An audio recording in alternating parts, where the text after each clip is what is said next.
men's hair. Less pomp, more adore, huh, Brittany? Square face, wavy hair. Mid-fade with a textured top. Finish it off with a hard part and taper that neckline, coach. Cowlick, what's the move? It's not just all about hard work here. Hit all. 7. Pressure. Poise. Yeah.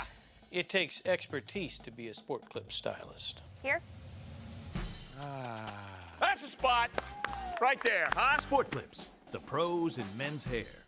This presentation on the PSP Network is proudly brought to you by Legacy Financial Partners, the Bone and Joint Center, Ask Fitness, Thompson Larson Funeral Home, First Choice Physical Therapy, The Hoopster, KX News, Century Eyewear, 701 Realty, North Country Sportswear, Morelli's Distributing, Qdoba, Jersey Mike's Subs, Nathan Stremick Signal Realty, Eyes on Burdick, Chuppy Health, Subway, The Beaupre Law Firm, Minot's Finest Collision Center, State Farm Paul Siebert, Minot Hockey Boosters, Prestwich Orthodontics, Hub International, The UPS Store, Planet Pizza, Northern Plains Heating and Air, Roger Ward Moving and Storage, Ackerman S. Fold, Premier Chiropractic, Vibeto Orthodontics, Dakota Community Bank and Trust, Jerome's Collision Center, Tires Plus, First Western Bank and Trust, Jobbers Moving and Storage, Sport Clips, Shots Crossroads, Planning Team Financial Advisors, ServPro, BNC National Bank, Shields. Make sure to like and follow PSP Network on all social media platforms. PSP Network, it's game day.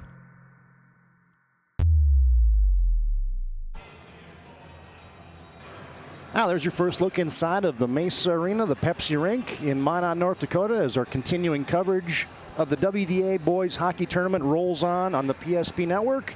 Today, it'll be the Bottineau-Rugby Braves and the Mandan Braves, the Battle of the Braves in a loser-out contest.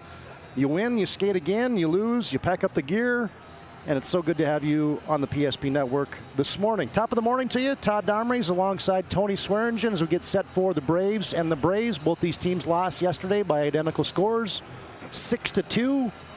Bottineau-Rugby played well for a period or two against the number 1 seed Minot Magicians, and then the Mandan Braves got outskated a little bit by the Jamestown Blue Jays by the identical score of 6-2. So now you turn your attention to a game that these two teams have played. This is the third time, both 1-goal wins by the Mandan Braves. But hey, you can kind of throw that stuff out the window, right, Tony? Is now it's now you skate, you win, you go home, or you lose or you go home. Yeah, it's tournament time, and you know today is a crucial day for these two squads, and you know that's going to be the message in the locker room from these coaching staffs. I mean, you win, you move on, you lose, you go home, and neither one of these squads want to go home.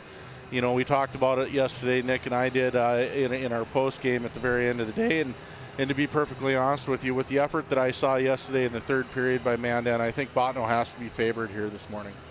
Well, and it'll be interesting to see how the first-year head coaches Matt Winkle and Marshall Chida, you know, behind the bench for Mandan kind of rallied the troops today. And one thing that I saw right away when I saw the lineup, they made a goalie change. So Dom Kautzman is going to be in the net today for the Mandan Braves. And hey, that if that's going to shake up the team, maybe that might shake up the team. And you just never know what strings you got to pull, right? Yeah, you got to try that. You know, here's the thing. Anything goes now at this point. I mean, all bets are off. I mean, you're gonna do and play whoever you can, whenever you can to get this win, just so you have the ability to come back tomorrow and try to play your way into the state hockey tournament. Yeah, indeed. And Mandan did that last year, made it to state, won their first ever game at the state Class A hockey tournament. And so this crew has a lot of kids back. Their top producers, 7 of 9 from that crew from a year ago. So they got a taste of it. And I guarantee that's some of the stuff that they're talking about in that locker room today because, hey, last year they lost in the opening round. And then the chips kind of fell their way and they ended up playing this Bottineau-Rugby team in the state qualifying game. And I'm sure they're talking about, hey, maybe can we kind of reignite some of that same magic from a year ago? Yeah, and, unfortunately for this Mandan Braves team, they depend on their staunch defense, and and right now they're missing one of their top defensemen, Dalton Fleck. He's been out with a concussion for 3 weeks or so, and he skated here in warm-up, so we'll see what happens. But if he is cleared to play here today, he'll be a big help for this Mandan Braves team. And let's talk about Bottineau for just a second as we're on our Shields pregame. Shields got gear, footwear, clothing, and all your stuff for your passions from fishing to fashion at Shields of Minot and Bismarck. So good to have them as your pregame sponsor on all of our PSP network broadcasts. But the Bottineau Braves and the Bottineau-Rugby Braves, I beg your pardon, the one thing that stood out to me is, you got head coach Jesse Nostal, and they lean on those top 2 lines. And I'm sure that's going to probably be the program again today. But how does that work when you play 3 games in 3 days now potentially? And do you start getting diminishing returns if you skate those guys that many minutes? Well, that's been Bottineau's MO for 20-plus years. I mean, they've always had, 2 serviceable lines. And typically their top line is always usually one of the best lines in the state. Depth is always an issue in a small community like that, and it's no different this year. The long haul here for them is they have to figure out how to get out to an early lead and then pace themselves so they have enough gas left in the tank tomorrow. Well, and if it's one thing, they've been playing that way the whole year. So it's not like all of a sudden you're just getting extra minutes on the ice. I mean, you've been skating that way the entire campaign. Correct. But, it's a little bit different here at tournament time. Emotions run high, and these kids are burning a lot more energy, and they're having to work a lot harder because the teams that they're playing against are playing harder. Tournament time brings out a whole nother level of play, and it's fun to watch. But it's also a detriment to these teams that don't have a lot of depth. Yeah. That 3 games in 3 days will expose some things as well. All right, our Shields pregame rolls on. When we come back, we'll take a look at all the results from around the state yesterday, and we get set for the Braves and the Braves, Bottineau-Rugby and Mandan coming up after this timeout on the PSP Network. This presentation on the PSP Network is proudly brought to you by Legacy Financial Partners, the Bone and Joint Center, Ask Fitness, Thompson Larson Funeral Home, First Choice Physical Therapy, The Hoopster, KX News, Century Eyewear, 701 Realty, North Country Sportswear, Morelli's Distributing, Qdoba, Jersey Mike's Subs, Nathan Stremick Signal Realty, Eyes on Burdick, Chuppy Health, Subway, the Beaupre Law Firm, Minot's Finest Collision Center, State Farm Paul Siebert, Minot Hockey Boosters, Prestwich Orthodontics, Hub International, the UPS Store, Planet Pizza, Northern Plains Heating and Air, Roger Ward Moving and Storage, Ackerman S. Fold, Premier Chiropractic, Vibeto Orthodontics, Dakota Community Bank and Trust, Jerome's Collision Center, Tires Plus, First Western Bank and Trust, Jobbers Moving and Storage, Sport Clips, Shots Crossroads, Planning Team Financial Advisors, ServPro, BNC National Bank, Shields. Make sure to like and follow PSP Network on all social media platforms. PSP Network, it's game day.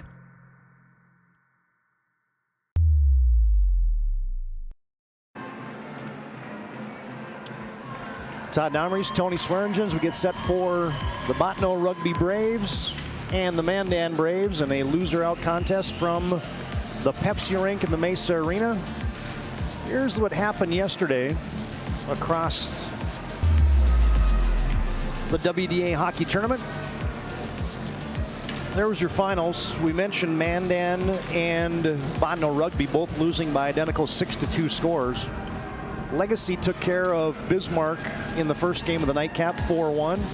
And then Century got a shutout from Hoyt-Jubel, and they win the nightcap game 4-0 over the Dickinson Midgets. So that sets up today's wall-to-wall coverage on the PSP network. Right here you got Bottineau-Rugby and Mandan, the 8-9 seed game against the 5 seed Mandan Braves. Bismarck and Dickinson comes up next. Then your two semifinals tonight. These two teams that win those games will advance to the state tournament no matter what, as Minot and Jamestown will square off, and Legacy and Century. So I guess first thing, Tony, I guess the seeds held up, and we haven't seen that in a few years now in the WDA hockey tournament. Yeah, no big surprises last night. Other than, some of the games were very well contested, contrary to what the scores were.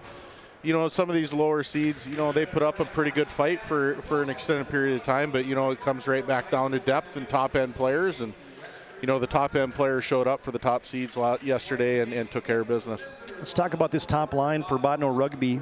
Colton Getzlaff, Kahil Abdurrahman, and Mason Heisler.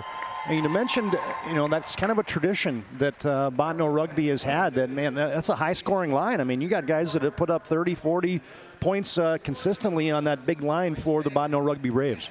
Yeah, they're going to be very difficult to contend with today because they're going to be coming out of the gates jumping. They don't want their season to end today, and that line can skate with any top line in the West. So it's going to be very interesting to see how Mandan can handle the pressure here in the early moments of this first period.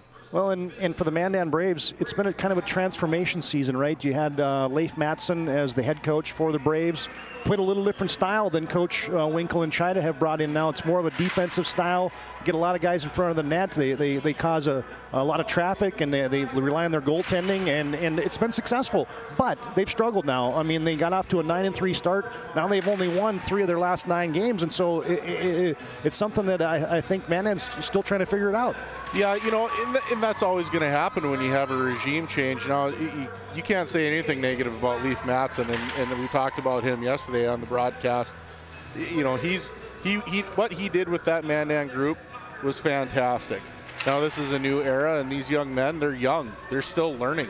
And, they have to have faith in their team in crunch time situations to, maybe take some of these blinders off and just let these kids go out and play and make plays and be more run and gun. Starting lineups being introduced out on the ice. Is this your Shields pregame? Shop sporting goods, hunting and fishing gear, clothing, and more at Shields of Minot and Bismarck. We mentioned the Mandan Braves making the state hockey tournament a year ago. Bottineau has been there. Last time was in 2020. And the Braves looking to get back to the state Class A hockey tournament. First-year head coaches Matt Winkle, Marshall Cheetah. Mandan was picked number 4 in the West Region coaches poll, ended the season number 5. And as we mentioned, they started the season 9-3, but they've lost 6 of 9 since. And so it's a Mandan Braves that's a team that's trying to kind of right the ship here in some respects. And we're just about set for our national anthem today. We will honor America, bring you the anthem today on our Shields pregame.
Yeah, nice rendition. We always like to honor America.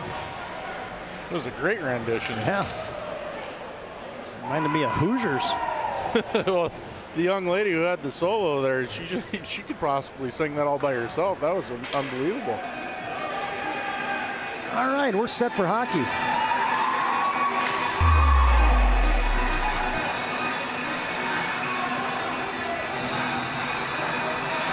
I didn't catch who the officials were today, Tony, did you? I haven't seen a list. All right. Unfortunately. That's all right. See Kyle Stevens down there wearing the stripes. Thanks again to Shields for bringing you our pregame. Looks like Dan Emery's the other stripes. Shields dedicated to bringing you the best retail experience. The Bottineau-Rugby Braves. Their purple uniforms outlined in orange and white numerals. Mandan and the road whites today. The black numerals. Kai and Johnner. Tucker Fredgie in the opening draw, controlled by Bottineau-Rugby. Bottineau-Rugby on the near side scrum. Mandan. Parker Dickinson sends it down. And you get an early icing today, brought to you by Planet Pizza. Man, get some pizza for lunch today. Been serving the Magic City for over 25 years with their laser tag playground and 30-inch galactic pizzas. They're out of this world. Call and order now, 852-1700, Planet Pizza, out of this world. To the blocker side of Dom Kautzman, Mandan wins the draw. Dickinson settles it down behind his own net, bounces it off the near side boards, looking for Jors. Out of the zone comes Johnner, looking for Bryson. Too far for him. Jockeying for the puck underneath. Mandan comes out to the point. Shot blocked there by Mason Brew. Now in the high slots. Jors collects, dumps it deep. Johnner bodied off the puck. Bottineau-Rugby can't escape the zone. Held in by the Braves. Can't say that today. Held in by Mandan. Good opening shift here by Mandan. They're sustaining some pressure, and you know I kind of expected a little bit more out of this Bottineau-Rugby team here early. I figured they'd be the one trying to put on a big, strong push, but they're kind of sitting back, and Mandan's taking control right now. Yeah, a lot of good zone time here for the Mandan Braves, and it's still kept in. Now Mandan will go for a change, and we'll see if Bottineau-Rugby can get organized in their own end. I get a breakout pass, and here comes Fredgie. He'll dump it in as the Bottineau-Rugby Braves will have their first change of the night. Mandan, Mason Brew collects. Comes up the near boards, bounces it up to Tucker Horner, who shovels it in. Steered to the corner by Freeman, now in the slot. Shot blocked there for Tucker Horner. Back comes the top line for Bottineau. Abdu-Rahman has it knocked off his stick. And with a head of steam, here comes Tate Olson driving in, shoots, and it's just wide. Saved by Freeman. Great opportunity by Mandan. Turnover in the offensive blue line by Bottineau, and Mandan takes advantage and catches them flat-footed, splits the defense, and gets a nice opportunity. Horner fires it at the net. Bouncing puck, scores! Oh, no. That's unfortunate for that young man. Cooper Bonebreak sitting in front of the net there. He's doing his job, and Mandan just throws a nonchalant little pass out in front, and it gets tipped up, hits Bonebreak in the shoulder, and goes right into the net. That's unfortunate. Yeah, that shot was going high and wide, and the deflection off of Bonebreak. Goal, I believe, is going to be credited to Tucker Horner. We'll get the official announcement here. I sure didn't see anybody from Mandan tip that. Nope, I don't believe so. Back comes Mandan. Hyder carrying in. Rister is hammered and held on there by Freeman. You know, but on the other side of this, you know, if you're Mandan, this is great. This is exactly, you know, how you wanted to start the game, especially after your kind of lackluster performance in the third period yesterday against Jamestown. They had to come out here and start early and really force the issue. Official tally goes to Tucker Horner, as we said. Assist to Brady Helbling. Mandan on top, 1-0 on your BNC Bank scoreboard. Bottineau-Rugby comes out quickly. Free G down the far boards. Popped out front, nobody home. Steered back in by Lorenz. Mandan will get organized. Beachel puts it on the stick of Keelan. Now Hyder carries it in. Hyder's wrister goes wide. Brew trying to hold it in at the line. Bottineau-Rugby collects. Back comes Mandan. And Mandan will just dump it in and chase. Oh, next time they'll just collide with each other and couldn't get a change. Couldn't get a chase because they all ran into each other. Oh, there's some speed. Flying in, Abdurrahman lost it off his stick. Yeah, that young man's got some wheels on him. He can absolutely fly. Getzlaff had it hop over his tape. Mandan up 1-0. Here comes Getzlaff. Stick handling. Abdurrahman bodied off the puck. Mason Brew did some nice work there. Big hit by Getzlaff. As Brew is still down. Bottineau-Rugby throws it back in. Barrett with a big hit at the blue line there for Mandan. Turnover puck, however. Getzlaff tried to get the puck and feed back from Heisler. Couldn't do it. 12:52 to play, first period. 1-0. Mandan on top of Bottineau-Rugby. Loser out game. Win or go home. Oh, there's a turnover. Here comes Kylan Johnner. Shoot. Sharp angle, a save by Freeman. Kept in by the Mandan Braves temporarily. Now Bottineau-Rugby organizes at center ice. And it's thrown down in deep by Bottineau-Rugby. Jors escapes for Mandan, hemmed in on the near side boards. Almost threw that one into the sin bin. Up high off the glass. Mandan. Oh, there's a takeaway. Johnner with Jors with him. Kylan Johnner comes back out to the point. Bachmeyer, his shot blocked. And now here comes Bottineau-Rugby. Lorenz carries it in. Little backhanded. Well, Bottineau only got one shot. I was going to say, I didn't even remember if they had a shot thus far this game. So this Mandan defense, as we talked about in the pregame, Tony, has been up to the task thus far. Yeah, they've done a pretty good job. And where Bottineau is struggling right now is just entering the zone. Mandan is just, they're collapsing on the puck, 2 men on the puck on the offensive blue line for Bottineau. And Bottineau's trying to do it all themselves. You know, real more individual effort than I saw yesterday against Minot early. And, you know, is what made them successful yesterday against such a high-powered offense like Minot is the fact that they used each other and played as a team. And right now it's just kind of individual efforts. And they got to get back to what makes them successful. Otherwise, Mandan's going to make this a long day. That icing brought to you by Roger Ward Moving and Storage, proudly helping the region with their moving and storage needs since 1942. You can find them online at rogerwardmovingandStorage.com. Yeah, hero hockey never really works, especially in postseason hockey. Yeah, no, and you know, for them to have a big day, they're banking on Getzlaff and Abdurum, or I can't even say his name, number 9, and Heisler to have a good day. But if they're going to all try to do it individually all by themselves, they'd be better off splitting them up. I'm going to help you with that one because I had to practice it about 12 times on the drive up today. Abdurrahman. Abdurrahman. Yes, sir. Mandan comes in. Tate Olson, Trinity Anderson skating in. Good convergence there by the D-man for the Bottineau Braves. And Nordmark gets it out of the zone. With a step, here comes Getzlaff. With Heisler with him, 3-on-2. Mandan takes it away. Turning it is Tucker Horner. Moving in. Horner with a wrister, and that goes wide. It's blocked. Dylan Barch pops it up ahead, and now Mandan dumps it right back in. 10:15 to play, opening period. Mandan nursing that 1-goal lead. Mandan Braves will change. Get a couple new skaters out there for the Bottineau-Rugby Braves as well. Up the far side boards with a step is Lorenz. Skating in, lost the puck. Tried to center it out front. Now he goes to the wraparound. Good stick there by the Mandan Braves. Now a shot goes wide.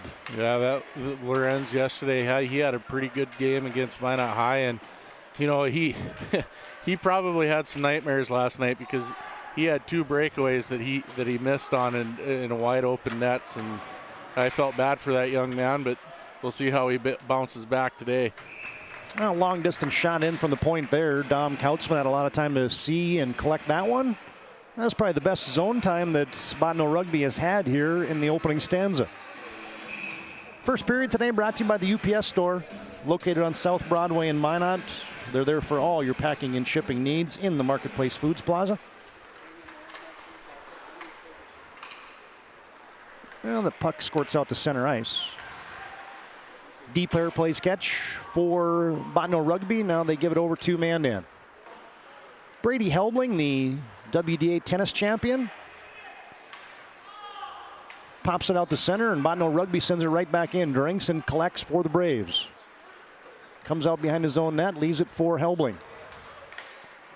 Helbling off of Johnner's skate. Here comes Jors. Jors with a toe drag, throws it out front, right through the crease it goes. Hemmed in on the far boards, and now it gets popped into the Bottineau-Rugby bench. We're kind of watching just a little bit of a chess match right now between these two teams. Not a whole lot of action going on, and shots are 5-4 early in this first half of this first period. And you know, Bottineau had just played with a lot more energy yesterday, and I expected them to come out and play with a little bit more desperation than they are currently, and which is real unsettling if you're, you know, the coach for Bottineau right now. Getzlaff with a takeaway.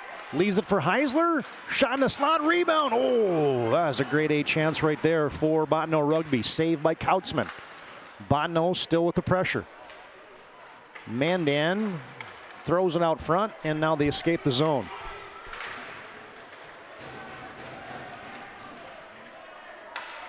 Yeah, and as a coach, I guess when you start kind of flat like that, you need a couple good shifts to kind of turn the tide, right? Yeah, you need a couple more opportunities like you just had, but you know, wow, that was a wide open net, and they missed about as good an opportunity as you possibly could have. Tate Olson will hold the line for Mandan, sends it across to Helbling. Helbling with a wrister, blocked down in front, rebound shot, rebound. Freeman denies the Mandan Braves. Helbling tried to center it. Kept in at the line by Bachmeyer. Tries to lead it for Anderson, and now here comes Lorenz again for Bottineau-Rugby. Trinity Anderson, good back check. As now he gets tangled up, no call. Mandan. Barrett sends it out to Shriver for Bottineau-Rugby, who puts it right back on goal for Kautzman. Bachmeyer collides in there with Lorenz. Lorenz centers. Trinity Anderson takes it away for the Mandan Braves. Horner lost it, and it gets onto the stick of Bottineau's Freegee. Mandan collects, almost a turnover. Bachmeyer weaves, and now here comes Tate Olson. Olson with a wrister, that's blocked in front, rebounds. Off the block shot, Mandan couldn't even get any wood on it. Here comes Freegee for Bottineau. His shot steered away by Kautzman. Out to neutral ice we come with 6:43 to play, first period. 1-0 Mandan on top in this loser-out contest from the Pepsi Rink at the Maysa Arena in Minot. WDA Boys Hockey Tournament. Good to have you on the PSP Network today. Todd Domries, Tony Swearingen from the PSP Network broadcast booth as Mandan has it at center. Wrist shot there for the Braves. Ryan Beachel. Steered away by Freeman. And now you're going to have a whistle. The interference, I think, at center ice here is Heisler got dumped, and somebody for Mandan's going in the box. Yeah, he got dumped behind the play, and I don't know if it could have possibly been incidental contact there, but I think the Mandan player tried to protect himself, and it looked like he made an aggressive attempt at a hit there, but it was more of a protectionary situation, and that's just how it happens. It's going to be our first power play of the afternoon as Colton Barrett's off for the Mandan Braves.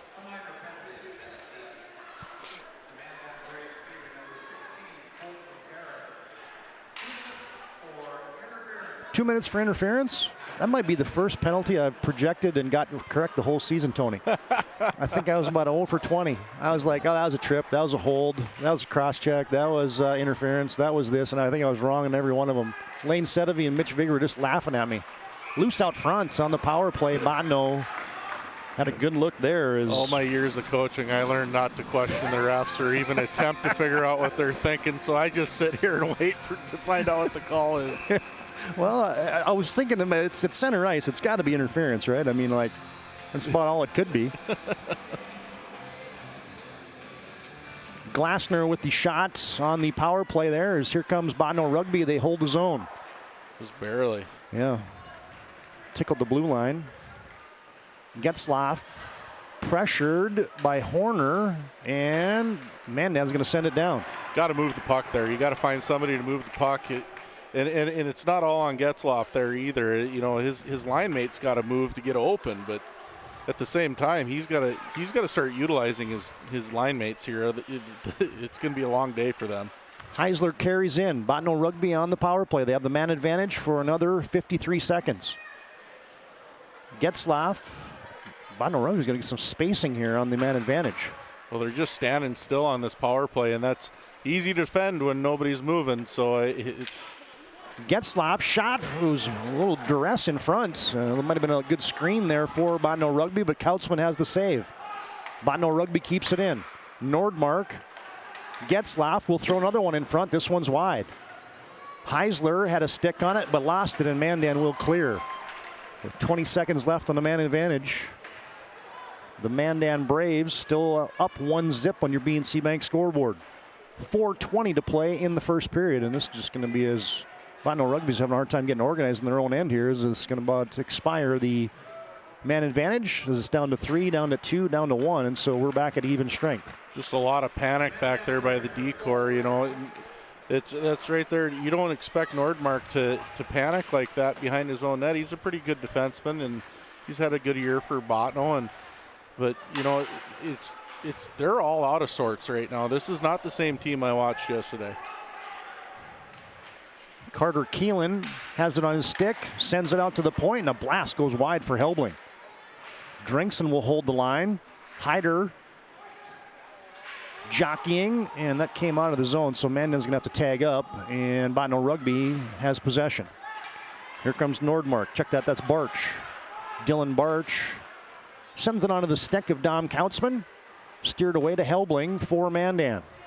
I don't think anybody touched that, so that's going to be icing. This icing in the first period brought to you by Jersey Mike's. You can vote for this week's Jersey Mike's Player of the Week on the PSP Network Facebook page. Jersey Mike's is a sub above.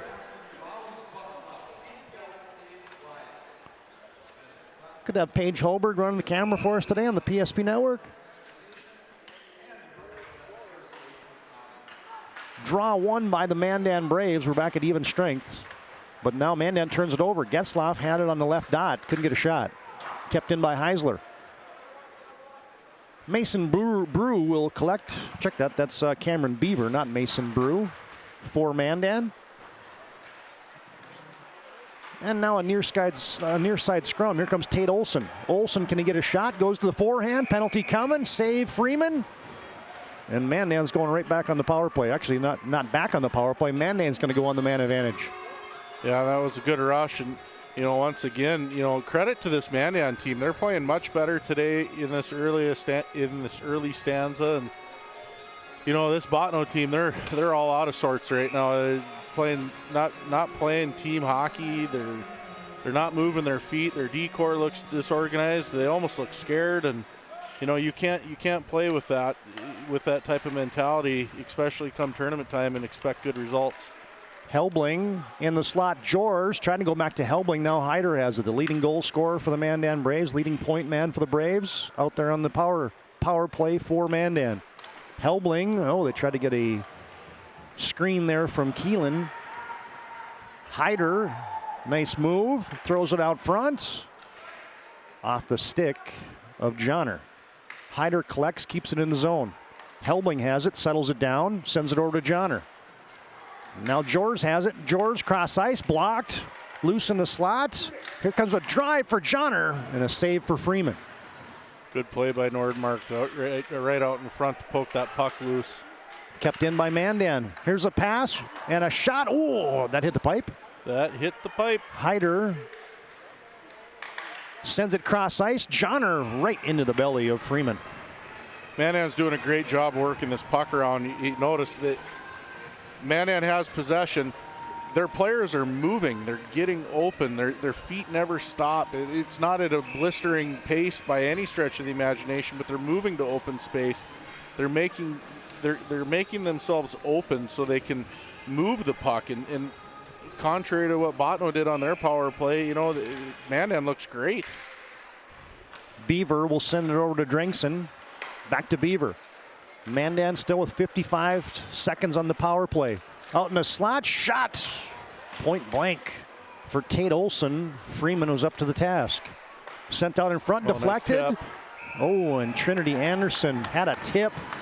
Freeman is standing on his head right now for Bottineau-Rugby. Yeah, Freeman's been a bright spot for this Bottineau-Rugby team. I tell you what, that kid can play some goalie, and Mandan wants that one back. That was a great opportunity there, and Mandan just looks more confident right now. There's nothing else you can say about it. Still with 40 seconds on the power play, Trinity Anderson comes out front, slams it, and it's blocked in front. Dickinson, and it's tipped away, and now Loren's going to send this down. Doesn't send it down, sends it out. Mandan almost turns it over, and now here comes Tucker Horner. Braves on the power play, have it tipped out to the point and off the stick of Cameron Beaver. Mandan has to get on sides, and here comes Trinity Anderson. Turning, coming in front of the net, backhand. Oh, what a save. Rebound. The light came on. What the heck?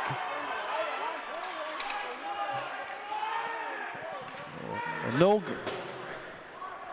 goal.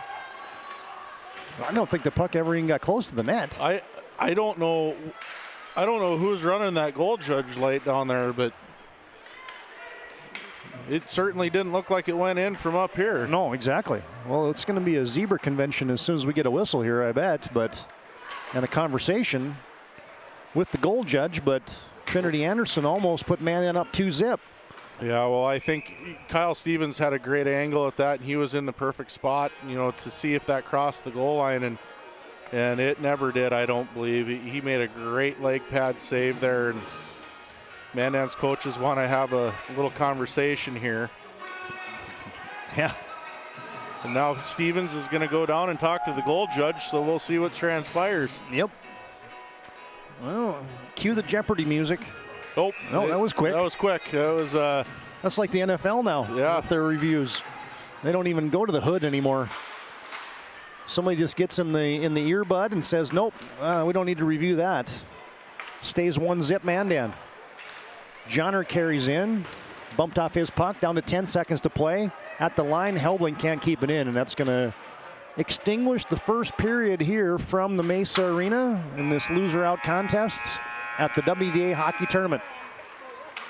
We're back to our first intermission, brought to you by Premier Chiropractic. Dr. Kirk Mason, Dr. Cody Haugen, and Dr. Becky Perry-Domers can be found at premierchiropracticnd.com. End of one. Mandan on top, 1-0 over Bottineau-Rugby, and our first intermission comes up after this timeout on the PSP Network.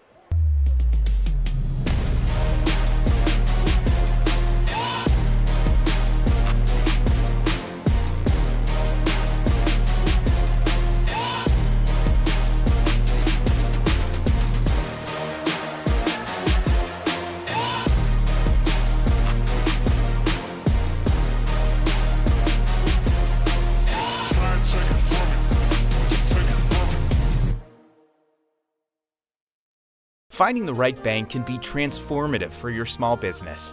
The best bank for your business will offer competitive fees and so much more. At BNC National Bank, our team is proud to offer you a helpful, supportive, above and beyond banking relationship. Starting to stress about the complexities of qualifying for a small business loan? BNC can guide you through the process with much less stress and likely far more success. Speak to one of our team members today.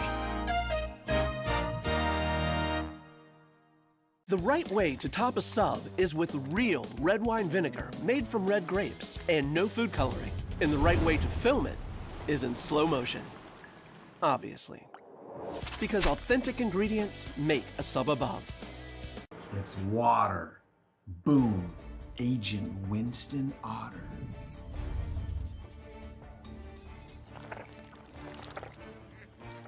He's been called the human sponge. Our stylists are trained to understand the nuances of cutting men's hair. Less pomp, more adore, huh, Brittany? Square face wavy hair. Mid-fade with a textured top. Finish it off with the hard part and taper that neckline, coach. Cowlick, what's the move? It's not just all about hard work here. Hit all. 7. Pressure. Point. Yeah. It takes expertise to be a sport clip stylist. Here? That's a spot. Right there, huh? Sport Clips, the pros in men's hair. The magic of what we do really comes down to combining different aspects of patient care. Here at Premier Chiropractic, we love combining soft tissue work, the adjustment, and exercises together. We found that this gets the best results for our patients. We have 3 chiropractors to fit the needs of the entire family, a rehab area for our exercises and equipment, for any athlete to improve performance. Give us a call and we will get you back to doing what you love. Are you moving your business or your home across the town or across the country? We know it can be stressful. To ensure your possessions arrive on time, intact, and on budget, make your move with Jobbers Moving and Storage. Jobbers can help you with every aspect of your move. With our efficient step-by-step approach to move management, we can tailor a plan to suit your needs and schedule. With locations in Bismarck, Fargo, Minot, and Aberdeen, Jobbers Moving and Storage is your choice. Visit jobberswarehouse.com. It's Jobbers Moving and Storage. I'm a grateful person on a lot of levels. I've been given so many great opportunities. But most of all, even as a little kid, I was taught a set of values. Like tools for life, hard work, responsibility, and the key to making it all work, commitment. First Western Bank and Trust. You can bank on us. Ackerman Esvold, your neighbors, friends, and family who are working for you. The local team with local availability and accountability for all of your engineering, architecture, environmental, transportation, and land development needs. Your project can rely on Ackerman Esvold. Find them online at ackermanesvold.com. When you start your project, talk with Ackerman Surveying and Associates. Our experienced surveying team guides you in the right direction with planning, platting, and lot and boundary surveys. The trusted name in land surveying, the trusted name in architecture and engineering is Ackerman Surveying and Ackerman Esvold. Find them at ackermanesvold.com. What you're witnessing actually happens. This is a sad story about bad math. Bad math? Does your online company include mounting? You can't beat the online pricing. When you have the mounting, the shipping, and all the extras, it's just simple math. We guarantee the lowest prices. Our Plus plan is simply better, a less expensive way to buy tires. Thinking tires? Think Tires Plus.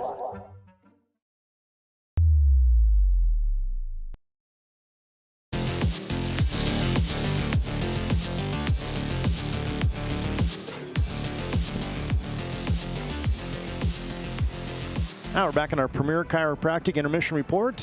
First intermission, Mandan on top of Bottineau-Rugby 1-0. This is your Premier Chiropractic Intermission Report, focused on improving the health of the Minot and surrounding areas through the most cutting-edge advances in natural health care today. I guess initial thoughts as you break down the first period, Tony. I think if you're Mandan, you're pleased, and I think if you're Bottineau, you're searching for Bottineau-Rugby. You're searching for a few things right now. I'm not really sure what's going on with this Bottineau-Rugby team, but they certainly don't seem to have the same fire that they did yesterday. And I understand it's a big rivalry against Minot anytime Bottineau-Rugby plays Minot, but you got to come out here with that same intensity and play Mandan the same way you played Minot yesterday, because that's the team I was expecting to come out on the ice, and that is definitely not the team that I saw in that first period. And Mandan controlled a lot of the action and had good looks, put one in and had a couple more grade A chances. Yeah, you know, talking about it off air, you know, and it just seems like Bottineau's playing scared. All credit to Mandan right now. They are controlling the puck. They're transitioning really well. They're closing off Bottineau at their own offensive blue line. You know, Mandan's doing everything that they have to do to play tomorrow. Bottineau is doing just enough to stay in this game, it seems like. We showed you this earlier, but here's the scores from yesterday and a preview of our upcoming action today on the PSP Network. As right now, Bottineau-Rugby trails Mandan 1-0. Coming up next will be Bismarck and Dickinson. And then, Tony, let's talk a little about those semifinal matchups. So obviously, you got the 1 seed Minot against the Jamestown Blue Jays. Initial thoughts on that matchup? That's going to be a heck of a battle tonight. Boy, they split during the regular season. You know, each team won on their home ice. And you know, Jamestown, if they play the way they played in the third period yesterday, that they're not going to be an easy out for anybody.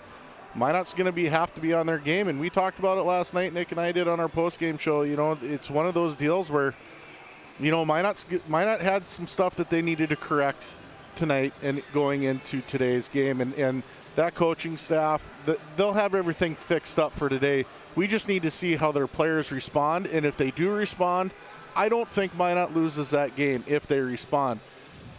If they don't respond, they're going to be in trouble because that Jamestown team can strike, and they can strike fast. Yeah, and then you turn your attention to the second semifinal game, a Capital City clash between Legacy and Century, and they played just a couple doozies. Legacy won in December 6-5, or check that, Century won in December in overtime 6-5, and then the rematch later in January, Legacy returned the favor as they won 5-3 in a game that they got an empty netter when it was 4-3. So if it's anything like the first two matchups between those two clubs, that's going to be an outstanding matchup tonight. I tell you what, we can't get any luckier to have these two semifinal games. You know, this matchup between Legacy and Century. Before the Century game last night, I was all on board with Legacy. Like you know, Nick and I were talking about it, and it was one of those things where like, Legacy was the favorite, you know, in our mind. The way they work the puck in transition, and they're just a puck possession team. They work really hard below the goal line. They do good things. Then we watch that Century game, and that Century team plays with an edge. And I like that. The problem is they were getting themselves in trouble last night against the Dickinson team that they didn't need to get in trouble against, because they, top to bottom, if you match up roster for roster, they're a better team. If Century can just play their game, I think Century wins that game. Yeah, it'll be fun. We'll keep it right here, keep it locked right here to the PSP Network. We'll bring you all four of those games today. Here we're in the first intermission. Oh, actually, it says second intermission. That's my bad. I will get that switched up during this next time out. We'll come back and dig into the numbers from the first period. Mandan on top in game one. That's the 11 o'clock game here at the Maysa Pepsi Rink. Come back with more of our Premier Chiropractic Intermission Report after this timeout on the PSP Network. The magic of what we do really comes down to combining different aspects of patient care. Here at Premier Chiropractic, we love combining soft tissue work, the adjustment, and exercises together. We found that this gets the best results for our patients. We have 3 chiropractors to fit the needs of the entire family, a rehab area for our exercises and equipment, for any athlete to improve performance. Give us a call and we will get you back to doing what you love. This presentation on the PSP Network is proudly brought to you by Legacy Financial Partners, the Bone and Joint Center, Ask Fitness, Thompson Larson Funeral Home, First Choice Physical Therapy, The Hoopster, KX News, Century Eyewear, 701 Realty, North Country Sportswear, Morelli's Distributing, Qdoba, Jersey Mike's Subs, Nathan Stremick Signal Realty, Eyes on Burdick, Chuppy Health, Subway, The Beaupre Law Firm, Minot's Finest Collision Center, State Farm Paul Siebert, Minot Hockey Boosters, Prestwich Orthodontics, Hub International, the UPS Store, Planet Pizza, Northern Plains Heating and Air, Roger Ward Moving and Storage, Ackerman S-Fold, Premier Chiropractic, Vibeto Orthodontics, Dakota Community Bank and Trust, Jerome's Collision Center, Tires Plus, First Western Bank and Trust, Jobbers Moving and Storage, Sport Clips, Shots Crossroads, Planning Team Financial Advisors, ServPro, BNC National Bank, Shields. Make sure to like and follow PSP Network on all social media platforms. PSP Network, it's game day.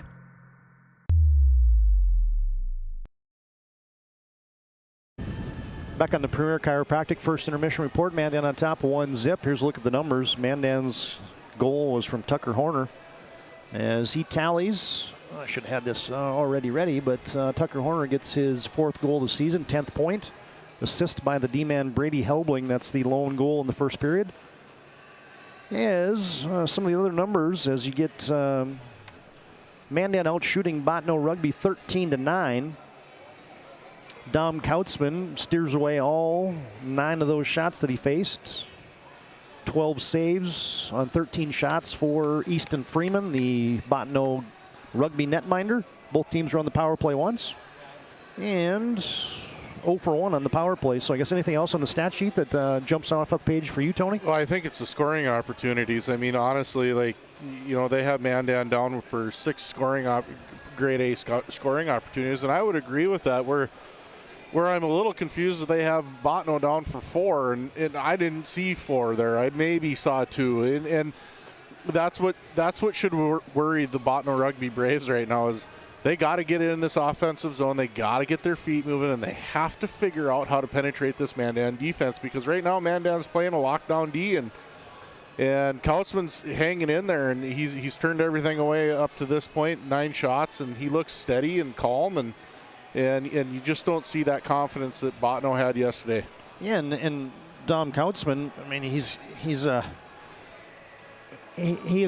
played, but this is only his 4th start. Yeah. I mean, it's been Bennett Langang's net the entire season, and man, it's not like he's got bad numbers. I mean, Bennett Kautzman with 89.9% saves average and nice goals against. So, I mean, it's not like he's an accomplished goalie, but he hasn't had a lot of time. Yeah, and you know, on the other side of that, you got Freeman in net, and Freeman's up to this point. Listen, that first goal was a goofy goal. I mean, a shot comes in from the half wall, right down by the hash marks, gets tipped straight up into the defenseman's shoulder and deflects into the net. So he's been steady to the task as well. Other than the one post, he really hasn't been overly tested. Now there's been 6 scoring opportunities where Mandan's getting those scoring opportunities is because they're getting in deep and they're working the puck from below the goal line. And they're really putting pressure on Bottineau's defense, who just seem to be standing around right now. All right, we'll take one final break here. Our first intermission comes to a close. Thanks to Premier Chiropractic for bringing that. Second period comes up next here on the PSP Network. BNC Bank scoreboard. Mandan on top, 1-0 over Bottineau-Rugby.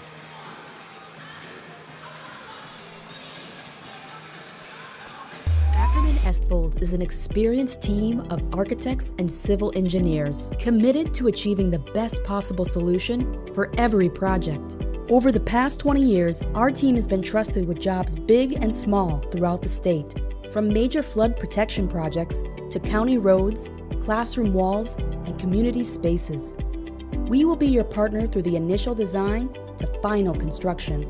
Trust the Ackerman Estfold team with your next project. Oh, I should have known it, but they took time off. I apologize to Ackerman. Estfold. We'll play that ad again later. But they took time off the clock here, and we are underway. We're going to have a talk with those scoreboard guys down there. Duffy Duback, he knows better than that. We got advertisements to run, money to make. I mean, it's not like we got a red lamp down there every time, we need a commercial break. I mean, come on. No, but we should probably get one. Yeah, at this point. There you go. Todd Domries, Tony Swearingen as we get set for period number 2. Mandan on top, 1-0. Brady Helbling collects behind his own net for the Braves. Knifing in there and taking it away is Bottineau-Rugby. Knocked off the puck was Abdu Rahman. And now it's loose at center. Getzlaf has it back. Losing an edge was a Mandan skater, and Getzlaf fires that wide. Mandan's got a delayed penalty coming. Bottineau's got the goalie off the ice. Let's see if they can set something up and take advantage of this. Shriver sends it back to Lorenz. Bottineau trying to get organized. Mandan trying to get a touch. And they still haven't. Delayed penalty upcoming. See if Bottineau-Rugby can get into the zone. They have it at center. And now Bottineau-Rugby gets organized. They send it down deep. And finally a touch for the Mandan Braves, but a 2-minute man advantage upcoming here for Bottineau-Rugby to be their second power play of the, is it afternoon yet? Nope, second power play of the morning. They're 20 minutes away from afternoon, but yeah, no. Let's see if they went to the locker room and got anything corrected here for their power play. I think the big thing is for Bottineau-Rugby, they got to get their feet moving. If they're moving, they're fast enough and they're skilled enough that their top two lines, they can create some matchup issues for Mandan. But you know, the way they played in the first period, isn't going to do it. Lane Tiffany controls at the point, sends it over to Nordmark. Right in front of the net, loose, whacking at it were the Braves. Bottineau-Rugby now back behind the nets. Mason Brew gets it over to Beaver, and he'll send it down. Second period brought to you by Prestwich Orthodontics. Visit them at minotbraces.com to get started with a free virtual consultation. Prestwich Orthodontics brings you our second period. Bottineau-Rugby on the power play. 1:22 remaining on the man advantage for Bottineau-Rugby. Lane Tiffany throws it out front to Getzlaf off his tape. Mandan wraps it around. Oh. Getzlaf is down. That's not the right guy you want hurt right now. And Getzlaf limping around. Bottineau-Rugby keeps it in the zone. And now it's sent down and into the Bottineau-Rugby bench. It'll be a defensive zone faceoff in the Mandan end. Yeah, see, Bottineau did a nice job on that power play once they got in and set up early in that power play. But once the puck came out, Mandan is really forcing them to make a decision out here in the neutral zone. And Bottineau's getting impatient. They got into the zone, and then Tiffany just threw it in front of the net where nobody was at. Like, just set it up, young man. Like, take your time. You know, have a little presence of mind to know that you're on the power play. You don't have to rush anything. I was talking about that exact same topic with Mitch Vig, and that's one of the things that drives him nuts, both with high school and young skaters. It's just like, hey, you got space and time. Just settle down, yeah, right? Yeah, and like, you know, Mitch Vig, you know, he should be very proud of his son Max, and I hadn't seen it at the high school level the way I saw, you know, his kid do it yesterday in that game. But, you know, Maxon was on a rush up the ice and took a slash. Skated all the way behind the offensive zone net, kept control of the puck, then immediately skated all the way down to his own net and set up the power play. They had 6 players on. It was the first time I had seen it, but that's just hockey smarts. And like, to teach kids that, you know, it's hard, but they'll learn it if you continually reinforce that. Shriver had a shot that got deflected up into the netting. Offensive zone faceoff. Here comes Bottineau-Rugby on the power play still for another 15 seconds. Back behind the nets. And it looks like Barrett's going to get it out of there. And now you got a breakaway chance. No. And here comes Keelan. And coming out of the net was Freeman to poke check it away. Bad change by Bottineau. You got to be better than that. Yeah, they almost got caught there. Back to even strength. As carrying it out of the zone, here comes Getzlaf. Good to see him right back on the ice after he's got dinged up a moment ago. I think it just got hit with a stick, I think. Those hurt. Especially if it's in the wrong portion of your body, right? Yeah, I think it just got him just above the boot of the skate below the shin guard, and looked like it stung him a bit. Icing there brought to you today by Northern Plains Heating and Air. 25 years experience as your heating and air experts, your AeroSeal dealer. No other place to seal your heating and air game than Northern Plains Heating and Air. Find them online at northern-plains.com. To the glove slide of Freeman. Oh, quick nice shot. Save. Barrett had a look right off the draw. right into the catcher's mitt of Easton Freeman.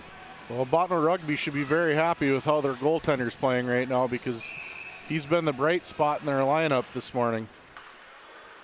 Mandan wins the draw. Helbling dumps it in deep. Keelan popped over the head of Barrett. Hyder pinching in. Bottineau-Rugby will clear it out. Helbling sends over to Dickinson, back to Helbling, and now Hyder misfires, looking for an entry pass to Keelan. Tipped away, and it's still in the Bottineau-Rugby end. Nice move by Hyder to get around a defenseman. And now they're hemmed in on the near side boards. And popping it out is Lorenz, and he can't catch up to it. It's poked off his stick by Parker Dickinson. Helbling at center ice. The D-man will carry it in for Mandan. 12:36 to play, no out front. Keelan, oh, blocker save by Freeman. Hyder, stick handling, tried to center it. Nobody home for Mandan. Tucker Horner, back to Keelan. Shot deflected out in front. Freeman is on everything right now. Yeah, he looks really good, very confident. You know what I don't like, what I'm seeing right now by this Bottineau team is they're only sending one player on the breakout. Everyone else is staying back, and it's like they're playing a four-man box the whole zone away. Even when they got out of the zone, they're only sending one forechecker in the neutral zone on Mandan, and that's easy to break. They're almost playing too conservative here. I mean, I don't know what they're waiting for. I mean, they're in an elimination game on Friday morning, and you're playing for your life today. I would just run and gun here. You take the reins off and see how you boys match up. And Freeman just keeps getting peppered with shots. Matt Hyder had a chance a moment ago. Another one off the draw, saved by Freeman. Mandan's up to 17 shots on goal. They lead that department 17-11. You can see that on the bottom of your BNC Bank scoreboard. Is carrying it out is Frege, I beg your pardon, as here comes Trinity Anderson with some speed. Turning it, trying to shoot on a sharp angle, couldn't get a shot on goal. Anderson bumped off the puck. Anderson's a good little hockey player, boy. He's got some speed, and he's really, you know, this Mandan offense really looks good when he's on the ice. Anderson fires it into the side of the net. Right on cue, sends it out front. Tucker Horner couldn't get a stick on it. And now it's going to be sent down, and that's going to be icing. This icing brought to you by Hutter National Insurance. Contact your local Hub agents, Josh Cattell or Michael Borman at 355-3100 for your personal and business insurance needs. Thanks also to Serve Pro for bringing our power plays today. I think I forgot about that. I was so energized in that first period, but Serve Pro 24/7 emergency service, trained technicians, advanced technology, fire and water cleanup and restoration. It's Serve Pro. No scoring here in the second period. Mandan got a Horner goal in period number 1. Here's Jors. Shot, rebound. Great save by Freeman there. Freeman with a pad save. As Kylan Johnner was lurking. Mandan at center ice collects, and they send a shot on goal. Freeman steers that. Braves can't escape. They turn it over. Bryson in the slot. Couldn't get a stick on it. Here comes Lorenz. Lorenz streaking into the zone. His shot goes wide. Lorenz still with it on his stick. He's got nobody with him to help. As Mandan will collect. Johnner with the breakout. Tipped in by Jors. Freeman will move it along the boards. And here comes Abdu Rahman. He's got Heisler with him. Rahman turning to the net, tries a wraparound. Kautzman with the save. Kept in the line by Shriver, the All-State football player for the Bottineau Braves. First team All-State football lineman. Mandan. We're almost halfway through this second period, and that was the second shot on net for Bottineau. As Brew will bust that one all the way down the ice. And this icing brought to you in part by Shields, dedicated to bringing you the best retail experience.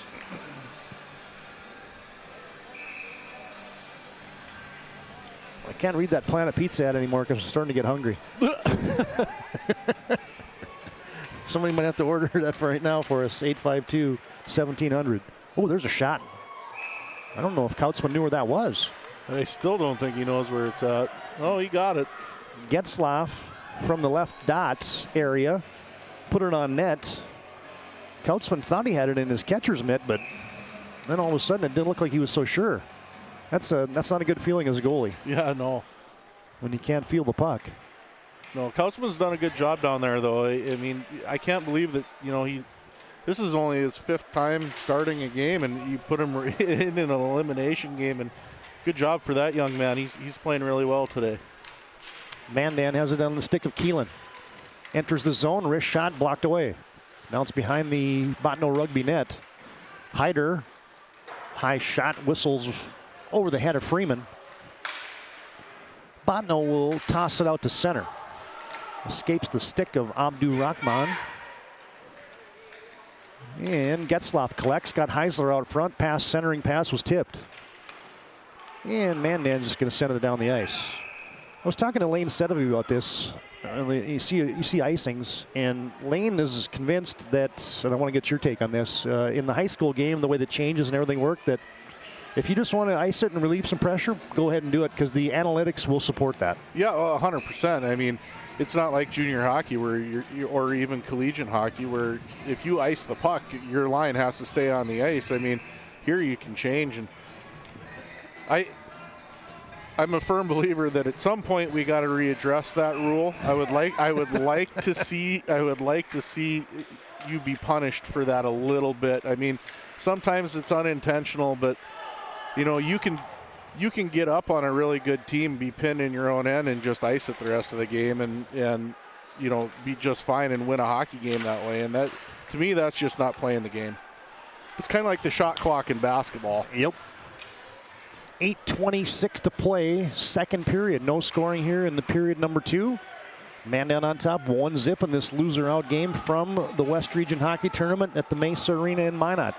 Todd Domries, Tony Swearingen as we get set for, they wave that icing off. Mandan's Mason Brew has it behind his net. We're playing 5-on-5 hockey, and Bottineau is in a, I don't know what you would call this, but they're sending one forechecker, and the other 4 players are out by the red line. You don't have a name for that formation? I really don't, because it's not really a trap.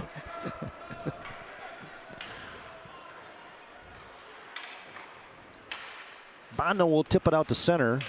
Skips over the stick of Trinity Anderson for Mandan. Bryson will dump it in. Jors, as Freeman knocks it down. Jors back behind the net. Bryson, Jors battling. Now Drinkson pinches it in. Back to Drinkson. Shot from the near side boards. Easy save there for Easton Freeman. Yeah, and Freeman with 20 saves already here through 2 periods, and there's still 7 minutes and 18 seconds left. Boy, I tell you, this kid's a gamer. Any team in this conference would love to have this kid as a goaltender. He is good. Freeman, just a junior. Bouncing puck gets over to Carson Jors.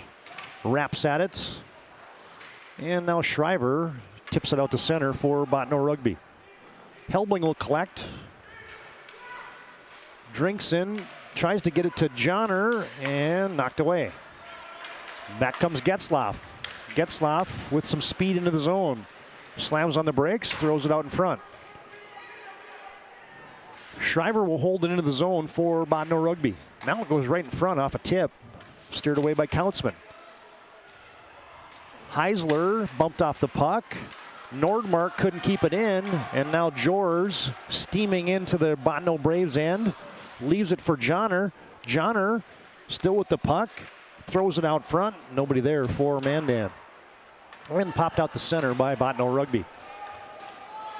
Both teams will get some fresh skaters out there as Mandan tries to usher it in, and it goes up into the netting. Breaking the action brought to you by, I'll say it, Planet Pizza. Proudly serving the Magic City for 25 years. Got the 30-inch Galactic Pizza that's out of this world. Call and order now at 852-1700. Planet Pizza is out of this world. We could go for Planet Pizza Buffet today. Indeed. I haven't even talked about Schatz Crossroads yet, but I'm going to make a trip there when I'm in the Magic City today. Have to. Bottineau's Alex Lorenz will send it in.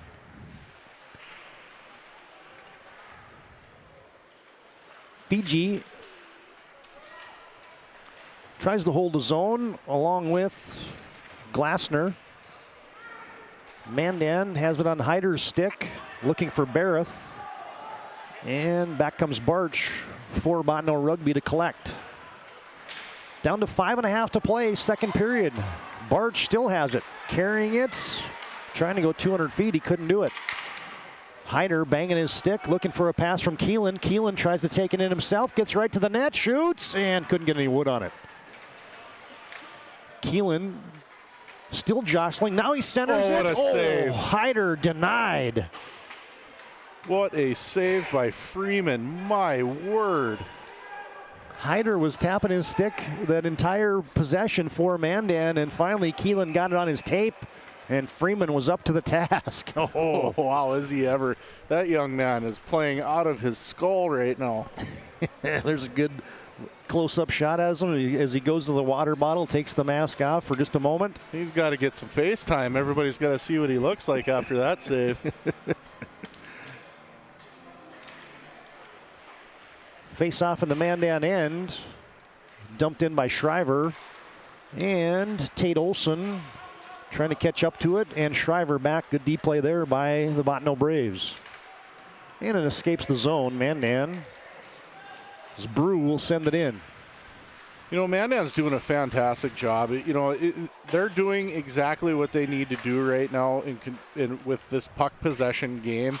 Bottineau's not forcing them to do anything. Bottineau's just kind of waiting for them to make a mistake, and Mandan is not making any mistakes right now, and they've looked good up to this point. We'll see how long they can carry it on, because, you know, yesterday their third period was something to be desired, and Mandan's going to need to play a full 3 periods here to get this win, and because I guarantee in the third period the individualistic talent of Bottineau is going to come out and shine, but I'm just not really liking what I'm seeing from them right now. You know, and I did game number 2 of the season for Marshall Cheetah, beg your pardon, and Matt Winkle, and I talked to him, hey, what's your guys' style going to be? Hey, we're taking care of the defensive end first. And they get a lot of guys, they block a lot of pucks, they take care of that, and they're kind of opportunistic on the offensive side, and it's worked for much of the season. 100%, and you know, they've done a really nice job of that here today. Not so much in their defensive zone because they haven't really been in it, but you know, in the neutral zone, they look great right now. And if they would have played like this all 3 periods against Jamestown, they would have given Jamestown a hard time yesterday. Bryson will dump it in for Mandan. Shriver back to collect, almost taken away by the Braves. Can't say that. The Bottineau Braves and the Mandan Braves today. Bottineau-Rugby Braves. Johnner in the high slot, smothered away by Freeman. Don't forget about the Bottineau Stars. Exactly.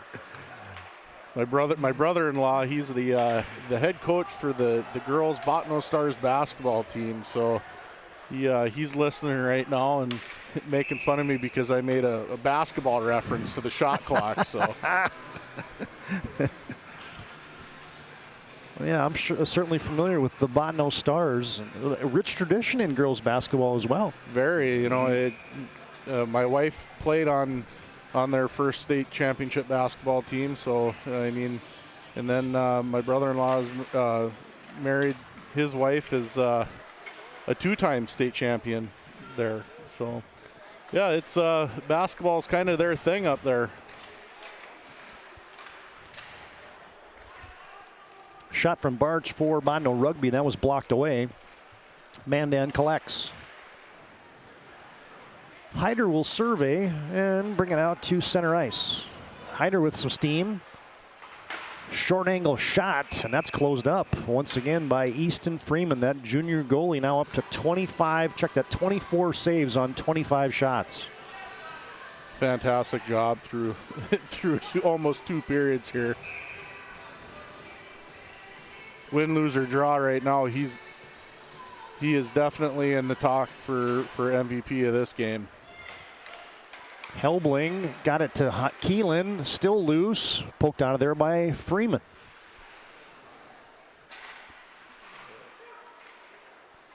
Hyder tried to center, it goes to Keelan, that shot tipped.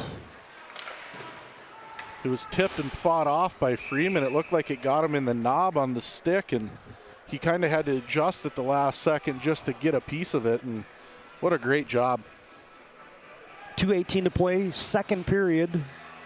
Mandan still just up by that single goal. Tucker Horner's tally in the first period has held up thus far for the Mandan Braves.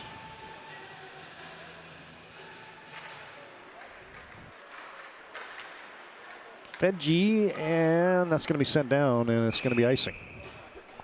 That's today's icing, brought to you in the second period by Roger Ward Moving and Storage, proudly helping the region with their moving and storage needs since 1942. You can find them online at RogerWardMovingandStorage.com. Second period also brought to you by the UPS store located in South Broadway in Minot in the Marketplace Foods Plaza. They're there for all your packing and shipping needs.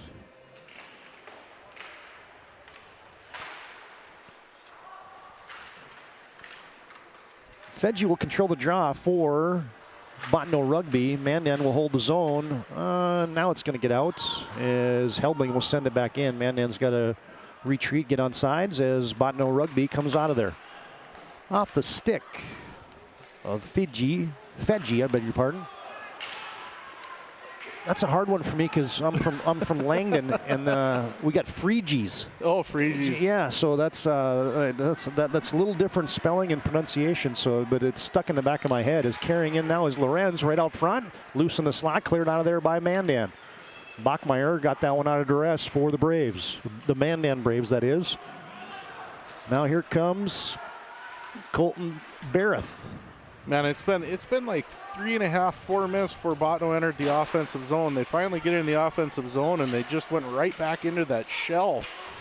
And I'm not really sure. Like, guys, you're down a goal. Like, it's tournament time. It's time to go. Like, I don't understand their thinking right now.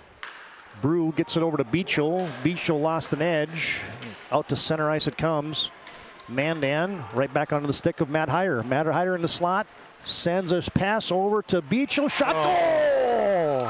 And that's what happens when you wait too long and too late into a game to try to make a push. And I'm sorry, I don't mean to rag on Bottineau about this, but Mandan has done everything right. And they've controlled puck possession. They're moving the puck well. They're great in transition today. They've been playing well defensively. Their goaltending has been good. And Bottineau is just almost like they're conceding, and it's not like them. Rylan Beachel's going to get his, that's his first goal of the season.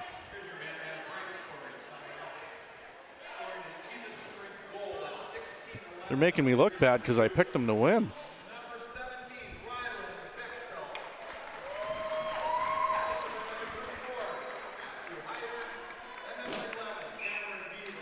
Cameron Beaver and Matthew Hyder with the assist. Rylan Beachel with his first tally of the season gives Mandan a 2-goal lead with 40 seconds to play here, second period. Horner off his stick, and Bottineau-Rugby will flip it into their own bench.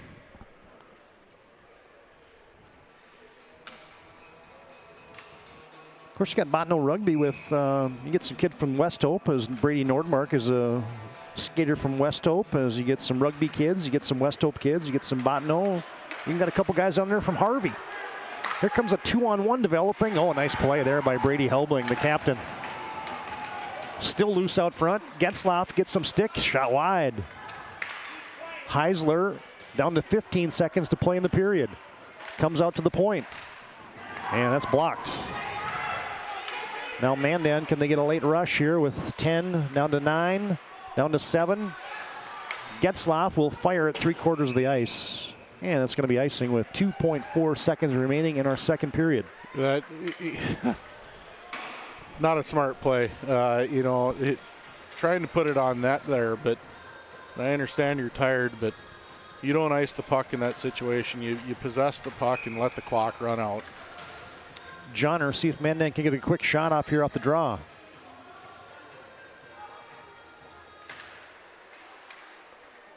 And the Braves could not.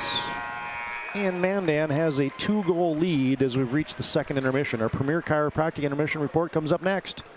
BNC Bank scoreboard from the Maysa Arena in Minot. Loser out action from the WDA Boys Hockey Tournament, end to 2.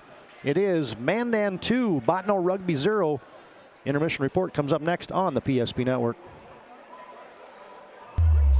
Come from Vibeto Orthodontics. Vibeto Orthodontics is a certified Invisalign provider. Invisalign fits your budget and your lifestyle. Braces for children, teens, and adults with affordable monthly payments. Schedule your complimentary consultation and exam by logging on to VibetoOrthodontics.com or by calling 701-839-6010.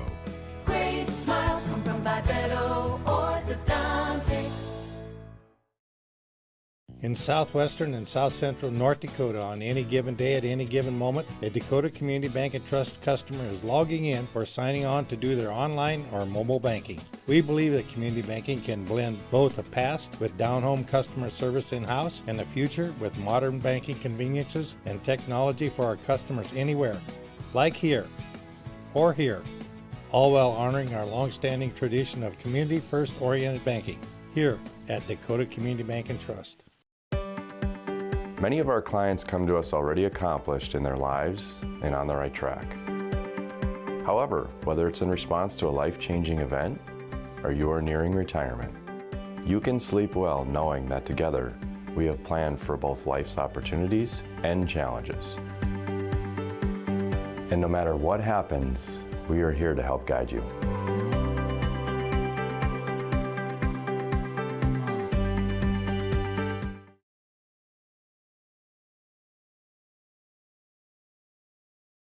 This presentation on the PSP Network is proudly brought to you by Legacy Financial Partners, the Bone and Joint Center, Ask Fitness, Thompson Larson Funeral Home, First Choice Physical Therapy, The Hoopster, KX News, Century Eyewear, 701 Realty, North Country Sportswear, Morelli's Distributing, Qdoba, Jersey Mike's Subs, Nathan Stremick Signal Realty, Eyes on Burdick, Chuppy Health, Subway, the Beaupre Law Firm, Minot's Finest Collision Center, State Farm Paul Siebert, Minot Hockey Boosters, Prestwich Orthodontics, Hub International, the UPS Store, Planet Pizza,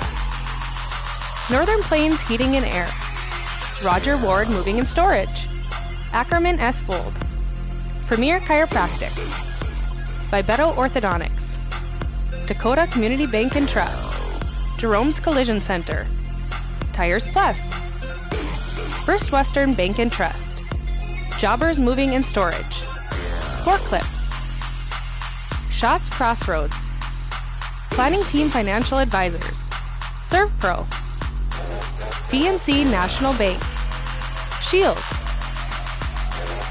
Make sure to like and follow PSP Network on all social media platforms. PSP Network, it's game day. The magic of what we do really comes down to combining different aspects of patient care. Here at Premier Chiropractic, we love combining soft tissue work, the adjustment, and exercises together. We found that this gets the best results for our patients. We have 3 chiropractors to fit the needs of the entire family, a rehab area for our exercises and equipment for any athlete to improve performance. Give us a call and we will get you back to doing what you love. Every 10 minutes, 3 people in the United States will die from a preventable incident. More people are dying on our roadways and in their homes than ever before, but that's where the North Dakota Safety Council can help. Safety is our mission, from the workplace to any place. We're a private nonprofit that offers more than 150 training courses that are dynamic, hands-on, and effective. From CPR and first aid to driver safety and even workplace violence preparedness, we want to make sure your loved ones come home safe each night. Go to ndsc.org to see how together we can make a difference.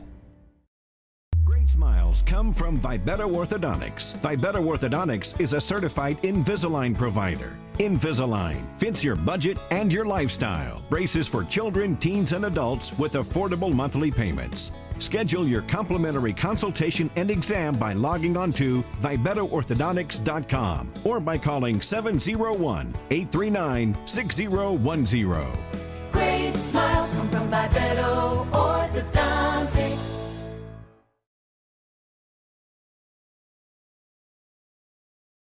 Are you moving your business or your home across the town or across the country? We know it can be stressful. To ensure your possessions arrive on time, intact, and on budget, make your move with Jobbers Moving and Storage.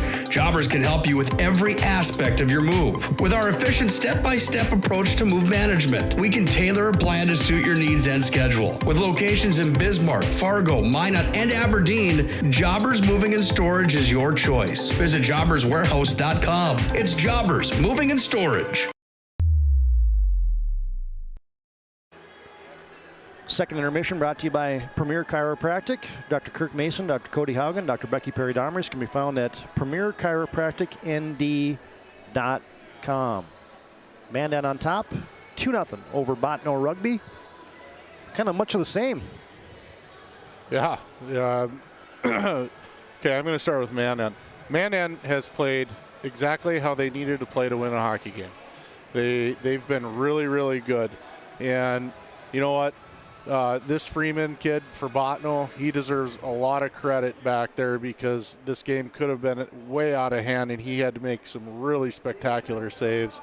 And boy, oh boy, he's a darn good goaltender. On the other side of that, Bottineau's playing like they get to play tomorrow. And I don't understand it because they don't win today, their season's over.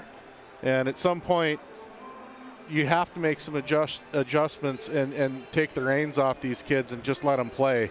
I understand the depth isn't there for Bottineau, and they're fighting that because they had a really tough game yesterday against Minot High. But you got to play to win, and you can't sit back and be this conservative for this long. You've given up a goal in each period. Now instead of just being down 1, you're down 2. The defensive shell just didn't work. I mean, you got to play. You got to play to win. I don't understand it because it's tournament time, and that's the competitor in me. I just don't get it. How about the decision for co-coaches Matt Winkle and Marshall Cheetah? You got a goalie in Bennett Langang that's got 4 shutouts this season. He's got a .277 goals against and about a 90% save average. And he's on the bench today. And Dom Kautzman is in the pipes today for Mandan. Hey, a gutsy move by them as a coaching staff, and it's worked out for them. I mean, you know, maybe their thought process is they think their team might play better today in an eliminations scenario with him between the pipes.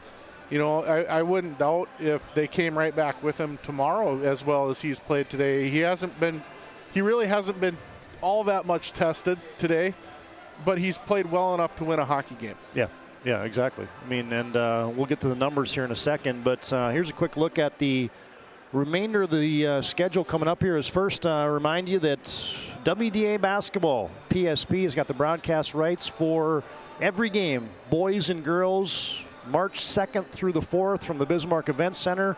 Couldn't be more excited as the PSP Network to bring you wall-to-wall coverage of the WDA basketball tournament from the Bismarck Event Center coming up here in a couple weeks as we're knee-deep into postseason time.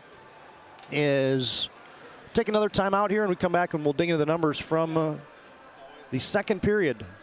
Second period and the intermission brought to you by Premier Chiropractic. They're focused on improving the health of the Minot and surrounding areas through the most cutting-edge advances in natural health care today. BNC Bank scoreboard, Mandan on top of Bottineau-Rugby. 2-zip intermission report rolls on after this break on the PSP Network. Great smiles come Come from Vibetta Orthodontics. Vibetta Orthodontics is a certified Invisalign provider. Invisalign fits your budget and your lifestyle. Braces for children, teens, and adults with affordable monthly payments. Schedule your complimentary consultation and exam by logging on to VibettaOrthodontics.com or by calling 701-839-6010. Great smiles come from Bipedal Orthodontics. The magic of what we do really comes down to combining different aspects of patient care. Here at Premier Chiropractic, we love combining soft tissue work, the adjustment, and exercises together. We found that this gets the best results for our patients. We have 3 chiropractors to fit the needs of the entire family, a rehab area for our exercises and equipment, for any athlete to improve performance. Give us a call and we will get you back to doing what you love.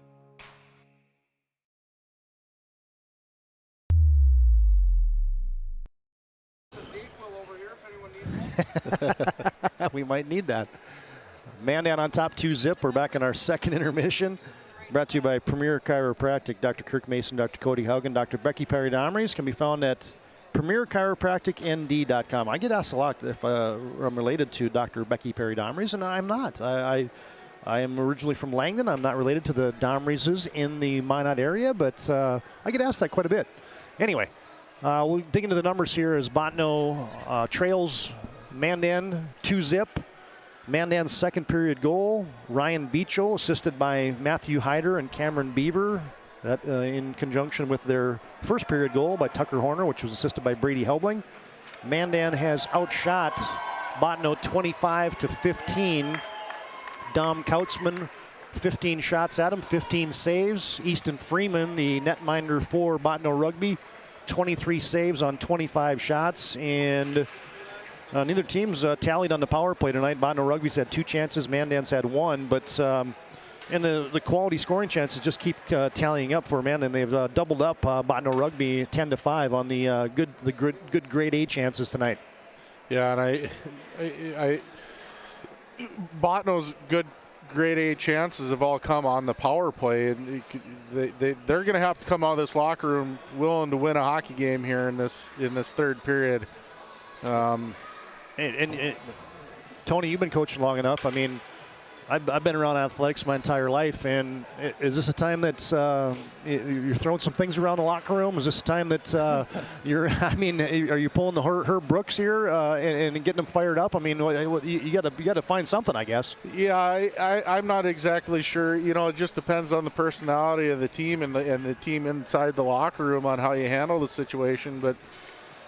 You know, at this point in time of the year, you know, on any coaching staff I've ever been on, it's you're a fan at this point. Like, you've done everything you can do up to this point as a coach, and so you just become a fan, and you lead them along the way, and you hope that the lessons that you taught them and everything else throughout the season, you know, kind of ends up working for them, and if it doesn't, it doesn't, and you're on your own little island at this point. And I feel bad for Bottineau. I mean, they don't have the depth Mandan does, but Mandan's running 2 lines for the majority of this game as well. So, I mean, that's not an excuse. I mean, at some point in time, Bottineau's top players are gonna have to be the top players on the ice.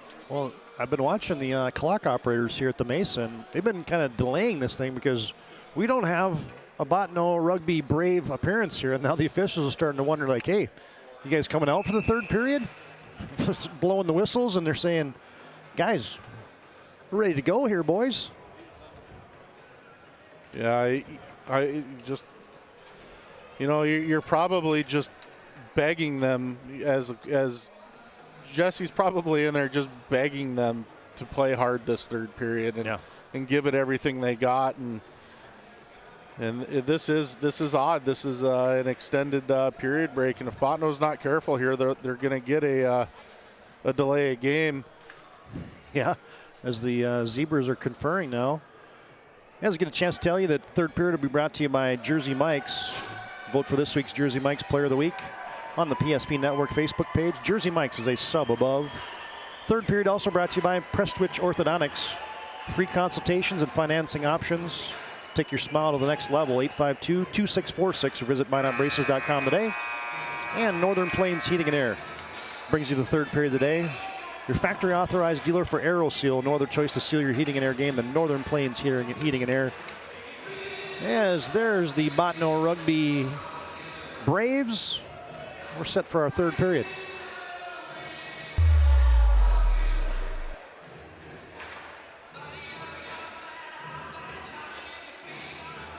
Horner and Beach will have the Mandan Brave goals. And here's the thing about hockey, Tony, is Bottineau-Rugby pops one in here and everything will change in a heartbeat. Yeah, you know, this isn't, Mandan's not safe here by any stretch of the imagination, but I mean, Mandan's played flawless up to this point. Now they have to put 3 periods together because they played pretty well yesterday for 2 periods and then fell apart in the third. So, I mean, this is, Bottineau's going to come hard here, and maybe they just saved it all for the third. Who knows? Mandan turns it over. Bottineau-Rugby with some zone time here to start the third period. Bodies fly in front of the net. Loose puck right through the crease. Shriver will dump it right back in. Well, Bottineau-Rugby's got a little sense of urgency here to start the third period. Yeah, they came out and Getzlaf laid a big hit right away, and they're coming. They're not sitting back now. I think they might have waited a little too long to do this. They probably should have started going after him a little bit sooner. You can't go down 2 goals and feel comfortable. Another big hit by Getzlaf as Mandan wraps it in. Bottineau-Rugby looking for a breakout to Alex Lorenz. A couple D-men back there for the Mandan Braves. Lorenz bodied off the puck. Mandan sends it out to neutral ice. Collected there by Barch. Sends it over to his deep hair, Lane Tiffany. Loose up at center, and Helbling had it knocked off his stick. Here's a chance coming for Lorenz. Lorenz carries it in, shoots, save, Kautzman, rebound, still loose, and it's whacked out of there. Save by Kautzman. It was in the blue paint, just dangling, waiting for a Bottineau-Rugby stick to get on it. Here's Lorenz again, carrying, and Bottineau-Rugby couldn't take advantage. Fiji was the closest Bottineau-Rugby Brave there, as Mandan will send it into the stands. Just about got Nick Hallberg. He's giving us a thumbs up. He's okay. That's the quickest I've seen Nick move in a while. Nick about ate some rubber there.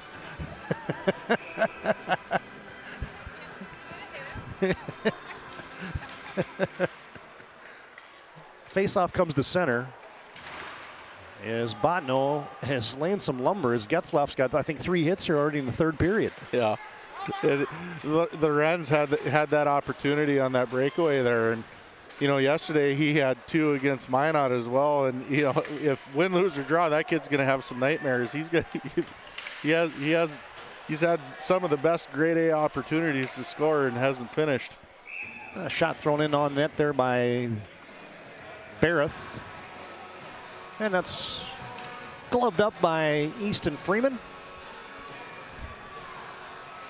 14:36 to play in the contest. Reminder, after the game, we'll have our planning team financial and Shots Crossroads postgame show. Drawn the Bottineau-Rugby end, won by Mandan and dumped right back in by Beaver. Brew's going to hold the line. Sends it in down deep behind the Bottineau-Rugby net. Shriver has the puck, and it's knocked off his stick. Keelan surveys, centered for Mandan. Great idea. And it squirts out to center. And back in comes Bottineau-Rugby's Glassner. Mandan's gotten a little lackadaisical with their transitions here in the third. Same thing happened to him yesterday. It's almost like they're comfortable now where they're at, and they shouldn't be. They're playing for their lives still too. So loose pass in their own end. Mandan gives it right back. Bottineau-Rugby, sharp angle shot there, turned aside by Mason Heisler. Heisler kept in by Lorenz. Heisler still battling, has possession on the far side boards. Kept in by Bottineau-Rugby. Little zone time here as turning the corner is Getzlaf. Mandan's standing around here in the third period. Getzlaff puts it off, and a weak shot there. Put on net by Brady Nordmark. And Dom Kautzman's been up to the task. 18 shots on goal for Bottineau-Rugby. 25 now for the Mandan Braves. Mandan's got to be real careful here. They, like you said, they're standing around. This is a tale of two teams. It was yesterday as well, and they can't be comfortable and content with where they're at in this game. A two goal lead in the third period can disintegrate very quickly. Beachel sends it in. Tucker Horner carries. And now he's smothered up by Bottineau-Rugby. Back in the zone is Trinity Anderson. Yeah, kind of, you got it, I'll take it. And nobody had it for Mandan. Bottineau-Rugby collects under their own, or behind their own net. They escape the goal line and sent right back down deep by Tucker Horner.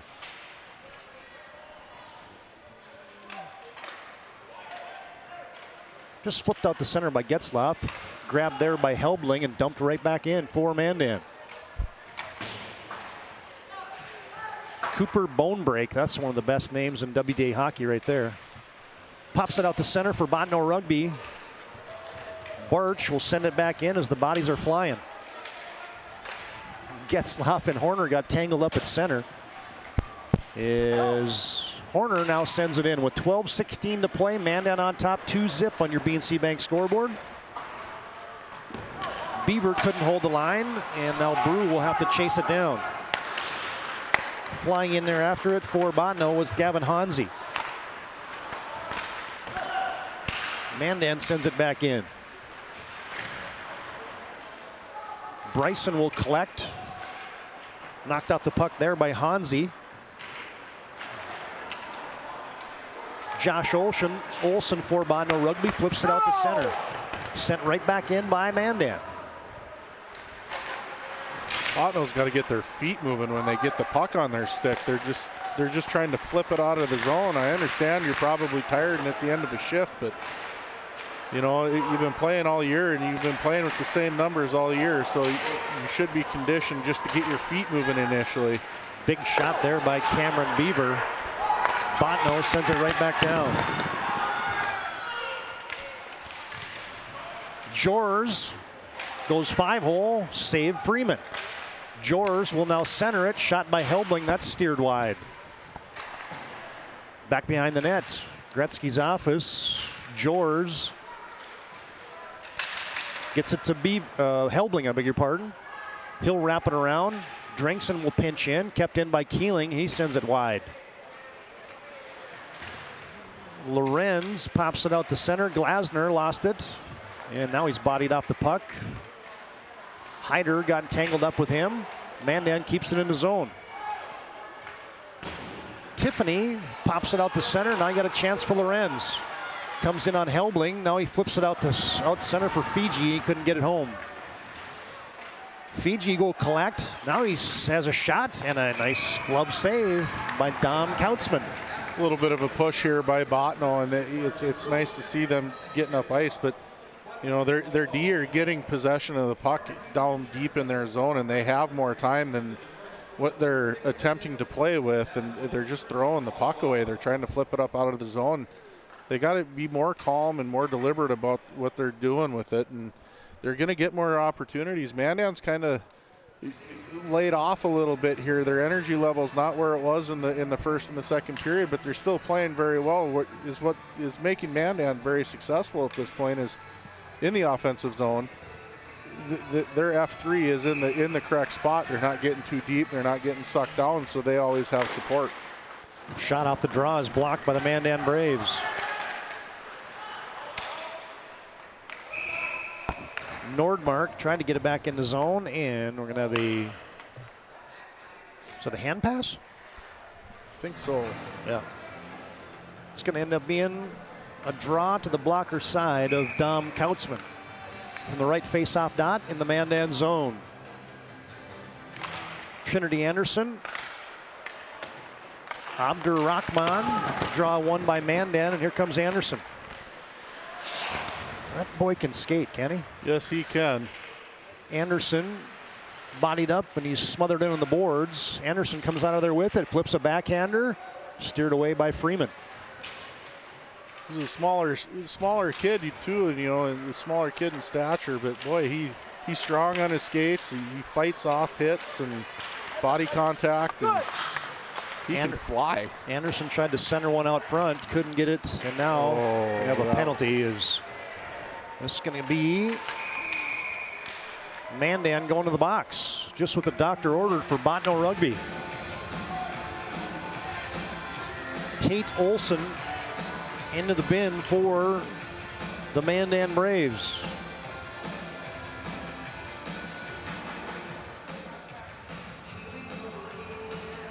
Two minutes for head contact. See, I didn't even predict that one because I would have been wrong. I waited for the signal. I figured it was some sort of head contact penalty there. I was more concerned with it being a 5 than a 2, but Bottineau-Rugby on the power play. Oh, and they misfire. Shriver will have to retreat. Comes right back into the zone. 2 minutes for head contact. Bottineau-Rugby in the slot. Heisler couldn't get excuse me, that was, it was Heisler. Couldn't get a stick on that centering pass. Mandan short-handed. Kylan Johnner whacked back down the ice by Mandan's Keelan. Bottineau's got to get moving here. Come on, boys, don't stand still. Getzlaff will carry it in as Bottineau's going to change up a couple guys in this power play unit. Shot by Getzlaff, tipped over the net. Collected and wrapped down the ice by Mandan. Mandan will get a new PK unit out there. As Veggie leaves it for Getzlaff. Getzlaff weaving. Wraps it out in front. Nobody there, and Mandan sends it right back down. Mandan's got it bottled up at the blue line here. And they have it bottled up because Bottineau's trying to enter the zone with just one player, and they're not moving the puck, and the other players are just standing still on the blue line, and this isn't very good for them. They got to get moving. They got to enter the zone with speed. They got to make it hard on Mandan. They're really not. Nordmark leads it for Fiji. That shot blocked. Mandan does that nicely. Just has a D-man there, blocks the shot, and Mandan wraps it down. Just 12 seconds remaining on the man advantage. Great kill for Mandan right now. They recognize that they can just keep Bottineau to the perimeter, and they're playing a nice tight box right in front of Langang, and they're doing a great job. Or Kautzman, excuse me. Collected by Nordmark. He lost the handle. Tate Olson out of the box. Mandan back at even strength. Tipped down the ice by Kylan Johnner, I beg your pardon. And Mandan at center. With 7 minutes to play, Braves on top, 2-0 on your BNC Bank scoreboard. BNC Bank, your life's busy. They make managing money easy. Locations in Minnesota and North Dakota. BNC Bank, you can find them online at bnc.bank. Helbling gets it up ahead to Johnner. Now Olson ushers it, moves it ahead. Bottineau had a stick on it. Center ice, and Abdur-Rahman.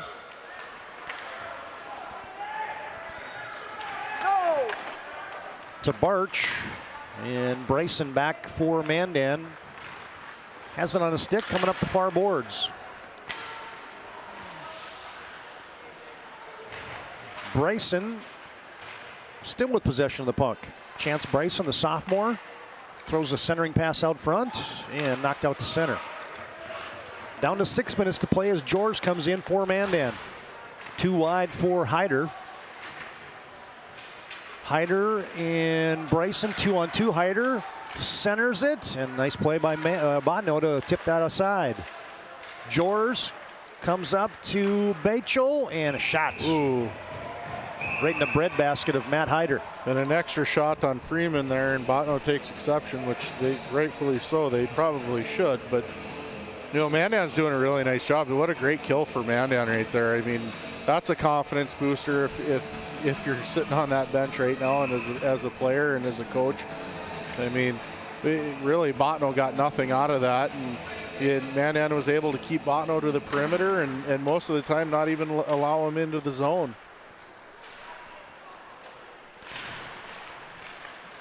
Nordmark gets it up to Glasner, and now we got a stalemate on the near side boards. 5.5 to play, clock dripping down. Braves still nursing that 2-goal advantage. Trinity Anderson takes it away, gets it to Tate Olson. Olson, center, score! Tucker Horner's got his second of the day.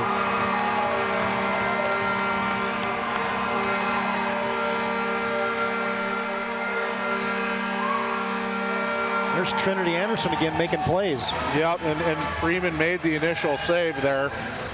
Wasn't able to get back across the net. That's where, as a goaltender, you're hoping your defense can help you out, but nobody was moving, and the Mandan player is sitting right out in front and just tapped her home. Nice goal.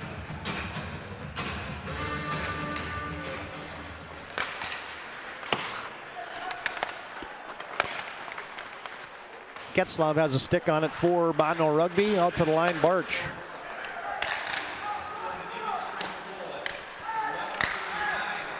.11:39, the official time of the goal.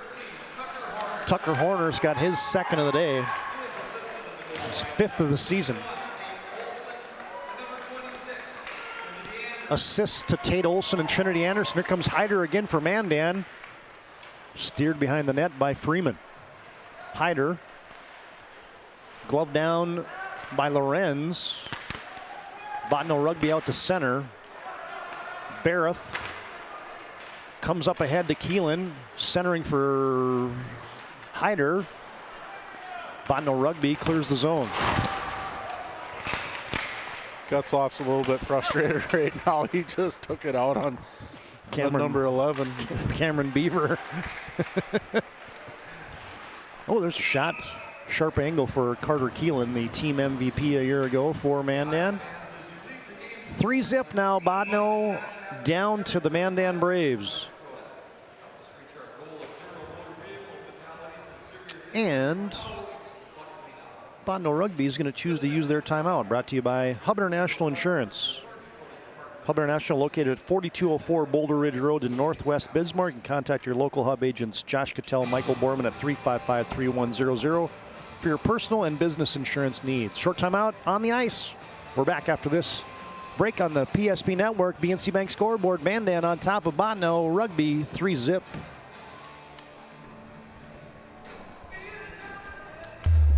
All right, bring it up. Come on. Someone's got to call a play. All right, let's go. I right, zoom, spider 2, Y banana. You don't like that one, okay. I right, 40 power? No. Don't want that one either? All right, go kick off. Get out of here, let's go. First Western is your independent community bank with all the online conveniences you want and an experienced team you can count on. First Western Bank and Trust. You can bank on us.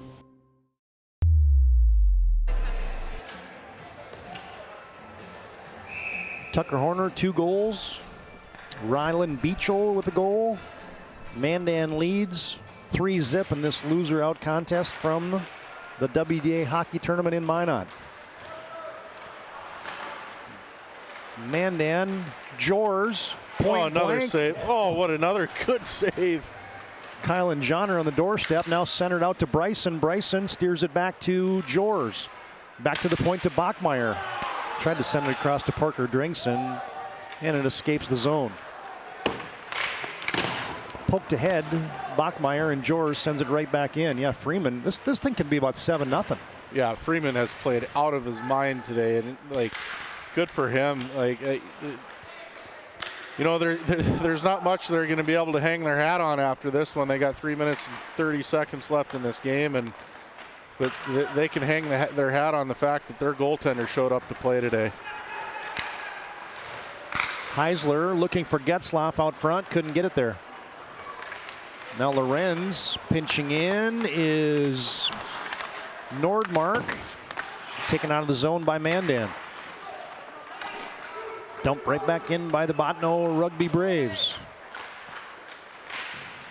Getzlaf is hitting anything that moves right now. Anything. He's so frustrated. And rightfully so, he should be. He's played a pretty good game. I mean, he's been moving and working hard. It's just Mandan's done such a spectacular job of playing defense today that it really hasn't allowed anything. After that timeout, Bottineau-Rugby emptied a net, and I think it's a Hattie. Tucker Horner pops one in from inside the center line.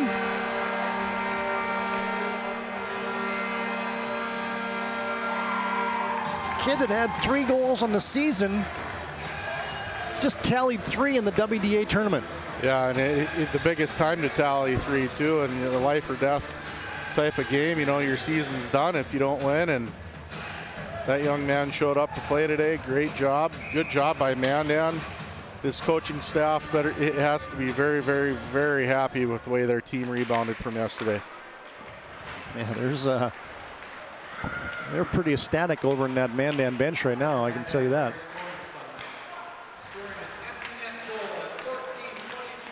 .14:22 the period, the official time. Tucker Horner does indeed have the hat trick. Unassisted goal for Tucker Horner.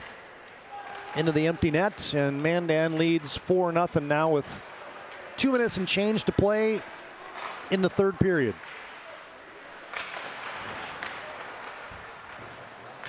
Abdur-Rahman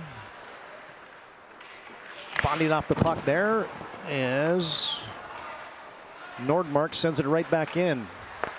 Mandan escapes the zone. With Ryland Beachel, he couldn't control the puck. Dringson. Mandan.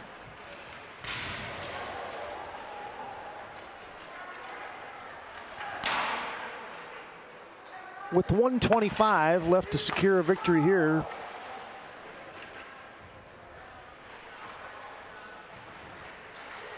A couple bodies tangled up behind that Bottineau-Rugby net. Mandan has Owen Brinks out there on the ice, his first action of the afternoon. Bryson with a hit right in front of the Mandan bench. You heard that one.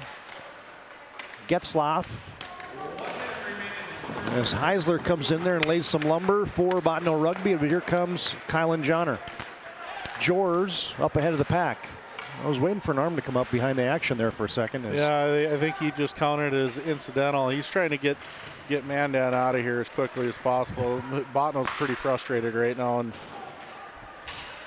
shot goes wide for Bryson, down to 40 seconds to play, now down to 35. Oh, no, he got a chance. Heisler gets it to Lorenz, got a 2-on-1 coming. Centering pass, oh, and a stick by Bachmeyer. Sent that one harmlessly to the corner. Kept in by the captain, Shriver. 20 seconds to play. Bryson shoots, another save for Freeman. Another shot for Bryson, that one goes high and wide. Down to 10 seconds. Mandan's gonna pick up a W here in a loser out game, and there's gonna be your final horn. Mandan will skate another day. They're 13-9 now on the season. Bottineau's season will end at 4-20. Come back with our planning team financial advisors, Shots Crossroads postgame show. A final score on your BNC National Bank scoreboard. It is Mandan 4, Bottineau-Rugby 0. And our postgame comes up next here on the PSP Network. Whether you're looking for a full-service financial plan or planning for farm or business succession, Planning Team Financial Advisors is here to help you work toward achieving your financial goals. With locations in Bismarck, Garrison, and Center, our full-service team of professionals are dedicated to helping you work towards achieving your financial goals. Visit us online, planningteam.com. Securities offered through LPL Financial, member of FINRA and SIPC. Investment advisory services offered through New Edge Advisors, LLC, a registered investment advisor. New Edge Advisors, LLC, and Planning Team Financial Advisors are separate entities from LPL Financial.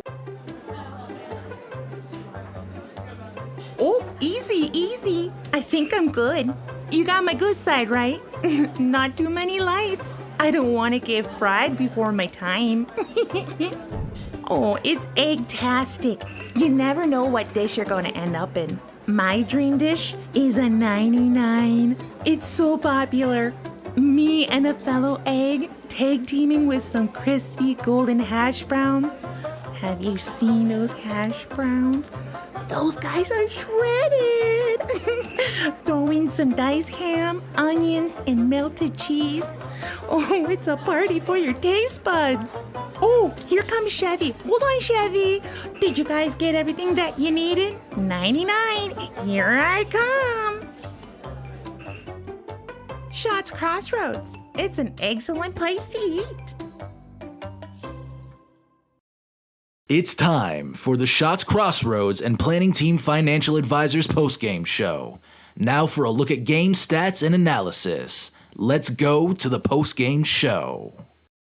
Whether you're looking for a full-service financial plan or planning for farm or business succession, Planning Team Financial Advisors is here to help you work toward achieving your financial goals. With locations in Bismarck, Garrison, and Center, our full-service team of professionals are dedicated to helping you work towards achieving your financial goals. Visit us online, planningteam.com.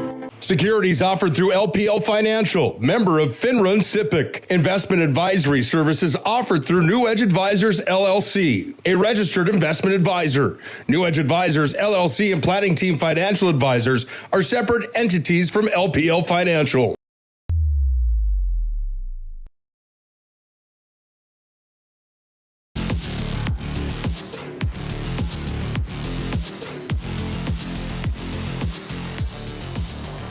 Well, 1 game out of 4 is in the books today from the Pepsi Rink at the Maysa Arena. Mandan impressive. They controlled that action wire to wire against the Bottineau-Rugby Braves, and Mandan wins at 4-0. Mandan will live on, and they will take a... I said their record a moment ago, and then I set it aside. 4-20. Bottineau finishes their season at 4-20. Mandan will take their 13-9 record into a play-in game tomorrow, and they will take on the loser of the Century Legacy semifinal game tonight in the cross bracket, as they always do at the WDA hockey tournament. So, and Bottineau's season will end as we're here in our Shots Crossroads Planning Team Financial Advisors postgame show. Whether you're looking for a full-service financial plan or planning for farm or business succession, Planning Team Financial Advisors here to help you work towards achieving your financial goals. Visit us online at planningteam.com. And Shots Crossroads, your post-game headquarters. You can order online at shotscrossroads.com. All right, Tony, a couple things for us to take care of here in our post-game. First off, let's jump right into our move of the game, brought to you by Jobbers Moving and Storage. They can help you move across town or across the country. Locations in Bismarck, Minot, Fargo, and Aberdeen. Find them online at jobberswarehouse.com. And today's Jobbers move of the game is... changing the goaltender for Mandan. That just seemed to really put a little pep in their step. They played defensively so much better than yesterday. And you know, Kautzman did a fantastic job. He did a fantastic job back there. What an impressive day for that young man. Only his 5th start on the season, and in probably one of the most pressure-packed games that he's ever played in up to this point. You know, you lose and you're done, and the kid stood in there and did a fantastic job. So, my move of the game goes to Matt Winkle and Marshall Cheetah for really what a gut check moment. I mean, that's a tough spot to be in as a coaching staff. Well, yeah, and Dom Kautzman finishes the day with 19 saves. He gets the shutout, and yeah, why not? That's your Jobbers move of the game, where they focus on the details of the process without ever losing sight of the big picture. Their efficient step-by-step approach to move management keeps everyone on the same page. Locations in Bismarck, Minot, Fargo, and Aberdeen. Of course, coming up next, you got Dickinson and Bismarck High, the semifinal games tonight. Minot and Jamestown will be the 5 o'clock game, and then following that will be Century and Legacy. You got all those games right here on the PSP network. As I appreciate those final numbers there, as we'll get to those in just a second. As your move of the game, once again, is the astute decision to put Dom Kautzman in net today for the Mandan Braves. All right, fans, hey, next up is our MVP of the contest tonight, and that, as always, is brought to you by Sport Clips. They bring you tonight's MVP of the contest, and they always make you look your best. Check in online with a hairstylist today at sportclips.com, and today's Sport Clips MVP is Tucker Horner, for sure. I mean, the kid had 3 goals all season long. He came in here today and finished the day with a hat trick. In an elimination game, you want guys down your roster to step up, and that young man stepped up. What a fantastic job. And yeah, he got the empty netter at the end, but you know what? It all counts the same. They don't ask how, they ask how many. So good job by that young man. Yeah, indeed. Tucker Horner tallied 1 in each period. Got 1 in the first, 1 in the second, 1 in the third. And the junior 165-pounder for Mandan is your MVP of the game today, brought to you by Sport Clips. Nothing comes close to making you feel like the MVP, like that MVP experience at Sport Clips. Congratulations, Tucker Horner, your game MVP today. Quick look at the final numbers here. I guess one other thought.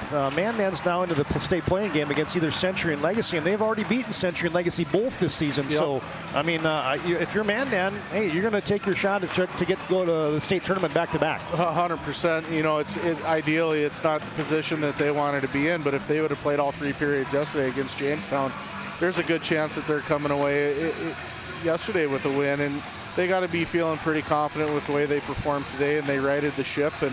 And if they defend tomorrow, they'll be great, you know. And I just want to touch on one thing for Bottineau. You know, I know it wasn't their best showing today, and they got a lot of talent up and down there. You got to look at those seniors, and you know, Jesse Nostal, he's got a tough job to do now. He's got to walk in that locker room, and he's got to say goodbye to a whole bunch of seniors that weren't expecting their season to end so suddenly. So great job to the Bottineau-Rugby Braves, and hopefully they're in a little bit better position next year. Here's a look at the final numbers, brought to you by Shots Crossroads and Planning Team Financial Advisors, as Mandan gets the 3 goals from Tucker Horner. Rylan Beachel adds a goal. There's your 4 tallies for the Mandan Braves. In net tonight, Dominic Kautzman stopped all 19 shots that he faces. Easton Freeman faces 32 shots tonight. He stopped 29 of them. There was 1 empty netter for the Mandan Braves. Mandan had 3 power plays. Or check that, 3 penalties. Bottineau was on the power play 3 times.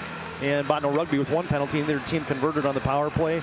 Quality scoring chances, Mandan doubled up. Bottineau-Rugby 12-6. And face-offs won. Mandan pretty much controlled the stat sheet today as they won 30 face-offs to Bottineau-Rugby's 17. You add it all up, and it's a win for the Mandan Braves, and they will skate another day. All right, fans, we'll take a short in-between game break here. We'll reset the cockpit, and we'll come back with the Dickinson Midgets and the Bismarck Demons in consolation loser-out game number 2. Once again, final score, BNC Bank scoreboard, game 1 from the Maysa today. It's the Mandan Braves 4, Bottineau-Rugby shutout today, and we're back with more after this timeout on the PSP Network. Southwestern and South Central North Dakota on any given day at any given moment, a Dakota Community Bank and Trust customer is logging in or signing on to do their online or mobile banking. We believe that community banking can blend both the past with down-home customer service in-house and the future with modern banking conveniences and technology for our customers anywhere, like here or here, all while honoring our long-standing tradition of community-first oriented banking here at Dakota Community Bank and Trust. Getting that perfect slice is satisfying, fulfilling, and rewarding too. But we don't do it for fun. We do it for fresh. Slice to order makes a sub above. Many of our clients come to us already accomplished in their lives and on the right track. However, whether it's in response to a life-changing event or you are nearing retirement, you can sleep well knowing that together we have planned for both life's opportunities and challenges. And no matter what happens, we are here to help guide you.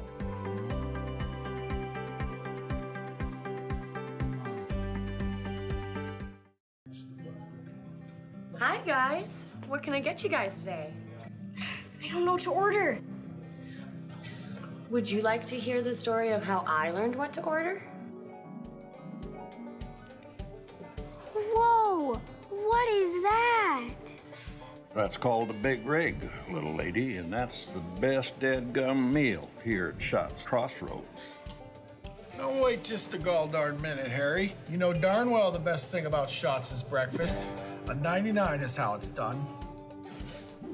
You mean a 109? No, I don't. The real pros know that it starts with dessert. No matter what you get, everything begins with a caramel roll. Hey, little dude. The truth is, there's a lot of right answers on this menu. My favorite is the golden crispy chicken strips and crinkle cut fries. Just listen to your heart, and you can't go wrong. Now go make that order, bud. Oh, hey, kid. Whatever you do, don't forget the ranch. So what you're saying is, as long as I follow my heart, I can't make a wrong choice? No, kid. The point of the story is order whatever you want. All right. I'll take a big rig, a 99, a 109, an order of chicken strips with crispy fries, and I'd take a caramel roll to start with, please. Wait, and don't forget the ranch.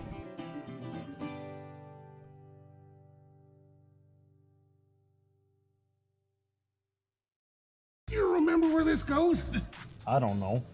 Are you sure it was a clicking and not a zoo? I think your quash litter valve's stuck. Do you even have insurance? If we soak it, it should be good. No matter how much you know or don't know about your vehicle, trust the experts at Tires Plus. Real answers from real mechanics. Inspections are free to ensure your vehicle is always in peak condition.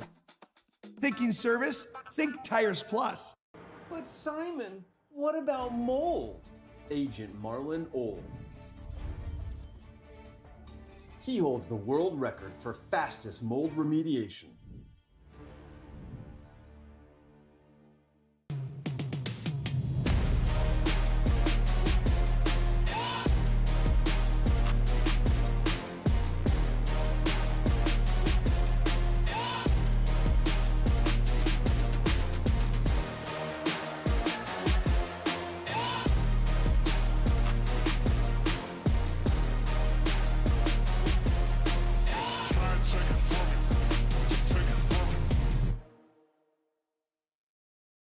This presentation on the PSP Network is proudly brought to you by Legacy Financial Partners, the Bone and Joint Center, Ask Fitness, Thompson Larson Funeral Home, First Choice Physical Therapy, The Hoopster, KX News, Century Eyewear, 701 Realty, North Country Sportswear, Morelli's Distributing, Qdoba, Jersey Mike's Subs, Nathan Stremick Signal Realty, Eyes on Burdick, Chuppy Health, Subway, The Beaupre Law Firm, Minot's Finest Collision Center, State Farm Paul Siebert, Minot Hockey Boosters, Prestwich Orthodontics, Hub International, The UPS Store, Planet Pizza,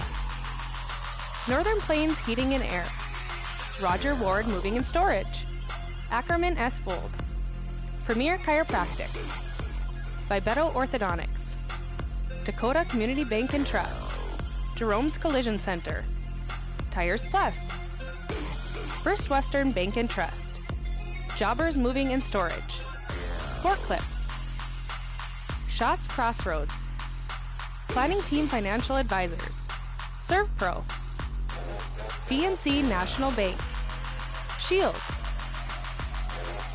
Make sure to like and follow PSP Network on all social media platforms. PSP Network, it's game day.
Never say die attitude is the only way you live today in the first two matchups at the WDA hockey tournament. It's loser outplay. The West Region semifinal day here at the Pepsi Rink at Maysa Arena. Welcome into game number 2 of the WDA hockey tournament semifinal round. And it is the 9-10-1 Dickinson Midgets as the home team taking on the 8-14 Bismarck High Demons as their own team. Winner moves on to tomorrow's action. Loser's season is done. Nick Holberg alongside of Tony Swearingen on the call here this afternoon. Big thanks to Todd Domries for coming up to the Magic City for the call on the first one. He does a great job, doesn't he? We'll bring Tony Swearingen. He did a great job. It's very fun calling a game with a guy like that. Yeah, a true professional, Todd Domries. He'll be on the call later on tonight as we'll have semifinal action between Legacy and Century. He'll be back for that one. I'll be on the call for this one and the next one. Minot and Jamestown come up in semifinal number 1 tonight. Let's get down to business here in this one, Tony. It's the Bismarck High Demons that come in after a loss yesterday. It's the Dickinson Midgets that come in after a loss yesterday. And let's look at how they got here and what the scores of those games were in yesterday's quarterfinal matchups. First, for the Dickinson Midgets, they lost 4-0 to the Century Patriots. That was a 3-6 matchup. Legacy was 3 better than Bismarck High yesterday, 4-1 in a 2-7 matchup. Did either of those scores last night shock you at all, or is that kind of what you expected last night? Honestly, the Bismarck High game shocked me a little bit. I thought that they were going to come out and play a little more gritty than they did. They played well enough to be in that game, just not well enough to win. The other game, honestly, like, Century, as talented as they are top to bottom with their roster, they probably shouldn't lose a game to many guys. So, I kind of saw that one coming, but Dickinson put up a heck of a fight, and they should be very proud of themselves in that respect. They just don't have that one difference maker that can bury pucks at will. I talked to Dallas Kuntz earlier on here today as we had a quick conversation. We're not going to share the whole conversation, of course, but that game got a little chippy last night, and we talked about that, how Dickinson just seems to be missing maybe that upper echelon guy like a Grohl from years past, or some of the guys that they've had in the past years. How does a team like Dickinson, in a game like this today against Bismarck High, where they're almost mirrored of each other, how does one of these teams come out on top here today? Well, I think Dickinson's got to kind of come back with the same physicality that they had. Dickinson did a nice job putting pressure on Century. They just couldn't finish. Dickinson's got the ability to get the puck in tight on the goaltender, and they got to put as much pressure on Bismarck High's goalie Erickson as early and as often as they possibly can to come out of this contest with a win. Now, on the other side of it, Bismarck High, they got to just come back and play the same way they played yesterday. They had some grade A opportunities. They just couldn't quite get the job done. And, both these teams, we kind of mentioned it yesterday, in the Bismarck High game and in the Mandan game, you got to play to win. And I sure hope that Bismarck High comes out of here ready to play and ready to win this hockey game and leave it all out here. And we're going to see a heck of a contest here. These are two very physical hockey teams. The stories of these two programs go way deep into West Region high school hockey and the time bank that is tradition and that is history. For the Bismarck High Demons, they've gone to the state tournament, Tony, 37 times. Unfortunately for the Demons and Wes Carr's group, back-to-back years where they haven't made the big dance after 37 straight. On the other side, the Midgets from Dickinson have gone a total of 4 times, and this is a program that looks to get back to the state high school hockey tournament. We talked about it yesterday, and we talked about it in the pregame leading up to today's matchup here today as well. The importance not only of a win to continue a season, but for your program really is elevated here today, and both teams need one really bad and a win today to keep their season alive. Well, I tell you what, for both programs, this game means everything to them right now. Just to give themselves the opportunity to play into the state hockey tournament. Listen, I've said it a half a dozen times already. You only have to win 2 games. Any combination of 2 games. There is no reason not to leave everything on the ice at all times in your 3-game set if you're trying to play your way in. You're on you're a bottom-ranked team two of the bottom-ranked teams here, all the top seeds won yesterday. So all the bottom seeds are sitting here in the loser-out games. And, we kind of saw it in the first game with Bottineau. How did they respond to the pressure? I didn't feel like they were aggressive enough. I didn't feel like they wanted it enough, and I don't want to see either one of these teams come out with the same mentality. Should be a fun one today. We got plenty more to come on our Shields pregame show here this afternoon. We're going to break down the starting lineups and the players to watch for. We'll look at the West Region's top producers, and then we'll put the numbers up head-to-head. You can make your bets now on who you think is going to advance into day number 3 of the North Dakota West Region Hockey Tournament. Will it be the Demons or will it be the Midgets?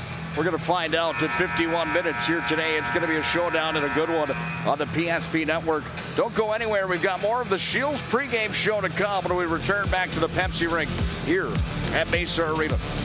Presentation on the PSP Network is proudly brought to you by Legacy Financial Partners, the Bone and Joint Center, Ask Fitness, Thompson Larson Funeral Home, First Choice Physical Therapy, The Hoopster, KX News, Century Eyewear, 701 Realty, North Country Sportswear, Morelli's Distributing, Qdoba, Jersey Mike's Subs, Nathan Stremick Signal Realty, Eyes on Burdick, Chuppy Health, Subway, The Beaupre Law Firm, Minot's Finest Collision Center, State Farm Paul Siebert, Minot Hockey Boosters, Prestwich Orthodontics, Hub International, The UPS Store, Planet Pizza, Northern Plains Heating and Air, Roger Ward Moving and Storage, Ackerman S. Fold, Premier Chiropractic, Vibeto Orthodontics, Dakota Community Bank and Trust, Jerome's Collision Center, Tires Plus, First Western Bank and Trust, Jobbers Moving and Storage, Sport Clips, Shots Crossroads, Planning Team Financial Advisors, ServPro, BNC National Bank, Shields. Make sure to like and follow PSP Network on all social media platforms. PSP Network, it's game day.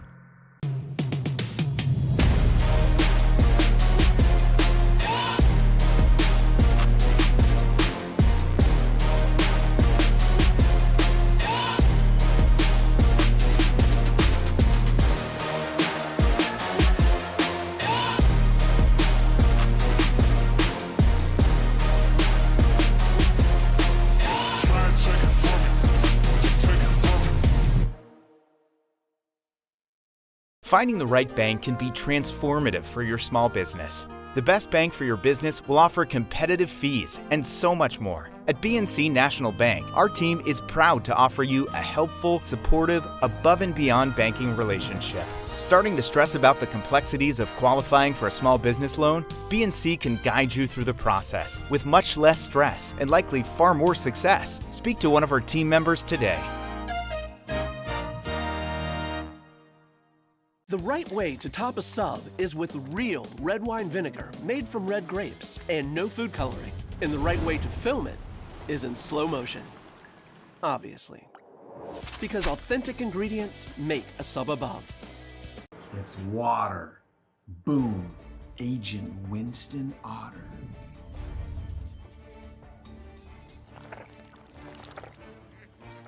He's been called the human sponge. Our stylists are trained to understand the nuances of cutting men's hair. Less pomp, more adore, huh, Brittany? Square face, wavy hair. Mid-fade with a textured top. Finish it off with a hard part and taper that neckline, coach. Cowlick, what's the move? It's not just all about hard work here. Hit all. 7. Pressure. Points. Yeah. It takes expertise to be a sport clip stylist. Here? Ah. That's the spot. Right there, huh? Sport Clips, the pros in men's hair.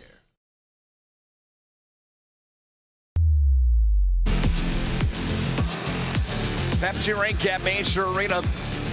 Been home to some pretty good hockey players throughout time, whether it's Minot High School, Minot Minotaurs, Minot State University, the Wall of Fame here at the Pepsi Rink at Maysa Arena. Plenty of familiar names that have gone on from the Magic City to move on to play at a high level for North Dakota in their hockey careers. Today we don't see any kids in this showdown here in the loser-out matchup between the Dickinson Midgets and Bismarck Demons, but we see some kids that are going to have an opportunity here today to make a memory and keep their season alive. Will we find a hero in this one as these two hockey teams come together by maybe some bad luck in the opening round, maybe by being outplayed just a little bit, whatever it may be. They come together today and they both look for a win. Welcome back into our Shields pregame show.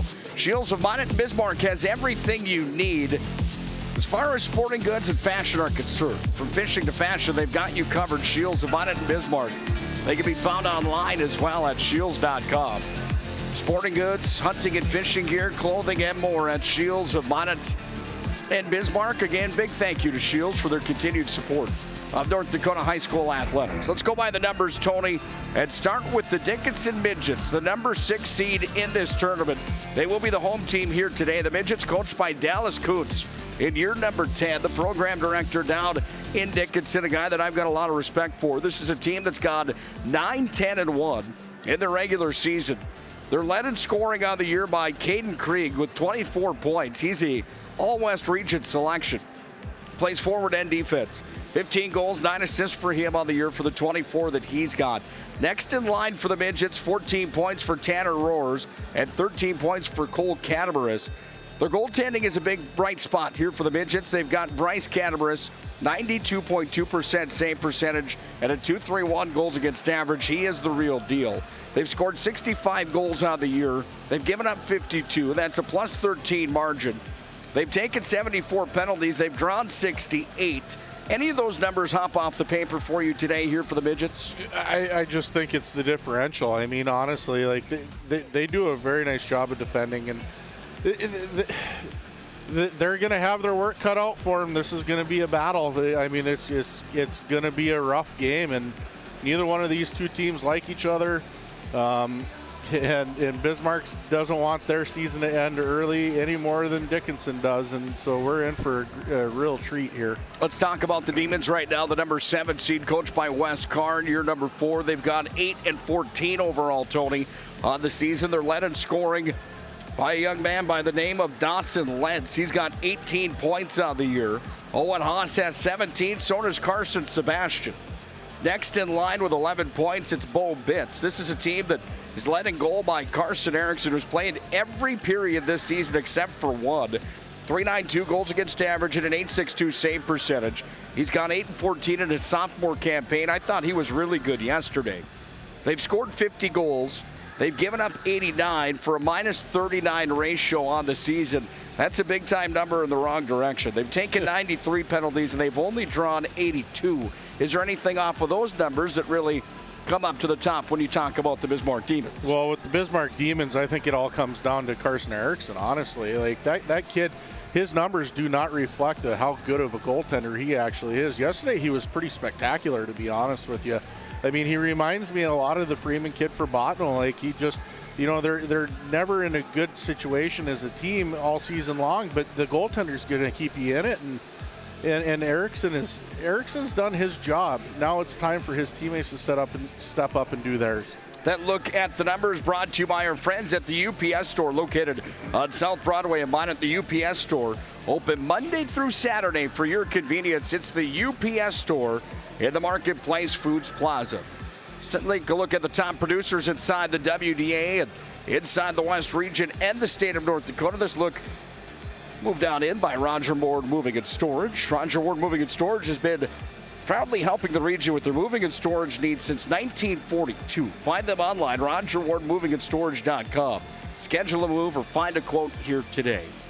Well, you see Marcus Butts from Legacy at the top of the list. 41 points for him now after an excellent performance yesterday. That kid really did shine last night, didn't he? Oh, Butts he's a heck of a hockey player, boy. I tell you what, I mean, there's a lot of kids on that list that are really good hockey players, and the future is bright for Western North Dakota hockey with these kids up on the leaderboard like that and playing top-level competition. 41 points for Butts. Max Vig had a big game yesterday. He's stuck at 39, however. Didn't get into the score sheet last night, but his two-way play is something special. 37 on the list for Adam Graney. By the way, just a sidebar here. Graney was not on this list yesterday. I was under the understanding in North Dakota high school hockey that Hazen Beulah, playing the 9 JV games that they do and the junior gold matchups, that Graney technically not playing a varsity schedule, so he was not on the list yesterday. We're going to talk to that young man here tonight. Graney will join us in between periods of the Minot High and Jamestown matchup tonight. So sidebar and an asterisk by Adam Graney, still a great player. 37 points for him on the season. Yeah, you can't say anything negative about the kid. It's not his fault that they play the schedule they play. With that being said, I mean, he did put up numbers. It's not against full-time varsity hockey schedule, and that's not his fault. Brooks Rolson's got 37 as well for Jamestown. We see him tonight. He squares off against Mackley Morelli for Minot High, who's got 36. That Magi and Jamestown matchup tonight, is that a coin flip in your mind tonight? I tell you what, it's all gonna come down to Minot High's defensive core. I mean, honestly, like that Minot High's got the offensive capability to control any game. But they're going to have to step up and play excellent defense today, because that Jamestown team, we saw it yesterday, they can strike very quick and very often. Bismarck Demons don't have anybody on this WDA top producers list, and nobody even close to the top 15 or in the top 40 in the state of North Dakota. The Midgets do, however. They've got Caden Krieg with 24 points. You see him at number 13 in the West region and number 35 in the state of North Dakota. There's a look at the WDA top producers presented by Roger Ward Moving and Storage. Moving across town or across the country, Roger Ward Moving and Storage can help you with your moving and storage needs. Big thank you again to Roger Ward for their continued support of North Dakota high school hockey. Well, the cheerleaders are on the ice. The ice has been resurfaced. We're just about set and ready for this one here today. Before we get too much further down the road in our Shields pregame show, we got to tell you that we've got more action coming your way on the PSP Network. WDA basketball comes back to the PSP Network for another season. PSP Network happy to bring you 3 days of action, 22 games from the Event Center in Bismarck. It's going to be an action-packed weekend of boys and girls Class A basketball at the Event Center in Bismarck. More games coming up here tonight on the PSP Network. You've got Century and Mandan in boys and girls high school basketball. Four Winds Minnewaca travels to Shiloh Christian tomorrow for a matchup at 4 p.m. as well. That comes your way this week on the PSP Network. And we have to mention, don't forget, Tyler Hagen Photography is here. THP's got photos of every game on the social media platforms for PSP Network. Again, Tyler Hagen Photography in the house again. Big thanks to him as well. Well, just about set for game time here at the Pepsi Rink at Maysa Arena. Nick Holberg alongside of Tony Swearingen. Tony, let's dive into the starting lineups tonight. They're presented by our friends at Hub International Insurance. Hub International Insurance, you can give them a call today for all your personal and business insurance needs. Hub is the leading North American insurance brokerage. Call 355-3100. Hub International Insurance. Josh Cattell or Michael Borman can help you today. For the Bismarck High Demons, Carson Erickson starts in goal today. On defense, Jackson Hill with Garrett McIntyre. Carson Sebastian, Bo Bitz, and Owen Haas will start. All seniors except for Garrett McIntyre and Carson Erickson, the sophomore goaltender. 4 seniors start today as well here for the Dickinson Midgets. You've got Sam Stillings with David Seibel, Ty Nelson, Levi Jerome, and Tanner Rohrs. It's Rohrs and Jerome on defense, and in goal, Bryce Catabaris gets the start today here for the Midgets. Tony, closing thoughts on the pregame show from Shields here today before we face this one off? Well, this is going to be a goaltending matchup for sure. I mean, Catabaris and Erickson, they both played spectacularly yesterday. And so we're going to see who the better goaltender is. Somebody wins and somebody goes home. It's either going to be win number 9 on the year for the Bismarck Demons or win number 10 for the Midgets. It could be an all-out war here this afternoon at the Pepsi Rink at Maysa Arena. When we come back, we'll have the official introductions and we'll face it off. It's the Midgets and Demons here on the PSP Network. Can a winner advance, loser go home matchup at the WDA Hockey Tournament. This presentation on the PSP Network is proudly brought to you by Legacy Financial Partners, The Bone and Joint Center. Ask Fitness. Thompson Larson Funeral Home. First Choice Physical Therapy. The Hoopster. KX News. Century Eyewear. 701 Realty. North Country Sportswear. Morelli's Distributing. Qdoba. Jersey Mike's Subs. Nathan Stremick Signal Realty. Eyes on Burdick. Chuppy Health. Subway. The Beaupre Law Firm. Minot's Finest Collision Center. State Farm Paul Siebert. Minot Hockey Boosters. Prestwich Orthodontics. Hub International. The UPS Store. Planet Pizza. Northern Plains Heating and Air. Roger Ward Moving and Storage. Ackerman Esfold. Premier Chiropractic. Vibeto Orthodontics. Dakota Community Bank and Trust. Jerome's Collision Center. Tires Plus. First Western Bank and Trust. Jobbers Moving and Storage. Sport Clips. Shots Crossroads. Planning Team Financial Advisors. ServPro. BNC National Bank. Shields. Make sure to like and follow PSP Network on all social media platforms. PSP Network. It's game day.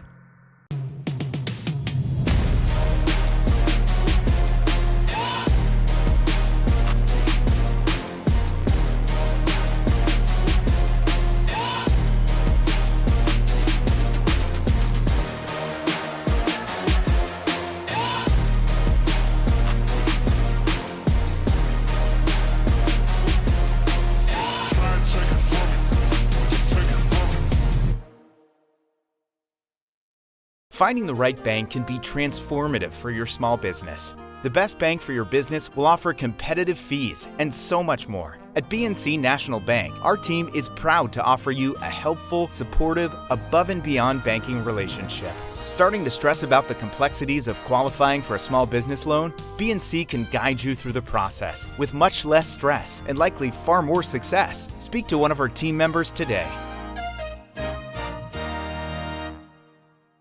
The right way to top a sub is with real red wine vinegar made from red grapes and no food coloring. And the right way to film it is in slow motion. Obviously. Because authentic ingredients make a sub above. It's water. Boom. Agent Winston Otter.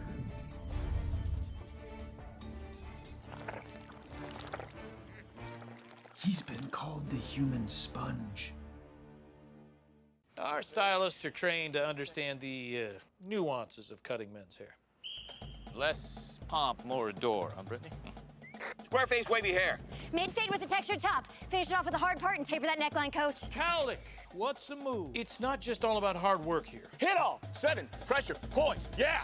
It takes expertise to be a sport clip stylist. Here? That's a spot.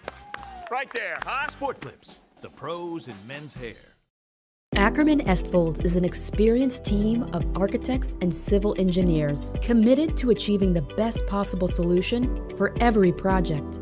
Over the past 20 years, our team has been trusted with jobs big and small throughout the state, from major flood protection projects to county roads, classroom walls, and community spaces. We will be your partner through the initial design to final construction. Trust the Ackerman Estfold team with your next project.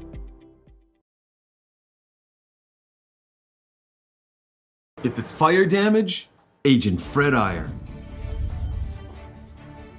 From burnt to unburnt, he does that.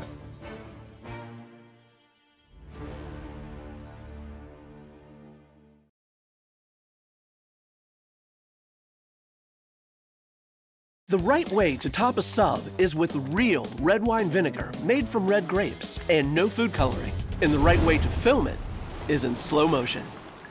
Obviously. Because authentic ingredients make a sub above.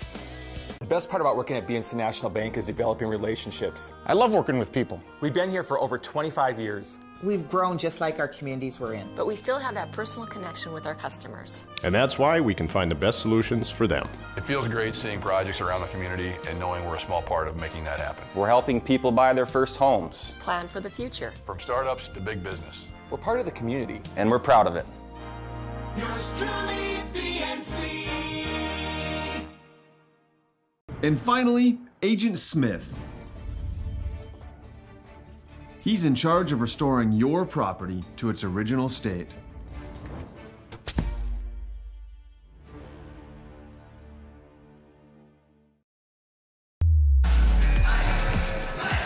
Showtime from the Pepsi Rink at Maysa Arena. Loser goes home. Winner advances to tomorrow to play the loser of tonight's second semifinal between Century and Legacy. Nick Colbert, Tony Swearingen on the call here this afternoon from the Pepsi Rink at Maysa Arena. There you see the goaltender Carson Erickson. He's got the start today for the Bismarck Demons, who are in black. They take on Dallas Kuntz's Dickinson Midgets here today, who are in white uniforms. Tony, is there one key in your mind to the showdown here today? It's going to be goaltending. Whichever team can defend, and it's going to come down to these two spectacular goaltenders. Puck's taken here off the near side wing. We are underway from the Pepsi Rink at Maysa Arena. Nick Colbert again, Tony Swearingen on the call today. Tony, great having you with me. Yesterday was a lot of fun in the quarters. Semi-final rounds, always a lot of fun as well. And we are off and running here from the Pepsi Rink at Maysa Arena as the puck's going to be taken here by the Midgets. They come out swinging early on as they have it pinned up on the far side wing. Taken by the Demons. They're trying to clear the zone here. Comes back into the hands now up for Owen Haas. And Haas will carry it down with a backhand. He spins it in towards Catamaras's blocker's side. Pushes across the zone. Comes away here to Roars. And Roars goes up to center with it where the Demons moving right back across. Comes back away at the blue line here for the Midgets. They're going to take it and send this one back into the zone. Cole Catamaras sends it down. 13 points for him on the year. He's got his name called this time for an icing, and we'll have a face-off coming just 54 seconds in on a Planet Pizza icing call. Planet Pizza 701-852-1700. Planet Pizza truly is the best on the planet. Yeah, not a whole lot here, early in this young first period, but you can see the physicality already coming out. There's been a few nice big hits and another one below the goal line. So this is going to be a very interesting physical hockey game. Dickinson Century last night, I called it prison rules. They let him play last night. Do you expect more of that today? Oh, yeah. I don't necessarily think it's going to be on that level, but Dickinson certainly isn't going to back down from Bismarck High's physicality. And with that being said, Bismarck High, they're going to play Bismarck High hockey. That's what they're known for. Nobody likes playing against Bismarck High, and it's for a good reason. They're a good hockey team. They have a long storied tradition, and these kids have no quit in them. I've been saying it all year long that this is a Dickinson Midget team that I wouldn't like to play in the WDA hockey tournament. Now we're at that tournament, and this is a win in advance game. Lose and go home, and the Midgets are the opponent here for the Demons. And it's going to be Dickinson definitely. Listen, they've been around a long time, but they've only made the dance 4 times up to this point. I think they feel like they have more to lose, and that's going to come down to it. I think ultimately, when it comes right down to it, I do believe that Dickinson will outlast them. Dickinson beat Bismarck High by a score of 5-0 at Dickinson. Then the Demons won 2-1 on their home ice at the Walker Arena later on in the season. So this is the rubber match of the 3 between these two teams. Pepsi Rink at Maysa Arena location today is a big hits fired on the far side wing. Jackson Hill got into the D-man for the Midgets there. That was Jerome. All the way down it comes, and another icing, this time delivered by the UPS store located on South Broadway in the Magic City. The UPS store for all your packing and shipping needs. And I'm going to continue with that statement. I don't think any team wants me to pick them right now. I'm 0 for 1. So, I picked Bottineau in the morning game, and look how that turned out. So hopefully Dickinson can turn that around for me here today. Demons have possession. They cough it up. Soon down in front. All the opportunity was there from Jacob Lucas, we talked quite a bit about him last night. Shot, save, rebound. Oh, this puck is loose on top of the blue paint. Erickson goes down, closes the legs. Let me tell you, not an easy position to be in. Erickson uses the muscle to keep those legs together. Freezes the puck there, and Erickson tested early. Yeah, and he was a long ways out of his net there, at the top of the crease. And he's kind of out in no man's land when you're surrounded by 3 Dickinson players just digging away at it. So good save for Erickson. Puck comes back away now here to the Demons on the far side wing. Such a strong tradition, so many great players to come through the Bismarck High program. I've got to tell you, those uniforms they're wearing today might be my favorites of all time. Are you a fan of this outfit, the third of Bismarck Highs? I love it. It's so classy and clean, and I love the logo that they have on the front. That's the school crest, and boy, they're just sharp. Shot came from behind the net into the glove of the netminder. And the first save of the game won't count on the board for Bryce Catabaras because it was not on goal. It was from behind the goal. I'm also a big fan of that demon, just the maroon with the white with the demon cartoon head on the front. Yeah, I'm a big fan of that one as well. I'm not a big fan of the candy cane ones they wore last night, but if you can't count the amount of stripes on a jersey, it's too busy for me. And they had about 97 of them on there last night, so. I'm a fan of these for sure. They look mean. That's the only word you didn't use to describe them than I would. I would say everything you said had mean into it. They're playing mean right now, trying to stay alive here in the 23 season. Puck's up at center ice now into the zone for the Midgets, but it's taken by the Demons. They fire across center. Here's a chance as this one's going to come all the way down in after it. This is Braden Wolf, the first one down in the corner. It's pinned up down behind the net of Catabaras, and the puck is freed now, where it comes back away with under 13 to play in the opening period. Nobody on the BNC Bank scoreboard just yet as the puck is launched to the other end of the ice where Siebel goes in after it. David Siebel, 7 points on the year for him. Comes up through neutral, past the blue line and all the way down, and we'll have an icing called here. With 12:40 to play in the opening period, scoreless on the BNC National Bank scoreboard. Yeah, and a good start for the Bismarck High Demons here. We were wondering how they were going to be able to match Dickinson's physicality and intensity that they played with last night against Bismarck Century, but so far so good for the Bismarck High Demons. Pucks away to the far side wing, up to center, drifted right back in by the Midgets as it's down into the corner from Cole Catabaras. Midgets at the point. They can't hold. We go back the other direction now for Bo Bitts. Teeter-totter match ensues, then it's dumped in. Erickson out of the net to play it. In after it behind, it's taken by the Demon D-man. Out with it comes Cowley, sent it away to the near side. That's 22 rather for the Demons. I don't have him on my list, Tony. I'm not sure. We'll get it for you. I do apologize. But comes back away, back behind Catabaras, and here come the Midgets into the offensive territory. Caden Krieg's in over the line. He's whistled for the offsides. Yeah, and that was a good-looking stretch pass there by Dickinson, trying to force the issue. Just unfortunate he stepped offsides before he had possession of the puck. 22's Hunter Hervella, by the way. I've got him on the list as number 2 in this hockey game. He's actually in 22 here tonight. Puck's away on the near side. Midgets back in behind the net.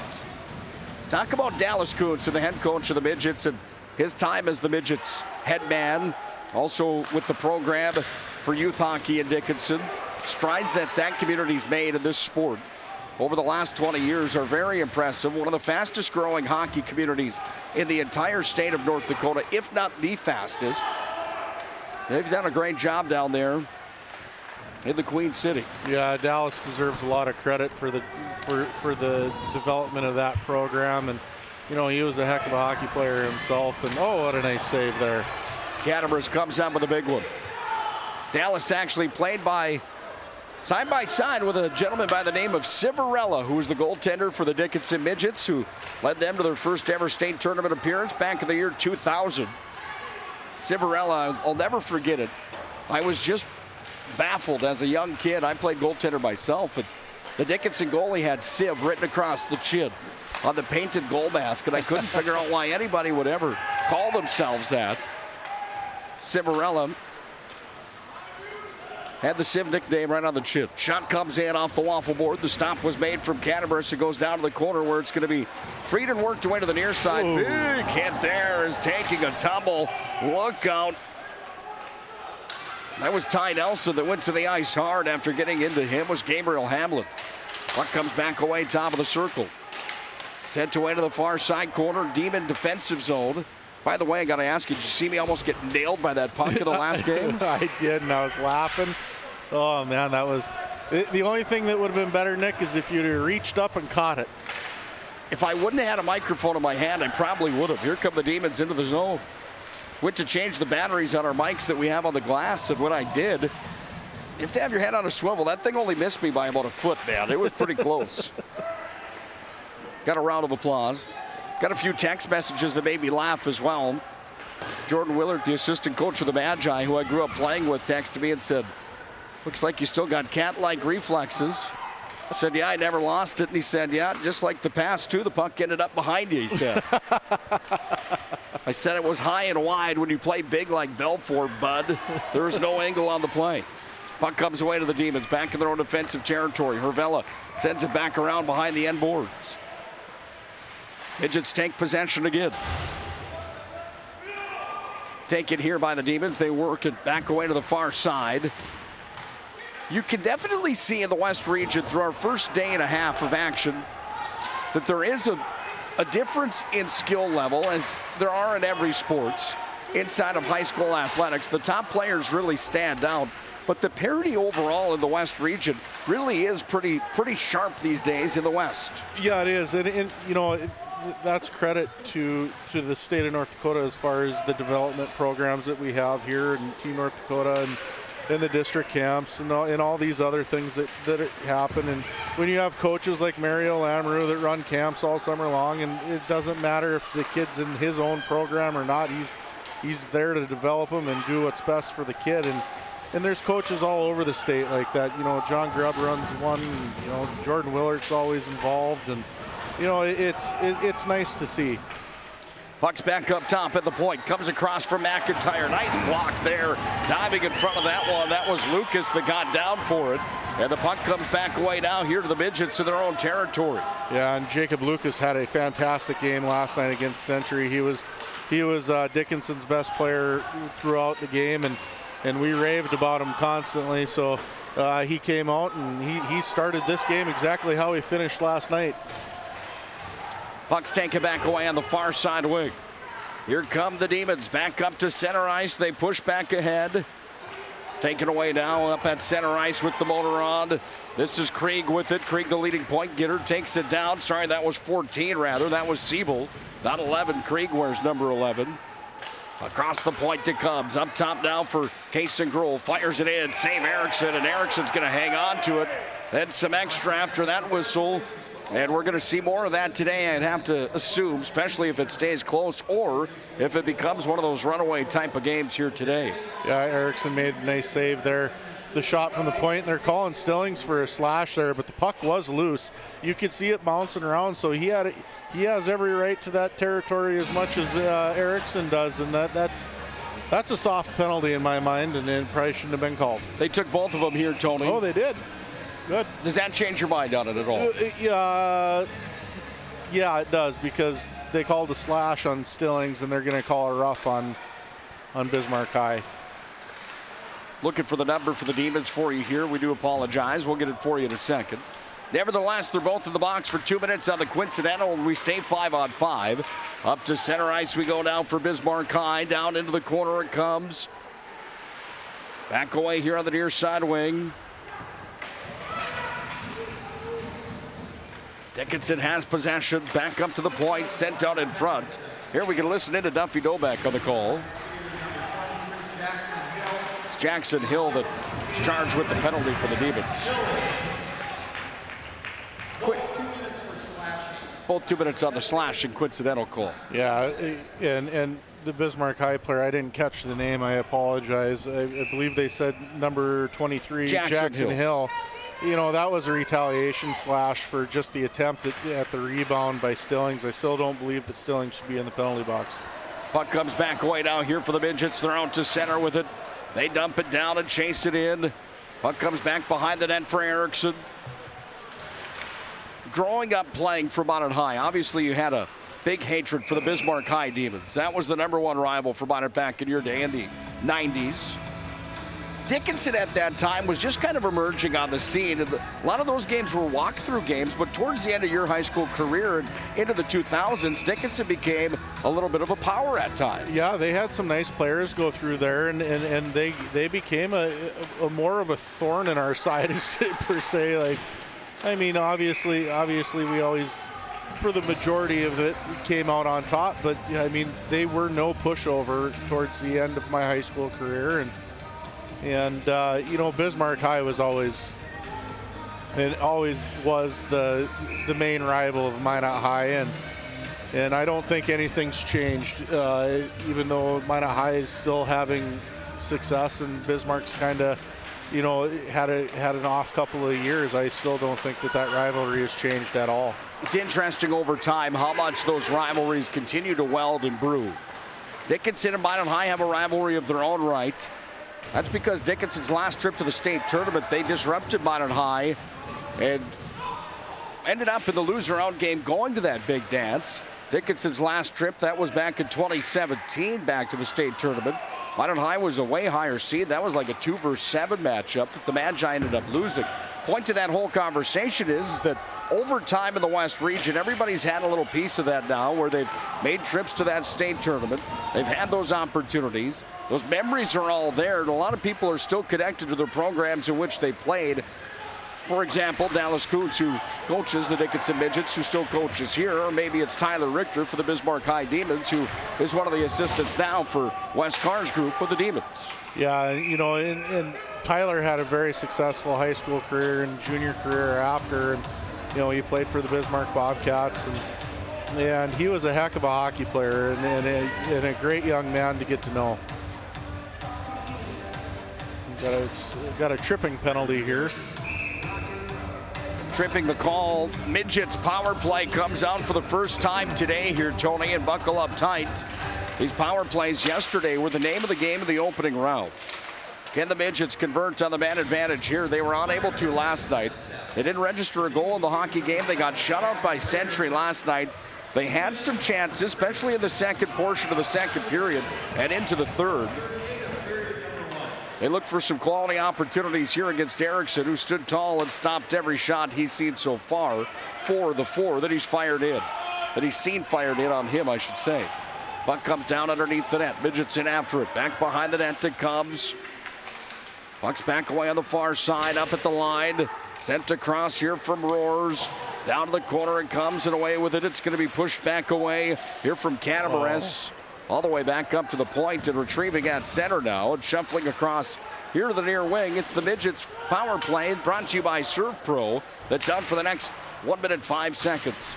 Yeah, Crick came across to cover and support his D partner there, and the pass went to where he used to be and not to where he was currently, and that's unfortunate because Dickinson was just about to get set up.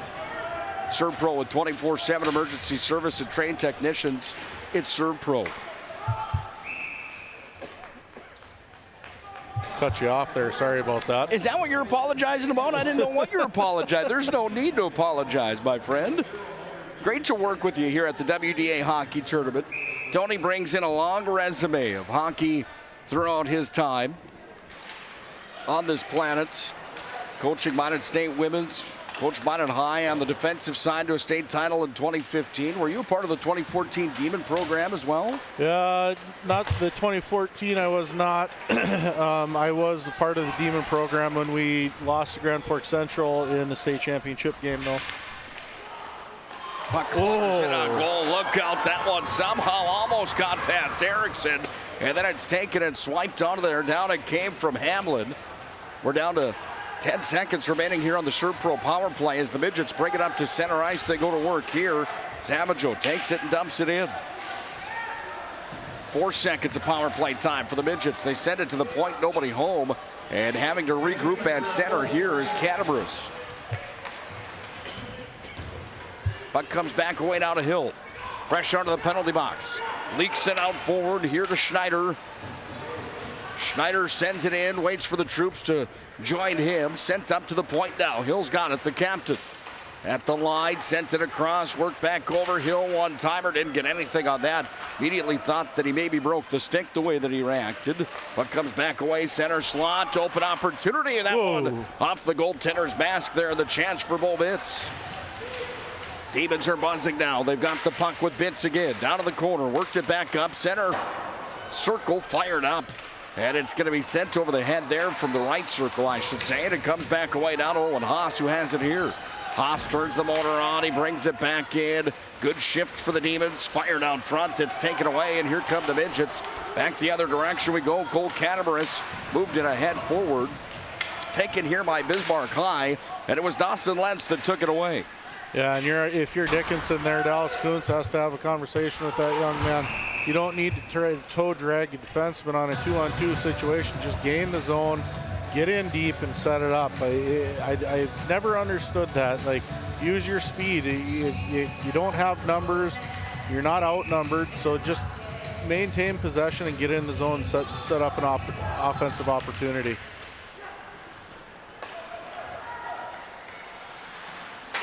Puck's taken here, dumped back in by the Midgets. All the way down it comes.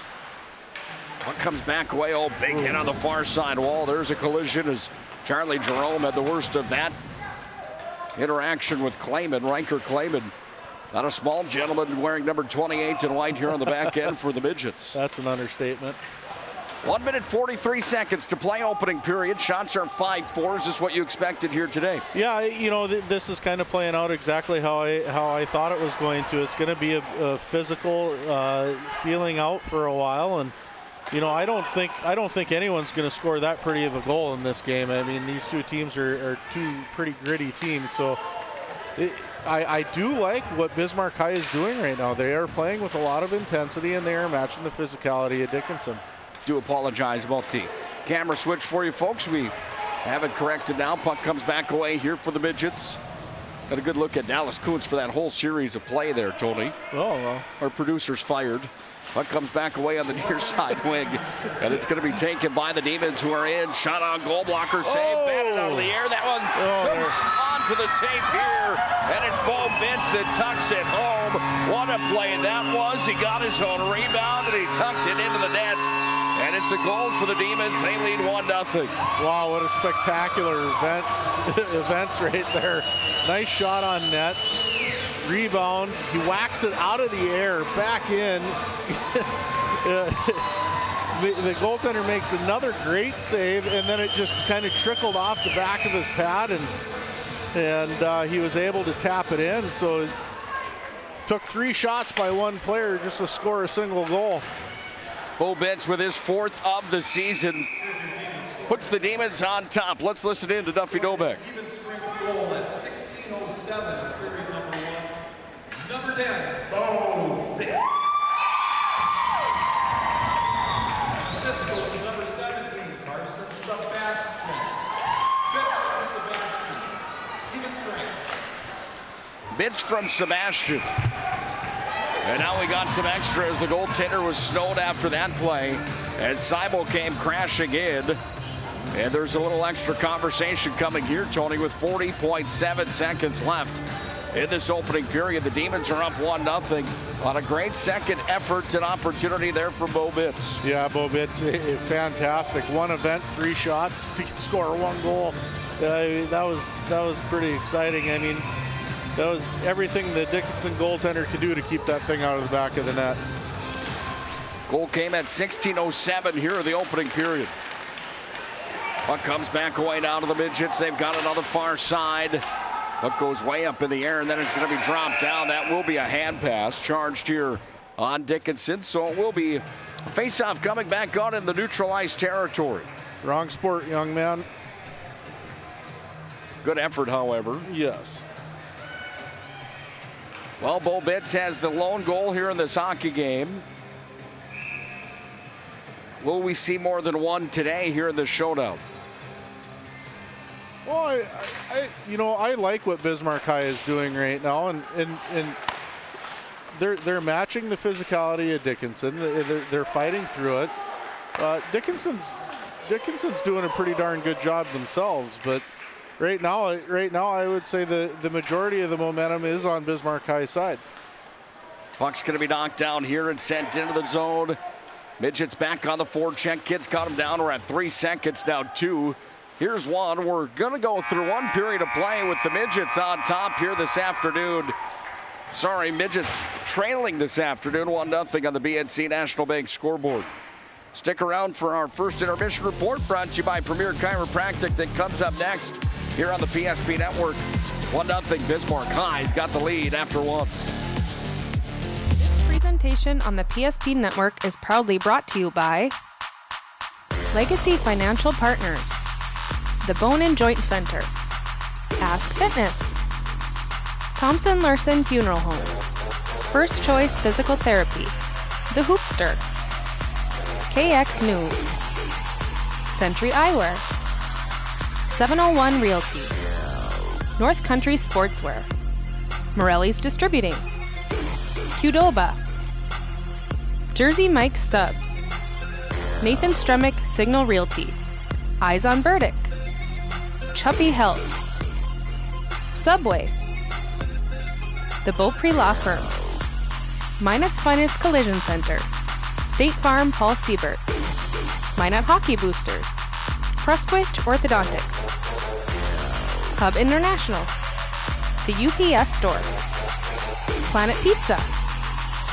Northern Plains Heating and Air, Roger Ward Moving and Storage, Ackerman S. Fold, Premier Chiropractic, Vibeto Orthodontics, Dakota Community Bank and Trust, Jerome's Collision Center, Tires Plus, First Western Bank and Trust, Jobbers Moving and Storage, Sport Clips, Shots Crossroads, Planning Team Financial Advisors, ServPro, BNC National Bank, Shields. Make sure to like and follow PSP Network on all social media platforms. PSP Network, it's game day. The magic of what we do really comes down to combining different aspects of patient care. Here at Premier Chiropractic, we love combining soft tissue work, the adjustment, and exercises together. We found that this gets the best results for our patients.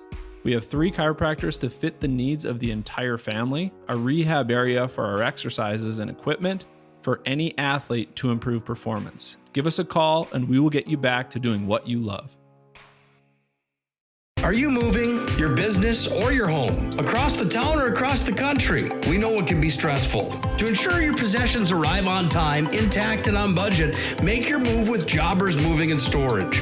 Jobbers can help you with every aspect of your move. With our efficient step-by-step approach to move management, we can tailor a plan to suit your needs and schedule. With locations in Bismarck, Fargo, Minot, and Aberdeen, Jobbers Moving and Storage is your choice. Visit jobberswarehouse.com. It's Jobbers Moving and Storage. I'm a grateful person on a lot of levels. I've been given so many great opportunities. But most of all, even as a little kid, I was taught a set of values. Like tools for life, hard work, responsibility, and the key to making it all work, commitment. First Western Bank and Trust. You can bank on us. Ackerman Esvold, your neighbors, friends, and family who are working for you. The local team with local availability and accountability for all of your engineering, architecture, environmental, transportation, and land development needs. Your project can rely on Ackerman Esvold. Find them online at ackermanesvold.com. When you start your project, talk with Ackerman Surveying and Associates. Our experienced surveying team guides you in the right direction with planning, platting, and lot and boundary surveys. The trusted name in land surveying, the trusted name in architecture and engineering is Ackerman Surveying and Ackerman Esvold. Find them at ackermanesvold.com. What you're witnessing actually happens. This is a sad story about bad math. Bad math? Does your online company include mounting? You can't beat the online pricing. When you add the mounting, the shipping, and all the extras, it's just simple math. We guarantee the lowest prices. Our Plus plan is simply better, a less expensive way to buy tires. Thinking tires?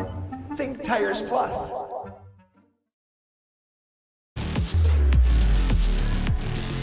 "17 minutes in, 34 more to go.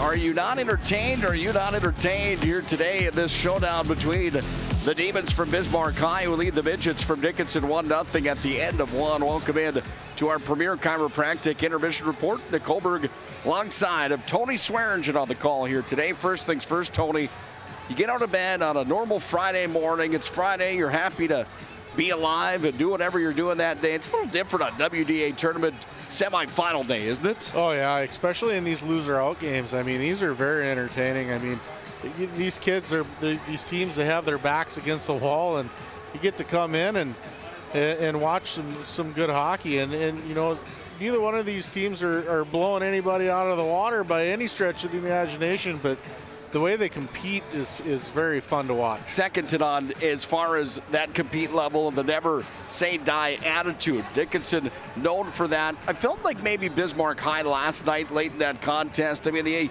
the effort was still there. It felt like maybe, but it just didn't seem like the urgency was by any means. Maybe you save some gas in a situation like last night heading into today, where you know that you got to give your best performance for 51 minutes to stay alive. Yeah, maybe, you know, but last night it was a very close game, and I mean, I don't want to beat a dead horse. I mean, we talked about it last night there too, but like, come tournament time, you play to win, you coach to win. Everything you do every time when you put your hockey equipment on to win. And that's the mentality you have to have. And you know, today both teams are showing they want to win, and it's fun to watch. I heard that same message when you were playing street hockey with the kids down the road from you, that sometimes Uncle Tony down the road with his street hockey shin pads on, playing too hard to win once in a while. Always fun. Just a joke, of course. Time to look at the first period numbers, Tony. Presented today by Premier Chiropractic. Premier Chiropractic focused on improving the overall health of Minot and the surrounding areas through the most cutting-edge advances in natural health care today. Find them online, premierchiropracticnd.com. Well, here's the numbers from the first. Bobit scored at 16:07 of the first period. That was with 53 seconds remaining in our opening frame. Carson Sebastian had the assist on the goal. The only goal to report here in the hockey game, shots in the first period were 8-6, favoring the Bismarck High Demons. Gadabrus made 7 saves on 8 shots, 6 saves on 6 shots for Carson Erickson. 1 power play for Dickinson. They did not register a goal on that power play. Quality scoring chances, the Midgets had 2.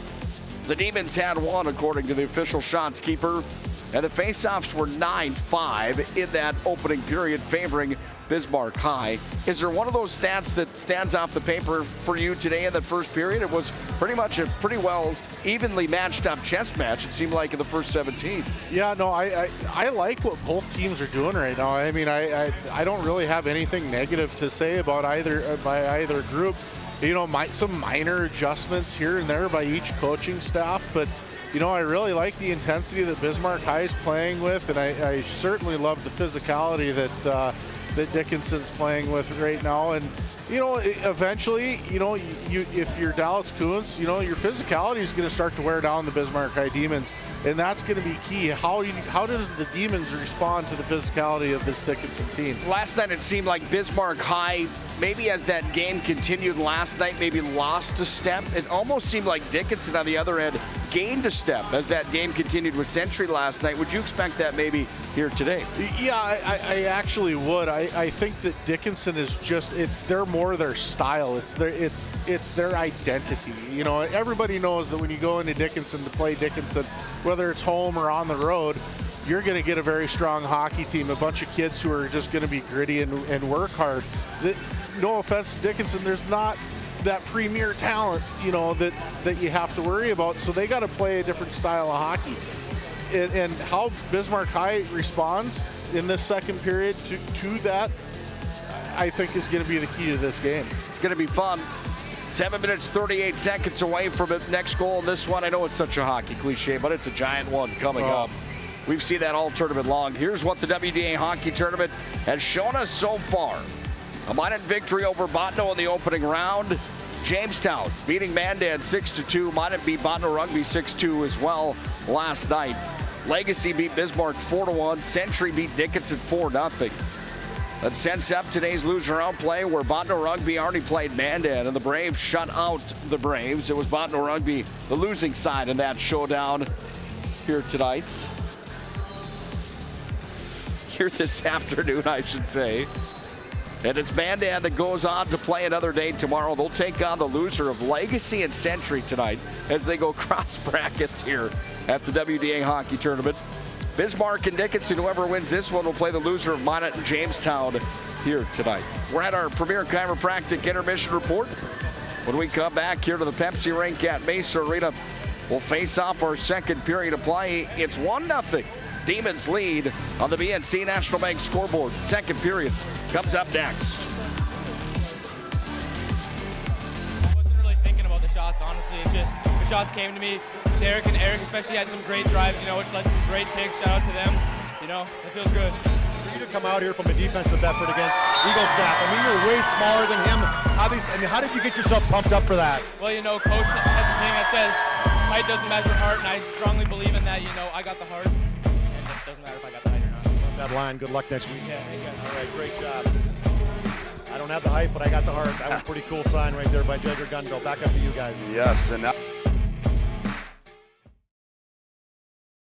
This presentation on the PSP Network is proudly brought to you by Legacy Financial Partners, the Bone and Joint Center, Ask Fitness, Thompson Larson Funeral Home, First Choice Physical Therapy, The Hoopster, KX News, Century Eyewear, 701 Realty, North Country Sportswear, Morelli's Distributing, Qdoba, Jersey Mike's Subs, Nathan Stremick Signal Realty, Eyes on Burdick, Chuppy Health, Subway, The Beaupre Law Firm, Minot's Finest Collision Center, State Farm Paul Siebert, Minot Hockey Boosters, Prestwich Orthodontics, Hub International, The UPS Store, Planet Pizza, Northern Plains Heating and Air, Roger Ward Moving and Storage, Ackerman S. Fold, Premier Chiropractic, Vibetto Orthodontics, Dakota Community Bank and Trust, Jerome's Collision Center, Tires Plus, First Western Bank and Trust, Jobbers Moving and Storage, Sport Clips, Shots Crossroads, Planning Team Financial Advisors, ServPro, BNC National Bank, Shields. Make sure to like and follow PSP Network on all social media platforms. PSP Network, it's game day.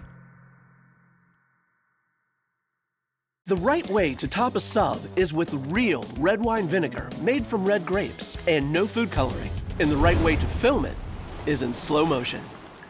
Obviously. Because authentic ingredients make a sub above. The best part about working at BNC National Bank is developing relationships. I love working with people. We've been here for over 25 years. We've grown just like our communities we're in. But we still have that personal connection with our customers. And that's why we can find the best solutions for them. It feels great seeing projects around the community and knowing we're a small part of making that happen. We're helping people buy their first homes. Plan for the future. From startups to big business. We're part of the community. And we're proud of it. Yours truly, BNC. And finally, Agent Smith. He's in charge of restoring your property to its original state.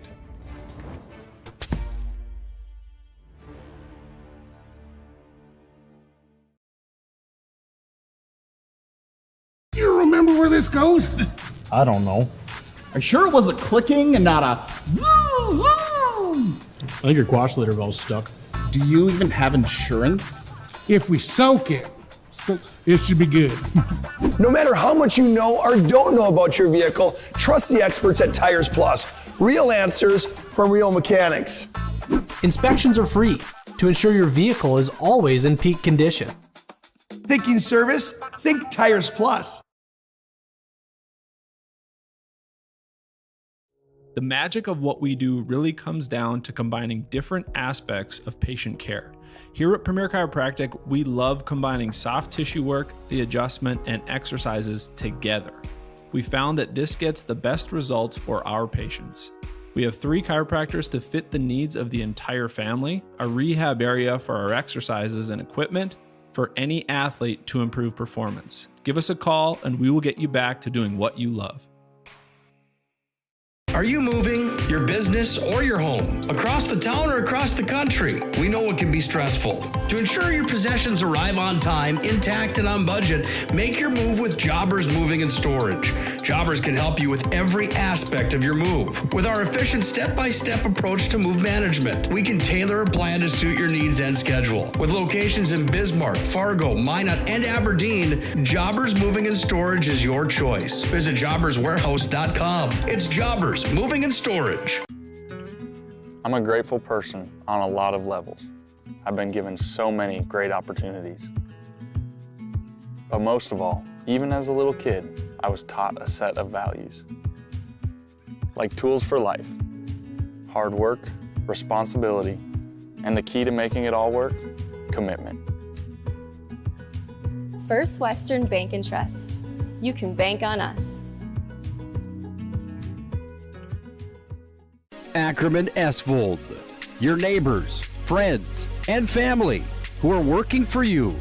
The local team with local availability and accountability for all of your engineering, architecture, environmental, transportation, and land development needs. Your project can rely on Ackerman Esvold. Find them online at ackermanesvold.com. When you start your project, talk with Ackerman Surveying and Associates.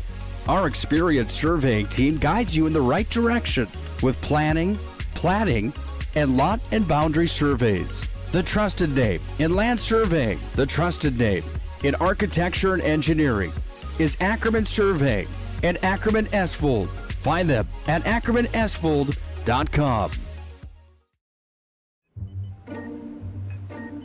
What you're witnessing actually happens. This is a sad story about bad math. Bad math? Does your online company include mounting? You can't beat the online pricing. When you have the mounting, the shipping, and all the extras, it's just simple math. We guarantee the lowest prices. Our Plus plan is simply better, a less expensive way to buy tires. Thinking tires? Think Tires Plus.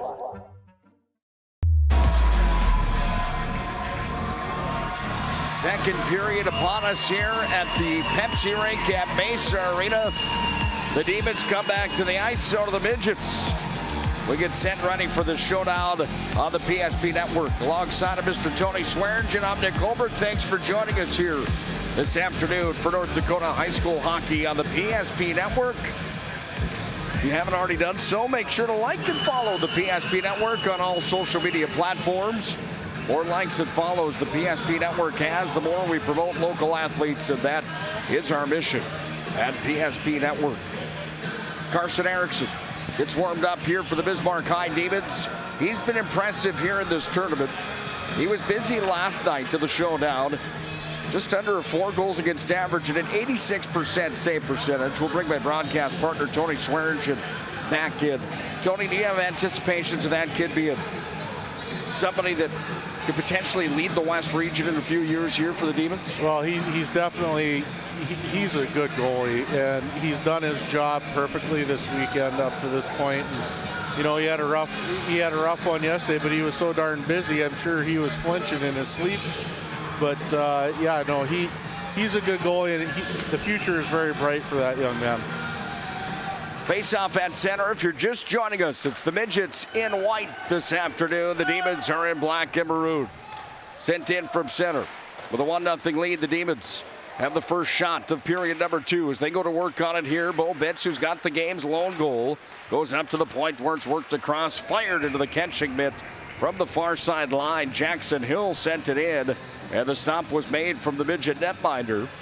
Just 19 seconds into period number 2. Any major corrections here in the second for either team? No, I don't think so. I really liked what Bismarck High did in the first period. We'll just see if they can outlast the physicality of Dickinson here. Puck comes back underneath the net on the offensive side for the Midgets. On with it here for Dickinson and working it to the far wall. This is David Siebel. He fires it in. That one, a high riser over the head there of the netminder Erickson. Puck bounces into the center slot, pushed away for Bitts over on the far side. Sent down to the corner. Jackson Hill after it. Fresh off the box, it comes down to the far side. Cole Catabaras skates all the way down to retrieve here in his own territory. He's got a man on top of him. No call on the play there as the puck is freed down underneath the goal line now. Midgets will have possession. Not much real estate doing there as it comes back away off of Blonsky. And Blonsky tried to move it back up onto neutral. Held it at the line. Puck comes underneath the net. Walking out, sending it out front. All the opportunity was there from the back doorstep from Dawson Lentz. He had a good game last night for the Bismarck High Demons. Lentz on the season. 18 points on the year coming into this showdown. Up to center we go now. It's Caden Krieg hitting the brakes. Krieg on the far wall sends it down into the corner where hit after it. Cole Catabaras goes to work.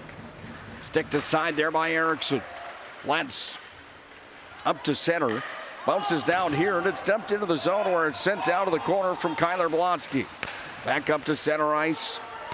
Demons will take it. They dump and chase. They peel off for a change as Marchek sends it in. Back underneath the net comes away here now to Kason Grohl. Grohl will send it away to the near side. Back up at center. Jackson Hill, make that Ethan Wood rather, trying to dump it ahead, but we've got to stop in the play here. And a faceoff coming back out into the neutral zone area. A little back and forth for you early in the second period. And Bismarck High continuing to be able to stave off the pressure from Dickinson. And, you know, if you're Wes Carr on that bench, you got to be pretty happy with what you're seeing right now. Face-off to be taken here. And it's one back over to the far side. Off it comes down to Lucas. He pushed it up to center. Forward it comes from Gross. And Gross sends it in. First one on the retrieve here for the Demons. Away with it, Ethan Wood. Reversed it back behind his own net. Fired it back up to center. And here come the Demons on a 2-on-1. They're into the zone with it.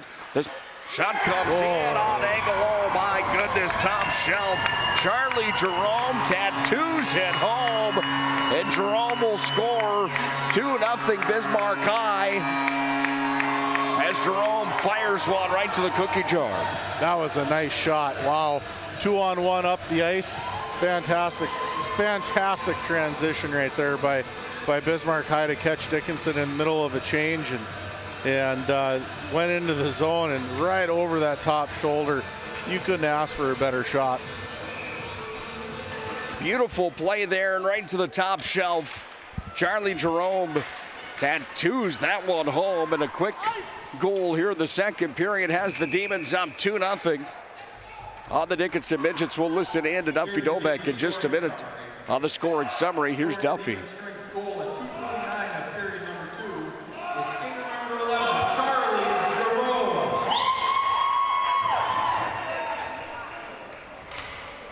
Assistant goal goes to number 13, Ethan Wood. Well, that's Jerome from Wood. And the Demons lead 2-0 on the BNC National Bank scoreboard. There's a conversation here with the officials now, Tony.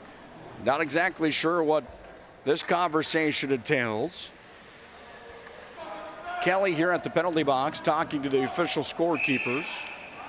Now it looks like we're set. We're ready here. There was a call in yesterday's Bottineau-Rugby game with Jordan Kelly on a too many men on the ice call. We got some clarification on that call last night.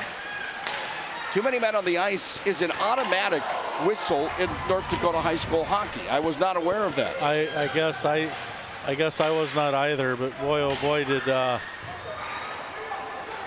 that's very unfortunate because that was a deciding play early in the game there.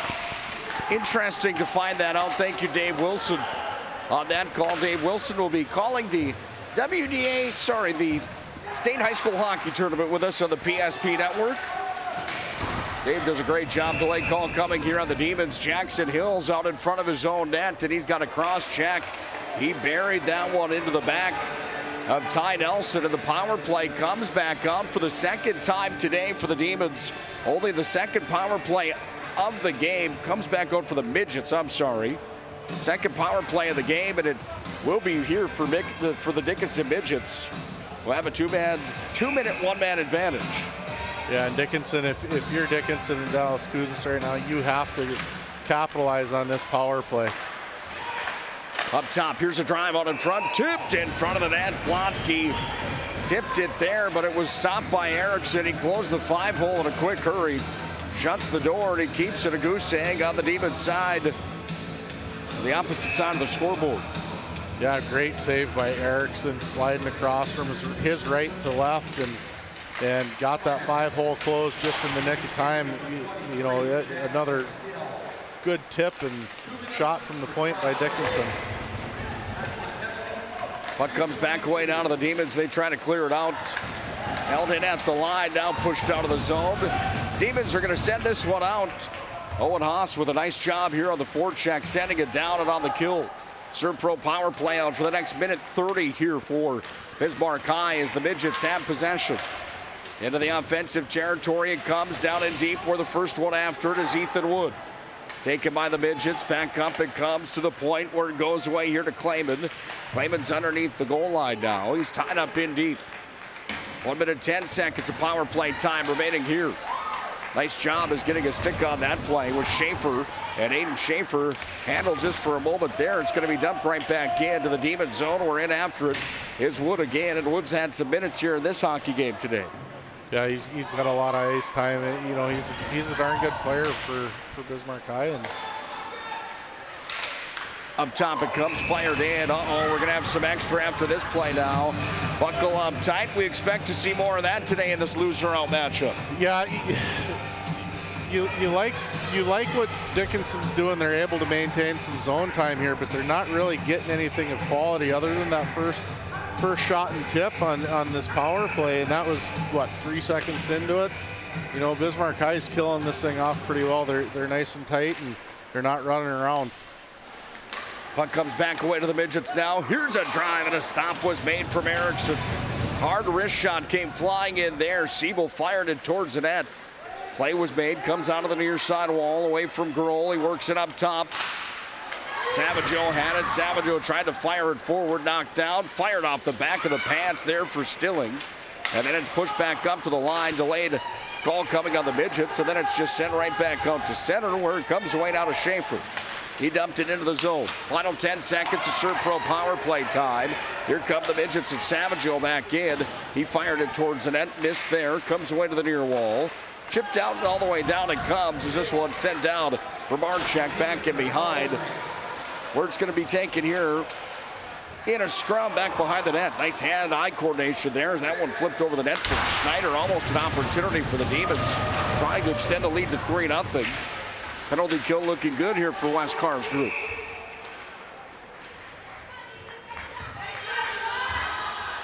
Well, we've got a whistle on the play and a faceoff coming back out. I'm not really. I think they called offside there, but it didn't look like it was. Right down in front of us, and a little confused on that one. Offside's the call. Here come the Midgets into the offensive territory. In with it comes Krieg. He fired, just missed wide. Back now it comes up at the points. Here's Roars, tried to feed it back door. Nice play there from Jackson Hill. He took it away, pushed it to center. Lentz carried across. Now Lentz is going to skate in with it. Dawson Lentz dancing through traffic. It's 1-on-5 for Lentz here, waiting for his trailers. Sends it out in front. Loose here, backhanded right in front of the net. That one goes through the goal mouth and wide. Good opportunity there for the Midgets to clear it out, but the Demons held it right back in. Here's the chance, walking and firing. Sebastian sent it wide of the cage.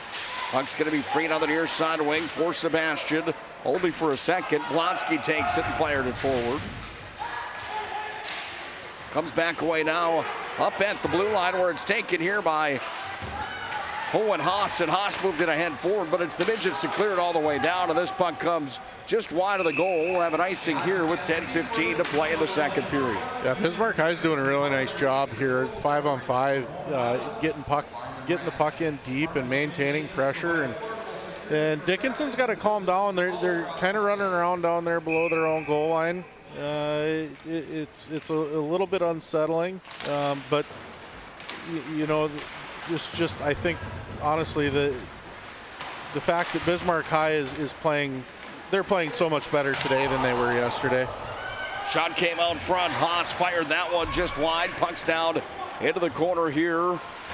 One more here for the Demons could be a major dagger in this hockey game with under 10 to play in the second. Puck comes up to the near wing where it's dumped ahead forward by the Midgets. Will it be down for an icing? It is. Tony, how do you like this? We'd like to give a special hello today to Dolores Nagel watching today. She's 87 years old and she tunes into every PSP Network matchup. Reese Nagel's great-grandmother, Dolores, watching here today. Hello, Dolores. Hope you're enjoying a little Demon hockey today on the PSP Network. That's fantastic, isn't it? Yeah, that's great. Wherever you may be today watching on the PSP Network, thanks for joining us, spending some time with Tony and I in your living room or car, wherever you may be watching this here today or listening. Puck comes back away on that center ice. It's going to come back into the possession here for the Midgets. Shot came away from Seibel, fired it away to the near side wing. Taken by the Midgets. They send it right back in. I was thinking yesterday when I got home last night after a full day of WDA coverage. This puck tipped in front. Save, rebound, shot, top shelf. They scored. Oh, it came out front and hammering it home for the Midgets. Right on the doorstep.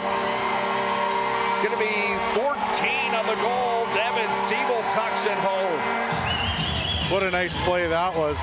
You know, Dickinson was coming hard on that forecheck and ended up getting the puck back to their D, and it was a quick shot on net. And Erickson made the initial save, tried to push from his left to his right, and couldn't quite get over there. And top shelf bar down goal. That was a pretty one, which is unfortunate for Erickson because he's played spectacularly up to this point.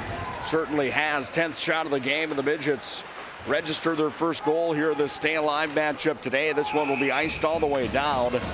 How much does that change the game right now halfway through? Well, you know what they say, a 2-goal lead in the game of hockey is the worst lead ever. So, you know, it changes everything. I mean, the 2-goal lead can disintegrate very quickly, and it's easy to get momentum shifted. And, you know, Bismarck High, let's see how they respond here. Puck's away on the near side. Up to center it comes down for the Demons. Into the offensive territory for Bismarck High. Big hit down to the corner. That was Savageau that got into 24 over there. And Schneider's slow to get up, but Schneider's going to skate off. Hopefully he'll be okay. Puck at center, intercepted by Lentz. He's going to carry back in. Midgets have possession now. This is Krieg with it. Krieg fired it towards the net. Erickson can't accord 6 save there. Comes back away on the wall. Blotsky knocked it down. Back to the point, and from the line it's sent forward for Tanner Roars. Back away underneath, comes away down to Catabaris, and Cole Catabaris going to work down in deep where it comes back away off to Owen Haas. Tied up there with 8 minutes, 10 seconds to play here in the second. Midgets working around the perimeter. Here's a shot from the line, sent in off the shoulder of Erickson. He makes the save, and now the Midgets are going to hold the zone as the Demons try to clear. Yeah, the Midgets are putting on some. They're really forcing the issue right now, making the Demons play deep in their zone, and then Dickinson's doing a great job of working the puck back up to their points and getting shots through, which they were struggling with in the first period. Levi Jerome had it there. He pushed it ahead forward. Back on the retrieve. Ethan Wood back in after it. Sent up to center. Here come the Demons on a 3-on-3. In with it. Fired out towards the net. That one went through the goal mouth and wide. Owen Haas had the chance. Roller comes back into Demon territory. Back in on it here is Jackson Hill. Good for a stroll around the net. Look out. That one rockets up right by us, Tony. Souvenir will find a fan. And I had flashbacks from the first game of the day today where I about got tattooed on the side of the head. Yeah, I'm pretty sure if I could have reached out and possibly had a shot at catching that. I got one up here in the prep box once. It's a girls matchup. That thing was cooking at about I don't know, maybe 55, something like that. So really, it was only going 30. Yeah, it was 25 maybe. Bare knuckle grab. I mean, it felt like it was going 100. I was being generous to the big walleye story, if you will, saying 50. Nevertheless, it's an adrenaline rush when that puck comes at you. You got to be careful. Demons have it here. A little bit of a storm right now coming from the Dickinson Midgets. They've got Uncle Mo on their side right now as they're going to take it and fire it up to center. Launched here, comes away to the far side, and forward into the zone comes Jacob Lucas, who's got it underneath the goal. Lucas down into the corner against the captain, Jackson Hill. Puck comes past the blue line. D-man there for the Midgets, rolling all the way down. Will it be an icing? It is, and that icing brought to you by Prestwich Orthodontics. Big thank you to Prestwich Orthodontics in the Magic City. Prestwich Orthodontics.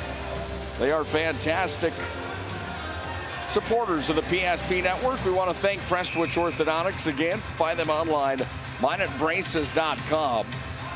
Visit Prestwich Orthodontics at minotbraces.com. Prestwich Orthodontics specializes in braces and Invisalign for all ages.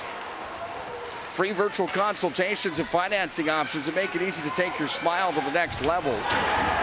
Find them again at minotbraces.com. There's a delayed call coming here. Confidence in your game and your smile is a win-win with Prestwich, by the way. Walk us through what happened on that play. I thought it was a clean hit, but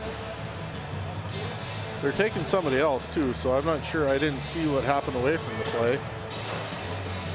Seibel goes to the box here for the Midgets. Captain of the Demons is going to come over and have a conversation as well here. That's Jackson Hill.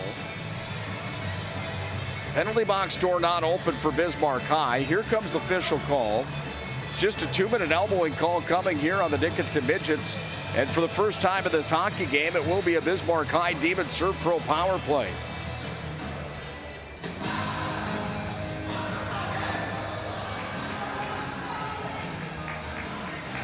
Faceoff will come on the blocker side of the goaltender, Bryce Catabaras. Dallas Kuntz wanted the explanation there from the officials on duty here today in this showdown. I don't know if he liked that call, but he appreciated the time, at least, for Jordan Kelly having the conversation with him there. Serve Pro power plays out for the Demons. Hill from the line, sends it in. Catabaras made the save and went to the corner. Here come the Demons on the Serve Pro power play. Up top for Hill, worked across, comes back over. Now here to Haas, down to the corner for Lentz. Back up to Haas, stick save there. Catabaras takes a funny care of there. Midgets trying to clear, but it's taken here by Gavin Rader, who takes it back in deep. Now it's the Midgets trying to fire out. They will. They're shorthanded. 2-on-2 drill. Up over center ice and into the zone. Blonsky will take it down. And Blonsky with a backhand trying to dish it down into the corner there. Comes back to the Midgets in their own territory. And then it's fired. Look out. That one goes high up into the seats. And a Souvenir will find a fan again. Here with 5:32 remaining in this second period. That's a scary play as that puck was hammered right through the neutral ice zone. A stick went on it and it just tipped up right into the seats. Yeah, and I couldn't. Sounded like it hit a seat, not somebody else, but it's always a good sign to hear that seat hit first. Puck comes away now to the Demons. Serve Pro power play out for the next minute 9 here for Bismarck High. Their first man advantage in this hockey game. 2 power plays for the Midgets. 1 down for the Demons. Puck comes back up to the point. Taken and shuffled down to the corner. Comes away down for Charlie Jerome. Goes back up to the point on the far side. McIntyre dropped it back. Top of the circle it comes. Away for Jerome. Taken by Dickinson and fired out to center again. And Dickinson, one of those teams that they don't do it pretty, but when they do it, whether it's ugly or not, they get the job done. And that's the name of their penalty kill game here again today. Yeah, they're a grindy type style of hockey team. I mean, it's hard to explain. They just have to work hard to get things done, and they're doing a good job of that right now. Puck's taken here by the Midgets around the end boards. Clayman sent it free to the near side. All the way down it comes, and this roller comes in on net. Erickson sticks it aside there. It's left back in behind. And we go back up to neutral ice where it comes into the possession here with real estate for Cole Catabaris, who sends it right back down into the corner. Well, you hear it there. The Midgets are at full strength, and now the Demons bring it back in here with Carson Sebastian. Sebastian, top of the circle, far side, trying to fire it out. It's held, worked across from Hill.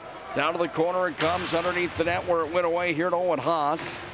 Picked up here by the Midgets. They're going to come right out in front of their net, taken away by Lentz. Spins it off in the corner, sent out in front. Opportunity there for Lentz, and it's going to be pushed back here to the near side where Rader will take it to the far wing and just drifted right back into Midget territory. Underneath the net for Bismarck High, sent out in front. Came back away there for Marchek. Comes back underneath the net where Lentz drops it down into the corner. 3 minutes, 28 seconds remaining here in the second, and we're going to have another power play coming. This time it will be for Dickinson, as a tripping call is charged here on Bismarck High's Marchek. Little delay call there. He wasn't sure if he was going to call it or not. I think if Dickinson would have got possession of that play there, I don't know that his hand would have gone up, but 3:27 left here in the second. Not to put you in a hot seat here. Maybe I won't ask it.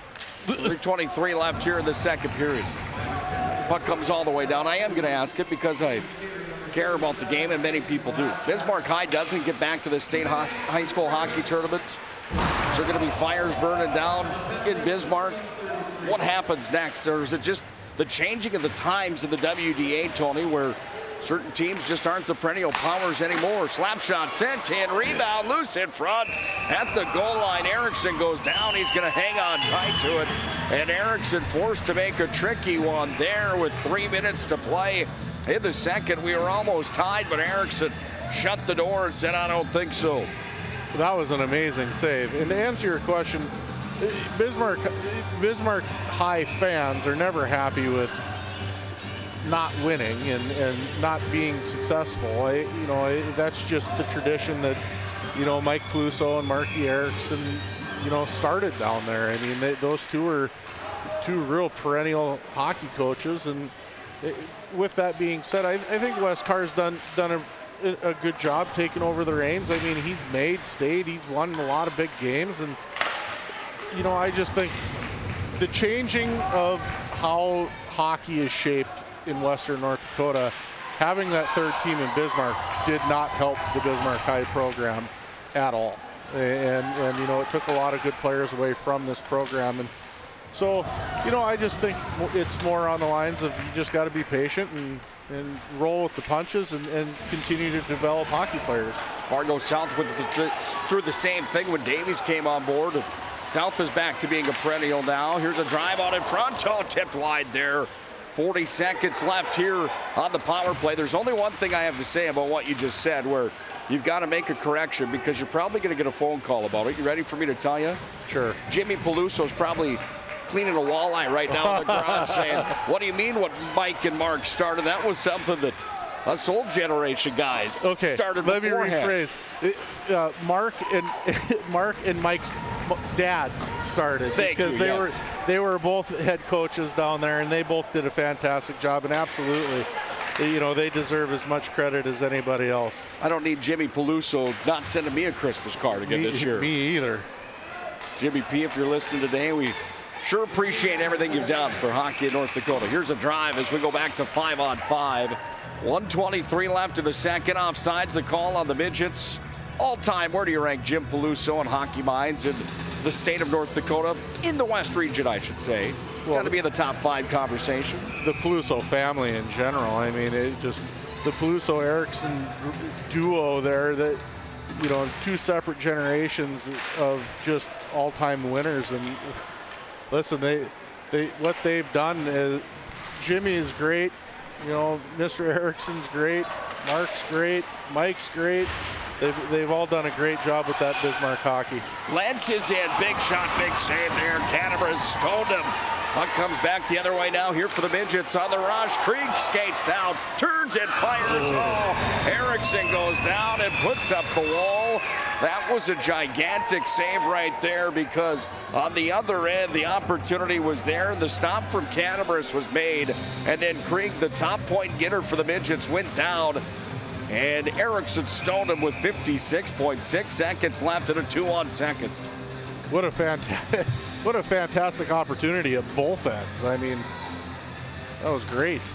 Back and forth action here, the loser out matchup today. Puck comes back up to center now, and we go back the other direction here for Sebastian. He's back up to his feet. He's got a man with him. That's Haas. Demon fans wanted to call. They're not going to get it. Puck comes back away now. Haas from the corner. Takes it down behind the net. Spins it around to the near side wing here. First one in after it, Sebastian. He had the goal last night for the Demons. Puck sent back up to neutral. 30 seconds to play here in the second. All right, kids, get ready to count them down. We're at 25 seconds right now. Puck comes back away in the neutral ice zone. Now for the Midgets, they skated in. Down to 19 seconds. Here's a chance for the Demons. In with it, this is Sebastian. Sends it in, long shot. Stick saving an easy one there. We're down to 10 seconds. Delayed call coming, Sebastian.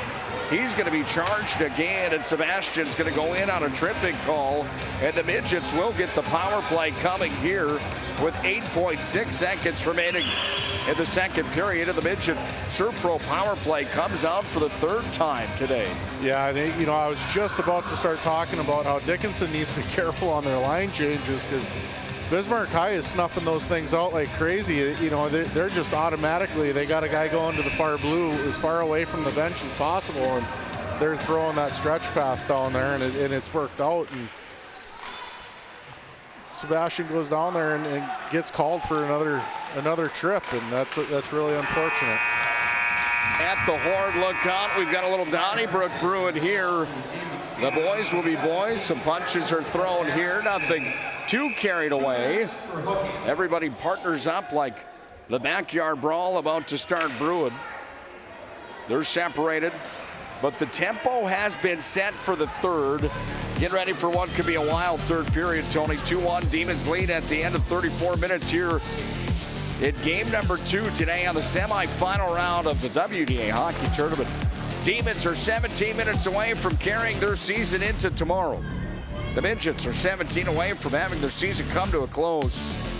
Premier Chiropractic Intermission Report comes up next on the PSP Network. This presentation on the PSP Network is proudly brought to you by Legacy Financial Partners, the Bone and Joint Center, Ask Fitness, Thompson Larson Funeral Home, First Choice Physical Therapy, The Hoopster, KX News, Century Eyewear, 701 Realty, North Country Sportswear, Morelli's Distributing, Qdoba, Jersey Mike's Subs, Nathan Stremick Signal Realty, Eyes on Burdick, Chuppy Health, Subway, The Beaupre Law Firm, Minot's Finest Collision Center, State Farm Paul Siebert, Minot Hockey Boosters, Prestwich Orthodontics, Hub International, The UPS Store, Planet Pizza, Northern Plains Heating and Air, Roger Ward Moving and Storage, Ackerman S. Fold, Premier Chiropractic, Vibeto Orthodontics, Dakota Community Bank and Trust, Jerome's Collision Center, Tires Plus, First Western Bank and Trust, Jobbers Moving and Storage, Sport Clips, Shots Crossroads, Planning Team Financial Advisors, ServPro, BNC National Bank, Shields. Make sure to like and follow PSP Network on all social media platforms. PSP Network, it's game day. The magic of what we do really comes down to combining different aspects of patient care. Here at Premier Chiropractic, we love combining soft tissue work, the adjustment, and exercises together. We found that this gets the best results for our patients. We have 3 chiropractors to fit the needs of the entire family, a rehab area for our exercises and equipment, for any athlete to improve performance. Give us a call and we will get you back to doing what you love. Are you moving your business or your home across the town or across the country? We know it can be stressful. To ensure your possessions arrive on time, intact, and on budget, make your move with Jobbers Moving and Storage. Jobbers can help you with every aspect of your move. With our efficient step-by-step approach to move management, we can tailor a plan to suit your needs and schedule. With locations in Bismarck, Fargo, Minot, and Aberdeen, Jobbers Moving and Storage is your choice. Visit jobberswarehouse.com. It's Jobbers Moving and Storage. I'm a grateful person on a lot of levels. I've been given so many great opportunities. But most of all, even as a little kid, I was taught a set of values. Like tools for life, hard work, responsibility, and the key to making it all work, commitment. First Western Bank and Trust. You can bank on us. Ackerman Esvold, your neighbors, friends, and family who are working for you. The local team with local availability and accountability for all of your engineering, architecture, environmental, transportation, and land development needs. Your project can rely on Ackerman Esvold. Find them online at ackermanesvold.com. When you start your project, talk with Ackerman Surveying and Associates. Our experienced surveying team guides you in the right direction with planning, platting, and lot and boundary surveys. The trusted name in land surveying, the trusted name in architecture and engineering is Ackerman Surveying and Ackerman Esvold. Find them at ackermanesvold.com. What you're witnessing actually happens. This is a sad story about bad math. Bad math? Does your online company include mounting? You can't beat the online pricing. When you add the mounting, the shipping, and all the extras, it's just simple math. We guarantee the lowest prices. Our Plus Plan is simply better, a less expensive way to buy tires. Thinking tires? Think Tires Plus. Great smiles come from Vibetta Orthodontics. Vibetta Orthodontics is a certified Invisalign provider. Invisalign fits your budget and your lifestyle. Braces for children, teens, and adults with affordable monthly payments. Schedule your complimentary consultation and exam by logging on to VibettaOrthodontics.com or by calling 701-839-6010. Great smiles come from Vibetta Orthodontics. In southwestern and south central North Dakota, on any given day at any given moment, a Dakota Community Bank and Trust customer is logging in or signing on to do their online or mobile banking. We believe that community banking can blend both the past with down-home customer service in-house and the future with modern banking conveniences and technology for our customers anywhere, like here or here, all while honoring our long-standing tradition of community-first oriented banking here at Dakota Community Bank and Trust. Many of our clients come to us already accomplished in their lives and on the right track.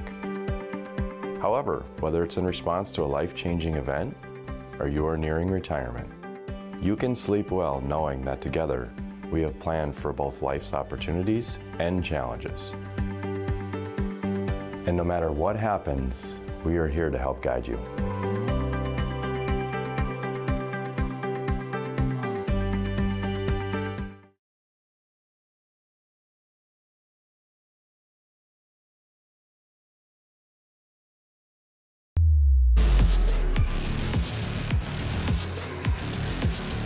Jimmy Peluso just called and he said, Tony, it's coming for you. How dare me. 2-1 Demons lead the Midgets at the end of one. Obviously just a joke. Bismarck High looking to get back to the state tournament for the 38th time all time.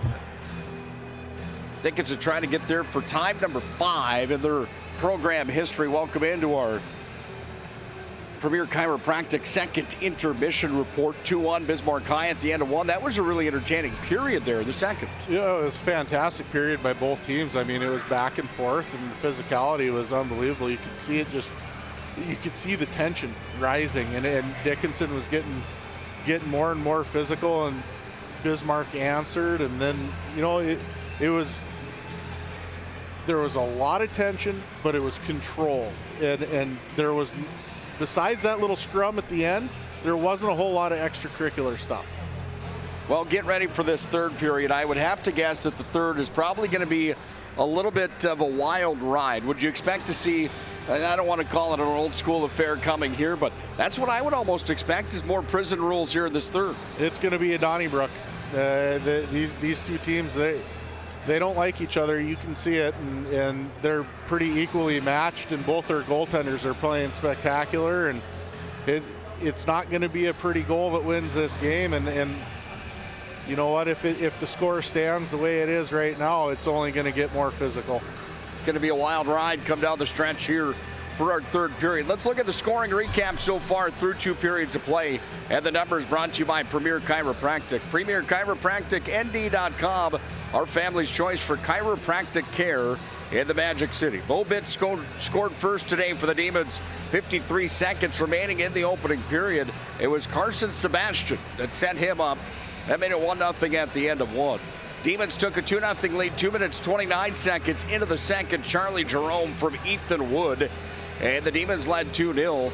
Then halfway through the period, 7:45, it was Devin Seibo from Riker Clayman to bring it back within 1. That's where we sit right now in the scoring. 2-1, Bismarck High has the lead. Shots on goal in the first. Bismarck High had 8 in the first. Dickinson had 6. 8-7 in the second. Bismarck High with the advantage there as well. Bismarck's got the shot on goal advantage so far in the hockey game at 16-13. Carson Erickson's got 12 saves. Bryce Catabaras has 14. Power plays, 4 for the Midgets, 1 for the Bismarck High Demons. And we will have a power play coming here for Dickinson to start the third period of play. They'll start with a minute 8 seconds of power play time coming up to start the third period. Faceoffs won 17-18, favoring Bismarck High. Quality scoring chances so far in this hockey game. There must be a typo here. They've got 31 quality scoring chances to 4 favoring Bismarck High. That can't be right. My guess is that 9 might be too many there. It might be 3 to 4 here in this hockey game because the shots are only 16-13, Tony. So just not adding up there on the official sheet, however. Big game plan and changes here in this third period. Is there one for the Dickinson Midgets starting off here, Tony? Well, I think the Dickinson Midgets need to take a little page out of the Bismarck High playbook here. You know, the shots advantage go to the Demons, and not because all their shots are on the rush.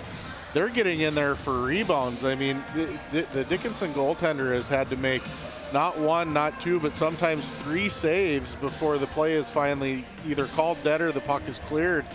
Meanwhile, at the other end, Dickinson's getting most of their opportunities just on the rush with no rebound. Dickinson's got to figure out a way to get that puck to the net and then follow it in there. Dickinson's had some trouble on the year scoring goals, a team that coming into the game today has only scored 65 times on the season. The Demons have also had their issues. They've only scored 50 on the year, and 20 of those come against the Hazen Beulah North Stars, by the way. That's only 30 more goals on the year when you break down what they've been able to put together on the year. 14 again coming in that play-in game. So the Demons probably won't get many more than they have right now at 2, but Dickinson having a hard time finding the back of the net as well. Yeah, and Bismarck Demons might not need any more than what they have right now, the way they're playing. I mean, honestly, like, I did not expect the Demons to come out here and play it as physical as they have and be able to match the physicality of Dickinson after what we watched last night. With that being said, Dickinson's got their backs into the corner here, and you know what? They need to figure out how to get the puck to the net and follow it up. By the way, Tyler Hagen Photography here again today. Tyler Hagen Photography posting all those pictures from the WDA hockey tournament right to the social media platforms of PSP Network. He'll be at WDA basketball, state hockey, and the Super A basketball tournament as well. We'll have coverage of the WDA basketball tournament coming up March 2nd through 4th at the Bismarck Event Center down in Bismarck. Hope you join us for every one of those broadcasts. All 22 games, Tony. 11 for the boys, 11 for the girls. That's going to be a fun tournament down in Bismarck. And, of course, we've got more action coming your way here today. This is game number 2 of 4 on the PSP Network from Minot today. And 2 more coming your way from Mandan tonight as Century and Mandan playing high school hoops, a boys and girls doubleheader. After this game, we'll have Minot and Jamestown in the WDA semifinal number 1. And Todd Domrys and Tony Swearinger will have the call of semifinal number 2, Legacy and Century tonight. 2 semifinals that really are dubbed tonight to be worth the price of admission here. Tell your friends that they're going to want to dial into this one or get to Minot to the Pepsi Rink because the atmosphere is going to be lively as well. Yeah, those are 2 fantastic games back to back, and can't wait to be a part of it and watch the level of hockey that is about to be played tonight. Should be a fun night of entertaining high school hockey. 2 teams will punch their ticket to the state tournament. 2 more will have to play and lose around play tomorrow. The bracket will be set by tonight at probably 10 p.m. tonight. We'll know what tomorrow looks like. We'll have full coverage of tomorrow as well. 2-1 at the end of 34 minutes here on day number 2 of game number 2. It's the Demons from Bismarck High that lead the Midgets from Dickinson. Stick around. We'll come back with the opening face-off of the 3rd period next right here on the PSP Network. I wasn't really thinking about the shots, honestly. It's just the shots came to me. Derek and Eric especially had some great drives, which led to some great kicks. Shout out to them. It feels good. For you to come out here from a defensive effort against Eagle staff, you're way smaller than him. Obviously, how did you get yourself pumped up for that? Well, Coach has a thing that says height doesn't measure heart, and I strongly believe in that. I got the heart, and it doesn't matter if I got the height or not. That line. Good luck next week. Yeah, thank you. All right, great job. I don't have the height, but I got the heart. That was a pretty cool sign right there by Jagger Gunville. Back up to you guys. Yes, and now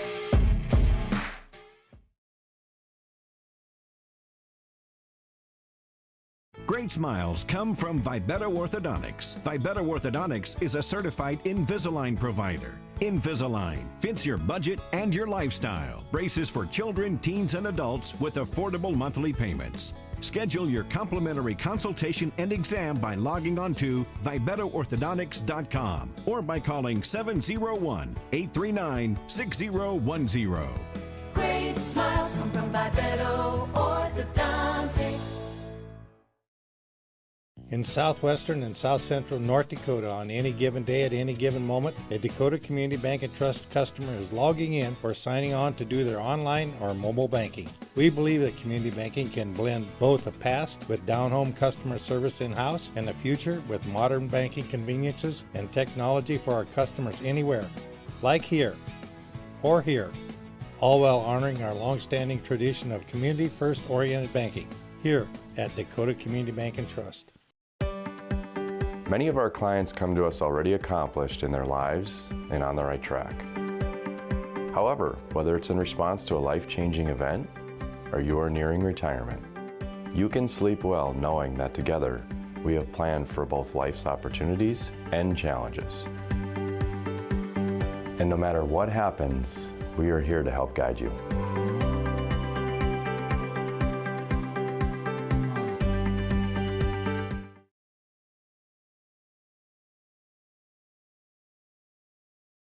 This presentation on the PSP Network is proudly brought to you by Legacy Financial Partners, the Bone and Joint Center, Ask Fitness, Thompson Larson Funeral Home, First Choice Physical Therapy, The Hoopster, KX News, Century Eyewear, 701 Realty, North Country Sportswear, Morelli's Distributing, Qdoba, Jersey Mike's Subs, Nathan Stremick Signal Realty, Eyes on Burdick, Chuppy Health, Subway, The Beaupre Law Firm, Minot's Finest Collision Center, State Farm Paul Siebert, Minot Hockey Boosters, Prestwich Orthodontics, Hub International, The UPS Store, Planet Pizza,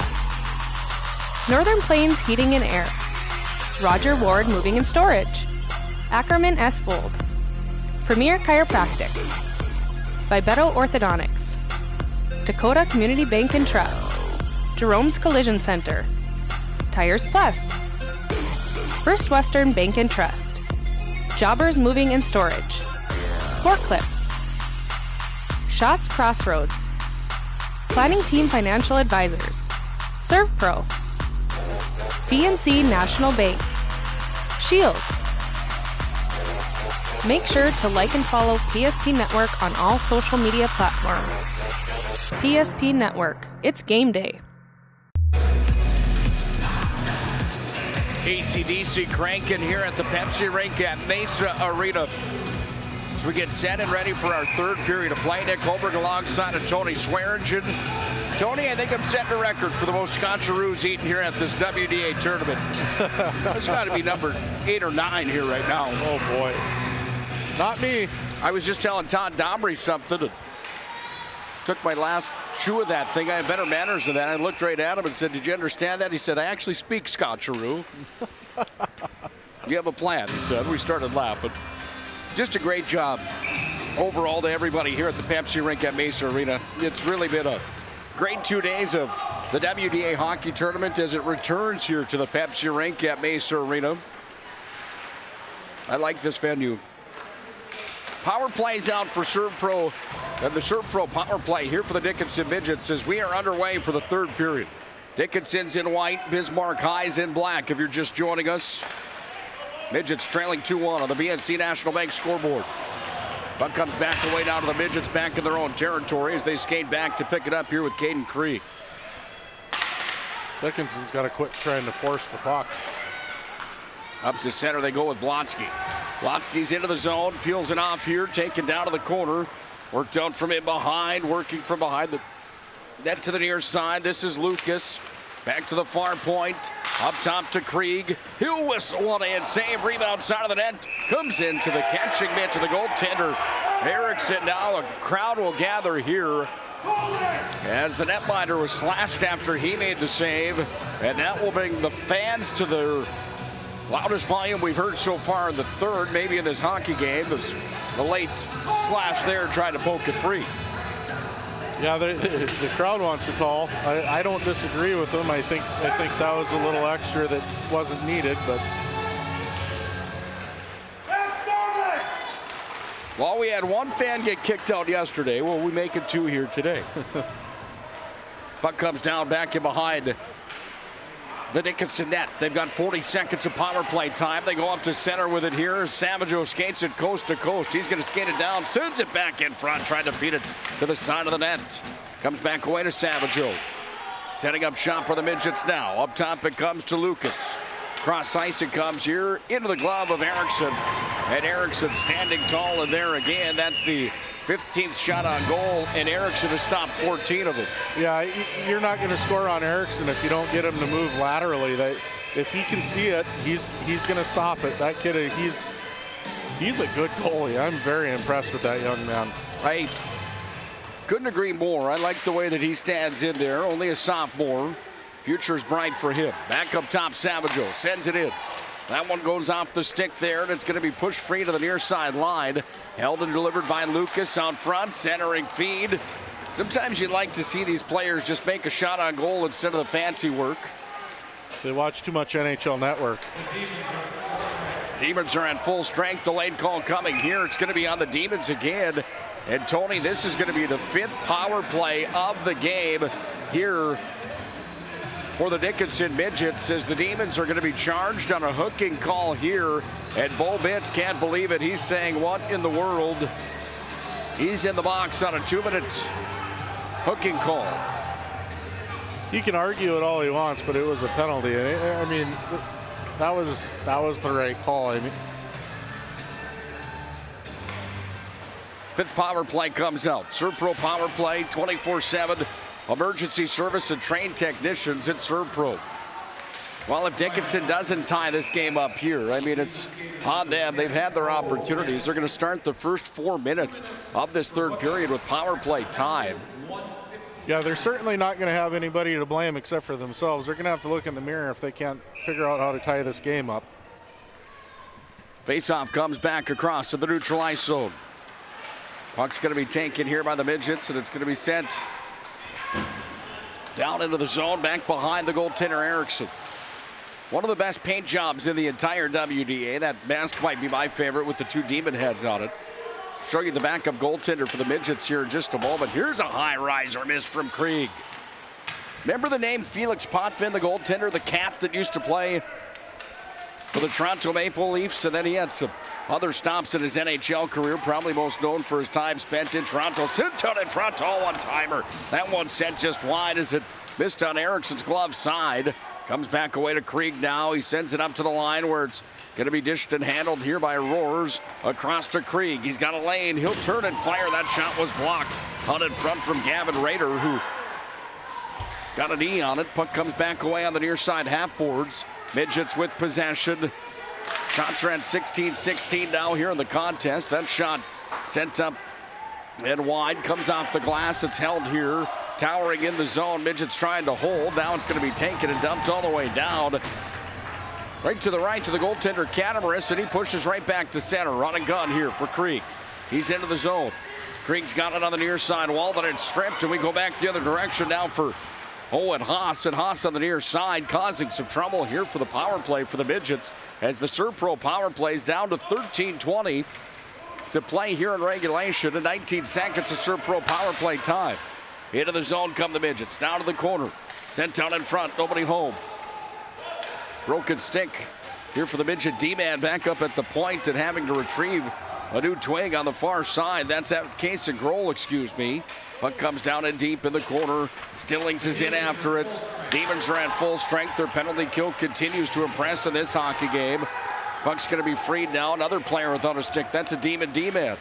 Here comes a chance. This is Lentz. He's going to break free here. Dawson Lentz walking down, turning and firing. Oh, what a save that was with the glove. Coming up, Catamaris makes the best save he's made yet today. It could have been 3-1 Demons, and it could have been all she wrote here for the Dickinson Midgets. Yeah, that was an excellent save, and even better play by the Bismarck High Demons to just chip that puck out and go get it with speed. And Bismarck looks good right now. They're doing a nice job with their penalty kill, obviously, since they've been killing this entire period. But Hill up top comes across here. That shot fired in. Down it comes. It's funny how the brain works. When you see a number like number 8 in that Demon uniform, immediately I think of Hunter Aker, who is an all-state, all-West region selection, a 2-time all-West region selection. I'm playing junior hockey now. Here's a pass out in front. Oh, it was sent in front of the net. There for Catamaris, and Cole couldn't gather it, and the puck went away to the corner. Now it's going to be collected on the wall. It's sent to head forward. Chipped out by Lentz, comes back to neutral. Into the hands, here it comes for Grohl. He tosses forward over into a group of Demons, and it's going to be sent right back free on the near side, where it comes back away now, and on the rush here for Dickinson with the shot. Grohl loose out in front, puck's free to the near side. Up top and across the line it comes. Here's a drive in front of the net. Loose in front. Midgets have some pressure. Holding the zone here are the Midgets, and they continue to try to work to hold it in. Rader takes it. He moves it free down to the near side wing.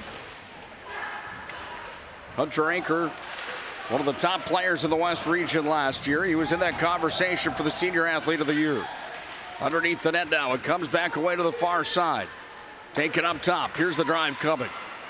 That one hit traffic in front, and now it's going to be flipped ahead forward. Midgets can't clear the zone, and back with it now come the Demons, who have it down and deep where they go to work off here with Nagel. Comes in, the shot is fired, make that Bo Bitz rather, and the stop is made and collected here by Catamaris.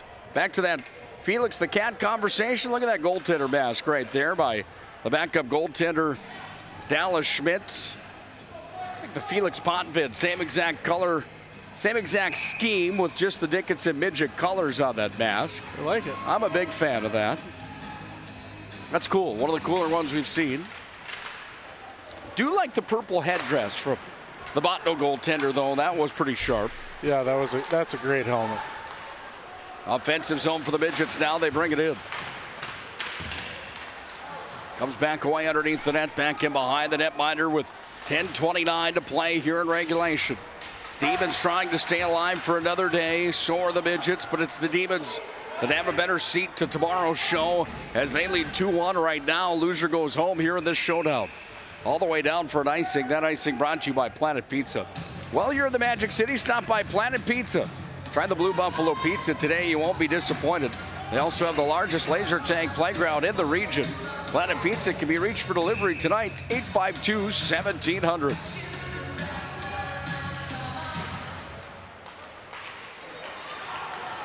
Out to center, the puck comes.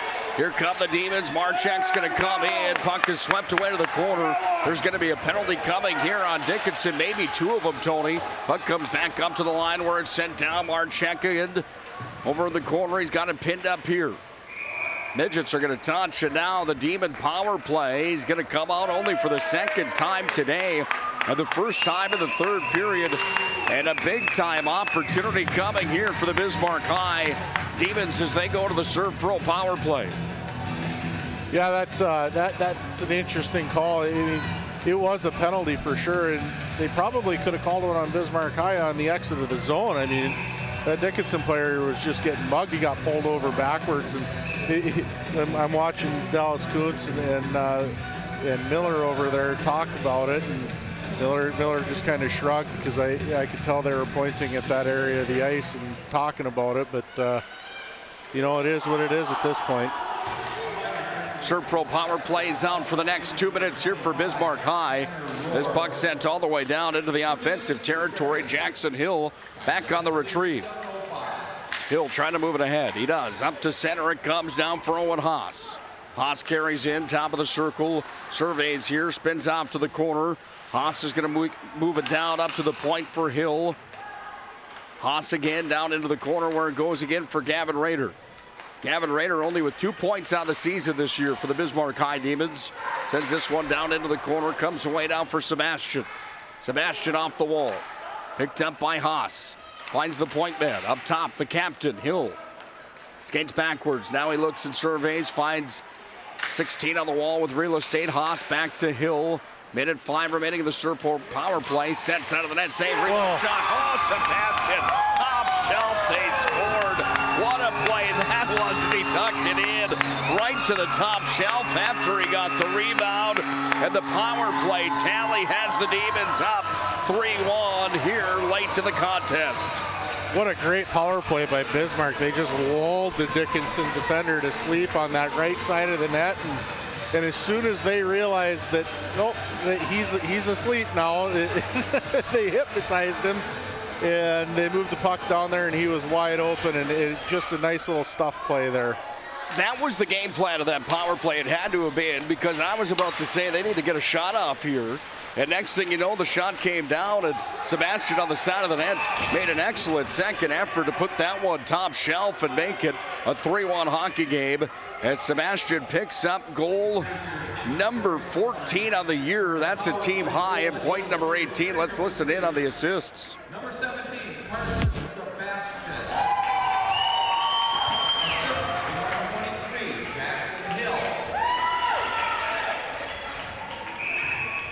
So Jackson Hill's the only one that gets the assist on the play. But now the power play and the Serve Pro man advantage comes back out here for the Dickinson Midgets. Penalty-filled third period. And this will be the 6th power play of the game here for Dickinson. Here's a drive in on Erickson, and Erickson goes down and makes the save. Down to the butterfly, and this young man has been stellar in today's showcase. He goes down and makes another save. That's save number 19 in today's hockey game. Yeah, Dickinson's got to do a better job of making Erickson move laterally. He's too good of a goaltender just to take shots point blank. And if he sees it, he saves it. And you know, Dickinson's not trying to utilize that back door at all, and they need to. If you're Bismarck right now with 8:27 ticking down and a 2-goal lead, do you go into a trap at all here, Tony? No, I think you just continue to play the way you're playing. I mean, this West Car group is playing really well tonight. If they would have played this way yesterday, we'd be having a lot different conversation, because I don't know that they'd be in this game. Puck's away on the far side wing.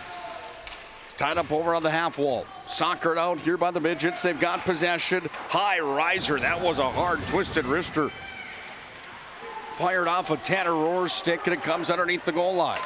Comes back away from Blotsky off the wall, near side half wing. Here's a shot in, save, rebound, slapped out of there. It comes all the way back up to Caden Krieg, who skates backwards at the blue line. Krieg, the All-West region player, lost a handle on it. Blotsky comes back to regroup, and Blotsky sends it in.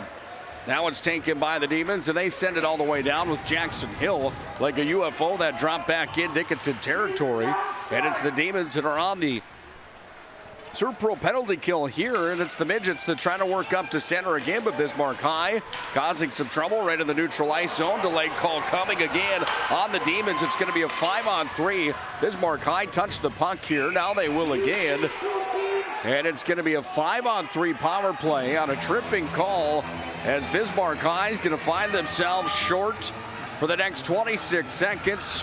And this now becomes a must-score situation to my mind here for the Midgets. Well, it was a must-score in the first place, but I mean here, Dallas is going to call a timeout, and that's exactly what I would have done. Call a timeout, make sure you get the right unit out there, draw something up, and that's a smart play by Dallas. Dallas Kuntz in year number 10 as the Dickinson Midget head coach. He has the conversation here. I've talked to him many times about his program of the youth hockey community in the town of Dickinson. How big it is for the youth in the community to get this team back to the state tournament each and every year. There's a lot riding on that man's shoulders right now. When it boils down to it, Tony, yes, it's a 51-minute game, and it's a high school program that's in place across North Dakota to advance high school kids to become, in this case, young men.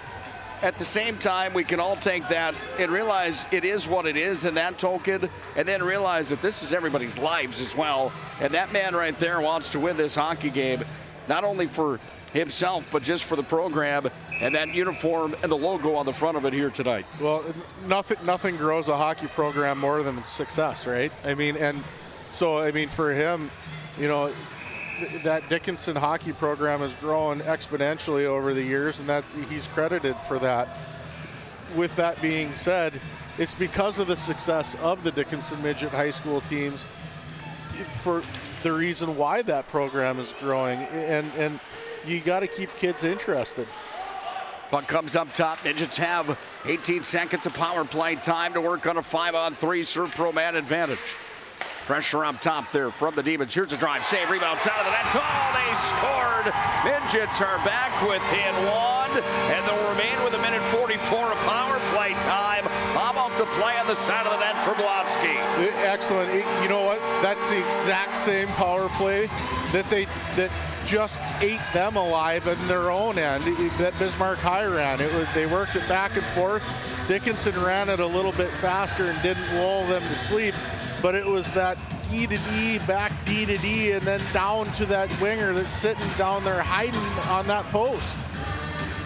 12th goal of the year for Blotsky. And this game just got interesting. It's 3-2 on the BNC National Bank scoreboard. Under 7 to play as the Midgets have possession again. They skated in with Jacob Lucas here on the near side wing. Puck is going to be chopped out, and it comes all the way down here. Catabaris goes down to a knee to play it. Pushes it off here to Krieg, and Krieg hits the brakes back in behind.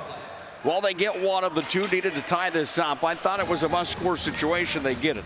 Now what's the game plan here, Tony, with 6:25 remaining? Well, you still got to keep playing downhill here. I mean, you got a minute left, a little more than a minute left on this power play. You'd love to tie this thing up with the man advantage and then be able to play your normal style of hockey, but you know, Bismarck High penalty kill 5-on-4 has been spectacular tonight, so this is not going to be any easy task.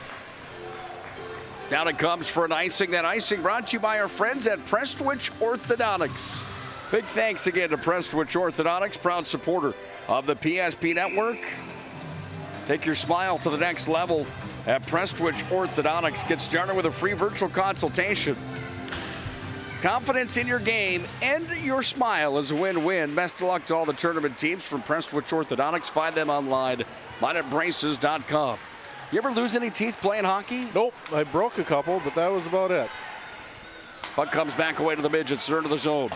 No loose teeth here in this one, or lost teeth in this one, I should say, yet today. Puck comes back up to the line. Here's a drive, save, rebound, center of the net. Oh, Erickson slammed the door. Puck comes all the way down, and it's iced down here by the Bismarck High Demons. 24 seconds remains on their kill now with 5:30 to play in regulation. The Midgets need one more to stay alive and tie this thing up. Here's a drive that's going to be tipped out in front. Goes up into the protective mesh, and a faceoff coming on Erickson's blocker side with 5:29 left here in the third period.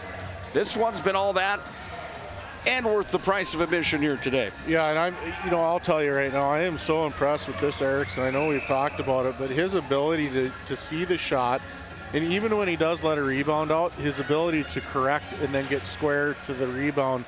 I mean, honestly, he might be one of the top goaltenders here in this tournament right now. I would agree. He's been fun to watch. Shot on goal. Stick save came there from Erickson underneath the net. Blonsky sends it out in front. Oh, they scored. Blonsky tried to send it out front. It went off of the Demons, and Blonsky tucks it home. A fluky one that puts the game to 3-3 on the BNC National Bank scoreboard. And just like that, we're tied. Holy smokes. Blonsky tried to feed it out in front, Tony, and I don't know if that went off of Erickson or who that went off of. But it went off of somebody into the back of the net, and we've got ourselves a 3-3 contest on the BNC National Bank scoreboard. Let's listen in. Power play goal at 11:48 of period number 3. Number 32, Kyler Blotsky. It's an unassisted goal.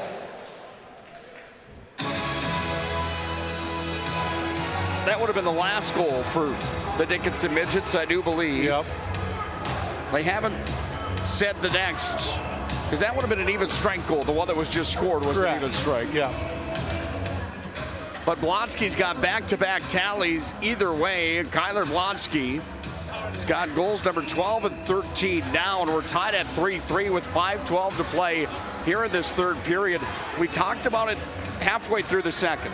That last night the momentum shifted in the way of Dickinson as the game continued yesterday in their favor after that second period. In the opposite direction, it went for the Bismarck High Demons last night, and it's the same thing we've seen here today in this showdown. The shots resemble that as well, as the Midgets lead that category now 24-20, and they've got 2 goals in the third to tie this game at 3-3. And it's officially turning into a slobber knocker. Yeah, and Dickinson's done a nice job of regaining momentum and not letting off, but they're playing with a little bit more jump than they did earlier. And I think that's kind of got Bismarck High on their heels. Granted, Bismarck High has had to kill almost half this period. Okay, that's going to take a lot of momentum away because you're playing the same players over and over and over and over to kill those penalties off. You know, Bismarck's got to be getting tired right now. That was a very smart timeout by Wes Carr there when they tied it up, and we'll see what happens here in these closing minutes. Puck's down to the corner. We haven't had overtime yet in this tournament. This is game number 6 of 11 at the Pepsi Rink here at Maysa Arena. Will overtime be needed in this one? Puck comes back away down to the Midgets up at neutral ice.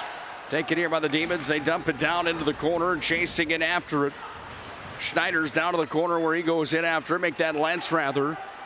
Puck's taken here by Dallas Kuntz's crew up at center ice. Jackson Hill takes it. He hammers it in. Delayed offsides. Take it here, and it's going to be taken now up to center again where Lucas had it for just a moment. Scrum comes away, and it goes back up to the neutral ice territory from Hill. Bump forward, comes back now here to Logan Gross and into the offensive zone. There's an offsides. Midgets had numbers, but 2 steps in too soon was Riker Clayman, and he's offsides on the play. Yeah, Jacob Lucas tried to stretch out, but he's not very tall in stature, and he couldn't quite keep his 1 foot on side there. He tried, though. Leg was just a bit too short. Puck comes back away now for the Midgets. They're into the zone here, out front. And into the corner, forechecking hard. Seibel, he's got a goal in the hockey game. Sent it out front, nobody home. Comes back away now to Roars. Fair to say next goal wins. This one probably would be a fair assessment. It's not a guarantee, but if I was a betting man, that's what I would say it would be.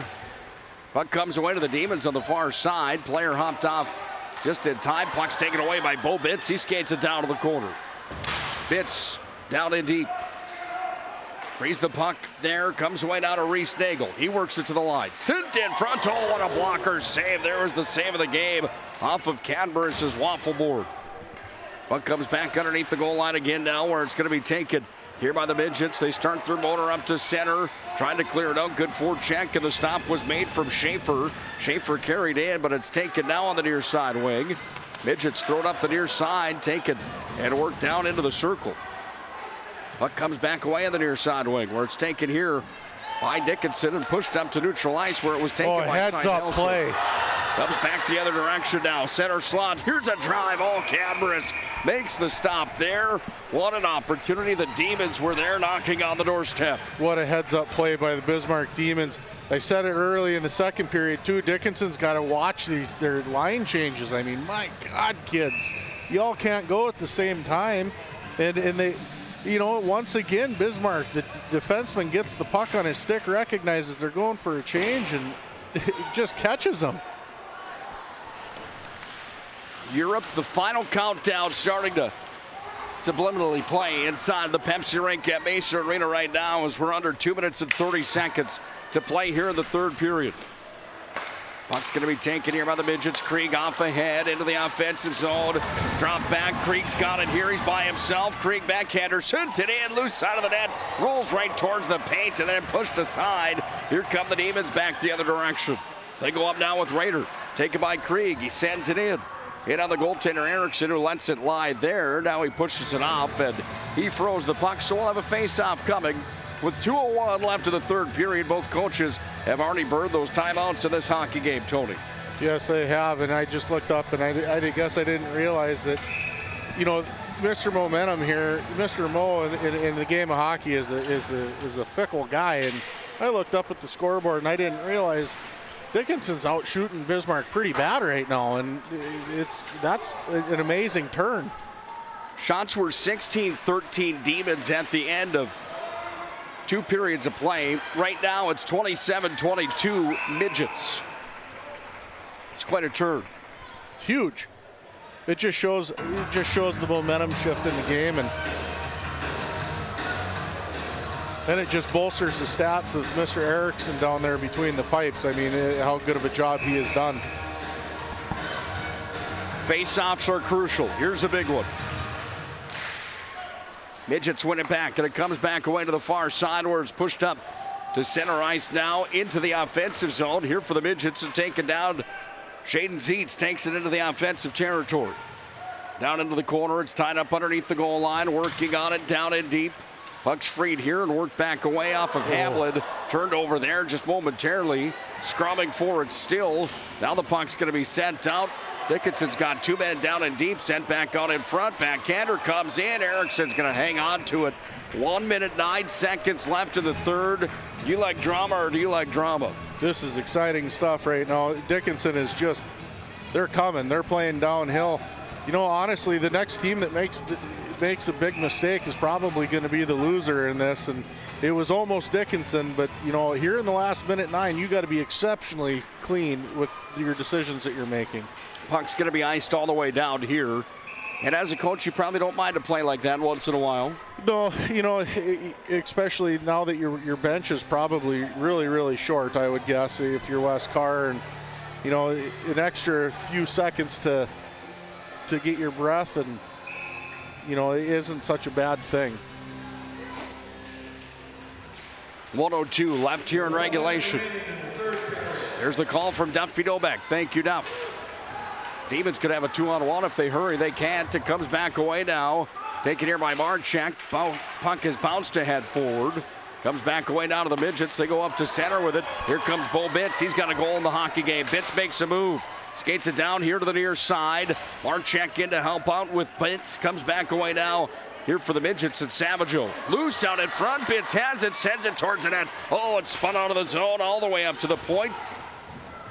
I lied to you. Hill will hold it there. Comes back away on the near side. Now it's shoveled out of the zone. Ty Nelson got it to center, but it's the Demons with possession, and Gavin Ryder back over here to the near side for Hill. Dump and chase is on. 14 seconds to play in regulation. Count them down, kids. We're at 10 seconds now. Now 9, now 8, now 7. 2-for-2 scrum in the corner. And the puck's going to be tied up in deep. We are going to overtime, Tony, to keep a season alive here at the Pepsi Rink at Maysa Arena. This one has been worth the price of admission here this afternoon. Your thoughts on this hockey game? Fantastic. Kind of speechless right now, to be honest with you. You know, at one point in this game, Bismarck High completely dominated, and they were up 2-0, and now we're tied at 3-3, and you know, Dickinson had a lot of help that third period with power plays, but that's just undisciplined play by Bismarck High, and Dickinson taking advantage of it. 16-8 the shots in favor of the Midgets there in that third period. What a period for Erickson. Wow. Well, 2:49 is what remains before we start overtime. We're going to take a break on our PSP Network broadcast. We'll come back. We'll get set for the overtime session. 3-3, Demons and Midgets. Winner moves on, loser goes home. It doesn't get any more intense than this when we come back to the Pepsi Rink.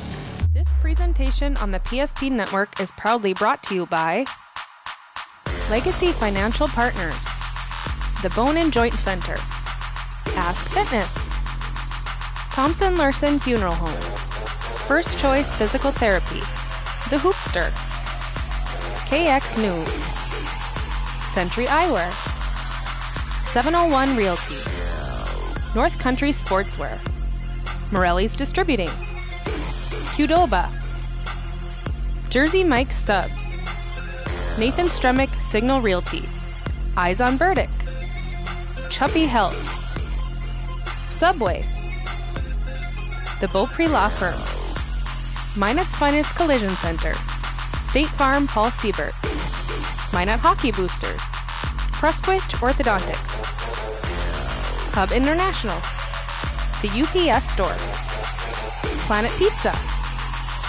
Northern Plains Heating and Air, Roger Ward Moving and Storage, Ackerman S. Fold, Premier Chiropractic, Vibeto Orthodontics, Dakota Community Bank and Trust, Jerome's Collision Center, Tires Plus, First Western Bank and Trust, Jobbers Moving and Storage, Sport Clips, Shots Crossroads, Planning Team Financial Advisors, ServPro, BNC National Bank, Shields.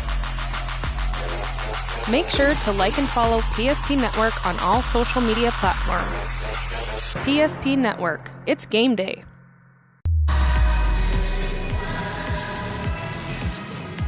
Well, Friday afternoon, about 3:25. This is usually about the time people start getting ready for the weekend. Couple of hours left to the work day. If you're in school, this is about the time you're getting done for the week. Usually a fun, elevated time. Right now, there's intensity here in the Pepsi Rink. Nothing else matters with the Demons and the Midgets right now. We're tied at 3, heading to overtime. Nick Holbert, Tony Swearingen on the call. Tony, what does it take in the OT session to get a win? You don't want to be the guy who makes the first big mistake, I can tell you that. And typically, it's a dirty goal. It's a mistake made that's capitalized on. It's not going to be typically a pretty goal that wins. And if it is, it's maybe 5% of the time. Underway for the overtime session. We'll play for 8 minutes. If that's not enough, they'll resurface the ice. We'll take a 20-minute break, and we'll come back and play 17. Puck goes away to the far side corner. Midgets trying to clear their own end. Comes away here, and it's going to be sent off the near side. Comes up down to center ice where it goes here to Krieg. Skated it ahead forward. Jackson Hill in after it. He let it go down to the corner where Raiders, the one responding here out front. Here's a shot from Krieg. Rebound shot. They scored. Oh, Caden Krieg wins it in overtime. And the Dickinson Midgets head to the state high school hockey tournament for the 6th time in program history on an overtime thriller. 34 seconds into the extra session. Oh my. I feel so bad for Erickson right now. He makes the initial save, and kind of like Bismarck High's goal on Dickinson early in the game where it was a shot and a tip, and oh man, I feel so bad for that kid. Unbelievable performance today for Erickson. Cadmares was good as well. What a contest that was. Final score, 4-3. The Midgets get the win. Let's go to our planning team financial advisor, Shots Crossroad postgame show, Tony.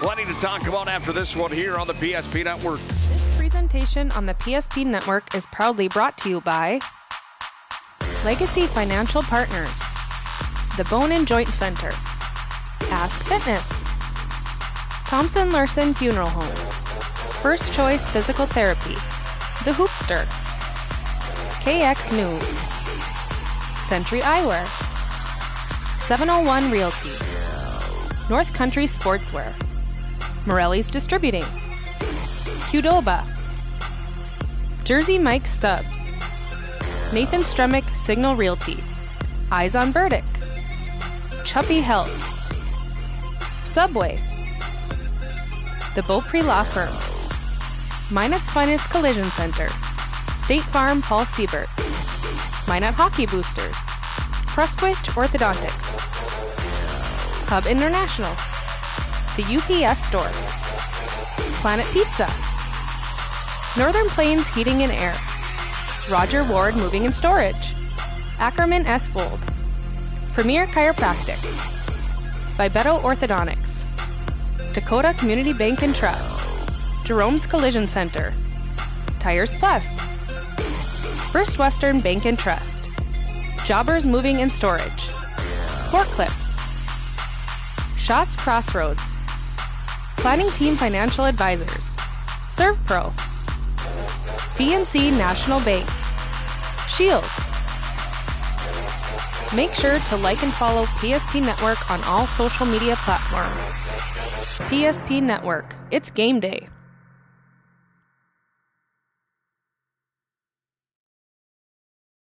Whether you're looking for a full-service financial plan or planning for farm or business succession, Planning Team Financial Advisors is here to help you work toward achieving your financial goals. With locations in Bismarck, Garrison, and Center, our full-service team of professionals are dedicated to helping you work towards achieving your financial goals. Visit us online, planningteam.com. Securities offered through LPL Financial, member of FINRA and SIPC. Investment advisory services offered through New Edge Advisors, LLC, a registered investment advisor. New Edge Advisors, LLC, and Planning Team Financial Advisors are separate entities from LPL Financial. Oh, easy. I think I'm good. You got my good side, right? Not too many lights. I don't want to get fried before my time. Oh, it's egg-tastic. You never know what dish you're going to end up in. My dream dish is a 99. It's so popular. Me and a fellow egg tag teaming with some crispy golden hash browns. Have you seen those hash browns? Those guys are shredded. Throw in some diced ham, onions, and melted cheese. Oh, it's a party for your taste buds. Oh, here comes Chevy. Hold on, Chevy. Did you guys get everything that you needed? 99. Here I come. Shots Crossroads. It's an excellent place to eat. It's time for the Shots Crossroads and Planning Team Financial Advisors postgame show. Now for a look at game stats and analysis. Let's go to the postgame show.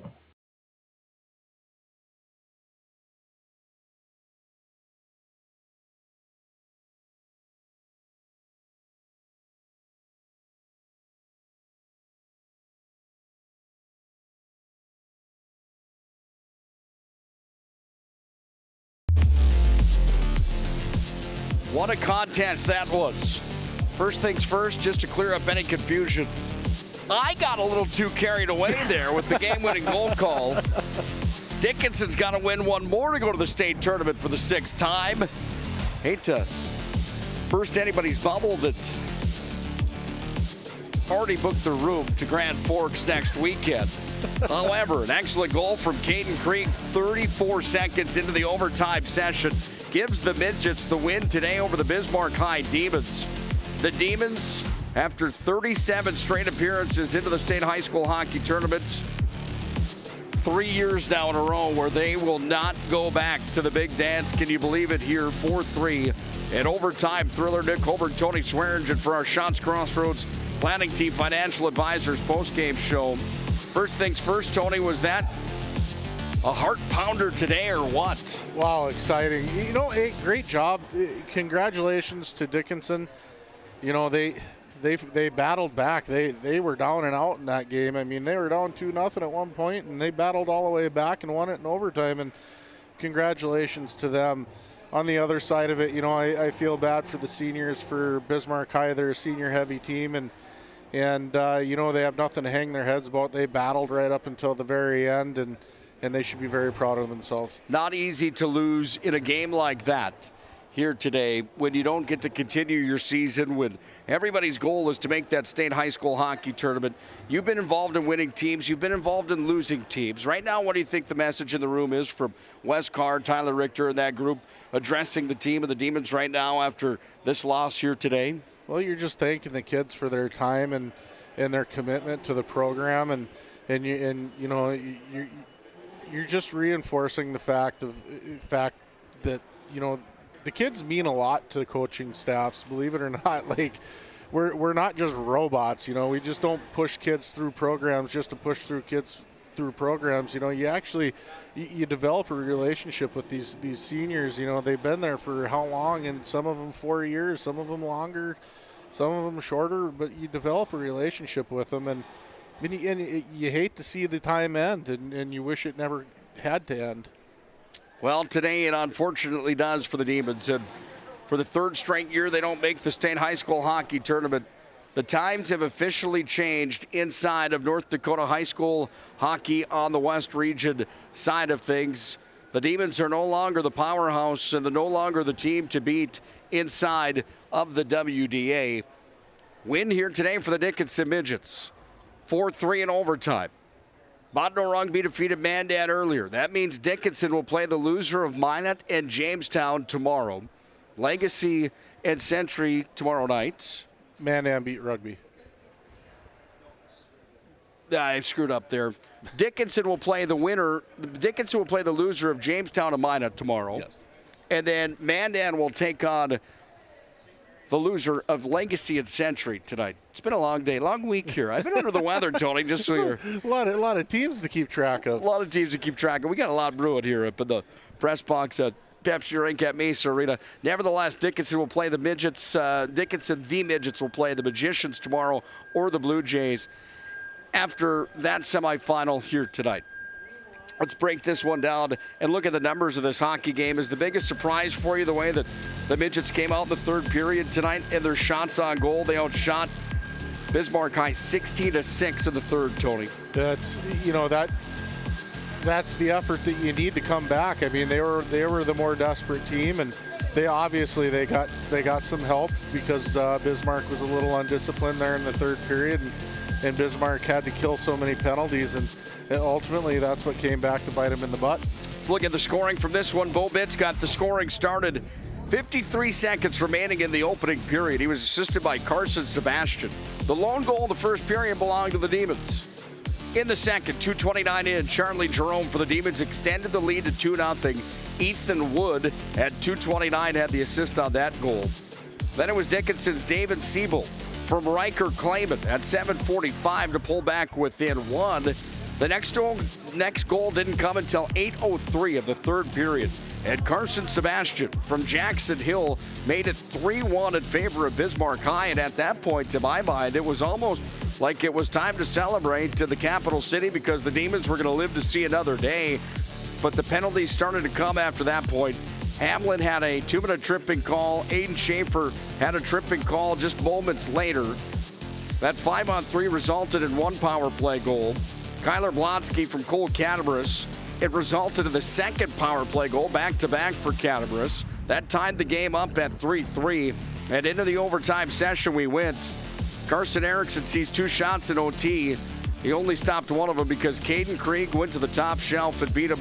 Cole Cataburst gets the assist on Caden Krieg's team high 16th of the year. Final shots on goal. Dickinson ends up out shooting Bismarck 31-22. Shots were 8-6 Demons in the first, 8-7 Demons in the second, 16-6 Midgets in the third, and 2-0 Midgets in the overtime session. Power plays in this game. 6 for the Dickinson Midgets with 2 power play goals. Bismarck High had 2 power plays with 1 power play goal. Discipline really the name of the game here in the WDA tournament. Quality scoring chances, 36 quality scoring chances compared to the 8 for Bismarck High for Dickinson. That number's wrong. There is a typo on that. They didn't get that fixed in between periods. Face-offs won here tonight, 30-29 in favor of Bismarck High. Final score again in overtime, 4-3. Bismarck High season comes to a close. It's our Shots Crossroads Planning Team Financial Advisors post-game show here today. Planning Team Financial Advisors, whether you're looking for a full-service financial planner, planning for farm or business succession, Planning Team Financial Advisors. And Shots Crossroads, where team buses are always welcome. Stop in when you're in town for the WDA hockey tournament at Shots Crossroads. Delicious menu that includes the famous number 99. Time for today's Move of the Game. This Move of the Game brought to you by Jobbers Moving and Storage. Jobbers Moving and Storage brings you the Move of the Game here today in this one. There was a timeout called by Dallas Kuntz when the 5-on-3 penalty was called at 9:45 of that period. In the third, that is. And that timeout, after that timeout, it was back-to-back goals from the Dickinson Midgets from Kyler Blonsky on that power play that propelled Dickinson here today. That would be my move of the game here in the showdown, would be that timeout and the regrouping of the troops at that point. Well, I 100% agree. And honestly, the lessons learned from previous mistakes by Dallas Kuntz. And, he calls that timeout, calls his team over. He's able to get the unit of guys on the ice that he wants for that 5-on-3 opportunity. He draws up almost the identical same power play move or play that Bismarck High just scored on Dickinson with. They come down and they get it set up, and it was a little bit quicker, but it was just bang, bang, bang down, and it was in the back of the net. And next thing you know, everybody in the building could feel Dickinson coming. At that point in time, it was. If you're a Bismarck High fan, you were nervous at that point. You could feel it, without a doubt. There's your move of the game. Congratulations to the Midget coaching staff. They get our award here from Jobbers Moving and Storage. Whether you're moving across town or across the country, Jobbers can help you with your moving and storage needs. Locations in Minot, Bismarck, Fargo, and Aberdeen. It's Jobbers Moving and Storage bringing you the move of the game. The MVP of the contest is brought to you by Sport Clips. Sport Clips brings you the MVP of the showdown. Sport Clips with locations in Minot and Bismarck. Sign in with a hairstylist today at Sport Clips. It's quick, it's convenient. They've got the MVP haircut experience. I don't think we agree on this one here today. If you had to make a pick in this showdown, which direction would you go? The goaltenders in this one or some of the guys that had some scoring here today? Yeah, there's a lot of guys that deserve it, but to be perfectly honest with you, I got to go with my heart, and if I'm going to pick a kid, and we don't agree. And if I had to pick a kid, I'm going with Carson Erickson.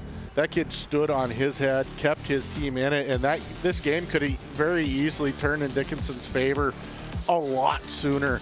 That kid, the poise that he showed as a sophomore, on the biggest stage of his career up to this point, I mean, the kid was unbelievable. The future is so bright for him. And if you're that Bismarck High staff, you got your goalie for the next 2 years. I mean, it's not even a question. So, I mean, in my mind, he earned it. And the fact that you're kind of a goalie guy and you don't agree with me is kind of blowing me away because I am not a goalie guy. Can you imagine, out of all people, Nick Holberg's the guy sitting here saying, well, we're going to go with Caden Krieg with the game winner here today. I agree with you. However, Erickson sees 16 shots in that third period, and the way that Dickinson was buzzing in that third, that game would not have went to overtime in other situations. I like your call on Carson Erickson. Let's congratulate him on a piece of that award here today. The MVP of the game, Carson Erickson from the Bismarck High Demons, and the game-winning goal scorer today from the Dickinson Midgets. The overtime netting, Caden Krieg, picking up his team high 16th of the year. You're good with that, aren't you? Oh, 100%. He deserved it as well. And it's just, I was, in my mind, the body of work, the longer body of work throughout the day. It's just, Bismarck High wouldn't have been in the position they were in if it wasn't for him. I agree with you 1,000%. Congratulations to Krieg on the game winner. Congratulations to Erickson on holding him in as long as he did in this showdown. MVP of the game brought to you by Sport Clips. Locations in Minot and Bismarck. Sport Clips, where you can sign in with a hairstylist today. Sport Clips, sign in online. They bring you the MVP. What a ride it's been so far, and we've got more games coming your way tonight here on the PSP Network. Again, if you left and are joining us back again, that game-winning call, I told you that Dickinson was going to the state hockey tournament. They got to win another one tomorrow. They take on either Minot or Jamestown tomorrow in the state qualifier game. Legacy and Century play tonight as well. The loser of that one will play Mandan tomorrow in a state qualifier. I don't want to play Dickinson tomorrow if I'm either Minot High or Jamestown. I just don't think that that's you don't wake up tomorrow after a loss in the semis and look at the schedule to know that you've got the Dickinson Midgets with the goaltender and Catamaras for the Midgets waiting for you the next day at roughly 1 o'clock in the afternoon. I think Dickinson's going to be a hard out in this tournament. They might get themselves into the big dance. Yeah, Dickinson set themselves up pretty good here because it's easier to, they already had to make their rebound game. Now they absolutely have nothing to lose at this point. You got to win 2 games, and for whoever it is, Minot High or Jamestown, and I feel bad for whoever has to go up against them because you got to, as a coaching staff, you got to figure out how to get your kids refocused if you lose tonight. Good luck. It's going to be a wild one. Matt Morelli and I will have the Shields pregame show coming your way, and around 4:30 we'll take about a half-hour break. We'll keep this YouTube stream running for you right here, folks, so there's no confusion for anybody that's got it up on their computer or TV at home. Then we'll have the semifinals coming your way. We'll keep it right here inside the Pepsi Rink after this commercial break. Tony, your closing thoughts on the first 2 games of the day that we had the opportunity to cover, and boy, they were entertaining. Very entertaining, and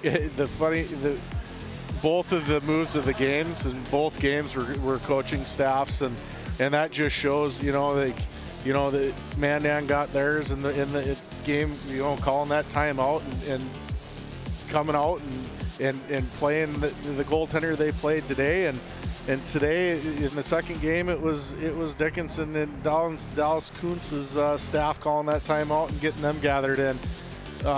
It just shows that you can have all the talent in the world, but without good decision makers behind the bench, you're in trouble.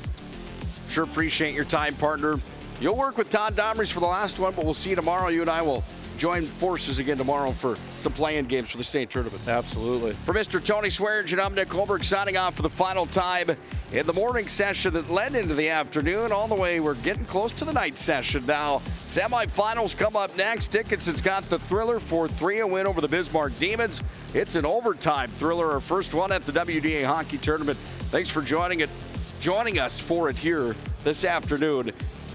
We'll see you in about 45 minutes when we get set for the semis tonight as Minot High and Jamestown rumble first, then Legacy at Century. It all comes your way on the PSP Network. Thanks for joining us. Nick Holberg signing out. Tell them about 45 minutes from now. Please have a great afternoon, and God bless. Whether you're looking for a full-service financial plan or planning for farm or business succession, Planning Team Financial Advisors is here to help you work toward achieving your financial goals. With locations in Bismarck, Garrison, and Center, our full-service team of professionals are dedicated to helping you work towards achieving your financial goals. Visit us online, planningteam.com. Securities offered through LPL Financial, member of FINRA and SIPC. Investment advisory services offered through New Edge Advisors, LLC, a registered investment advisor. New Edge Advisors, LLC, and Planning Team Financial Advisors are separate entities from LPL Financial. Oh, easy. I think I'm good. You got my good side, right? Not too many lights. I don't want to get fried before my time. Oh, it's egg-tastic. You never know what dish you're going to end up in. My dream dish is a 99. It's so popular. Me and a fellow egg tag teaming with some crispy golden hash browns. Have you seen those hash browns? Those guys are shredded. Throw in some diced ham, onions, and melted cheese. Oh, it's a party for your taste buds. Oh, here comes Chevy. Hold on, Chevy. Did you guys get everything that you needed? 99. Here I come. Shots Crossroads. It's an excellent place to eat.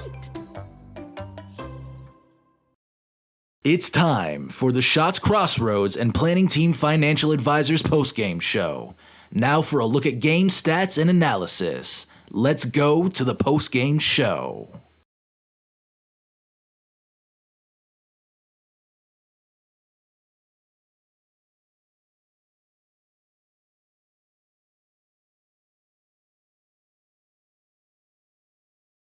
You remember where this goes? I don't know. Are you sure it was a clicking and not a zoom, zoom? I think your quash litter valve's stuck. Do you even have insurance? If we soak it, it should be good. No matter how much you know or don't know about your vehicle, trust the experts at Tires Plus. Real answers from real mechanics. Inspections are free to ensure your vehicle is always in peak condition. Thinking service? Think Tires Plus.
Western and South Central North Dakota on any given day at any given moment, a Dakota Community Bank and Trust customer is logging in or signing on to do their online or mobile banking. We believe that community banking can blend both the past with down-home customer service in-house and the future with modern banking conveniences and technology for our customers anywhere, like here or here, all while honoring our long-standing tradition of community-first oriented banking here at Dakota Community Bank and Trust.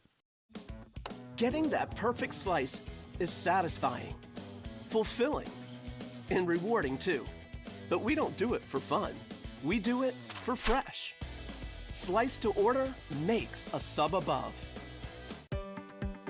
Many of our clients come to us already accomplished in their lives and on the right track. However, whether it's in response to a life-changing event or you are nearing retirement, you can sleep well knowing that together we have planned for both life's opportunities and challenges. And no matter what happens, we are here to help guide you.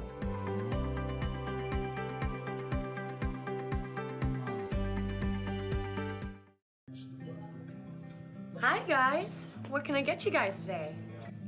I don't know what to order. Would you like to hear the story of how I learned what to order? Whoa, what is that? That's called a big rig, little lady, and that's the best dead-gum meal here at Shots Crossroads. Don't wait just a gall darn minute, Harry. You know darn well the best thing about Shots is breakfast. A 99 is how it's done. You mean a 109? No, I don't. The real pros know that it starts with dessert. No matter what you get, everything begins with a caramel roll. Hey, little dude. The truth is, there's a lot of right answers on this menu. My favorite is the golden crispy chicken strips and crinkle cut fries. Just listen to your heart, and you can't go wrong. Now go make that order, bud. Oh, hey, kid, whatever you do, don't forget the ranch. So what you're saying is, as long as I follow my heart, I can't make a wrong choice? No, kid. The point of the story is order whatever you want. All right, I'll take a big rig, a 99, a 109, an order of chicken strips with crispy fries, and I'd take a caramel roll to start with, please. Wait, and don't forget the ranch.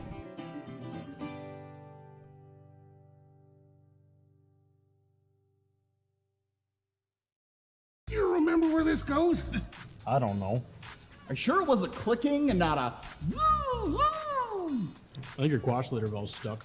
Do you even have insurance? If we soak it, it should be good. No matter how much you know or don't know about your vehicle, trust the experts at Tires Plus. Real answers from real mechanics. Inspections are free to ensure your vehicle is always in peak condition. Thinking service? Think Tires Plus. But Simon, what about mold? Agent Marlon Old. He holds the world record for fastest mold remediation.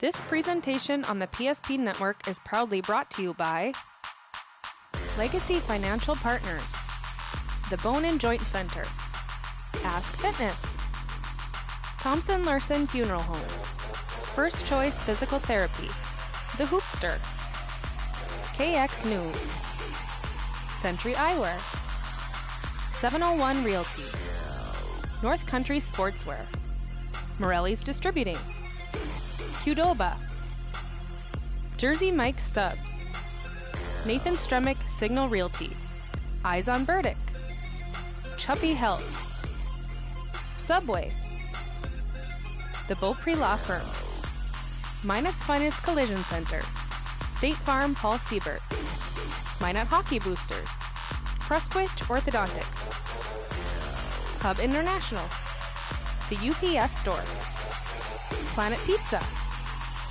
Northern Plains Heating and Air, Roger Ward Moving and Storage, Ackerman S. Fold, Premier Chiropractic, Vibeto Orthodontics, Dakota Community Bank and Trust, Jerome's Collision Center, Tires Plus, First Western Bank and Trust, Jobbers Moving and Storage, Sport Clips, Shots Crossroads, Planning Team Financial Advisors, ServPro, BNC National Bank, Shields. Make sure to like and follow PSP Network on all social media platforms. PSP Network, it's game day.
One of the best nights of the entire year for hockey fans in our great state of North Dakota.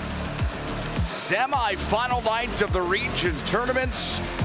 And tonight we've got a couple doozies for you lined up here on the PSP Network.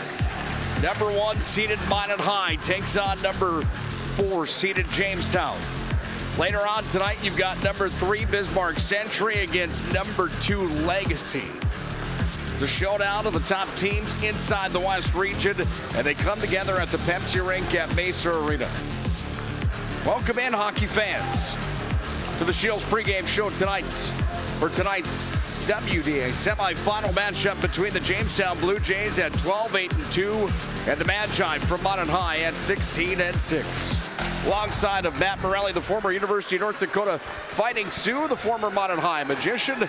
I'm Nick Holberg, glad to be here for tonight's showdown. First things first, Matt, this tournament's had a little bit of everything so far, including an overtime thriller in the last one, Dickinson over Bismarck High, ending the Demon season 4-3. Can we expect more tight contests here tonight?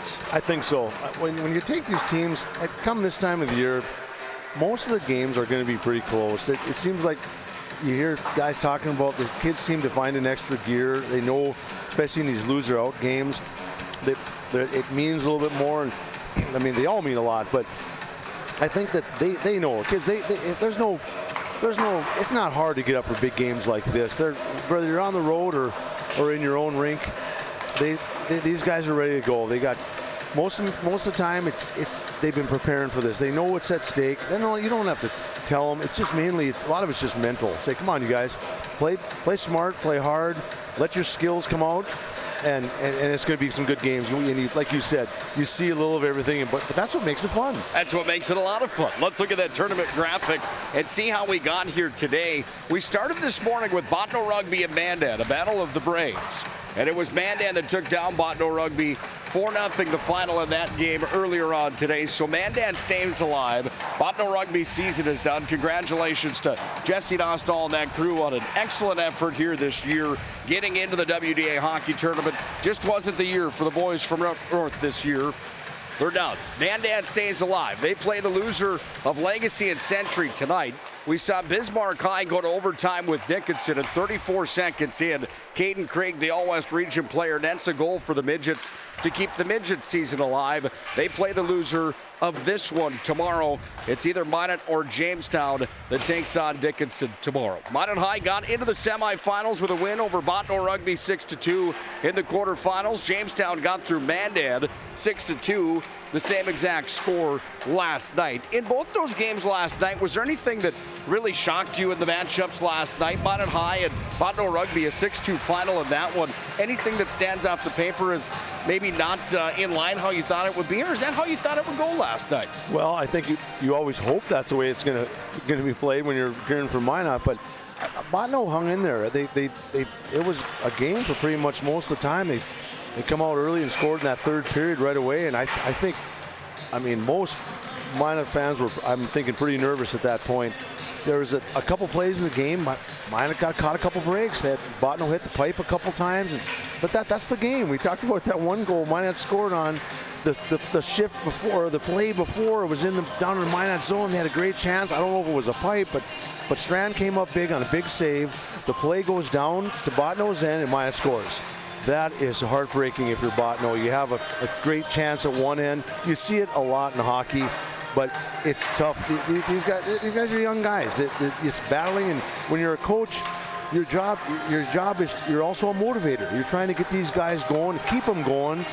If something doesn't go their way, maybe a bad call by a bad break or a bad bounce of the puck, maybe a call didn't go your way, you've got to notice that and realize that and say, come on, you guys, let's be better than that. Let's grind it out. It's a grind. The game's a grind. All these sports are grinds, and not letting guys get frustrated and getting down. Minot was kind of carrying the game, a lot of it. They had a lot of pressure. I think that led to drawing some penalties. We talked about wearing Bottineau down. They were pressuring in Bottineau's zone, and Bottineau had to take a couple penalties, the holdings and the hookings, and they just wore him down. And if you're Minot, you need to continue that play into tonight's game. It's going to be a fun one here tonight.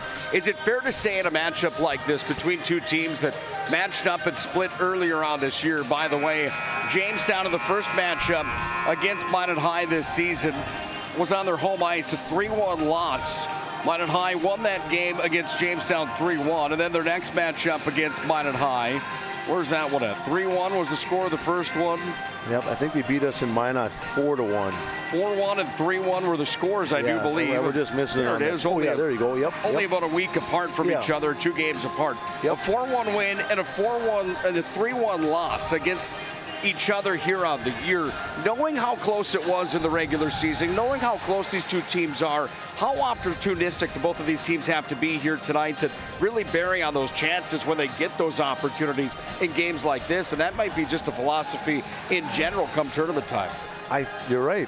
It's a matter of capitalizing on chances. I think it's going to be a low-scoring game. I think you'll probably see this the big part of this first period where their nerves may be a little tight. Nobody wants to make that mistake and give the other team a great scoring chance. But if you're Minot, you want to, same with Jamestown, you want to get off to a good start. Both of them scored last night. You want to start well. Get off to a good start. Nobody likes playing from down, especially when you get down to more than a couple. That's tough. It's tough to come back. And if your guys are staying aggressive and being smart, it's even tougher to kind of break the ice a little bit. But I think Minot used the crowd. Some of the best crowds they've had all season. We've just been lacking some of that student spirit. So now you see it, and it's great when these people start to file in early. You know it's going to be a great atmosphere here. It's going to be a wild one tonight, no question about that. Matt, time to take a look at the numbers of this game as we dive in further into this matchup. The numbers presented by the UPS store located on South Broadway in Minot. They're open Monday through Saturday from 8:30 to 7. On Fridays and Saturdays, 8:30 to 3. UPS store located in the Marketplace Foods Plaza. For all your packing and shipping needs, it's the UPS store. They deliver you the game numbers here tonight in this showdown between Jamestown and Minot High at semifinal number 1. Starting with the Blue Jays. They've gone 12-8-2 on the year. Number 4 inside the West region. Minot High's gone 16-6. Number 1 inside the WDA. They won the West region regular season crown here this year. Both of these teams last year shared a piece of that first place pie as they were both crowned regular season champions. Jamestown had the goal advantage in the games played against Minot, so they were the number 1 seed. Now this year, Minot's won, Jamestown is 4. It's the Magi that have scored 87 goals on the year. Jamestown has scored 76. The Magi have surrendered 55. Jamestown surrendered 70. A plus-minus ratio for the Blue Jays of 6, plus-minus ratio for the Magi of plus 32. Minot High's taken 93 penalties. They've drawn 93 penalties. And on the other side, the Blue Jays have taken 88 penalties. They've drawn 95. So on paper, Minot High scores more goals, not by a mile. They've given up less goals, but not by a mile. On paper, those numbers as team and the team comparison, they're pretty equal here tonight. Pretty even. I mean, and that's what you want. We talk about playing against the other team's best guys. You want to play 5-on-5 straight up. Are the special teams important? Sure they are. I think in these big games, you've just got to tell players, come on, fellas, be disciplined, be smart. If you happen to take one, you make sure that guy pays the price. Don't take the lazy, the dumb penalties. They drive coaches crazy and they give everyone headaches. Just let's be smart. Let's play hard. I think Minot's got to be physical. We know Jamestown will. They're always, Matt Stockert's, he knows what he's doing. Jamestown is well coached. He's going to get them ready. He always does. And it's not hard to get these kids ready for these big games. That's what you're here for. They just crave for this time of the year when it's West Region time, because you have a chance to move on to the state tournament. So it's like all these players got to bring their best, from the first guy in the lineup all the way down to the bottom of the lineup. It's going to be a lot of fun. Let's look at those players now. This look at the players brought to you by our friends at Northern Plains Heating and Air. Northern Plains Heating and Air has 25 years of experience as your heating and air experts, factory authorized dealer for AeroSeal. No other choice to seal your heating and air game than Northern Plains Heating and Air. Find them online, northern-plains.com. Let's start with the Blue Jays tonight. They're led by a young man by the name of Brooks Rolson. 37 points for him on the season. That's quite a few. 16 goals, 21 assists for Rolson, the senior. Next in line for the Jamestown Blue Jays, 27 points for Gavin Gerhardt. He's got a team-high 17 goals on his campaign as a senior. 24 points for Max Mayhus. He had a pair last night. Easton Romsdal's got 21 and 24 for Nate Walls. Jamestown's got guys that can score the puck. They've got distribution there and plenty of guys that can bury it. Rolson, one of the best in the West region. Minot High is led by Mackley Morelli. 36 points for him inside of the Minot High campaign. Leads the team in goals as well. He's got 14 of those on the year. Next in line for the Magi with 30 points is the captain, Kilton Esslinger. 4-point day for him yesterday. He had a hat trick and an assist in that hockey game. 30 for Kilton Esslinger on the season. Next in line for the Magi, kind of falls off a table a bit from there as you look down to Ben Swangst, who's got 21 on the season. You go down to 16 for the D-man, the all-region and state player Jackson Bradley. Brock Jones has 15. Jackson Radke creeping up to 14 on the season. Will this be a battle here tonight of Rolson and Mayhus and Gerhardt, that top unit for the Blue Jays against Minot High's top unit? Or is this going to be a depth and a feeling out teeter-totter who's going to be on the top when the grudge match is all said and done? Well, I think Minot's got a little bit of an advantage. You've got that last change. The home team gets that advantage. But I think you've got to play physical. Minot's got to, I think you got to be aware when those guys are out there. Don't let them have all that extra space, wind it up and get speed. They're good skaters. They've got skill.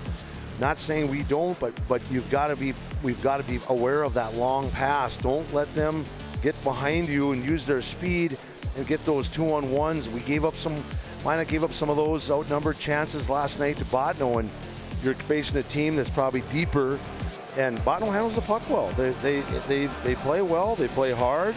They're coming in on a roll too. They can score. They know they can score, and I think Minot, it's like, come on, you guys.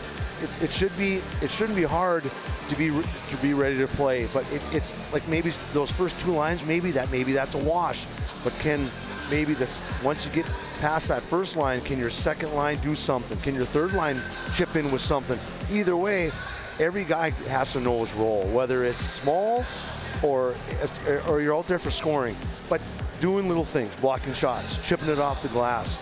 Those types of plays are what get you the win. That's what they both look for tonight, is a win in the WDA semifinals here tonight. Buckle up tight, folks. We're going to be in store for about 5 hours worth of hockey tonight that we're going to face off in just a few minutes. It's going to be worth the price of admission. We bring it to you live on PSP Network. When we come back, we're going to talk about the masked men. And the two kids that wear the special gear tonight that will be the biggest players in the lineup. Here tonight, we'll go through our goaltender matchup and our starting lineup. We'll look at the top producers in the West region before we face it off here tonight. Get ready for semi-final night from the Pepsi Rink at Maysa Arena. One of my favorite nights of the year for good reason. Two teams are going to make their way into the title game and the state tournament with wins here tonight. Two teams are going to get ready for a loser-out matchup tomorrow.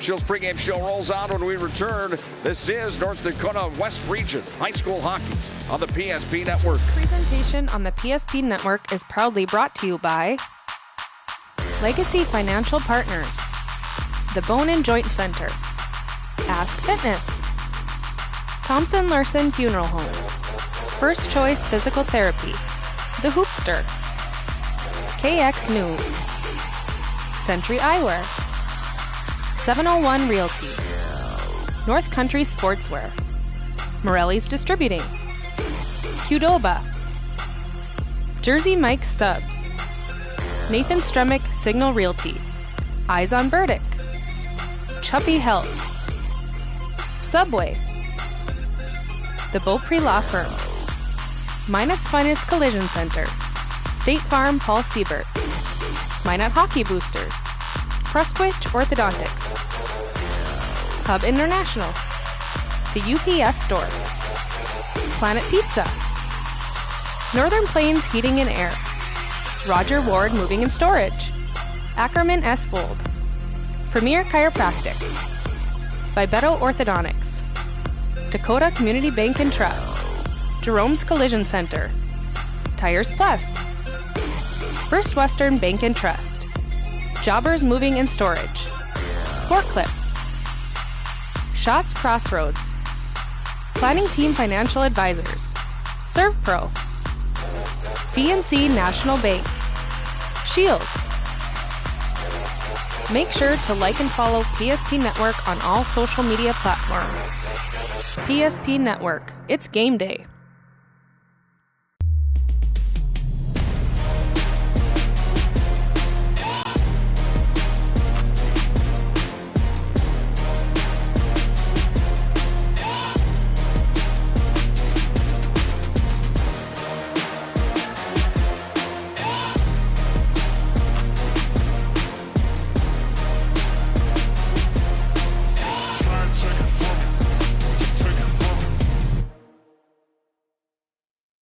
Finding the right bank can be transformative for your small business. The best bank for your business will offer competitive fees and so much more. At BNC National Bank, our team is proud to offer you a helpful, supportive, above and beyond banking relationship. Starting to stress about the complexities of qualifying for a small business loan? BNC can guide you through the process with much less stress and likely far more success. Speak to one of our team members today. The right way to top a sub is with real red wine vinegar made from red grapes and no food coloring. And the right way to film it is in slow motion. Obviously. Because authentic ingredients make a sub above. It's water. Boom. Agent Winston Otter.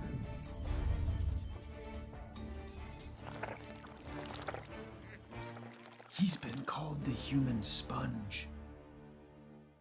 Our stylists are trained to understand the nuances of cutting men's hair. Less pomp, more adore, huh, Brittany? Square face, wavy hair. Mid-fade with a textured top. Finish it off with a hard part and taper that neckline, coach. Cowlick, what's the move? It's not just all about hard work here. Hit all. 7. Pressure. Points. Yeah. It takes expertise to be a sport clip stylist. Here? That's the spot. Right there, huh? Sport Clips, the pros in men's hair.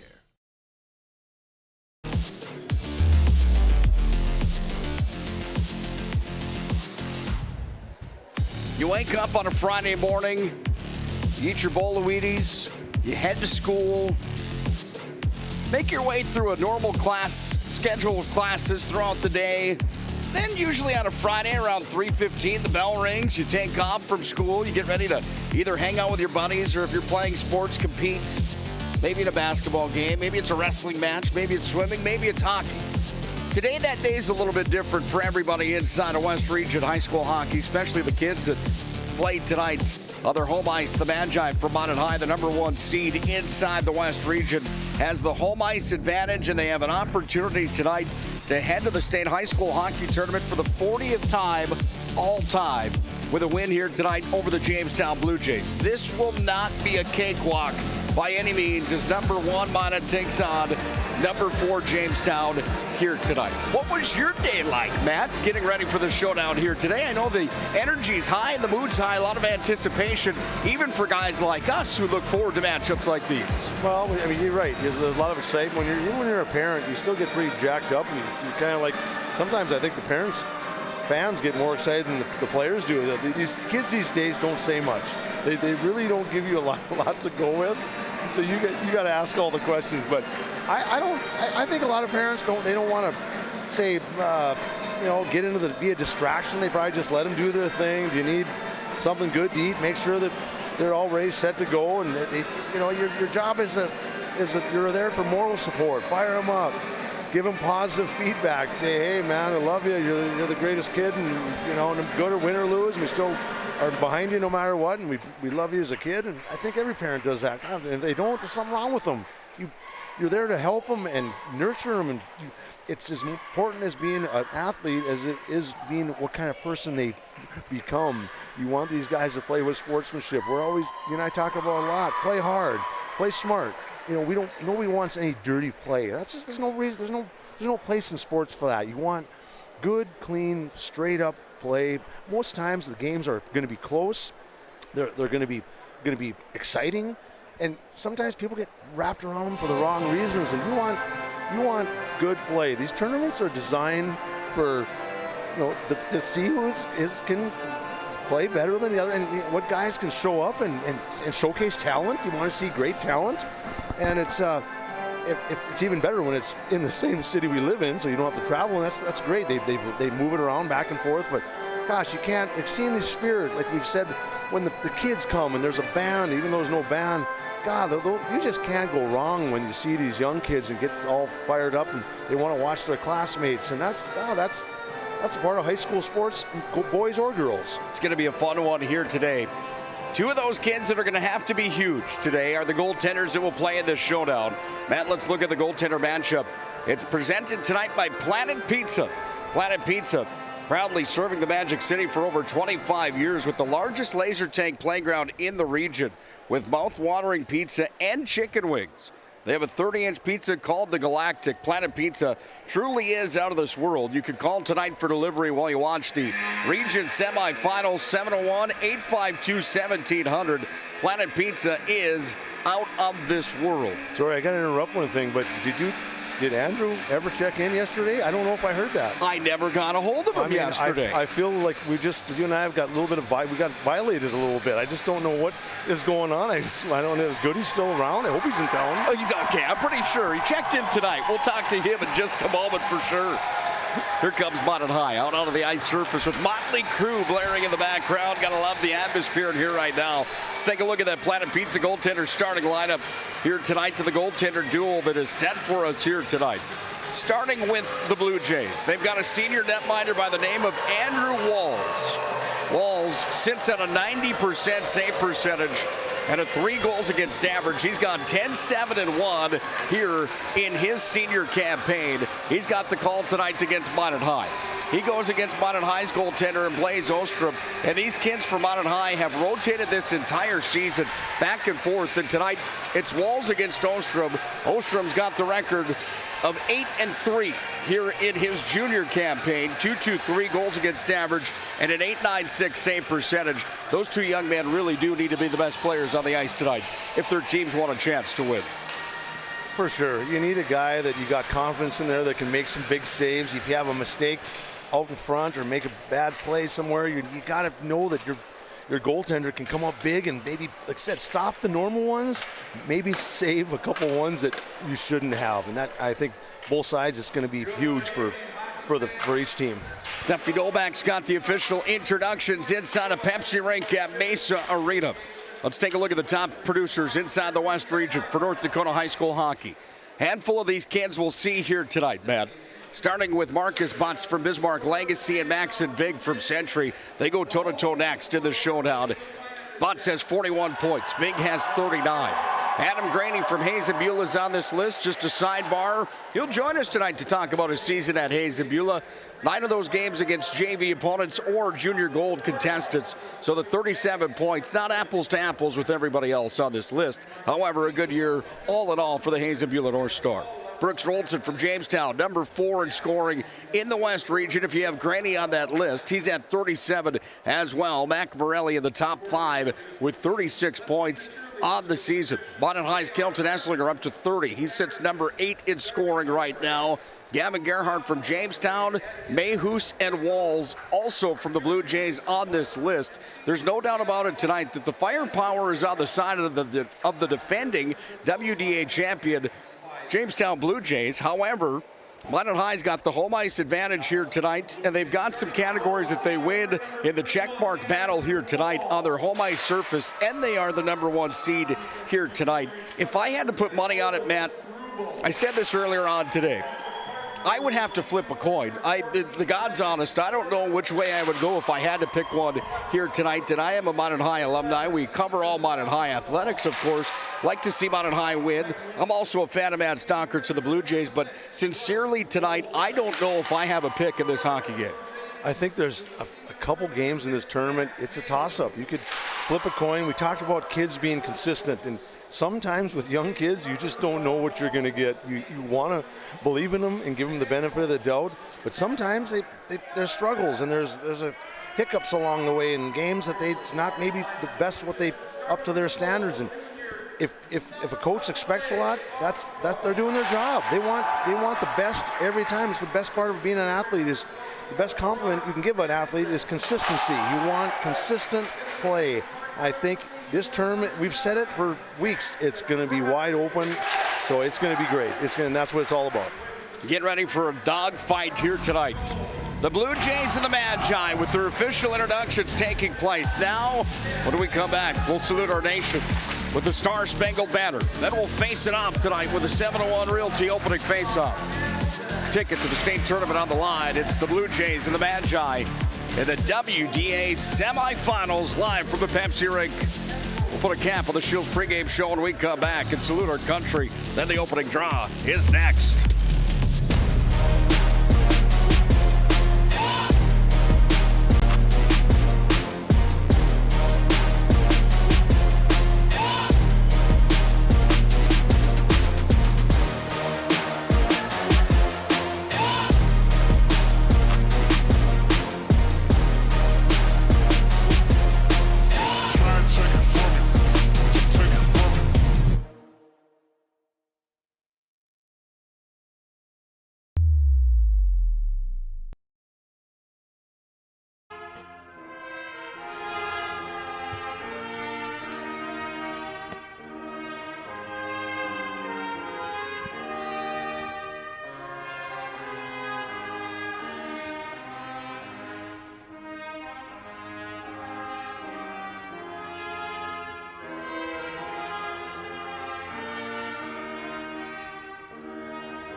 God bless our servicemen and women. God bless our veterans. God bless America.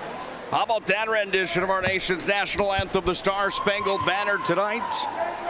Those young gentlemen did a fine job, didn't they? Fantastic work. Are you a horn player by any means? Did you grow up on an instrument? No, I did not, but you got to give those musicians credit. They sound great. The game here a few weeks ago when the band was there, I said to those guys, nice job. I don't even know those kids, but man, if you can't enjoy school spirit and pep bands, something's wrong with it. Go back to your, I don't know what to tell you. You're missing out.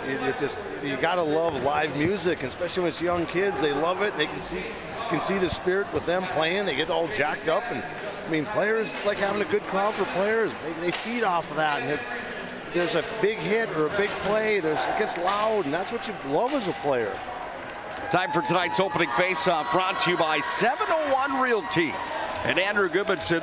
Andrew Goodmanson can be found at 701realty.com. He checked in. He usually brings us some good advice. Gave us an update on where he's been as of late. 701 Realty. If you're buying or selling a home, let 701 Realty help you with your buying and selling process. It's 701 Realty and Andrew Goodmanson. And as Andrew Goodmanson would say, can we please quit spray painting chickens blue? Let's just play some hockey and get back to being good people, can we? Thanks, Goody, for checking in. Goody, you never count Goody out. Well, his character counts first and foremost. Right, exactly. Always. That's right. Painted chicken blue and thrown on the ice tonight. Not in Goody's world. Thanks for always being there for being a good sport. Jamestown's in blue tonight. Minot High's in white. Off the opening draw, it's the Magi with possession. They take it up through the center ice zone, and Matson delivers it ahead forward. Great crowd on hand tonight here at the Pepsi Rink at Maysa Arena. Puck's drifted down into the corner, comes away here for the Blue Jays, out to center. Radke's got it, and Radke sends it right back in as he shuffled down. Puck comes away to the near side wing. Jays have possession down in deep. Puck comes back underneath the net where it goes to the far side. Zalewski's has it here. Puck is going to be taken.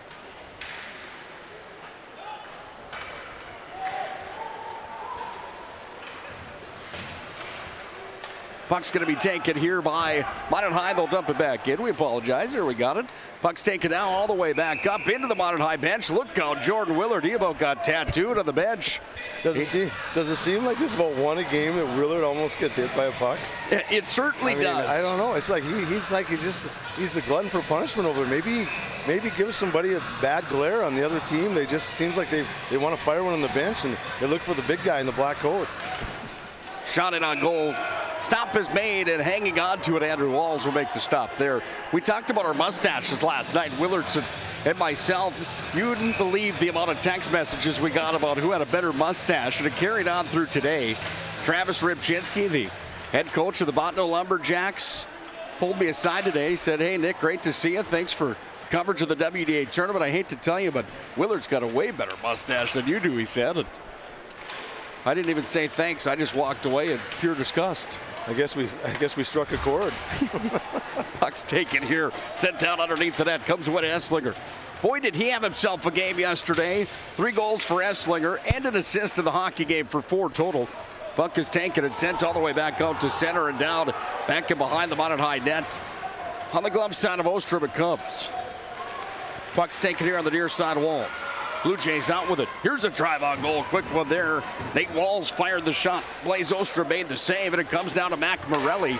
He throws it up through center, and it's Finley Benz that's in with it. Benz will fire. That shot came in. Comes away now to the Blue Jays on the near side. Look out. 2 players come together. Big collision there.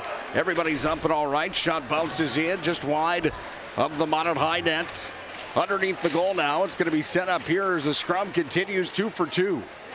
Blue Jays are a team that are led by Matt Stockert in year number 19 as the Jamestown Blue Jays head coach. One of the best in the business. Here's Tegan Strand, takes it down. Oh, he tried to tuck it in on the far side. He just missed.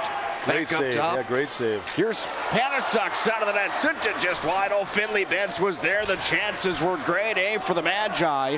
Just couldn't tuck it in on that opportunity. Puck comes back up to center. Here come the Blue Jays in. It's Jorison. Trying to wrap it around, sent it out in front. Panasuk's got it here. Panasuk goes back up to center. Swankstu on the run now, comes away back to Pickard. Swankstu's got it. Swankstu sends it in.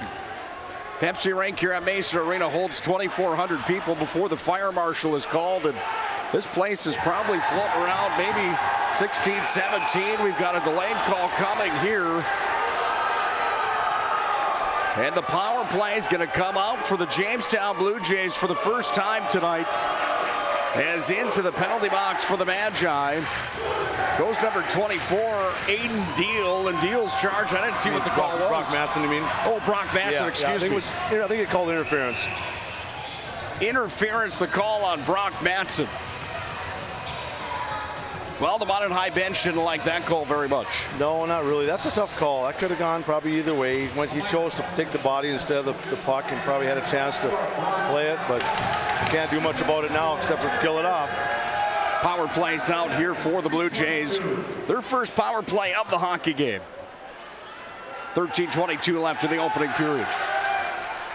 Puck comes back up to center where it's going to come back into the possession now for Pickard. Pickard's going to touch it here, but there's a late offsides here on the Blue Jays. I think if you're Minot, you got to be aggressive on that penalty kill. Don't let him gain the blue line so easy. It's kind of like we were saying. Make him, force him into a play that they're maybe not comfortable with, or actually making a quicker play than they really want. That's what it's all about. Make them do something they don't want to do. In off the draw right in front of the Minot High bench. And the Serpro power play is out for the Jamestown Blue Jays. They dump it in. Oh, Andrew Walls went out to play it. He tripped up back behind the net. Puck's going to be taken here by the Jays, and they'll start the rush from back of their own end. Here from Zalewski's up to center ice where it's carried into Minot High territory by Gavin Gerhardt. Look out in on the goaltender Ostrom. That's going to draw the attention of the Minot High captain all the way back up here as he's going to chase down Gerhardt for just a moment for a quick word, as Gerhardt might have had an extra little slash there after the stop from Blaze Ostrom. Well, that's not usually a way of making friends, that's for sure. Yeah. There's no love lost between the Blue Jays and the Minot High Magicians. There's no question about that. Back in your time playing back to the 80s, what was the rivalry like with Jamestown? They're always great rivalries. It's kind of like playing Bismarck. They're solid. They're always good games. They're physical. The same thing. Like I said, you hate them every time, and that's just the way it is. We don't like them. They don't like us. So no other way to say it. Rolson walked in, big pad save there. Ostrom kicked it out and shut the door. Puck comes back away now here for the Blue Jays. Too many men on the ice surface, and the Magi will now find themselves on the power play. That will happen in 42 seconds as too many men on the ice surface is called on the Blue Jays. That hasn't happened yet on the season for Matt Stockert's group, and a bench penalty in 22 games. Matt, that's the first bench penalty on the Jamestown Blue Jays. That's unbelievable. You've done your homework. I sure have. Good for you. I'm impressed. I saw that stat earlier today, and putting this together, it kind of took me back just a little bit, thinking, my goodness, in that many games, that's an impressive stat. I can't remember to take the trash out or to wipe up the crumbs off the counter, apparently, but I can remember that the Blue Jays haven't had too many men on the ice penalty. He's got your priorities straight. Yeah. I'm sure my wife is listening inside the venue tonight. Thankfully, she's probably not. She's here with our little guy enjoying the game. She ran camera all day today for the PSP network. Somebody will let her know I said that. I'm working on taking the crumbs off the counter, honey, I promise. Puck comes back away now here for the Magi. It's 4-on-4 action for 27 seconds. Do one of these teams benefit more than the other on 4-on-4 play? No, I don't think so. Both teams got skill. They got guys that can skate. The main thing is you have less guys out there, a little bit more rooms. It's a game of possession too. It's kind of like in the higher levels when they play 3-on-3 in extra time. It's all about who's got the puck at the end. You got to be smart. Even if you have to take it out of your zone just to regroup, maybe get some guys out that didn't like what you see. That's okay. It'll be good. It's always good. 4-on-4s. 11:50 to play here in the opening period. Todd Dombries, Tony Swearingen on the call later on tonight of Legacy and Century. That will be a great semifinal tonight coming as well. Comes up after this one. Buckle up tight. This one's got plenty of action left. We're just underway. Here's Esslinger into the zone with it. Esslinger turns and fires. Wall save. Rebound Esslinger. Side of the cage. Scrumming for it. Still loose. Quick whistle. All the Minot High fans are loud. They've got the arms up in a quick hurry there. They thought that was a quick whistle coming. And the Minot High faithful not making it easy on the gentlemen wearing the stripes here tonight, are they? Well, when you're a referee, you got to expect a little bit of of verbal abuse, whether it's a good game or you're making miss a couple of calls. Most fans don't usually like the referees, unless maybe their family members are in attendance. Those poor guys, I'm telling you. Tough job. Puck comes out to center ice. Here come the Jays with Gerhardt. He hits the brakes. Gerhardt sends it off ahead. Mac Morelli was back and stole it there. He stopped an opportunity and a grade A chance coming shorthanded for the Blue Jays. Now Mackley Morelli into the offensive zone. Leading point getter for the Magi. Comes away to the far side. Bradley has it. Sends it up now to Swangstu. Minot High's power play has been deadly on the season. Sent down low. Swangstu down to the corner. Comes back away where it's worked up top. Now Bradley's got it here. Sends it in. Top shelf. Oh, he scores. Jackson Bradley sends it upstairs. And the Magi take the 1-0 lead on the BNC National Bank scoreboard. Well, you talk about momentum. It always seems to take a lot of pressure off the team that scores first. Not that they're going to win at the end, but it just gives your team, gives the bench a boost. If you can, the special teams are so big. We talk about it. If you're clicking, it seems like you get some breaks. You got to hit the net, which is even better. Power play goal with 11:53 remaining here in this opening period. Let's listen in to Duffy Doback and see if anybody touched that shot from Jackson Bradley.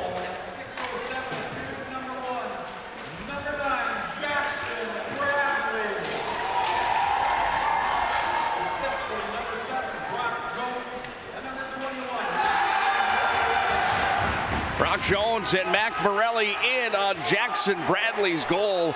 And Jackson Bradley's got number 17 on the season. That's the point total for Jackson Bradley. Big goal for him right there. And that sets this place on fire right now as the roof just about blew off after Minot High scored the first goal of this hockey game.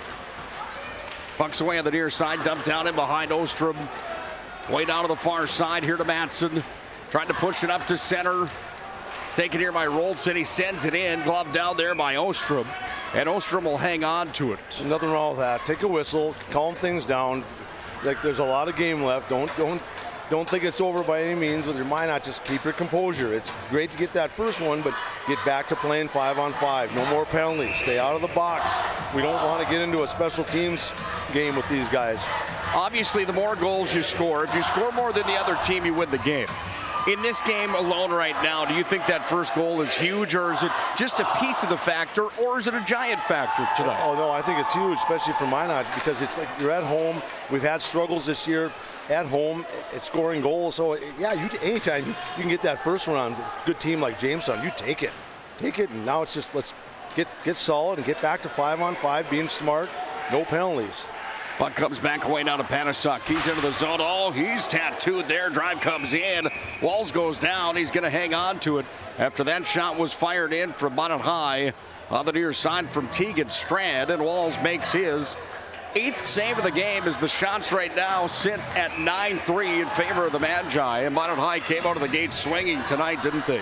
Well, that's good. That's what you need. You need shots. Put them on net. There's no such thing as a bad shot, except when you miss the net. So hit the net. There's rebounds. I mean, there's times to hold on to look for somebody, but you got to be putting them on net. Off the face-off here, stepping in for the draw for the Blue Jays was number 2, Gavin Gerhardt. He went against Morelli. They had a little jousting match for just a moment. Morelli's going to force the hit in the corner, freeze the puck, but it's the Blue Jays that are out with it. They come up to center with Nate Walls, taken away there by the Magi and sent across the zone by Jackson Radke. Radke, the D-man, scored last night for the Magi. He sent it down into the offensive territory where Esslinger takes it down and deep. He's got some help here from Abrahamson. Abrahamson, Esslinger, and Morelli on the ice together as forwards right now. Well, those are 3 traditional names in Minot's program history that have had success. Different levels. One of their dads joins me right here. Matt Morelli on the call with me here tonight. Puck comes back away on the near side wing. Up to the line it comes. Deal's going to push it out of the zone over to the far side as it escaped the blue line. Sent right back in and in on the attack here for the Magi is Eli Hansen, but it's the Blue Jays with real estate. Not for long. Hansen creating some trouble here. Puck's down in deep. Trying to work it out now. Sent up now to Swangstu. Got past him, and it's Bradley at the line. Shuffles in. Tipped in front. All went wide. Puck comes back away now up top Here for Radke, sends it down to the corner. Back in behind, Jones, wraparound shot, save, rebound, all side of the net. Walls goes down. He's going to hang on tight to it. Save. Yeah, that was a nice save on the wraparound by Jones. He's coming up big too. I mean, that's what you need. You need Walls has got to be hot for them, just like we need Ostrom to stay focused in there. He's not facing as many shots, but Minot's had the bulk of the play down in Jamestown's zone there. I think they're aggressive on their forecheck. That's what you need. Be aggressive. Be more physical without getting penalties, but play smart. And you got to don't have a play, just chip in the corner. Well, listen to that Minot High student section. They're here at volume tonight, aren't they? My goodness. They're ready. That's good. Puck's dumped in from center ice. Magi dump and chase it here. Under 8 to play, opening period. 1-0, the home team on top. Puck's going to tower up all the way up into the rafters. It actually went through the rafters, Matt. Didn't touch any of the white beams. Drops down in, so the play continues on at center. At center, here comes Mac Morelli. He's going to skate forward into the offensive zone with it. Morelli makes a move and takes it down into the corner. He's hit there, and it comes underneath, comes away to the near side. Puck's taken on the near side wall, comes back up now to Bradley. Bradley dumps it in from center. Oh, tricky play there for Walls. Played it nicely. Those are not easy to stop from a goaltender from 100 feet away. Puck's at center ice. Minot High's had the lion's share of the puck possession here in this first period.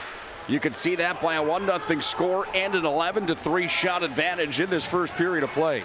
Here's the Blue Jays out in front. Oh, sent down front. Nobody home. Jordan Johnson was on the doorstep, ringing the doorbell. Let me in. And that puck was just over his tape. Dumped back in. Bradley, the All-West region players in after it. Here for the Magi. Takes it down. Shuffles it off ahead to Panasuk. He scored yesterday, too. Panasuk carries it. Panasuk drops it back. Down in deep for Coleman. Up top, it came to the line where it's taken by Pickard. Sent to head forward. And now it's taken here, sent into the glove of Walls, then out, loose in front of the net, still loose. Pushed off ahead, and Minot High's got to come back with Freeman to retrieve here. Freeman goes back to Pickard, and Pickard's got it back in behind his own net. Good tempo to this hockey game early on here tonight. These teams getting up and down the ice. Minot with a 1-goal lead thanks to Jackson Bradley on the power play. Comes away to Panasuk here, and Panasuk chips it up into the offensive zone. Then the Blue Jays push it right back up with Struble. Right at center, it's taken in. The teeter-totter match continues on as it's sent right back in. Just about 11 minutes into the showdown tonight. Semifinal number 1 tonight. You're on the PSP Network inside of WDA Boys Hockey. Minot High's in white if you're just joining us. Jamestown's in blue. Puck comes back away now to Swangstu. He's into the offensive zone. Swangstu's going to carry down into the corner. He had coverage on top of him. That's Zalumski's. Puck comes out for Jones. Oh, a high riser. That one missed. Away to the far side. Matson's got it. Bounced it down into the half wall. Comes away back to Jones. Now Swangstu. Swangstu back to Jones in front of the net. Oh, Brock Jones was on the doorstep too. Comes back away all the way into the neutralized territory. Matson's got it, pushes it right back up to center, and then dumped right back down in behind the goaltender. Blue Jays on the retrieve. With room here for Sortland. Taken away by Morelli. Turns and fires. Save, rebound out in front. Puck comes back away now to Morelli. Trying to feed it up top. He did. Found Bradley. Sent it wide on the far side. Comes away now to Kelton Esslinger. Captain for the Magi, goes up to Bradley. Sent in, that one hit traffic right off of the back of Esslinger. Comes away now to Bradley. Bradley sends it in. That one goes off of a shin pad there as it was soccered out by Zalumski's. Here come the Blue Jays the other direction, and Abrahamson tries to clear the zone. Abrahamson went down after it, comes away to Esslinger, and Esslinger sends it up off the glass. Darts it out of the zone. Minot High needs a change. They get one, but here come the Blue Jays with room up on the right wing. Up through center ice it comes for Struble. He skates over the red down the blue line. Struble's down. Sends a high riser up. That one missed. Puck comes back in Minot High's D territory. Back away from Radke. Pitchfork. That one up the near side wall. It's Roldson. Took it away there. Roldson's going to get it back out in front only for a second. Then Finley bends onto the tape here for Panasuk. Right up it comes for Tegan Strand. Back to Panasuk. Panasuk makes a move. Walks. Fires. Save. Rebound. Oh, he fanned on it. Wow, that looked good. Everything all the way down until the shot attempt came. He just missed. Oh, great move tucking in there. Just couldn't finish it. Here comes Panasuk. He sends it down. We haven't had a whistle in quite a few minutes here, Matt, it seems, as this one is back and forth. They're all wound up here tonight. 3:45 to play in this opening period. Puck's going to come all the way back in behind. We've got a conversation here at center, but I believe it's just an icing call. Yeah, it is, but Jamestown got away with one. That guy kind of gave him an extra shot there right at the end, so I don't know if if that's where you're going to let him play, then you do it on both sides. Well, that man right there with the red sweatshirt on is Matt Stockert. He's in his 19th year as the head coach of the Jamestown Blue Jays. One of the more respected men in hockey in Western North Dakota. He's involved in the USA hockey scene as well for the youth hockey development of our players in our state. He was the original Mr. Hockey back in the 90s. First ever Mr. Hockey. Plays an old school brand. I don't think he minds a little pushing and shoving in these games. No, he did a lot of it himself. Puck comes back away here on the near side underneath. Comes away down to Swangstu. Chipped up off the wall, back up to the point. Comes away to Zalumski, sent in from the line. And the stop is made there from Blaze Ostrom. He has not been busy yet. Only his 4th shot on goal, and he was equal. That's what sometimes worries you. You don't want to get cold in there. The other end, Walls is facing all kinds of shots. You got to stay focused and stay sharp, and you got to be ready. When they come, shots come, you better do your job and make the save. Off the face-off. Puck is going to be controlled here by the Magi. Here's that stretch pass up to Morelli. He's going to skate down with it. Morelli ridden off on the far corner, dropped it back. Here's a drive coming, save, rebound. Oh, and in front, Hesslinger. Hesslinger trying to tuck it home. Nice defense in front. Zalumski's got a stick on it at the last minute. Puck comes back away now to Hesslinger. Fired forward, down it comes. Here's Radke, teed it up, sent it wide. Puck comes back away now to Hesslinger, sent in front, into the pants it went for Radke. Radke's got it, he's going to turn on it, onto his forehand, sent out in front. Oh, Hesslinger shoots, that one's in the net. No, it's not. Uh-oh, hang on tight, here we go. We've got a Donnybrook in front of the Minot High goal. Everybody gathers up. And the intensity is high inside the Pepsi rink tonight, Matt. Oh, man, how did Hesslinger miss that? I think game squirted out to the slot. I think everybody in here thought it was in. The way that Walls went down, he was deep inside that net. I thought he was in the goal when he caught that puck. I thought they were going to whistle it a goal. The officials are going to come together. They're going to have a conversation here at the referee's circle. I can't remember if he was down there on the line, but usually the low guy is right there on the line. But obviously, no, just a regular whistle. But they're letting him play. I mean, that's all right, as long as you're not throwing punches. It just evens it out. It shouldn't be any calls. 2:35 to play here in the period. Not to get everybody all worked up. The refs didn't even have a conversation. Puck comes all the way back down into Minot High defensive territory. Down it comes for an icing. That icing brought to you by our friends at Jersey Mike Subs. Jersey Mike Subs is a sub above. Jersey Mike's located on North Broadway in the Magic City. They bring you the player of the week each and every week on the PSP network. Kind of funny, this referee, he looks like he's one of the younger than the players. He looks like he's in high school. He's got a baby face. Does he have a little mustache going, though? Yeah, maybe. Well, if you can call it that, but whatever. We'll leave it. Yours is better. Maybe he wants in on the mustache contest. competition. That's right. That's right. Puck comes back away on the far side wing. Minot High with possession now, and Brock Jones comes back away now, where it's going to come back here to Mayhus. He goes to the near side. Mayhus off to Sortland. Up to center. It comes for Madsen for the Magi. Spinning back in his own territory. Trying to link it ahead forward. Hits traffic there. Goes off of Jake Stack and up into the penalty box. And we'll have a stop in the play. Well, here at the WDA Hockey Tournament, we see all sorts of officials from all over the West region. This man right here referees in the North American Hockey League. Minot Bismarck, he's on that circuit. He's from Minot, and he actually is a gentleman that used to coach in the Minot High program a few years back. The reason we talk about him tonight, we thank him for his work as a linesman, but Matt, he had brain surgery back on December 19th, I believe it was. And 10 days later, he came back and ended up reffing a North American League game between the Bismarck Bobcats and Minot Minotauros 10 days after brain surgery. Probably not doctor's orders. Isn't that unbelievable? He's a warrior. That's Stacker. He's good for him, man. That guys love it. They're passionate about it. You can tell he can't keep him away from reffing. Well, he told me, we did an interview on our Ice Time show that comes out every week. There's a drive that just went off the glove of the goaltender Walls. He told me that his main motivation to get back was his love for hockey, the sport that he loves so much. Great motivation in that, and he came back 10 days later. I talked to his mom yesterday up in the community room. She's helping with the hospitality here this tournament. She thanked me for that interview. And I said, we're good enough friends where I had to tell him that I thought maybe they unscrewed another screw loose up top for him during the brain surgery, because that's just insane to come back 10 days later and officiate a game. There's a scrum down to the corner that won't result in much, but there is a hit after the play that draws the attention here. Yeah, Jake Stack, one of a kind. Great to see him back doing what he loves. Got some big duties tonight here in this semifinal matchup that's down to a minute 13 in the opening period. Your thoughts overall so far? I think it's been a good period. It's been real fast-paced. It's up and down. I think Minot's getting aggressive, which is good, but Jamestown's right there too. They're just looking to maybe get a little bit more offensive, get some more shots, get out of their zone maybe a little quicker. They're kind of struggling a little bit in their own end, but not to the point where they're still long game, long ways from over. 35 minutes and 3 seconds is what's left here in this showdown.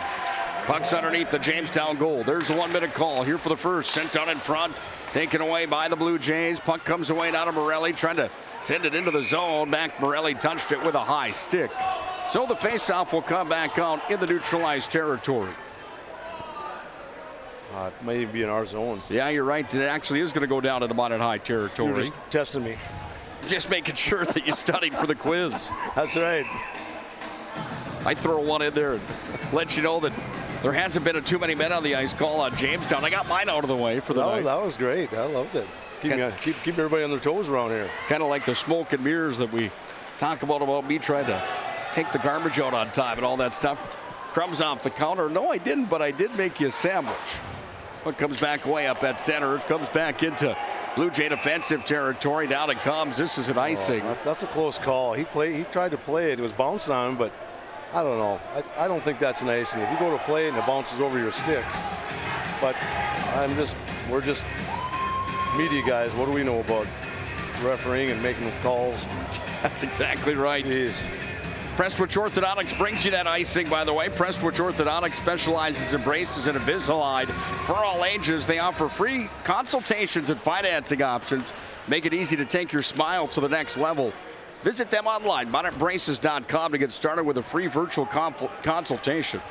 Confidence in your game and your smile is a win-win, by the way, Matt. Best of luck to all tournament teams from Prestwich Orthodontics. Kids cut them down around 10 seconds. Here's the Magi. Jones turns a shot on goal. Save, rebound. Loose here, down to 6 seconds. Now 5, now 4. Up to center. One more opportunity. That one's in on goal. Ostra makes the save, and we are officially through the first period of play tonight.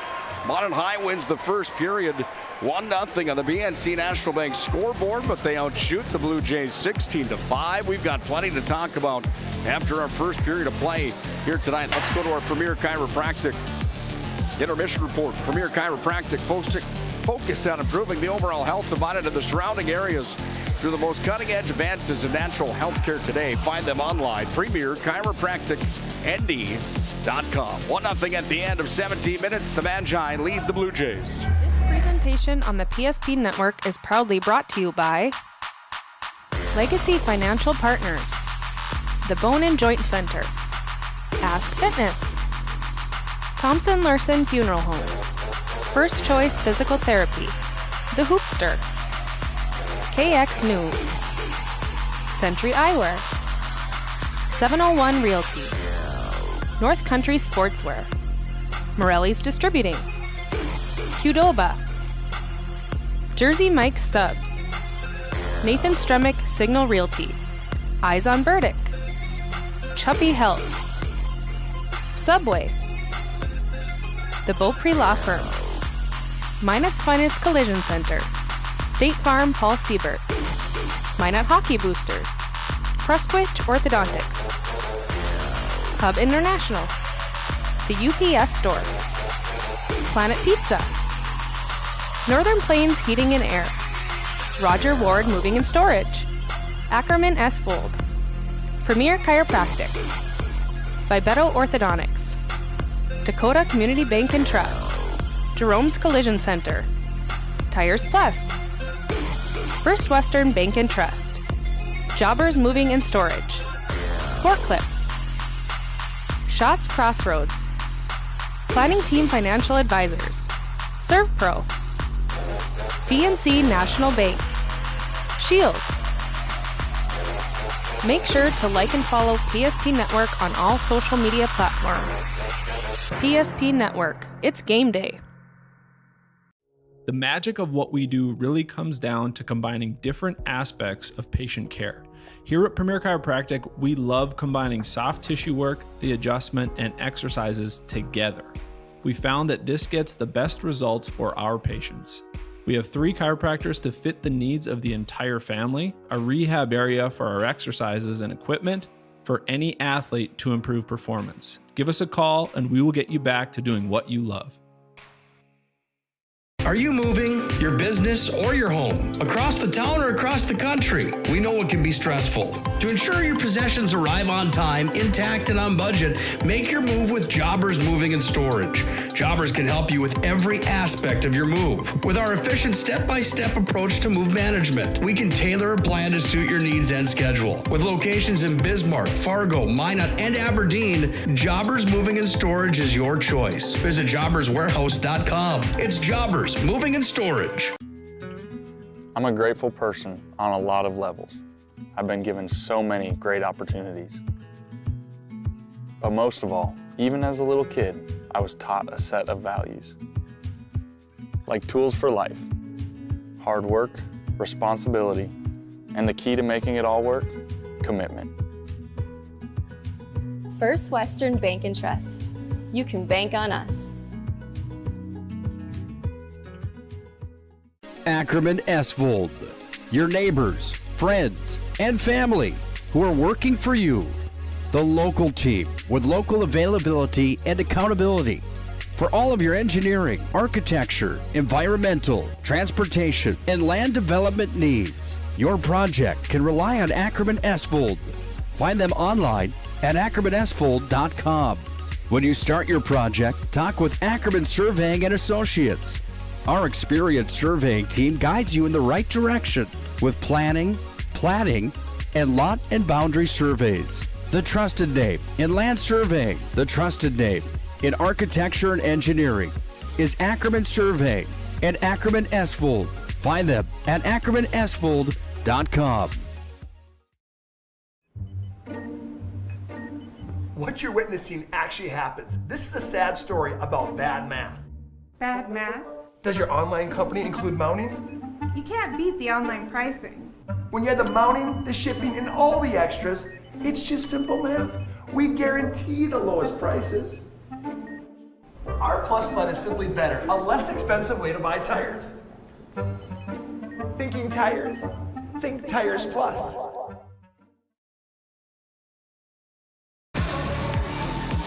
Lively atmosphere inside of the Pepsi Rink at Maysa Arena for the semifinals of the WDA hockey tournament here tonight. The Magi lead the Jamestown Blue Jays by a score of 1-0. Welcome into our Premier Chiropractic intermission report. Premier Chiropractic focused on improving the overall health of Minot and the surrounding areas through the most cutting-edge advances in natural health care today.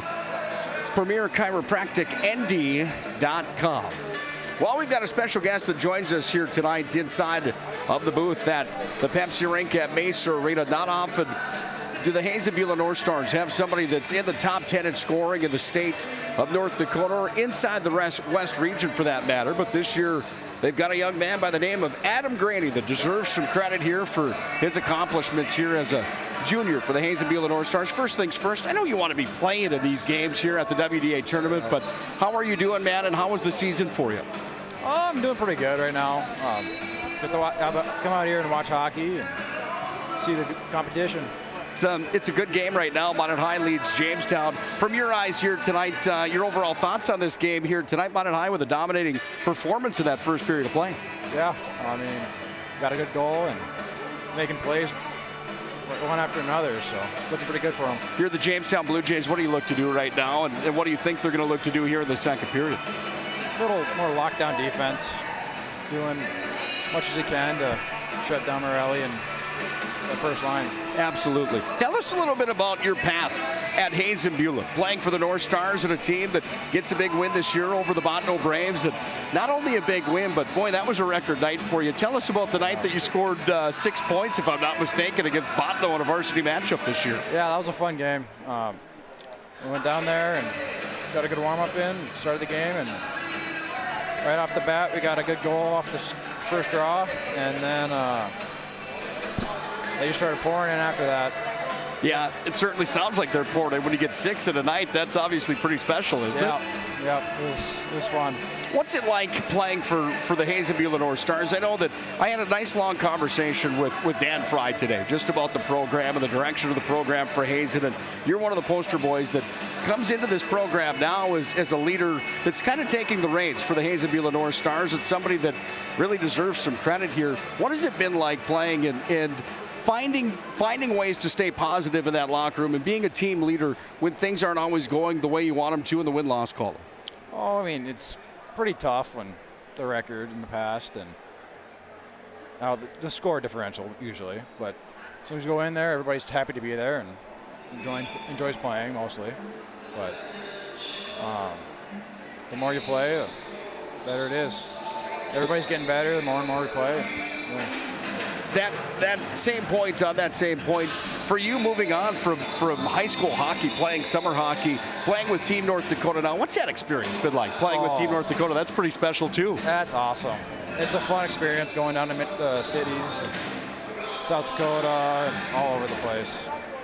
We got a couple of tournaments up here in Minot, and they're just fun experience. You play against top kids in Minnesota and South Dakota, and it's fun, really fun. 37 points for you on the season. Right now, ending your junior year of high school hockey. What do you look forward to this summer? More tryouts for some junior teams? Or are you going to go that path? Or what does your path look like for this summer? And will you be back at Hazen next year for another season with the North Stars? I think I'm going to go a couple of tryouts and camps, but I'm pretty sure I'm going to try to stick around and play some Hazen Beulah. Got to ask you, man, as a Hazen kid growing up for the North Stars, is there somebody that you looked up to coming out of that program in Hazen that you idolized as a kid growing up, and somebody you wanted to be in that program? Yeah, I mean, the last great year, the 15-16 year, when we won our last regional game, the Sardellis came around, and they were a good little bunch, fun to watch, especially when I was little, always looking up to them.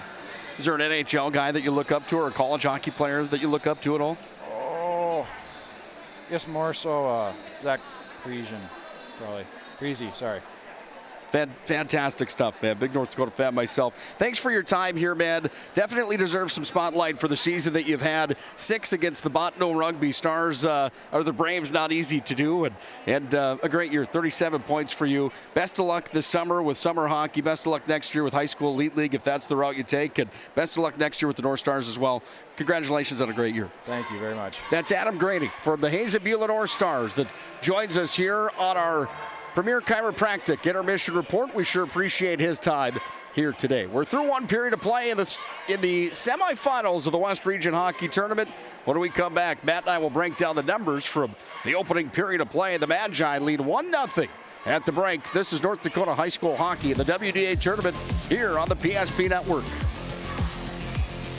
This presentation on the PSP Network is proudly brought to you by Legacy Financial Partners, The Bone and Joint Center, Ask Fitness, Thompson Larson Funeral Home, First Choice Physical Therapy, The Hoopster, KX News, Century Eyewear, 701 Realty, North Country Sportswear, Morelli's Distributing, Qdoba, Jersey Mike's Subs, Nathan Stremick Signal Realty, Eyes on Burdick, Chuppy Health, Subway, The Beaupre Law Firm, Minot's Finest Collision Center, State Farm Paul Siebert, Minot Hockey Boosters, Prestwich Orthodontics, Hub International, The UPS Store, Planet Pizza,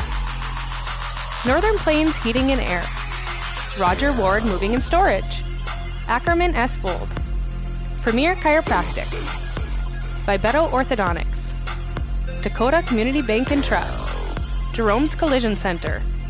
Tires Plus. First Western Bank and Trust. Jobbers Moving and Storage. Sport Clips. Shots Crossroads. Planning Team Financial Advisors. ServPro. BNC National Bank. Shields. Make sure to like and follow PSP Network on all social media platforms. PSP Network. It's game day. I wasn't really thinking about the shots, honestly. It's just the shots came to me. Derek and Eric especially had some great drives, which led to some great kicks. Shout out to them. It feels good. For you to come out here from a defensive effort against Eagles staff, you're way smaller than him.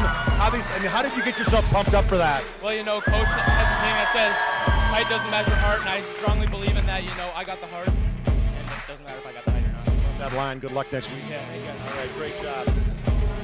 I don't have the height, but I got the heart. That was a pretty cool sign right there by Jagger Gunville. Back up to you guys. Yes, and now.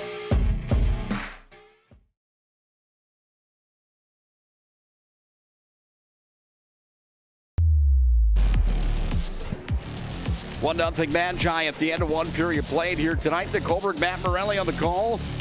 Premier Chiropractic first intermission report is underway. Premier Chiropractic focused on improving the overall health of Minot and the surrounding areas through the most cutting-edge advances in natural health care today. Find them online. Premier ChiropracticND.com. Well, fun conversation there with Adam Graney from the Hazen Beulah North Stars. It's been a while since they've had a poster boy, if you will, or somebody that leads a scoring chase inside the West region. And you had a little snafu yesterday on that graphic. I didn't have him on that list yesterday inside of our top 10, Matt.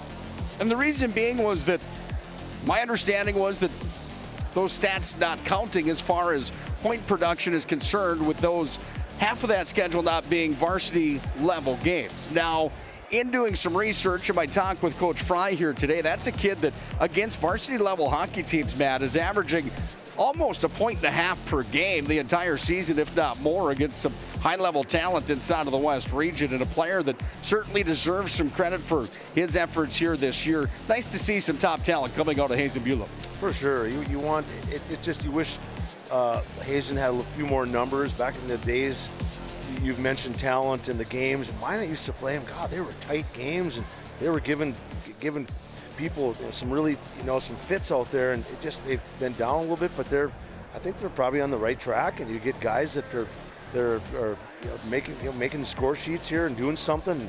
They've got skill. They just probably don't have not as deep as say some of the other teams they play. But either way, you give credit where it's due, and these guys are putting the puck in the net. They deserve to be mentioned. 100%. Dan Fry and I had a great conversation today in regards to high school hockey and the way that the landscape of high school hockey is. Dan Fry, the head coach and program director for Hazen, and myself, being a former goaltender myself in the Minot program. I'll just say this, we don't see eye to eye on everything, but I guarantee what we would see eye to eye on would be is a Coors Light at an establishment talking the sport of hockey. We both have a love for it. We both agree on it. We both agree on promoting local athletes. And at the end of the day, that's what matters. So I'm glad I had the conversation with the Hazen coach today. And glad we got to bring in Adam Graney to talk to him here today. Let's get back to business in this one here tonight as the Magi lead 1-0 at the end of one period played. We've got the stats recap coming in a second as the Blue Jays come back to the ice surface, so they're welcomed with some friendly boos coming from the Minot High student section. Don't you love when that student section's loud and proud? Wouldn't want to have it any other way. Oh my goodness. Well, that's good. That's what you need your student section to do. They're into it. Definitely into it. Jackson Bradley had the lone goal. 6:07 time of the scoring. Brock Jones and Mac Morelli had the assist. Minot leads 1-0 on the BNC National Bank scoreboard at the end of that first period of play. Just about time for the second. Faceoffs were 13-9 in favor of Minot High. Minot had 6 quality chances to score. Jamestown only had 1. Face-off category again, 13-9. Total shots on goal, 16 for the Magi, 5 on the other side. for Jamestown in that opening period. Matt, what was your big takeaway from the first period of play here tonight? No, I think both teams came out flying. It's physical. There's a lot of animosity out there. You got to be smart. I think both teams want to get more chances. They might have some good chances, but just kind of get buried down and bury some of these chances. We're underway for the second period. If you're just joining us here tonight, Minot High is in their whites. Jamestown's in their traditional blue. Andrew Goodmanson checked in tonight. I don't think Goody's at home in the garage spray painting any chickens blue to bring here to the Pepsi Rink at Maysa Arena. But then again, you never know what he's up to. Hard to tell with Goody. It certainly could be. 16:34 ticks down here in the second period. We're just underway. Minot scored for first blood here tonight. But it's the Blue Jays out front. One-time attempt out in the slot. That one missed from Easton Romsdahl. Puck comes back away at the line. It's going to come all the way back behind the net where it comes away to Brock Madsen. Sends it around to the near side. Rolson had it there for a moment. Then it spun up to the line again. Now the Magi are going to push to center. Jones got it off to Swangstu. Back to Jones. Into the zone come the Magicians, and they take it down underneath the offensive net for the Magi. Puck's back and behind. Here's Big Brock Jones. Puck got stuck in some water underneath the net. Thinking the same thing. It might not be dry back there. Comes away up to the point. Bradley's got it again. Tipped in front, then it went off the goaltender's stick, and another stop there for Walls. Pushed out to center. Jones regathers. Comes away to Eli Hansen. Hansen takes it and dumps it right back in.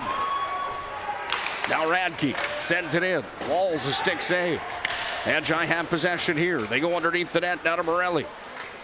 Mackley Morelli up top. Came away to deal. Tipped in front. Oh, that one just went wide. Tried to pick the high corner. It was tipped out in front of the net. And now it's going to be tossed all the way down the length of the ice. And this icing is brought to you by our friend Mason Kramer. And Mason Kramer Photography. Senior portraits and game action shots. It's Mason Kramer Photography. He's here again tonight.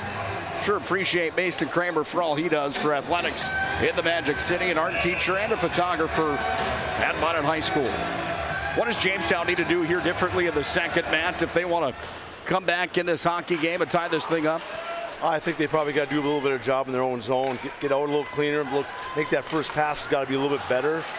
And no, I don't think it's anything glaring. I think they just got to make a little bit smarter decisions in their own end. Minot's pressure them. They don't get a lot of time, which is what you want. That's if you're Minot, keep that pressure up. If you're Jamestown, you probably got to. They're probably starting to. I wouldn't say panic with the puck, but they've got to probably just hit that winger or skate it out. Either way, that's the way it goes. Gavin Gerhardt's in the box on a 2-minute interference call. And Minot High's got their second power play of the game here, Matt. It's a Magi team that has had a lethal power play on the season. They're 1 for 1 here tonight on the power plays. And now they get their second opportunity. Here comes Kelton Esslinger. He's into the offensive zone. He takes it down into the corner, and the Magi set up shop on their power play. Uh-oh, here come the Blue Jays up to center, shorthanded. Rolson took it from Jones, but then Rolson's going to be charged here. Oh, boy, we've got ourselves a rowdy atmosphere now. Blue Jays don't like that call. 5-on-3 power play coming. As a hooking will be charged on the Blue Jays. Well, I don't think that's the start Bottineau wanted. Sorry, Bottineau. I don't think that's the start Jamestown wanted, getting down like that. You don't want to be short, especially a 5-on-3. I don't know. That was a tough call. I don't know. Did you stick under the skate there? I was close. I thought he just lost an edge, but I don't have 20/10 vision though either. But that's a close call anyway. Minot's got to make him pay here. Minot looks to make a pay on the 5-on-3 power play. Judging by the reaction of the entire Blue Jay bench, I think it was one of those that probably maybe might have been a questionable one. Comes away now to Mac Morelli. He skates down. Morelli goes in. Morelli tried to cut towards the net, take it away, and then it's just going to be hammered up to the line. Oh, Bradley caught it with the bare hand. Dropped it over now to Esslinger, and Esslinger sends it up here. He works it across, back up top to Morelli, back to Esslinger. 4-point game yesterday. Sent it over to Swangstu. He just missed. Oh, come on, you guys. You got to make those plays. Comes back to Swangstu now. Sends it in. Hit traffic in front. Swangstu backhander. Oh, he missed a yawning goalmouth. Oh, that lay an open net. Puck comes back away now here to Mac Morelli up top. It comes Bradley Morelli in the slot. He can fire. Sends it back door. Swangstu. Oh, what a save there from the goaltender. The pipe. Off the goalpost it was. Good call, Matt. In the Minot High power play in the 5-on-3. Buzzing right now, but it's taken here by the Blue Jays up to center. They don't get it deep, and the Magi bring it right back in with speed and numbers. Here's a drive into the catching mitt. Walls goes down. He's going to hang on tight to it. And right now it's Andrew Walls of the Blue Jays weathering the Minot High 5-on-3 Serve Pro power play storm, and the Magi are buzzing. Oh boy, when you're on a 5-on-3, you've got to have your stick on the ice at all times. You never know when that puck is going to squirt out or be on your stick. You got to be ready for it. You don't get many chances in the game. These big games, there's not a ton of time. You only have a split second sometimes as puck's on your stick. Henslinger back behind the net. He tried the Michigan last night. He's going to try it again tonight. Tucks it up. Oh, Walls comes up with a big save there. I don't know if that's the right play. You got to move the puck around. Get a shot from the point. Move the puck around. Go for a one-timer. It might work 1 out of 10,000 times. I just don't know why you're wasting your time doing that. It's not. I don't think the coach tells you, hey, go try that. It's just the percentage of it working are really rare. Going to say the efficiency level of that play, not very high. Here comes Mac Morelli with it. He'll turn and fire. Walls makes the stop there. These faceoffs are important. You see how big offensive faceoffs are when you're 5-on-3. Okay, you're down to. You're going to be 5-on-4 here for about 25 seconds. It's like you need something quick right here. Serve Pro power play still out for the Magi. They win that power play draw. Back up it comes now to Bradley. He's got it here. He's going to walk. Zooms it in. Fired it wide. Oh, it's got to be a low. We need a low shot out there. 5-on-4 now here for the Magi. Out in front. Oh, Swangstu had it on a tee. He's having so many chances over there. Oh, gosh. That was probably an open net there, too. That was kind of like being on Suris's first tee box when you just got done doing P90X for the last 3 months, and it was on a tee for him, and he just hammered it over the net. You see his disappointment there. Ben Swangstu, keep your head up, young man. That's all right. Look at Mac Morelli come over and tell him the same exact thing. Puck comes up top down to Radke. Uh-oh, Radke's going to lose it there. Out it comes, and Gavin Gerhardt, the team goal leader here for the Blue Jays, takes it down into Minot High territory. 6 seconds remains of the 5-on-3. Good kill here for Jamestown. They kill it off. Oh, my God, come on. You got to make better passes than that. Uh-oh, look out, man. That one's coming up here. See me reach over. I was going to catch that for you. Did you see where that puck hit? Would have taken my coffee out. It would have taken your coffee out. You're welcome, by the way. I was right here. I was right on top of it for you. I was reaching over. I was ready for it. If you're too loose in your own zone, you got to make better passes. I mean, come on, you guys. You're at a level where you should be making good passes. We've said how many times, don't go up the middle. You've got to be sure. This level, most guys shouldn't be going up the middle. I mean, it was just like this. Left hand, yep, lefty. Only had to show the folks at home. Face off on Ostrom's blocker side. 12:36 left here in the second period. Todd Dobry's Tony Swearingen are on the call for the next one. It's Legacy and Century here tonight. Deal blocked a shot there, and it comes back away down in the corner for Radke. He tried to push it off ahead. Comes away on the near side wing. Up to center, the Magi push. That one gets past Coleman. All the way down it comes, and it will be an icing on the Magi. That icing brought to you by Hub International Insurance. Hub International Insurance can be reached today at 355-3100. Call them today for your personal and business insurance needs. Hub is the leading North American insurance brokerage. Josh Cattell and Michael Borman will help you today at Hub International Insurance. Well, right now for the Blue Jays, what do they need to do? Trailing 22-5 in the shot column here. Oh, high riser from Roltz, he just missed. Is there something special they could change here? Is Minot's buzzsaw attack to this game the name of it right now? Oh, I think they probably just got to get a little more aggressive. They got to get they're not getting the penetration like Minot is. Comes here down to Abrahamson. Abrahamson down to the corner. He's going to scrum for it with Solomskis. Up top it comes down to Bradley. Sent it out front, taken away by Mayhus. Mayhus delivers off, and here comes Romsdahl. Easton Romsdahl into the zone, taken here by Matson. Uh-oh, Matson sends it up. Matson says that went off of a Jamestown stick. No whistle informing or pointing yet that that's going to be a delay of game here on Brock Matson. No, I don't think so. No, I don't think they don't have that rule in high school. You can flip it out. I don't think so. I always thought it was juniors on up. I think you're right. Yeah, no, I know you use no call. Brock Manson for the Magi. 2 points on the season. He's been a good defenseman, though, for the Magicians here this year.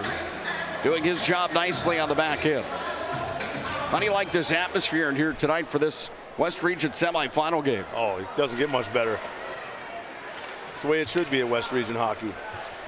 Puck's up to center, the Magi. Uh-oh, that one got past Patasuk. Touched the Blue Jay, though, so it's forced here up by Walls. Walls is waiting on for it now as the Magi out of the corner with Finley Bench. Shot, save, rebound, shot. Oh, my goodness. Yannick Goldmouth again, and Bench sent it wide, or was it Patasuk? Patasuk got a wide open net. I think he just missed the net. Minot High's got wide eyes like an owl here in this contest, but they have been unable to score on their chances. Third opportunity on the Yannick Goldmouth here. They just couldn't bury. Puck comes away to the far side. Patasuk trying to gather. Comes back away to Pickard. Shots are 23-5. Magicians lead in that column here. Leak out pass all the way to center. And it comes back away now to Freeman.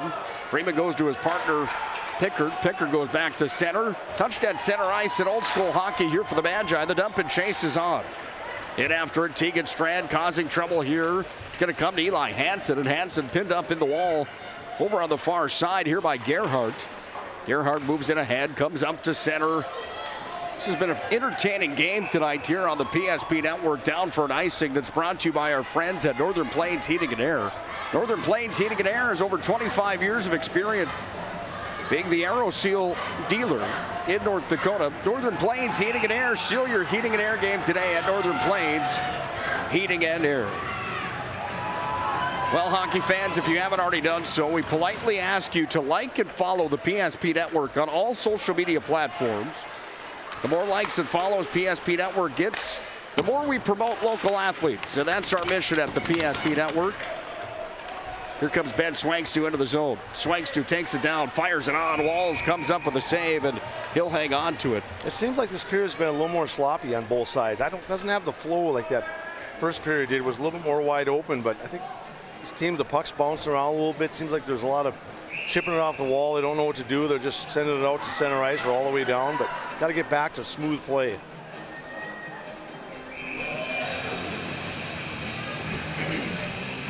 Well, in on the faceoff for the Blue Jays was Gerhardt, but it's one back there by the Magi. Shot comes in, big pad save there, and it's taken back up the near side wing as we go back up to center ice. Taken away by Jones. He's back in with it, and Brock Jones carries ahead. Jones tried to move it off. He couldn't do so. Defense was up there for the Blue Jays. Nice play from Ashton Stockert. Stockert's got it again on the near side wall. Swankstu's on the ground. He's slow to get up. Comes to Jones, trying to feed it up to the point for Deal. Jones back in after it. Taken down by the Blue Jays. They fire to center. This is a 2-on-3 drill. Hit him on in high territory. In with a drive. Ostrom with a blocker save. Only the 5th shot he's seen here tonight to the semifinal matchup. Puck goes around to the far side wing. Mayhew's first one there for the Blue Jays. Comes away now to Morelli. 3-on-2 for the Magi with Jones, Morelli, and Esslinger. Across it comes. Here's Esslinger in the slot. Shoots it just wide. Puck comes back underneath the net. Morelli sent it up. Went over to Manson. Manson dishes down back underneath the goal line now. Comes away. Morelli's got it. Trying to go back to Manson. Taken away here, but the hard forecheck is on Abrahamson. Got it back out. Trying to go back to Abrahamson. Esslinger was crashing as well, but here come the Jays. Up through center. Romsdahl takes it and fires it on. And the stop is made from the goaltender, Blaze Ostrom. I think when you're out the offensive zone, you can't panic. Don't just make a pass up the middle or in front of the net if you don't know the guy is there for sure. There's no reason to panic if nobody is on you. Take your time, take a look. You don't see enough people talking out here. Don't hear them talking anyway. I don't know why. It just doesn't make sense. Puck comes away on the far side wall. Underneath the net. Halfway through the game, right about now, as we sit on a 1-0 score on the BNC National Bank scoreboard in favor of the Magi. It was a goal from Jackson Bradley on the power play. Look out, Mayhews takes it away, sent it in front, nobody home for the Jays. Comes back up now, Rolson. Sends it in. Mayhus out front, trying to tip it in front of the net. Comes back out front, loose in front of the blue paint. Still loose, batted at, still loose again. Shot, they scored. Out in front, the Blue Jays are on the board. Easton Romsdahl tucks it home. And we're tied at 1-1 on the BNC National Bank scoreboard. Well, Minot's got to settle down a little bit. There was too much running around their own zone. Nobody could find it. They had chances to maybe wrap it or just ice the puck. That's just, I think we panicked a little bit. There was pressure and nobody could seem to get us on their stick, and usually that's when bad things happen. 8:18 left here in the second period. And it's Easton Romsdahl with his biggest of the season. That's number 7, point number 22 for Easton Romsdahl. Up at center, Finley Bentz back in with it. Bentz is going to skate down, sends it high. Puck comes back away to the far side wall. Underneath the net now, let's listen in to Duffy Novak. Manson has it, sends it in. Here's Duffy on the call.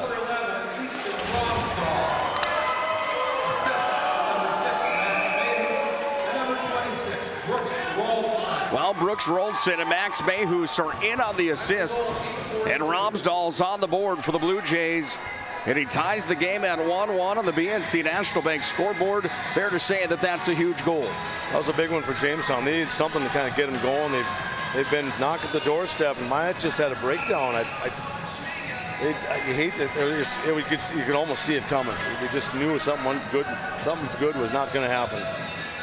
Puck comes back away in the circle. That one came in on Walls. And now the goaltenders buckle in tight here. In a 1-1 game, shots are 26-8 favoring Minot High School. But we're deadlocked at ones aside on the BNC National Bank scoreboard. Jones away to the near side, sent it into the offensive territory. Hard forecheck here for the Magi. They have been buzzing here tonight. Credit Jamestown for weathering the storm here tonight on Minot's home ice in front of a gigantic crowd here at the Pepsi Rink at Maysa Arena. Up to center we go. It comes down to Radke. He'll dump it in from center. He's tattooed and pasted on the near side wall. And that one ends up in the glove of the goaltender, Andrew Walls. He'll hang on tight to it. The faceoff will come back right to his glove side. There's John Grubb and Jason Bennett.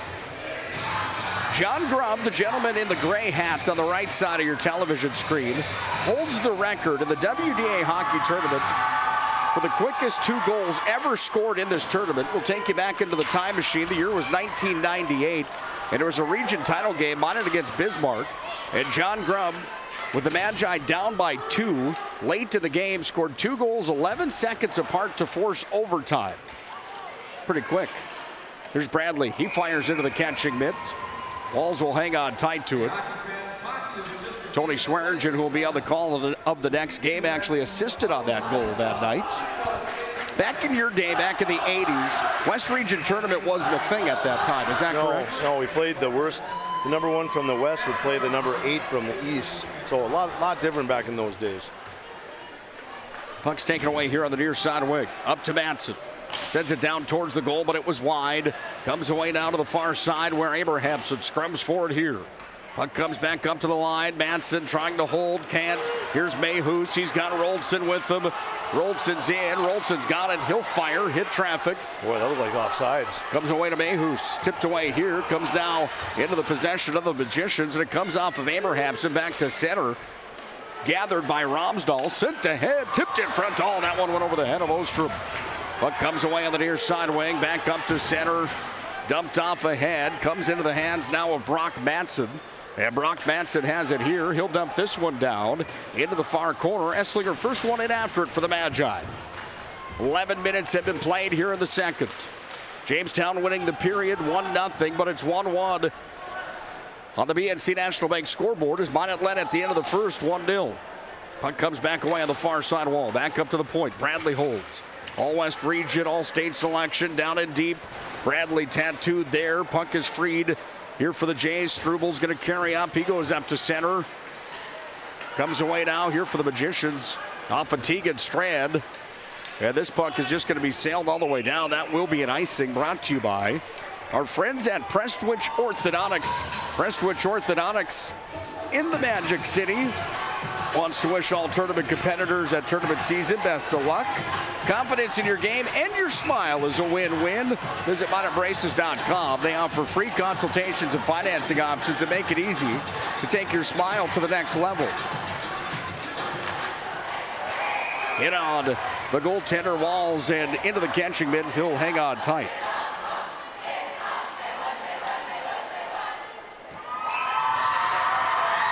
Nick Holberg, Matt Morelli on the call tonight.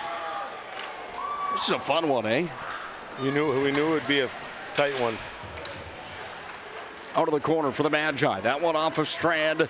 Puck taken here by the Blue Jays. They go up to center.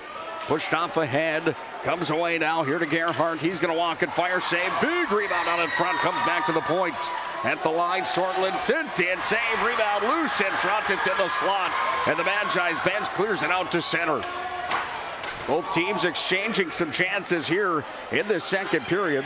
Hanasuk sent it off ahead.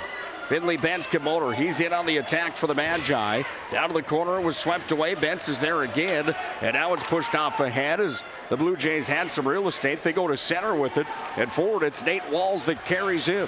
Walls trying to send it back on a tee. Mayhew, oh, Benz blocked it. Sent down in front again. Now the Magi and Strand have it here, and Strand bumps it back down to Freeman. Freeman's got room, and Freeman just peels it back where he creates some space and time, and he goes back over now here to Pickard. Pickard sends it up. This one gets past the D-man there, and Romsdahl let it come all the way down. John Grubb thought that one could have been an icing call. To the other end it went, and an icing here on the Magi. Sets up face-off on the blocker side of Blaze Ostrom.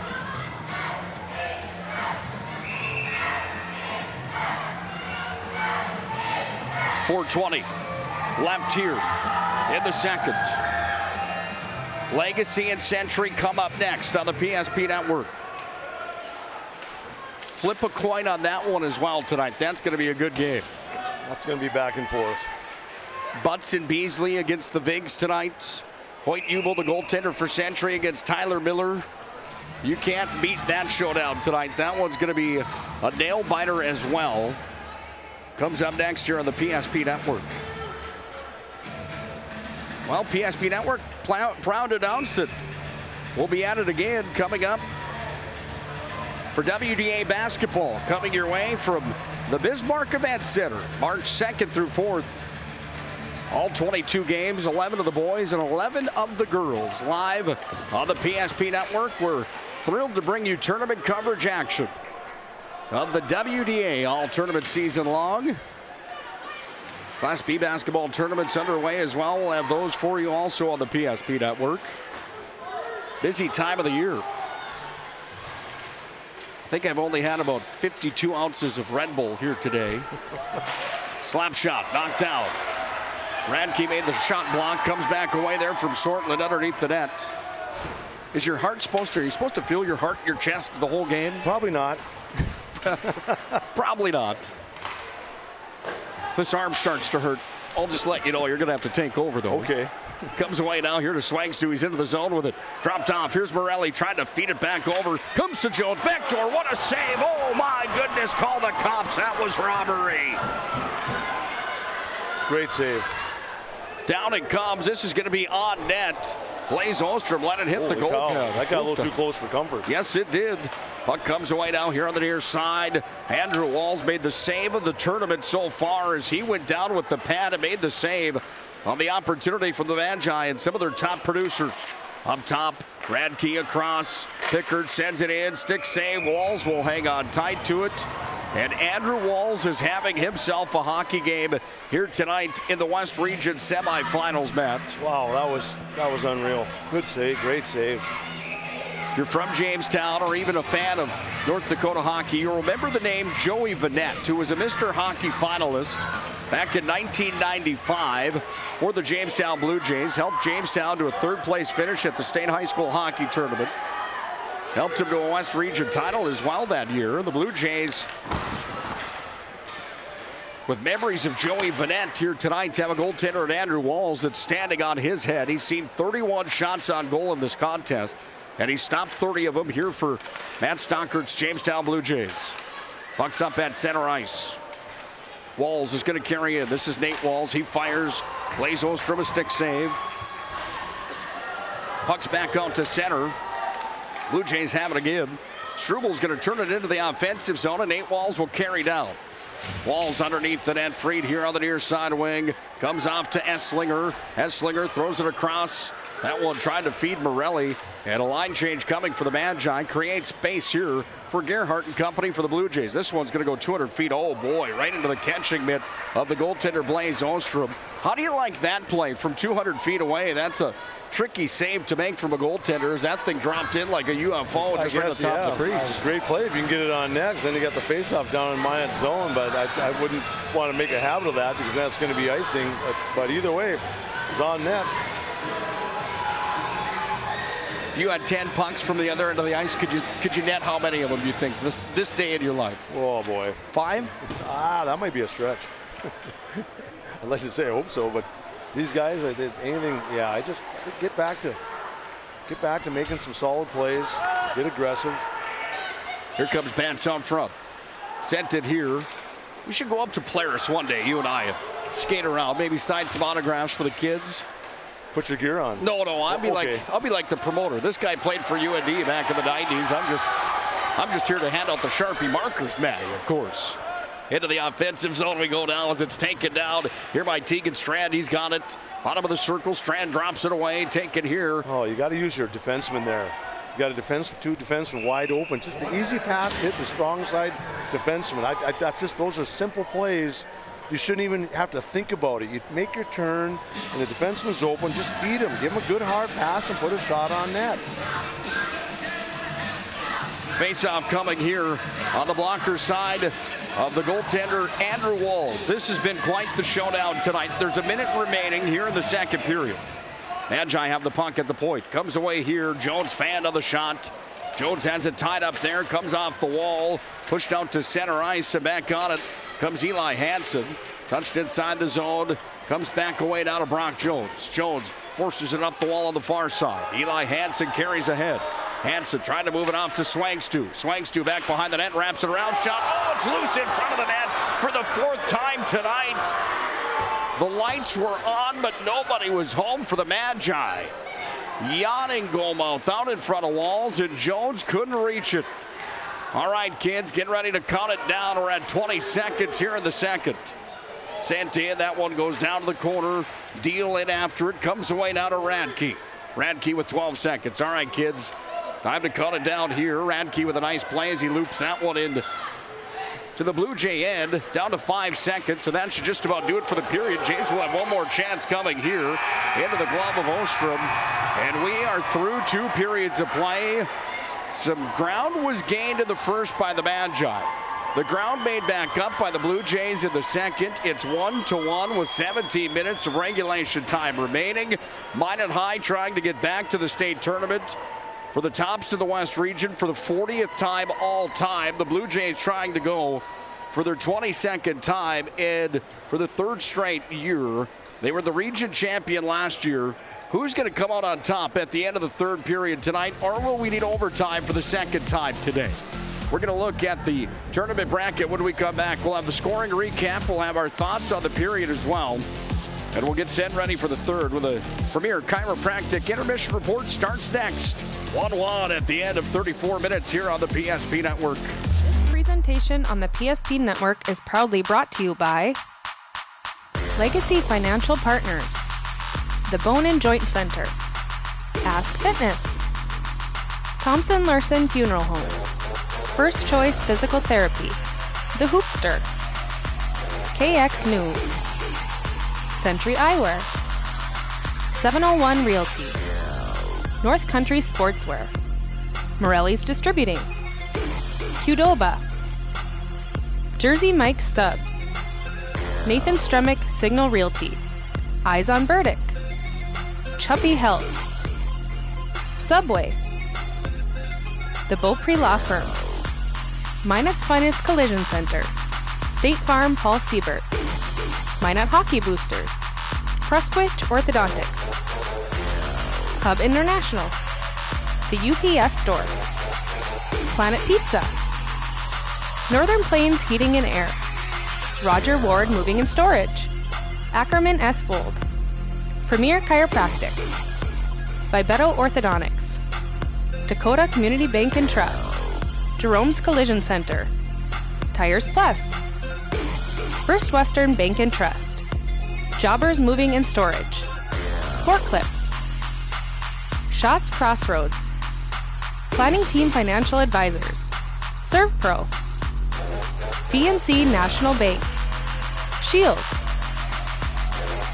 Make sure to like and follow PSP Network on all social media platforms. PSP Network, it's game day. This broadcast on the PSP Network is proudly brought to you by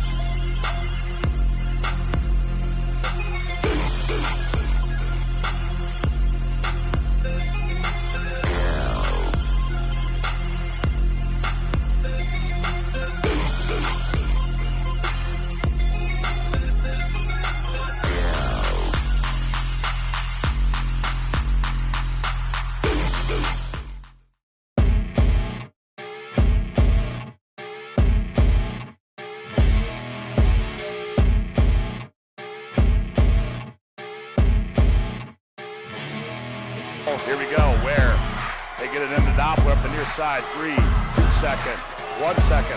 Doppler rises, right wing, 3, bingo! Ho-ho! Anthony Doppler wins it at the buzzer! Ho-ho-ho! Are you kidding me? He turns, he fires, and he buries it! This broadcast on the PSP Network is proudly brought to you by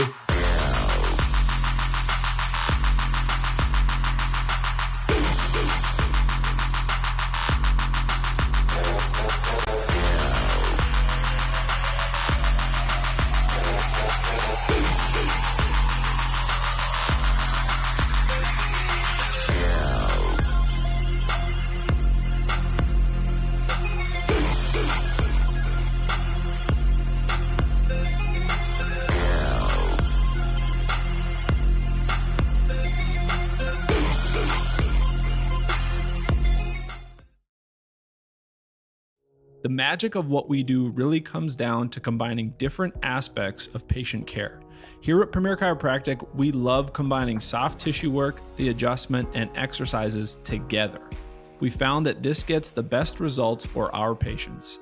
We have 3 chiropractors to fit the needs of the entire family, a rehab area for our exercises and equipment for any athlete to improve performance. Give us a call and we will get you back to doing what you love. Are you moving your business or your home across the town or across the country? We know it can be stressful. To ensure your possessions arrive on time, intact, and on budget, make your move with Jobbers Moving and Storage. Jobbers can help you with every aspect of your move. With our efficient step-by-step approach to move management, we can tailor a plan to suit your needs and schedule. With locations in Bismarck, Fargo, Minot, and Aberdeen, Jobbers Moving and Storage is your choice. Visit jobberswarehouse.com. It's Jobbers Moving and Storage. I'm a grateful person on a lot of levels. I've been given so many great opportunities. But most of all, even as a little kid, I was taught a set of values. Like tools for life, hard work, responsibility, and the key to making it all work, commitment. First Western Bank and Trust. You can bank on us. Ackerman S. Fold, your neighbors, friends, and family who are working for you. The local team with local availability and accountability for all of your engineering, architecture, environmental, transportation, and land development needs. Your project can rely on Ackerman S. Fold. Find them online at ackermansfold.com. When you start your project, talk with Ackerman Surveying and Associates. Our experienced surveying team guides you in the right direction with planning, platting, and lot and boundary surveys. The trusted name in land surveying, the trusted name in architecture and engineering is Ackerman Surveying and Ackerman Esfold. Find them at ackermanesfold.com. What you're witnessing actually happens. This is a sad story about bad math. Bad math? Does your online company include mounting? You can't beat the online pricing. When you have the mounting, the shipping, and all the extras, it's just simple math. We guarantee the lowest prices. Our Plus plan is simply better, a less expensive way to buy tires. Thinking tires? Think Tires Plus.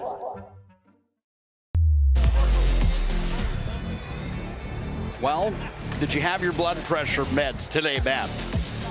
Well, I did earlier, but I wish I would have brought more. 1-1 at the end of 34 minutes here tonight. It's fair to say that this one's a bit of a slobber knocker here tonight at the Pepsi Rink at Maysa Arena. Minot and Jamestown looking to advance to the state tournament and the region championship game tomorrow in a showdown that features 17 minutes that remain to decide who will do that. If overtime isn't needed, 17 could decide it, but we may need more here tonight. Shots are 32-14, Minot High with that advantage here tonight. What's your big takeaway from this game right now?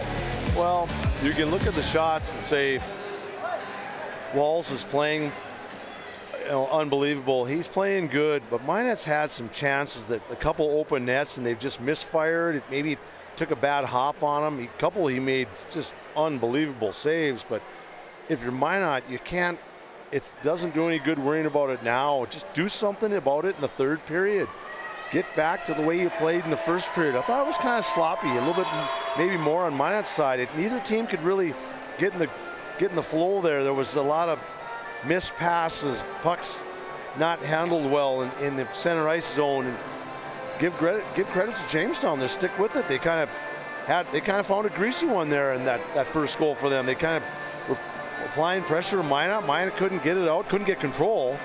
And we talk about it all the time. The bad things happen in the slot, and that's why, for the most part, Minot came back well and back checked and helped the defenseman out. But you need to take pride in playing a defensive game. You hear the saying he's a good two-way player. Not every guy is a good two-way player. Some are, and some are not. But if your goal, hockey goes by plus minuses. You're out there for a goal, it's a plus. You get scored on, it's a minus. And a lot of people don't understand those stats, but that's kind of a thing you should feel good about when you're not getting scored on. And it's going to happen. I mean, you can't avoid it. But if you're Minot, you got to get back to the basics. Get aggressive, get physical. For the most part, you've kept their top guys in check. If you're Jamestown, they're happy with where they're at. They're on the road. I'm not going to say they're not an underdog. It's not really an underdog in this tournament. But they've got to. Jamestown probably wants to get more shots. They probably want to get a little more aggressive, get the offense rolling a little bit more. But if you're Minot, we've had opportunities. We've missed the net a lot of times too. And of course, it wraps around the corners and goes out, and that hurts too. But you just got to get back. It's gonna be a long 17 minutes because it's going to be nerve-wracking. And if you're Minot, neither team wants to make any bad mistakes. If you don't have a play, just fire it out of your zone. There's nothing wrong with the icing or chipping it out. Letting your goalie freeze the puck, that's okay. Because most likely you need to get fresh guys out there. Well, the Blue Jays are a team that were in this situation last year. They won this game last year. They ended up winning a region championship. They beat Legacy in the championship down at the VFW Sports Center to be the #1 seed out of the West region at the end of this tournament. Now here tonight, they've got the opportunity again to go to that game for the second straight year. Here's how they got there. Heading into the third period. Game reset brought to you by our friends at Planet Pizza. Planet Pizza, 701-852-1700. Stop into Planet Pizza and try the Blue Buffalo Pizza today. You won't be disappointed. It's Planet Pizza. 701-852-1700. Call and order now. They will deliver to you. Pizza's not your thing? Try the chicken wings. I'm telling you, it's delicious. Between them and Shots Crossroads, Jersey Mike's, Qdoba. Can't go wrong. Look at me. I mean, come on.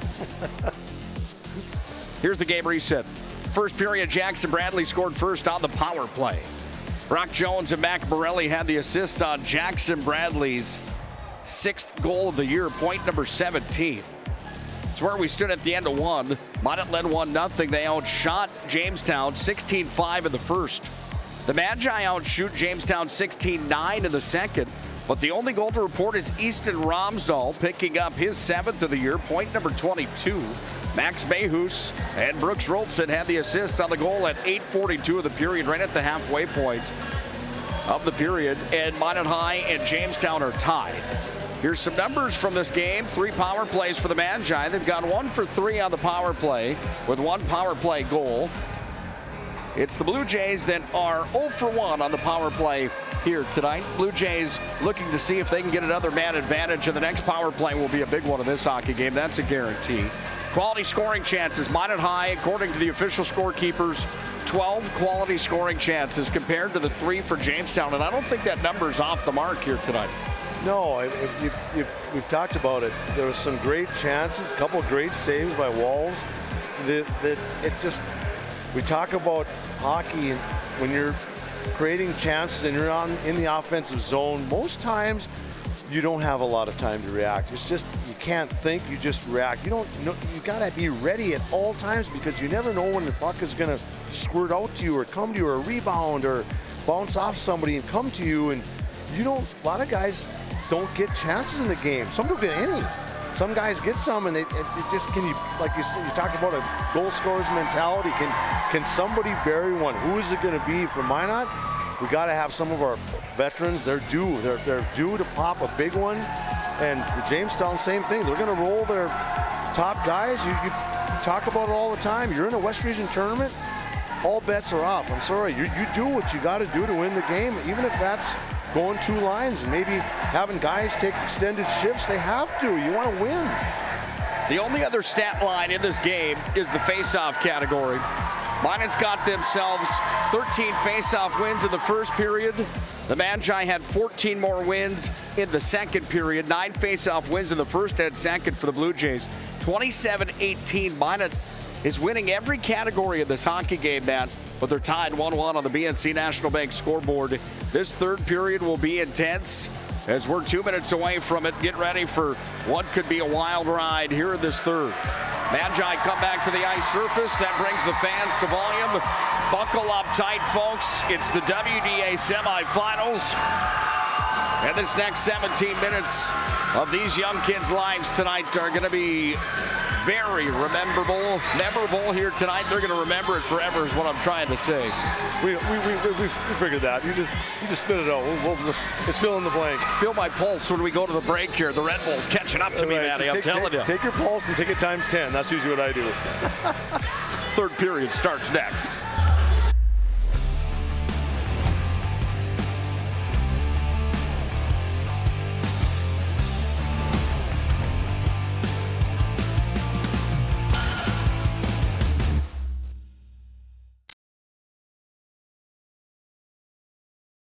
Great smiles come from Vibetta Orthodontics. Vibetta Orthodontics is a certified Invisalign provider. Invisalign fits your budget and your lifestyle. Braces for children, teens, and adults with affordable monthly payments. Schedule your complimentary consultation and exam by logging on to VibettaOrthodontics.com or by calling 701-839-6010.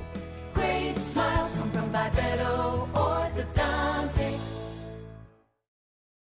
In southwestern and south central North Dakota, on any given day at any given moment, a Dakota Community Bank and Trust customer is logging in or signing on to do their online or mobile banking. We believe that community banking can blend both the past with down-home customer service in-house and the future with modern banking conveniences and technology for our customers anywhere, like here or here, all while honoring our long-standing tradition of community-first-oriented banking. Showtime for the third. We are officially underway. Minot High's in white, Jamestown's in blue. Had about 2 minutes on that board.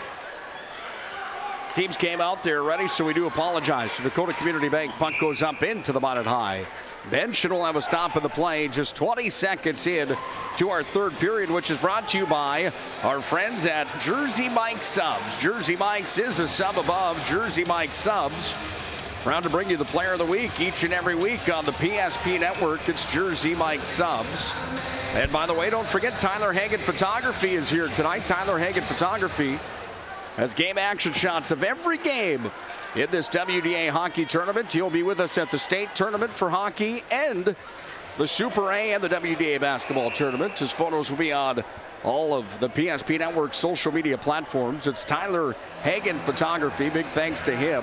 And a continued thank you to all those sponsors that continue to do what they do, helping us in our mission of promoting local athletes. You can help us as well. Make sure to like and follow the PSP Network on all social media platforms, including Twitter. Like the PSP Network at Network PSP. Hit that subscribe button on YouTube as well while you're there. PSP Network, where it's game day. Magi and Esslinger bring it in. Down to Morelli. Takes it, fires it off the mask of the goaltender Walls. Comes underneath the net, still tied up down and deep. Oh my goodness, Abrahamson just got railed from behind. There's going to be a delayed call coming. Shot, save, rebound. It's in back behind the goaltender through the legs.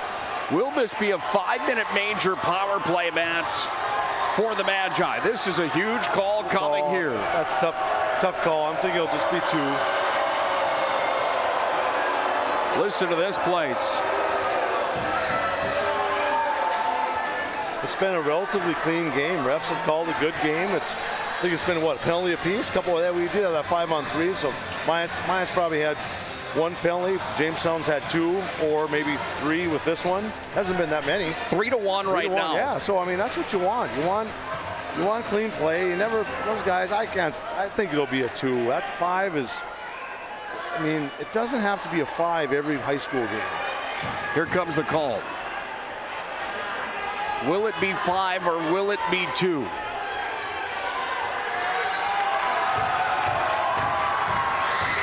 Conversation with Dan Emery. It's a 5-minute major power play for the Magi.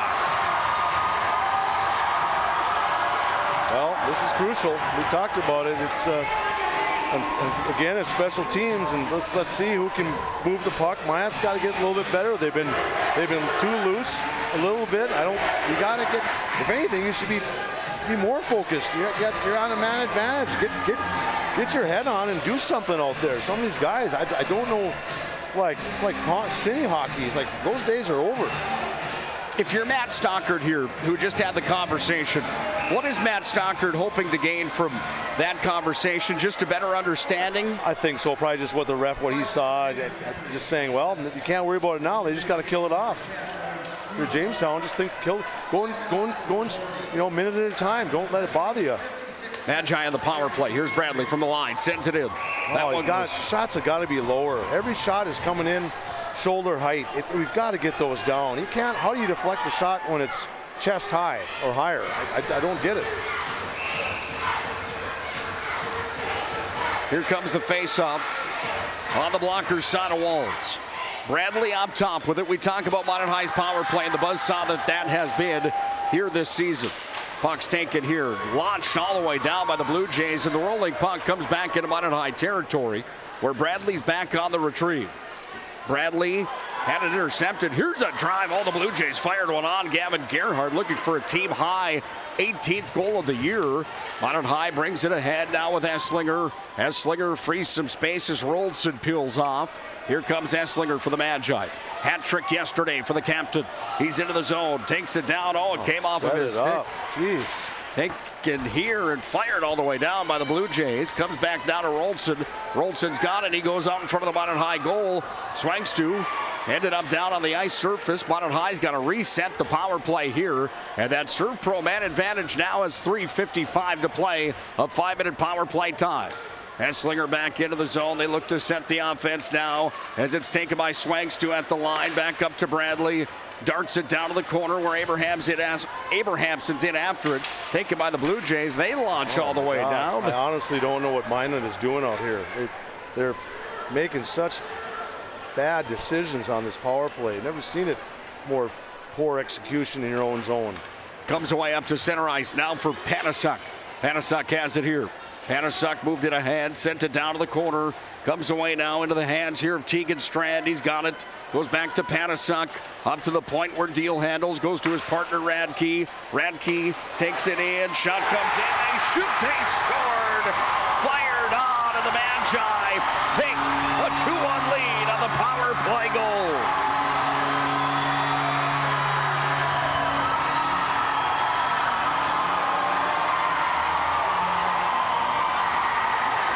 Panasuk's power play tally, the biggest of his Magician career. And Panasuk in back-to-back games has scored for the Magicians. And Easton Panasuk has 8 now on the season, and the Magi lead 2-1. Well, that gives him a little bit of breathing room. He's still got a lot of time. 3 minutes is a lot of power play time. Maybe Minot calls Price. I wouldn't even say maybe even call a timeout. Just to regroup. Regroup, get your top guys maybe a rest and go back at it. Don't think it's a bad idea. Puck comes back away now for the Blue Jays. We'll listen in to Duffy Dobeck.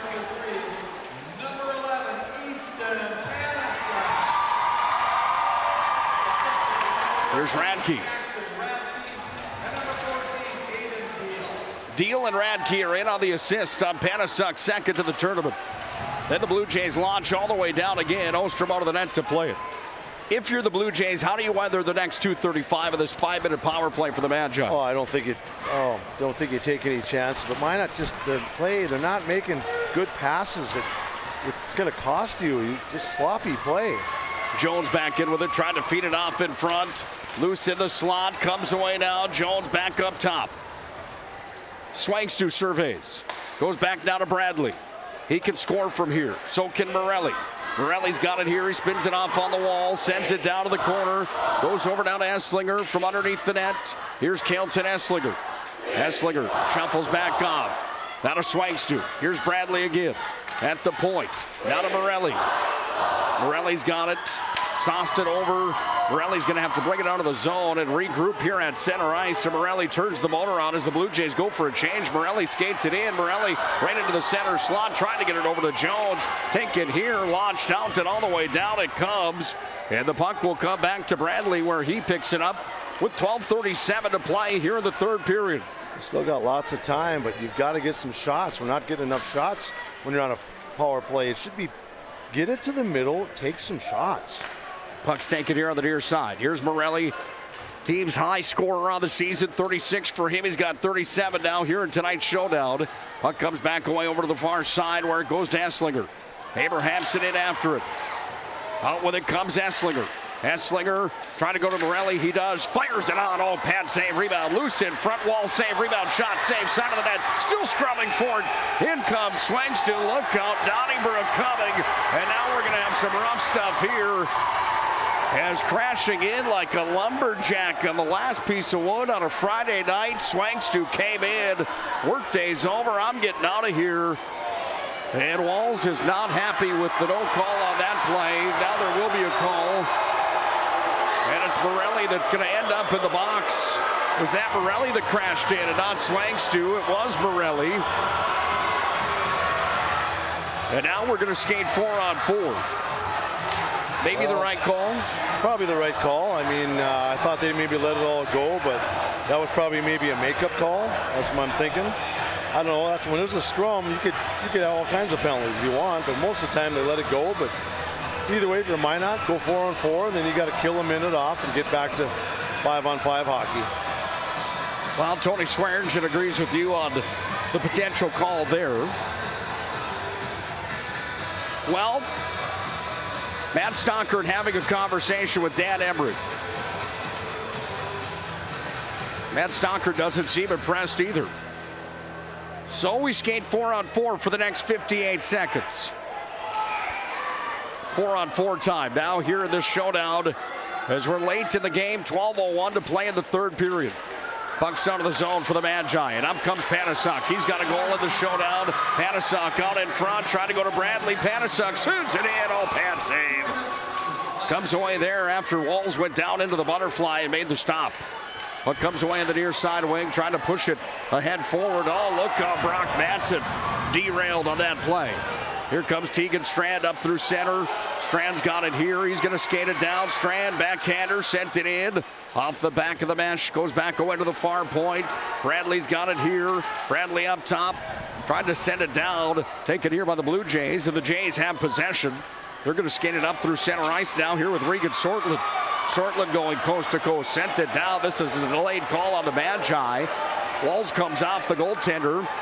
And it's now a 5-on-4 until Minot High will touch it here. They do with Bradley. And the Blue Jay power play comes out onto the ice surface. This is going to be a 5-on-3 for the next 4 seconds.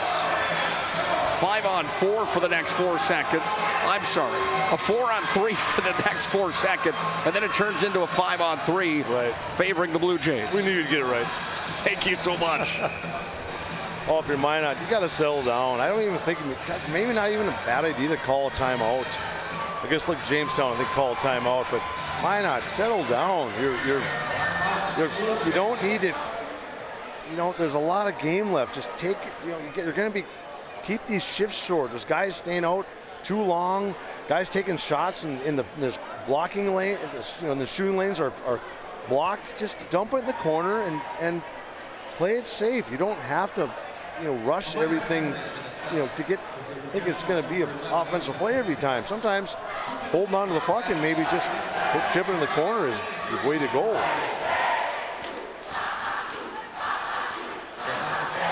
Don't forget, we've got more action coming your way on the PSP Network. It's tournament time. WDA basketball comes to the PSP Network. That's going to be a fun tournament as well. You want to talk about blood pressure medicine. 22 games. The WDA basketball tournament at the Event Center in Bismarck. We'll have tomorrow's action here at the WDA hockey tournament coming your way. So in other words, get a refill? Get a refill, yes. I should start wearing a Red Bull shirt, probably. Yeah, you'd be they could sponsor you. The Wings are in full force. Off the draw. That one comes all the way out of the zone. And now it's a minute of 5-on-3 power play time for the Blue Jays, who trail 2-1 here in this hockey game. The plot thickens inside the WDA semifinals. Game number 1 of semifinal night has not disappointed. Rolson fires, save, rebound, trying to turn it out of there. Puck comes back away to Rolson. Rolson up top now, works it across, comes over to Walls, sends it in, and the glove save is made from the goaltender Blaze Ostrom. You just need your goalie to be solid. He doesn't have to do it. The goalie doesn't have to win you the game all himself, but just make the saves, get a whistle. If you're unsure, Ostrom just frees the puck. That's all you got to do. Trying to keep things to the perimeter here on the Magi. That's where the Jays have it now. Here's a drive that was knocked down from Esslinger. Walls back up top. Sends it back up to the near side point. Comes to Owen Struble. Struble's got it here. Struble's going to take it top of the circle. He'll skate it down. Bradley had the long reach. Poke checked it there. 19 seconds of the Servpro power play and a 5-on-3. Here's a slap shot sent wide. Puck comes back away now for the Jays. Walls has it. Sends it out front. That one escapes the zone. And that brings the Minot faithful to volume. Here come the Blue Jays again with possession. Up over center, Owen Struble takes it down. Out of the box is Morelli. It's a 5-on-4 now as Radke tried to grab it in the corner. Power plays out for 48 seconds here for Jamestown. Look out, high riser, hit traffic, went away into the corner. Jamestown sets it up. The defending region champions have to regroup at center. They will do that here now as they start their motor and back into the zone comes Rolson. High riser just missed on the blocker side. Puck comes away to the far wing. Trying to clear the Magi. They will, and down it comes 200 feet. And 24 seconds remains of Servpro power play time here for the Jamestown Blue Jays. Puck's going to be taken here. At center, Jones shorthanded. Oh, he's tripped on the play. No call there. Oh, my goodness. The Minot High bench is livid. 5 seconds of power play time for the Jays. Mayhus is in with it. Puck comes down into the corner. Puck's going to be taken now. Here Mayhus turns it on. Save, rebound, shot, save. Loose in front. Quick whistle. And we're going to have a stop and a gathering of different colored uniforms here.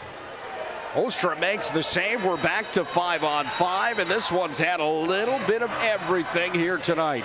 Kind of like a smorgasbord. And now a smorgasbord of words coming here for Dan Emery, who's got to go over and talk to Jason Bennett. Man, if I was a ref and after I made a bad call, that's the last place I'd go stand by is the bench of one of the teams. I would just be like, tell the linesman, you go over there. I'll go over by the penalty box. You go over there, pretend you can't hear him. Right, I'll buy you a soda after the game. Tell him that House of Pain is too loud right now, and Jump Around is making it so you can't hear anything.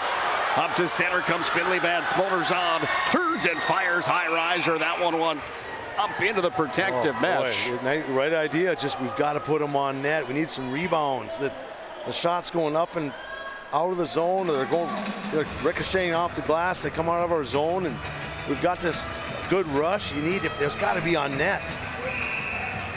Fans of all ages engaged to this one here tonight. What a game. What a hockey game. Tegan stranded on the draw. He's set up, ready to take the face-off against Jackson Maddock. That one's one back to the line. Sent in. Walls into the catching mitt. Well, that's okay. On net. That's the main thing. On net. We just probably got to be low shots. We have some deflections or rebounds and glove saves. That's a can of corn for a goalie. Well, Panisuk had some words for Walls after he made the save. We've said it before, we'll say it again. No love lost between these two teams. Delayed call coming here on the Blue Jays. That's a tripping. That's an easy call. I don't know why people think that's not a call. That's a simple call. They missed one earlier right in front of their bench.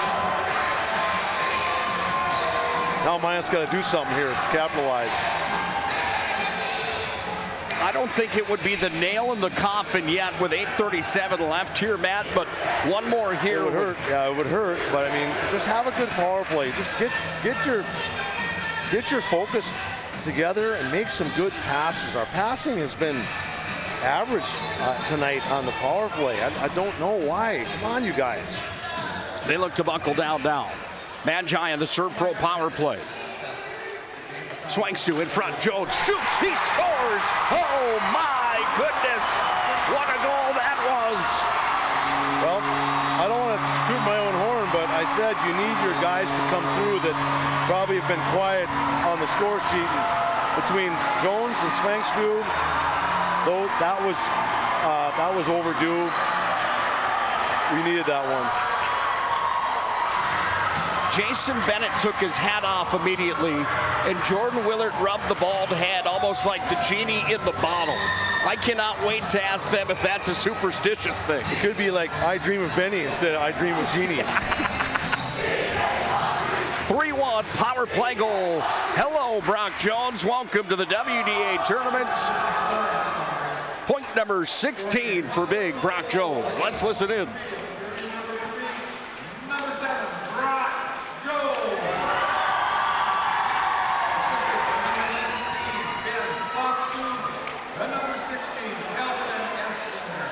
Swings to an Esslinger in on that goal. Here's Morelli, sends it down and deep, gets his own rebound back, fires it on, save there. Walls comes up with a stop, then at the line, it's taken and fired in from Madsen. Morelli scrumming forward in the face-off circle, pushes it down to the corner. Well, here's the bad news for the Magi. Coach of the year last year, the WDA, was Matt Stockard for a reason. This one's not over yet. Nate Walls carries down. Walls takes it in. Oh, he made one too many moves, and it came out. Comes back away now here to Abrahamson. Abrahamson off down to Eli Hansen. Hansen carries it in. Down to the corner it comes, and Eli Hansen's in after it. 7:35 to play in regulation. The Magi lead by a score of 3-1. Puck back up to center now here for Olsen. Fired in, that one went wide.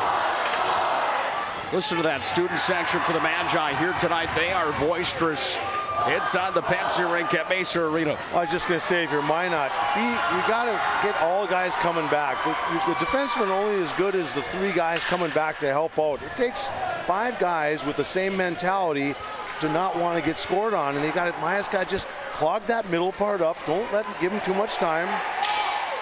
Off to Jones in front. He shoots. Oh, Walls robbed him. My my goodness, everybody watched Ben Swangstu try to pull the Michigan. Came to Brock Jones, he fired it, and the cops need to be called. Ward County Sheriff, where are you? We just saw complete robbery out on the right side of the goal mouth. Oh, I still wonder why guys try to do it. It's not going to work. I mean, it's not going to work. The rebound almost worked, but the guy behind the net, that's like you talk about a miracle. I just don't think it's a high percentage opportunity. At the point, tipped in front, save, rebound. Here's a drive, they scored. Oh my goodness. Finley Benz takes it and tucks it home. Well, we talked about guys, I think you mean Tegan Strand. Tegan Strand, thank you. I was testing it. I think you talk about other players rising up to the occasion. You need guys that maybe there's a little less pressure on them. They don't have to realize they don't have to try to win the game, and neither should your top guys. It's a team effort. It takes 21, 22 guys to win these hard games. But there's also a lot of time left. Tegan Strand on in the goal. 25, not 15. A plus on the score sheet for Tegan Strand, however. Let's listen in to Dumpy Dobeck. Nate Walls ahead with it. Loose in front.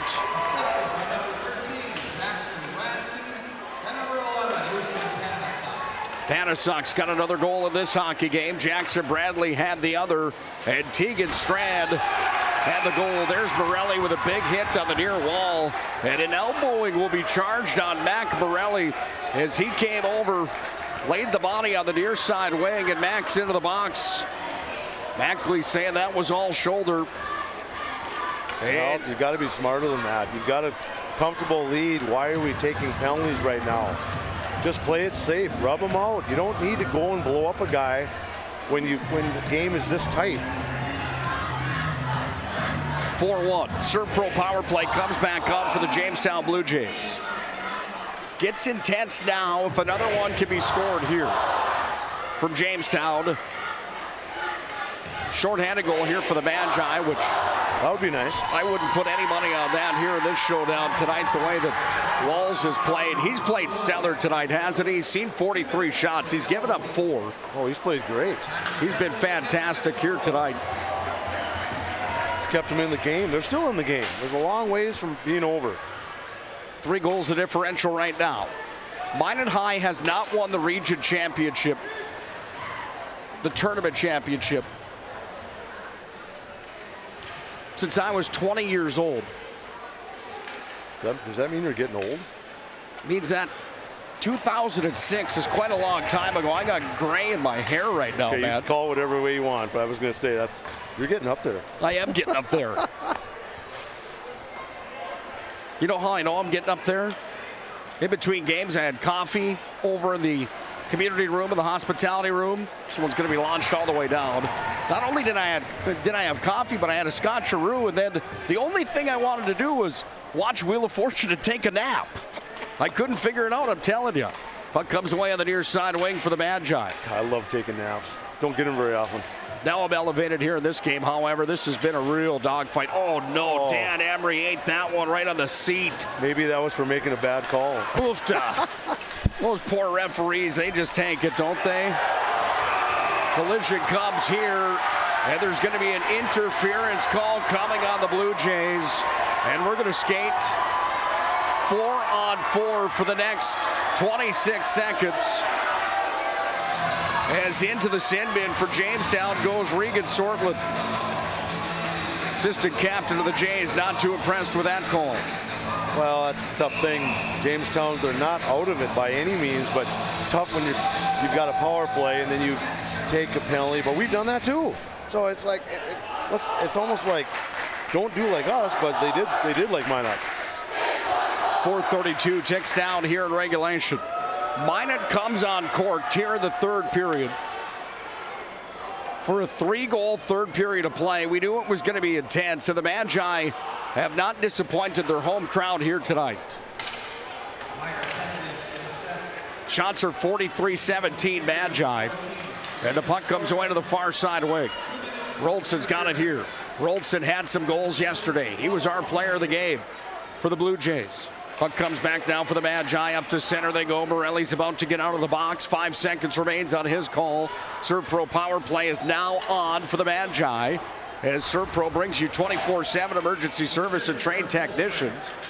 And it's on the ServPro power play right now, but it's the Blue Jays shorthanded that carry down into the offensive territory.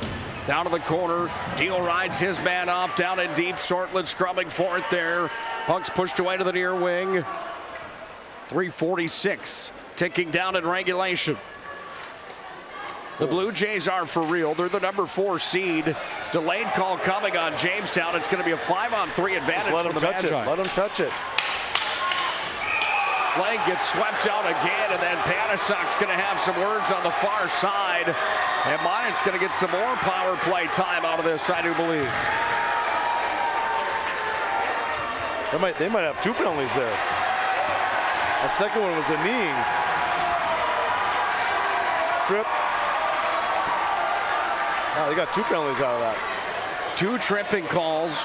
So what will happen here? The first one needs to expire on this 5-on-3. Yeah, I think that second penalty won't start until that first one is at 0. You don't see that. You don't see that very often. But you want to say it takes some guts for a ref to call 2 penalties in one shift. But on the other hand, if they're obvious penalties, you almost have to. Right, you should call, especially when it's a knee or a trip like that. God, you're talking, the guy can blow his knee out like that. Is this the best you've seen Minot High play this year? No, I don't think so. I think it can be better. We've had spurts tonight. I think the first period was a good period. We've got to get a little bit better with making sharp passes and hitting that open guy quicker. We're a little bit too loose for what I'm sure the coaching staff wants to see. 5-on-3, ServPro power play for 55 seconds. Puck's up at the point. Morelli's got it here. Sent back door. Here's a drive. All walls again. Comes up huge. My goodness, that young man deserves some credit tonight, Matt. He has been sensational with a capital S here tonight.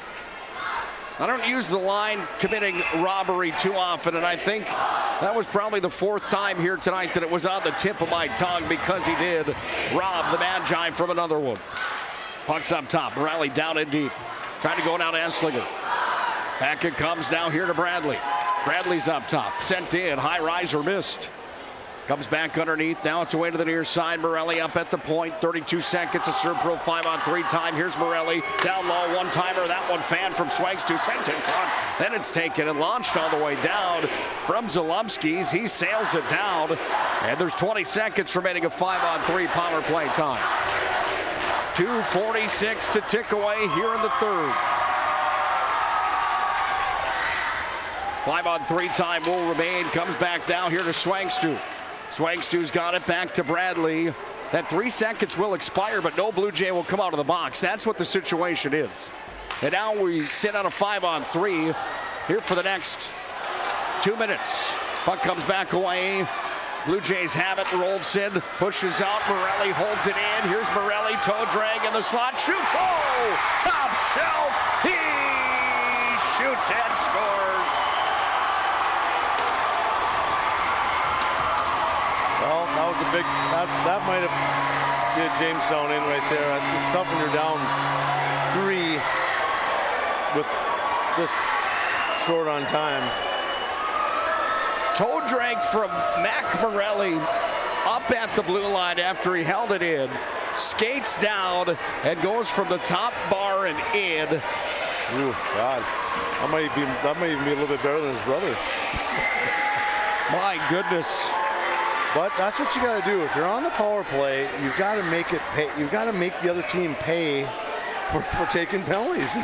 I'm sorry, we've been on the receiving end a lot of times too with taking bad penalties and untimely penalties. But you have to like bear down, make good passes. Starts at the point. I always think work the way. Start in the middle. It needs to start in the middle with shots and low shots.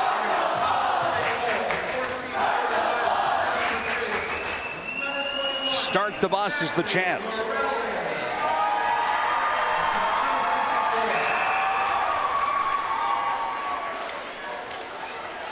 5-1 Magi as they come unglued for 4 here in the third. Out in front of the net for the Magi. Delayed call coming now, and this one will be on the Magicians. You probably could see that coming. Otherwise, Matt Stockert might have headed right to the ref's room and just been waiting for him before the game even got over. Well, one of the best in the business on your TV screen right there. You win some, you lose some. They won a region championship last year. You know he's not impressed right now with a 5-1 differential on that board. No, but Matt's a good coach. He knows what he's doing. They'll regroup tomorrow and they'll be right back at it. He gets them going, and he's got too much experience, and he's a good motivator. He gets the best out of those guys, and it hasn't been Jamestown's night maybe offensively. They have, in high school hockey, you should be able to probably put up 30 shots. 10 a period. Simple math, you should be able to get 30 to 35 in a high school game. And when you're giving up almost 50 shots a game, you're not going to probably come out on the top end. I mean, thank God for Walls. He's been keeping him in it. Some of those saves have been the best you've seen in any high school game. Yes. He's robbing guys that should have had a couple goals tonight. I mean, absolute blunt highway robbery. Exactly. And I mean, hats off to him. He's played a great game. I mean, guy at Jamestown should be happy with me. He's kept it respectable. Puck comes back away underneath the Blue Jay net. Minot High will play for a region championship tomorrow night. They're going to improve to a record of 17 wins and 6 losses on the season. Big save. Ostrom out in front. Save, rebound. Loose in front of the net. Oh, comes away to the near side. Blaze made the stop on the play. We're down to the final 84 seconds here in the semifinal number 1 tonight.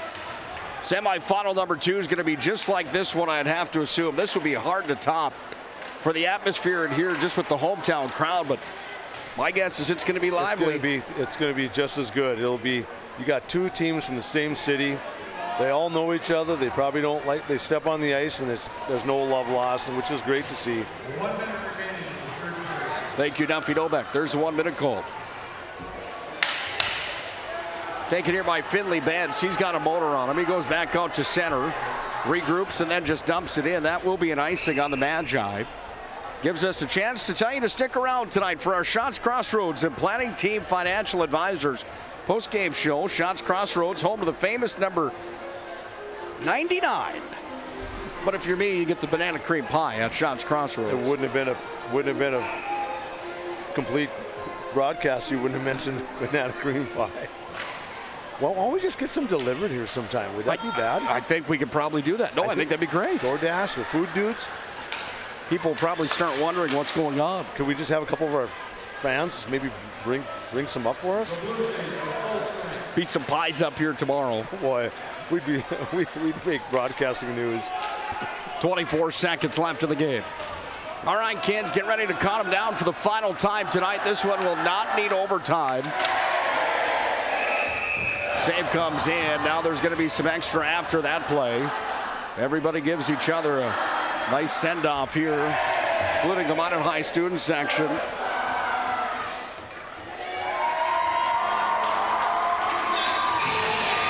They've done their job here tonight, haven't they? Credit to the students. That's great. Get them here, all of them. That's what you need. You need those guys get jacked up. They want to see their classmates and people cheering for them, and it's. Why couldn't they all be like this?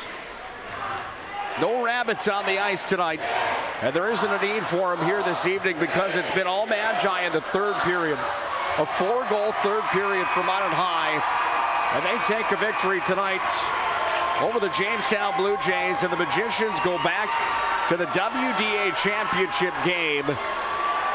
They haven't won the tournament since 2006.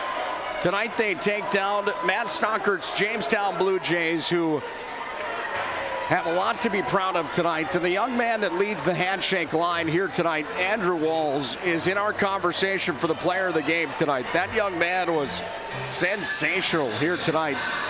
He's not on your radar. He should be. He was great here tonight for Jamestown. Final score 5-1. Let's go to our Shots Crossroads. Planning Team Financial Advisors postgame show. We'll break it down for you next. Finals 5-1. The number 1 seeded Magi are into the state tournament for the 40th time. And they're into the West Region Championship game as well. Postgame show brought to you by Shots Crossroads and Planning Team Financial Advisors is next. Presentation on the PSP Network is proudly brought to you by Legacy Financial Partners, the Bone and Joint Center, Ask Fitness, Thompson Larson Funeral Home, First Choice Physical Therapy, The Hoopster, KX News, Century Eyewear, 701 Realty, North Country Sportswear, Morelli's Distributing, Qdoba, Jersey Mike's Subs, Nathan Stremick Signal Realty, Eyes on Burdick, Chuppy Health, Subway, the Beaupre Law Firm, Minot's Finest Collision Center, State Farm Paul Siebert, Minot Hockey Boosters, Prestwich Orthodontics, Hub International, the UPS Store, Planet Pizza, Northern Plains Heating and Air, Roger Ward Moving and Storage, Ackerman S. Fold, Premier Chiropractic, Vibeto Orthodontics, Dakota Community Bank and Trust, Jerome's Collision Center, Tires Plus, First Western Bank and Trust, Jobbers Moving and Storage, Sport Clips, Shots Crossroads, Planning Team Financial Advisors, ServPro, BNC National Bank, Shields. Make sure to like and follow PSP Network on all social media platforms. PSP Network, it's game day. Whether you're looking for a full-service financial plan or planning for farm or business succession, Planning Team Financial Advisors is here to help you work toward achieving your financial goals. With locations in Bismarck, Garrison, and Center, our full-service team of professionals are dedicated to helping you work towards achieving your financial goals. Visit us online, planningteam.com. Securities offered through LPL Financial, member of FINRA and SIPC. Investment advisory services offered through New Edge Advisors, LLC, a registered investment advisor. New Edge Advisors, LLC, and Planning Team Financial Advisors are separate entities from LPL Financial. Oh, easy, easy. I think I'm good. You got my good side, right? Not too many lights. I don't want to get fried before my time. Oh, it's egg-tastic. You never know what dish you're going to end up in. My dream dish is a 99. It's so popular. Me and a fellow egg tag teaming with some crispy golden hash browns. Have you seen those hash browns? Those guys are shredded. Throw in some diced ham, onions, and melted cheese. Oh, it's a party for your taste buds. Oh, here comes Chevy. Hold on, Chevy. Did you guys get everything that you needed? 99. Here I come. Shots Crossroads. It's an excellent place to eat. It's time for the Shots Crossroads and Planning Team Financial Advisors postgame show. Now for a look at game stats and analysis. Let's go to the postgame show. 5-1 the final score of semifinal number 1 tonight as the Magi are in to the WDA title game where they'll take on either Century or Legacy tomorrow afternoon around 4 o'clock for a West Region Championship. It's Nick Holberg and Matt Morelli on the call here tonight. Matt, first things first, welcome into the Shots Crossroads Planning Team Financial Advisors post-game show here tonight. Shots Crossroads and Planning Team Financial Advisors bring you the post-game show here tonight. Shots Crossroads home of the famous number 99. Team buses are always welcome at Shots Crossroads. Stop into Shots Crossroads today. Try that banana cream pie. I'm telling you, that stuff is delicious. Shots Crossroads and Planning Team Financial bring you the postgame tonight. Planning Team Financial Advisors, whether you're planning for farm or business succession, or you need a full-service financial plan, Planning Team Financial Advisors can help you with every step along the way. It's Planning Team Financial Advisors and Shots Crossroads bringing you tonight's postgame show. First things first tonight, Mr. Morelli.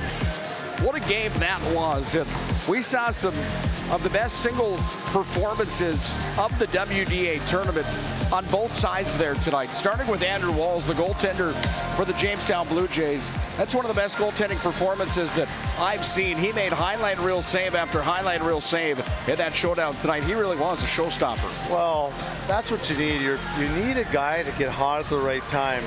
We've never doubted. Most of the goalies here are all good, really good, solid goaltenders. But if you can get hot at the right time, that just boosts the confidence so much for the rest of the team because they feel comfortable back there. They know that if they make a mistake, lose the puck, whatever, turnover, that guy is going to come up big. And I mean, the score was a lot closer than 5-1. You can say that. And I don't think we're too far off from that. He kept him in it. He made huge saves. Just that in the end, Maya proved to be a little bit too tough. Special teams, we talk about special teams. This has been day one of the broadcasting of this year. It comes up big, especially at the end of the year. You've got to stay out of the box. Maya had some bad penalties too. There was times where you play one of these guys tomorrow, you got to stay out of the box. 1,000%. You have to. And you have to because you got to be disciplined. It sounds so easy, but we're just being honest. It's not an easy thing to do, especially when the emotions run high in the tournament. That's right. Yeah, these guys get hyper and they want a big body check, and it's just the game is more than that. Most of the game is checking is small hits. It's rubbing guys out. It's just getting in your way a little bit to slow you down. It doesn't have to be I hit you and you go flying a couple feet. That's not what the game's about. Most of them aren't like that. You know that. That's just from seeing enough hockey. Is that the best third period performance you've seen of the Magi this season as far as energy and a full effort? Maybe not the discipline amount of that third, but for Minot High, you've covered them all year. Is that the best you've seen them play in a third period? It's up there. It's up there. I actually thought we played better in the first period. We just didn't score. We had a ton of shots. I think we were making better plays in our own zone. I still think when it comes to the power play, they've got to get better at moving the puck quicker. I was saying, when your forwards when everybody comes back, usually there's a guy that stays back by the offensive blue line. When those guys swing in the corners, you got to hit those guys in stride. It doesn't do any good to hit a guy and he's standing still. What could? That's easy to cover. You're not going with any speed. So I think iron out a few things, tune up the game. You're the players. Get your rest tonight. Don't be out late. Get something good to eat because tomorrow's game is less than a day. It's less than 24 hours away. It's late in the afternoon. You got to be ready. You're talking third game in 3 days. It's going to be a lot of fun tomorrow. They're either going to take on the Legacy Sabres, the number 2 seed, or the Bismarck Century Patriots. Let's break down this one right now, Matt, in our Planning Team Financial Shots Crossroads postgame show here tonight. Jackson Bradley scored first. That was a power play goal at 6:07 of the first period for the Magi. Brock Jones and Mackley Morelli had the assist on the goal. Minot led 1-0 at the end of one period. In the second, Easton Romsdahl tied the game up on an even strength goal at 8:42 at the halfway point. Max Mayhus and Brooks Rolson had assists on the play. Then the Magi, in front of a large crowd on their home ice in the semifinals of this WDA hockey tournament, saw Easton Panasuk get a goal from Jackson Radke and Aiden Deal on the power play. Then at 8:23, it was Brock Jones from Ben Swangstu and Kelton Esslinger. Then Tegan Strand got one at 10:17 from Jackson Radke and Easton Panasuk. And then Mac Morelli put the icing on the cake and the nail in the coffin tonight for the Magi to move back into the WDA championship game. With a goal at 14:45, a power play tally that was unassisted. Shots in the first period, 16-5 Magi. Shots in the second, 16-9 Magi. Shots in the third, 13-5 Magicians, for a total of 45 shots on goal and 19 on the other side for the Blue Jays.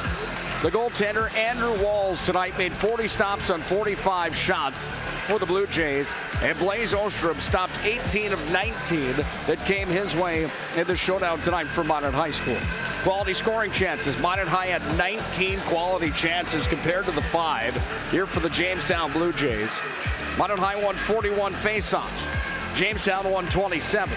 Minot High went 4 for 6 on the power play. Jamestown went 0 for 4.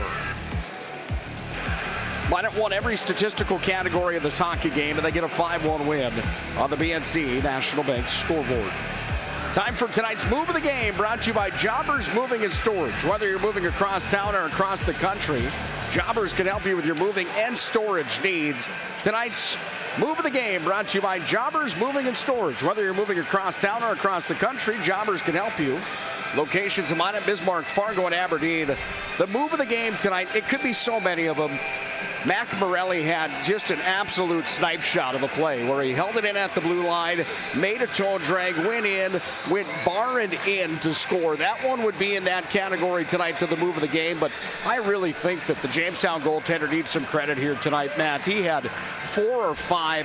That term highway robbery, call the cops. I mean, literally that came to my brain like that. I don't know how many times here tonight. He had 4 or 5 tonight that should have been in the back of that net. He was sprawled out at least 3 times, and I don't know how I think some of these guys might have maybe a couple nightmares for Minot because they had their hands in the air thinking it was going to be a goal, and somehow he kept him in it. Walls was solid.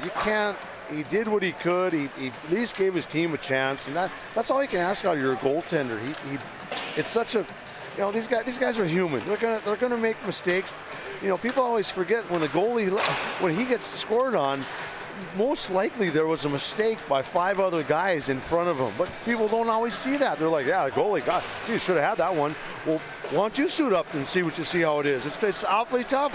I've done it before, goofing around just when I was back in the college days, and after a couple times these guys are just shooting rockets at you, I'm like, maybe I'll just stick to being a skater.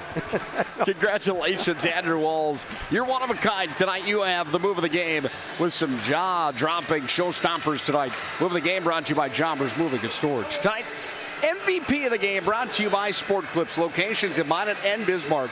Sign in with a hairstylist today at Sport Clips. It's quick, it's convenient. You can get the MVP haircut experience. You can order that at Sport Clips to make you look good. Look how good they made me look with that last haircut of mine. Sport Clips, Minot and Bismarck bring you the MVP here tonight. We could go a million different directions in this hockey game with 6 goals scored and 2 goaltenders that played extremely well. But tonight for me, Easton Panasuk getting a goal on the power play. He had an assist to help out here tonight. Panasuk really works hard, and tonight we pay him off with our MVP of the contest. Any argument there? No, for sure. It's good to see that. We've been saying players have got to step up. It can't be the same ones every time. You take Minot's example, the goalie switching off. The players, if you want to get everybody involved, the goal is to get all the forwards involved in the game so they get warm, they get in the groove, and you need those guys to chip in with big goals. There's been a couple times this year with Minot, we've been burned by teams that guys are scoring their first, second, third goals of the year. And so, in a way, that's what you see. And like having a kid like Panasuk have a game like that, and some of these other guys, that does so much for their confidence. Now you go into the 3rd game, which tomorrow, the championship against one of these guys.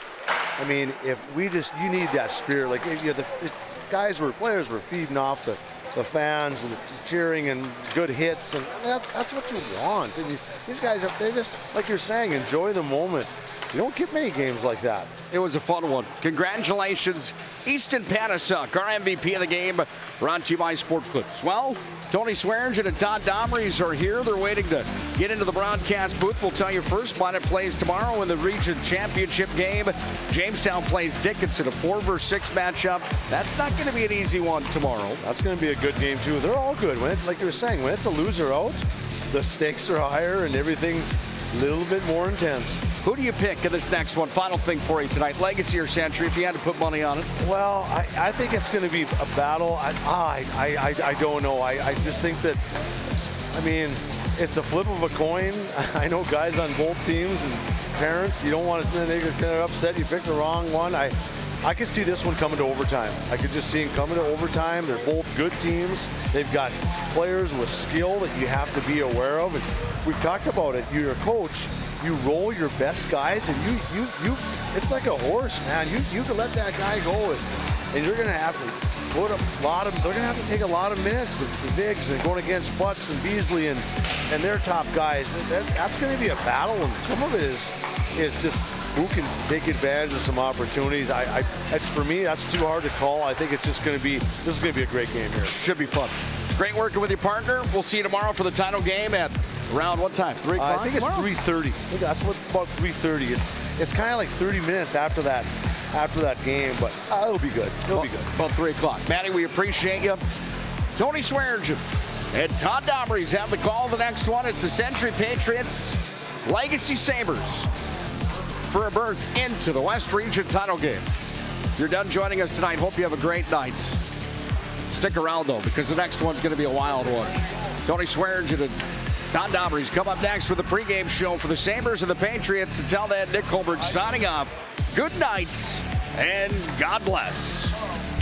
You're looking for a full-service financial plan or planning for farm or business succession. Planning Team Financial Advisors is here to help you work toward achieving your financial goals. With locations in Bismarck, Garrison, and Center, our full-service team of professionals are dedicated to helping you work towards achieving your financial goals. Visit us online, planningteam.com.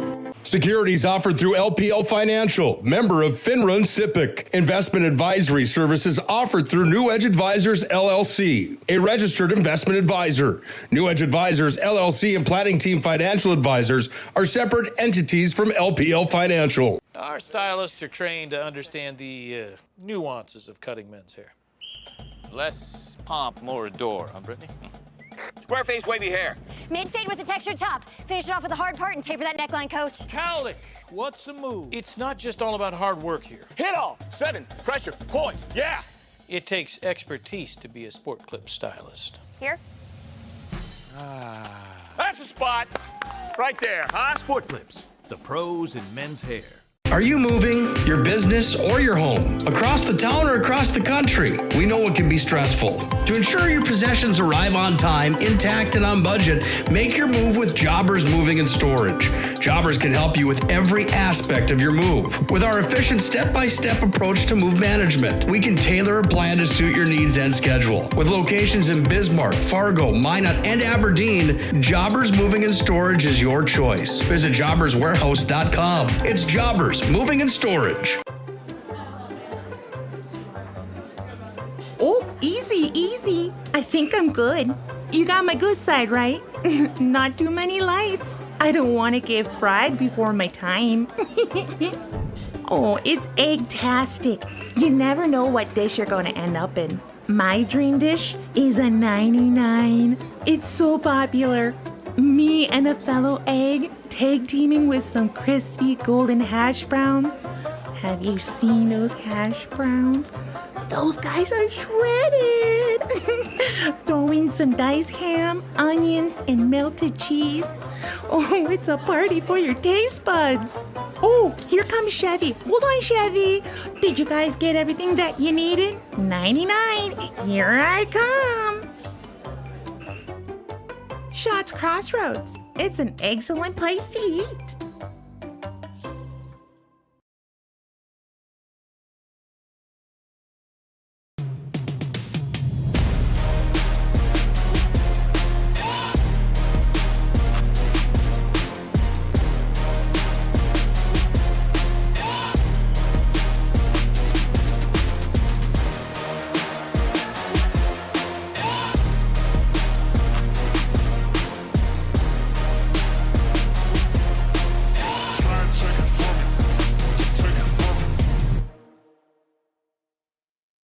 Finding the right bank can be transformative for your small business. The best bank for your business will offer competitive fees and so much more. At BNC National Bank, our team is proud to offer you a helpful, supportive, above and beyond banking relationship. Starting to stress about the complexities of qualifying for a small business loan? BNC can guide you through the process with much less stress and likely far more success. Speak to one of our team members today. The right way to top a sub is with real red wine vinegar made from red grapes and no food coloring. And the right way to film it is in slow motion. Obviously. Because authentic ingredients make a sub above. It's water. Boom. Agent Winston Otter.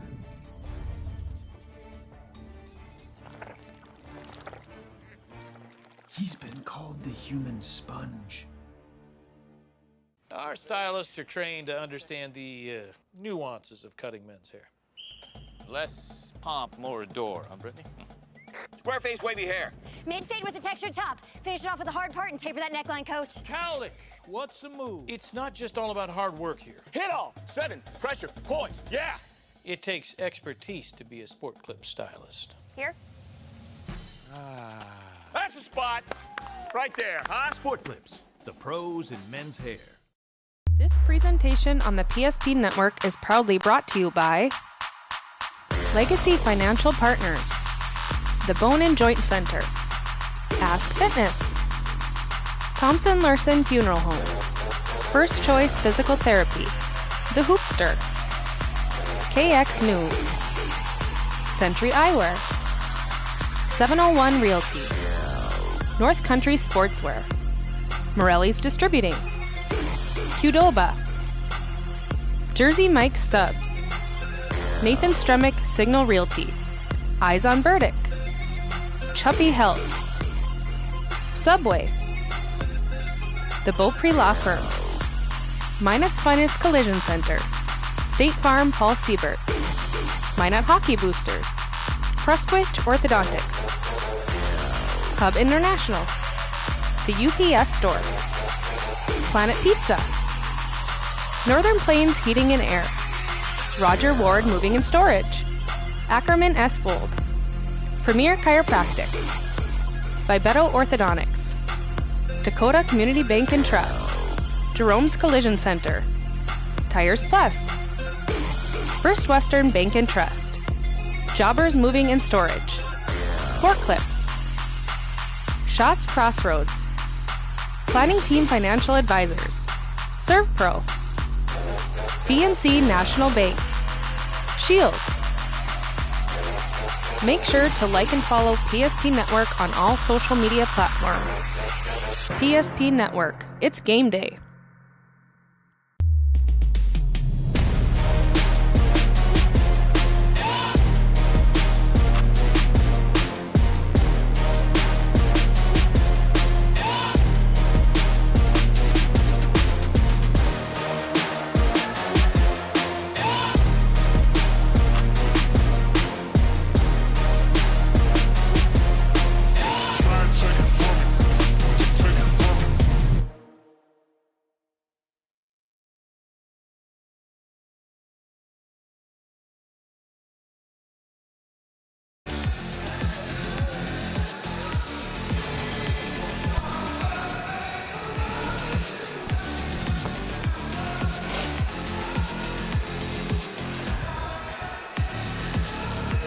How do you like your WDA hockey so far? There, that was a little loud for me. It was blowing up in my ears, Tony. What was? My head's...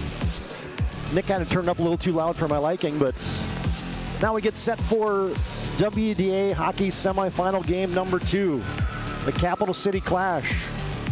Bismarck Legacy 15-6-1 on the season, and they'll square off with their crosstown rival, the Century Patriots, 14-7-1 for a right to play in next week's state Class A hockey tournament. Hi again, hockey fans, alongside Tony Swearingen. As we get set for Todd Domrey's in the PSP Network broadcast booth, we get set for the Patriots and the Sabres. Somebody will be playing Minot High for the WDA Championship tomorrow night. A lot of anticipation for this matchup, and if there's any instance from the opener tonight in the semifinals, Tony, we're going to meet for a treat here as these two teams high flying. Sometimes Century will play a little racehorse hockey. I would say Legacy's probably a little more conservative, calculated style of hockey, but it sets up to be a really, really good hockey matchup.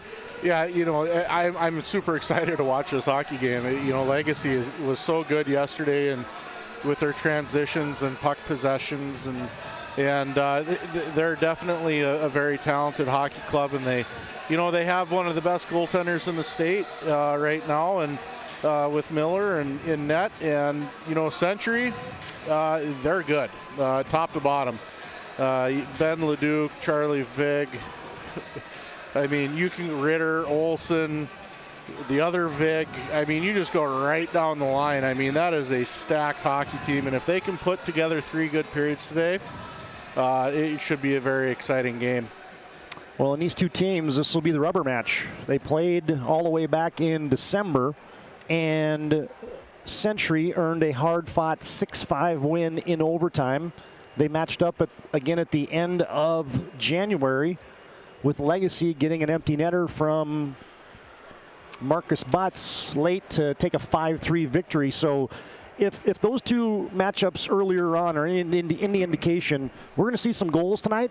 Even though it's postseason hockey, usually sometimes the scoring is down, but these teams have put a lot of tallies up in their first 2 matchups. Yeah, let's just hope it's just as exciting as the Minot High game was right before this one. So, I mean, you know, it's going to be a fun game to watch, and I think it's going to be a very technical game, knowing both coaching staffs and the rosters. Well, in case you missed it earlier, here's your finals. Consolation games this afternoon from the WDA hockey tournament. Mandan shut out Bottineau-Rugby. Dom Kautzman gets the shutout. Tucker Horner with a hat trick for the Braves, and they advance to the state qualifier tomorrow at 11 o'clock. In overtime, in consolation game number 2, Dickinson took care of Bismarck 4-3. That puts Dickinson into the state tournament qualifier. That'll be the 1-115 type game, and they'll square off against the Jamestown Blue Jays, who just fell to Minot High. As the Magi, impressive, they win 5-1 in semifinal game number 2. Just 1 game left on the slate. That's the number 2 seeded Legacy Sabres and their head coach Mario Lamoureux and Troy Olson, the head man for the Century Patriots. I know Ole pretty well, obviously, and Mario Lamoureux as well, but those two guys do as good a job as anybody in the West region of getting their teams ready, especially trying to play their best hockey late in the season like this. Yeah, you know, Mario Lamoureux, I mean, well, the name speaks for itself, right? You want to talk about hockey lineage, I mean, that guy is the creme de la creme pedigree right there. So, I mean, that's all you need to say there. And Troy Olson's been around for a very, very, very long time, and you want to talk about a storied head coach who's been through all the ups and the downs, and he is by far one of the nicest guys you'll ever meet behind the bench, and I just, you know, I'd like to see good things happen for that Century team and Ole tonight. Century last year missed out on the state tournament for the first time in 15 years, and so the Patriots looking to punch that ticket tonight. And Legacy, in just their second year of a varsity program, looking for back-to-back trips to the state hockey tournament. So, you know, those two things kind of collide tonight here at the Maysa. Yeah, you know, Legacy's done a great job all year, and they're looking to go back-to-back to the state hockey tournament, you know, and only their second year as a team in high school hockey, which is unheard of. I mean, you know, it's hard enough to win in the West region when numbers are thin and talent is thin and everything else. But then Mario seems to put that group of kids together, and boy, they excelled over the years. So, yeah, that Legacy team and the coaching staff should be very proud of themselves. You know, you mentioned some of those guys on that top line for the Century Patriots. How about that top line for the Legacy Sabres? As you get Beasley in there, you get Vasey, and you get one of the best in the West region in Marcus Butts. That is a high-powered unit as well for the Legacy Sabres. I tell you what, that Butts kid, he is a very talented human being, and he's definitely going to have a future after high school hockey. That's for sure. And he's still young. I mean, he's only in his junior year. He's got 19 goals, 22 assists, 41 points on the season. I mean, you can't ask for a better player on your roster than that. And they're going to need him tonight, and I'm sure he'll deliver. This one should be good. Buckle up. This is our Shields pregame show. Shields offers clothing, footwear, and gear for all your passions from fishing to fashion, and they're dedicated to bringing you the best retail shopping experience in Minot and Bismarck. Shields pregame rolls on, and we'll come back and we'll dig into more of the matchup. Century and Legacy for the right to play in the State Ace hockey tournament next week. Coming up, more of our Shields pregame after this break on the PSP Network.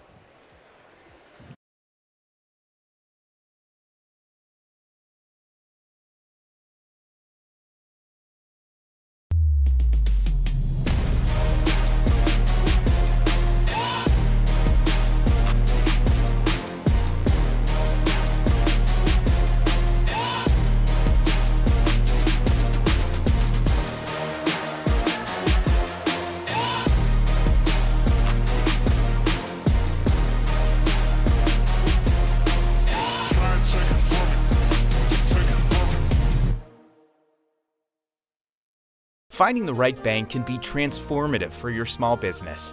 The best bank for your business will offer competitive fees and so much more. At BNC National Bank, our team is proud to offer you a helpful, supportive, above and beyond banking relationship. Starting to stress about the complexities of qualifying for a small business loan? BNC can guide you through the process with much less stress and likely far more success. Speak to one of our team members today. The right way to top a sub is with real red wine vinegar made from red grapes and no food coloring. And the right way to film it is in slow motion. Obviously. Because authentic ingredients make a sub above. It's water. Boom. Agent Winston Otter.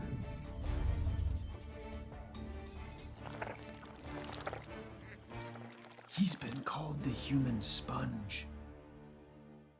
Our stylists are trained to understand the nuances of cutting men's hair. Less pomp, more adore, huh, Brittany? Square face, wavy hair. Mid-fade with a textured top. Finish it off with a hard part and taper that neckline, coach. Cowlick, what's the move? It's not just all about hard work here. Hit all. 7. Pressure. Point. Yeah. It takes expertise to be a sport clip stylist. Here? That's a spot.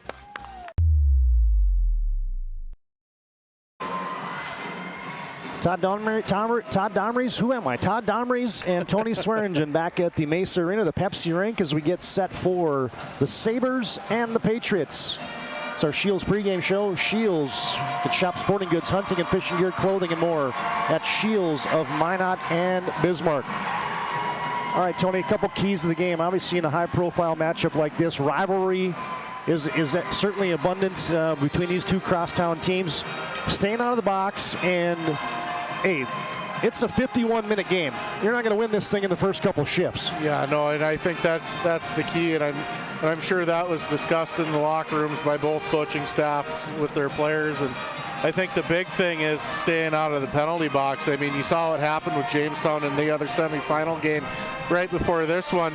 Jamestown couldn't stay out of the box, and they got themselves in trouble, and Minot High capitalized. I mean, Minot High only scored one even-strength goal that entire game, and kudos to them that their power play was firing on all cylinders, but you're not going to win going down the stretch if you can't stay out of the box. And I think the key for both these teams is whoever can stay out of the box, play 5-on-5, and control their emotions and stay out of the junk after the whistle and everything else. I think that's the team that's going to come away with the victory tonight. Century and Legacy in the rubber match here, as we are just about set to drop the puck here after the starting lineups. Both teams have lined up here. We already had the national anthem, so none of those particulars to take care of, as Shields brings you our pregame again today. They offer clothing, footwear, and gear for all your passions, from fishing to fashion. Yeah, special teams. I mean, it was huge in that first game tonight, the first semifinal. So that's going to loom large tonight, as is. Hey, we haven't talked about the guys in the pipes, and these two teams got two of the best. In Hoyt Jubel for the Century Patriots, he's really came on strong. Century had a 3-man rotation last year to net. This year it's been all Hoyt Jubel. And Tyler Miller is one of the best for the Legacy Sabres in the West region. Yeah, well, Miller's one of the best in the state. I mean, he's got a 90.7 save percent average, and you know he's the backbone of this team. And if he catches fire and can track the puck tonight, he seemed to have a little bit of an issue yesterday tracking the puck for whatever reason, and I'm sure he got that worked out and got comfortable with his surroundings in this building. I know it's a different barn than he's used to, so his sight lines are different than everything else. I think he'll be just fine tonight. On the other side of it, you got Hoyt Jubel, and you know what, that kid, he played so unbelievably calm yesterday in that Dickinson game. He never got rattled. There was a ton of traffic around him, and he did a fantastic job. That kid, I tell you what, we're in for a treat tonight, and it's going to come down to goaltending and who can stay out of the box. And if the Century Patriots can get their horses running. Now, you mentioned these two teams playing yesterday, as Century defeated in shutout fashion 4-0. They defeated the Dickinson Midgets. Hoyt Jubel with 21 saves. Hayden Ritter with 2 tallies to lead the Patriots to a W. And Legacy just as impressive, winning over their crosstown rivals, the Bismarck Demons, 4-1. The Sabres won that. Gage Martell with 2 goals to pace the Legacy Sabres. As there you get a look at the starting unit out there for the Century Patriots, as we are edging ever closer to dropping the puck tonight from the Maysa Arena. Stay tuned. Semifinal game number 2, the Patriots and the Sabres will drop the puck and get this semifinal action rolling from the Maysa Arena after this timeout on the PSP Network.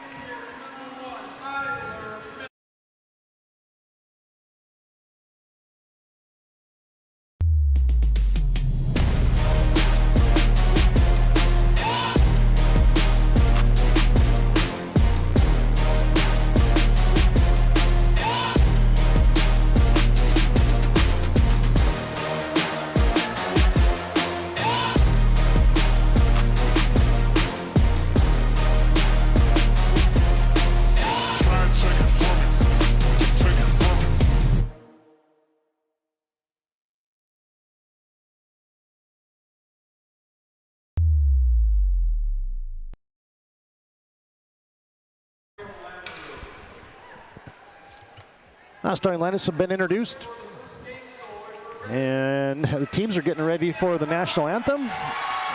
We're ready for hockey. Thanks to Shields again for bringing our pregame. And in case you missed it, some finals earlier today in the EDC as we give you a BNC National Bank scoreboard update here. West Fargo Cheyenne in loser out defeats Devils Lake 6-0. And in the other consolation game in the EDC, Fargo Davies takes care of West Fargo 6-2. No report in from semifinal game over there, number 1 in the championship side of the bracket. That's Red River and Fargo North. All right, Legacy tonight will be in the home, I'll call them the home whites. Black numerals outlined in gold. And the Century Patriots will be in their reds tonight, outlined in navy blue with the white numerals. Charlie Vig taking the opening draw for the Patriots. Squaring off against that top line for the Legacy Sabres, and that is Marcus Butts. Opening draw controlled by Legacy.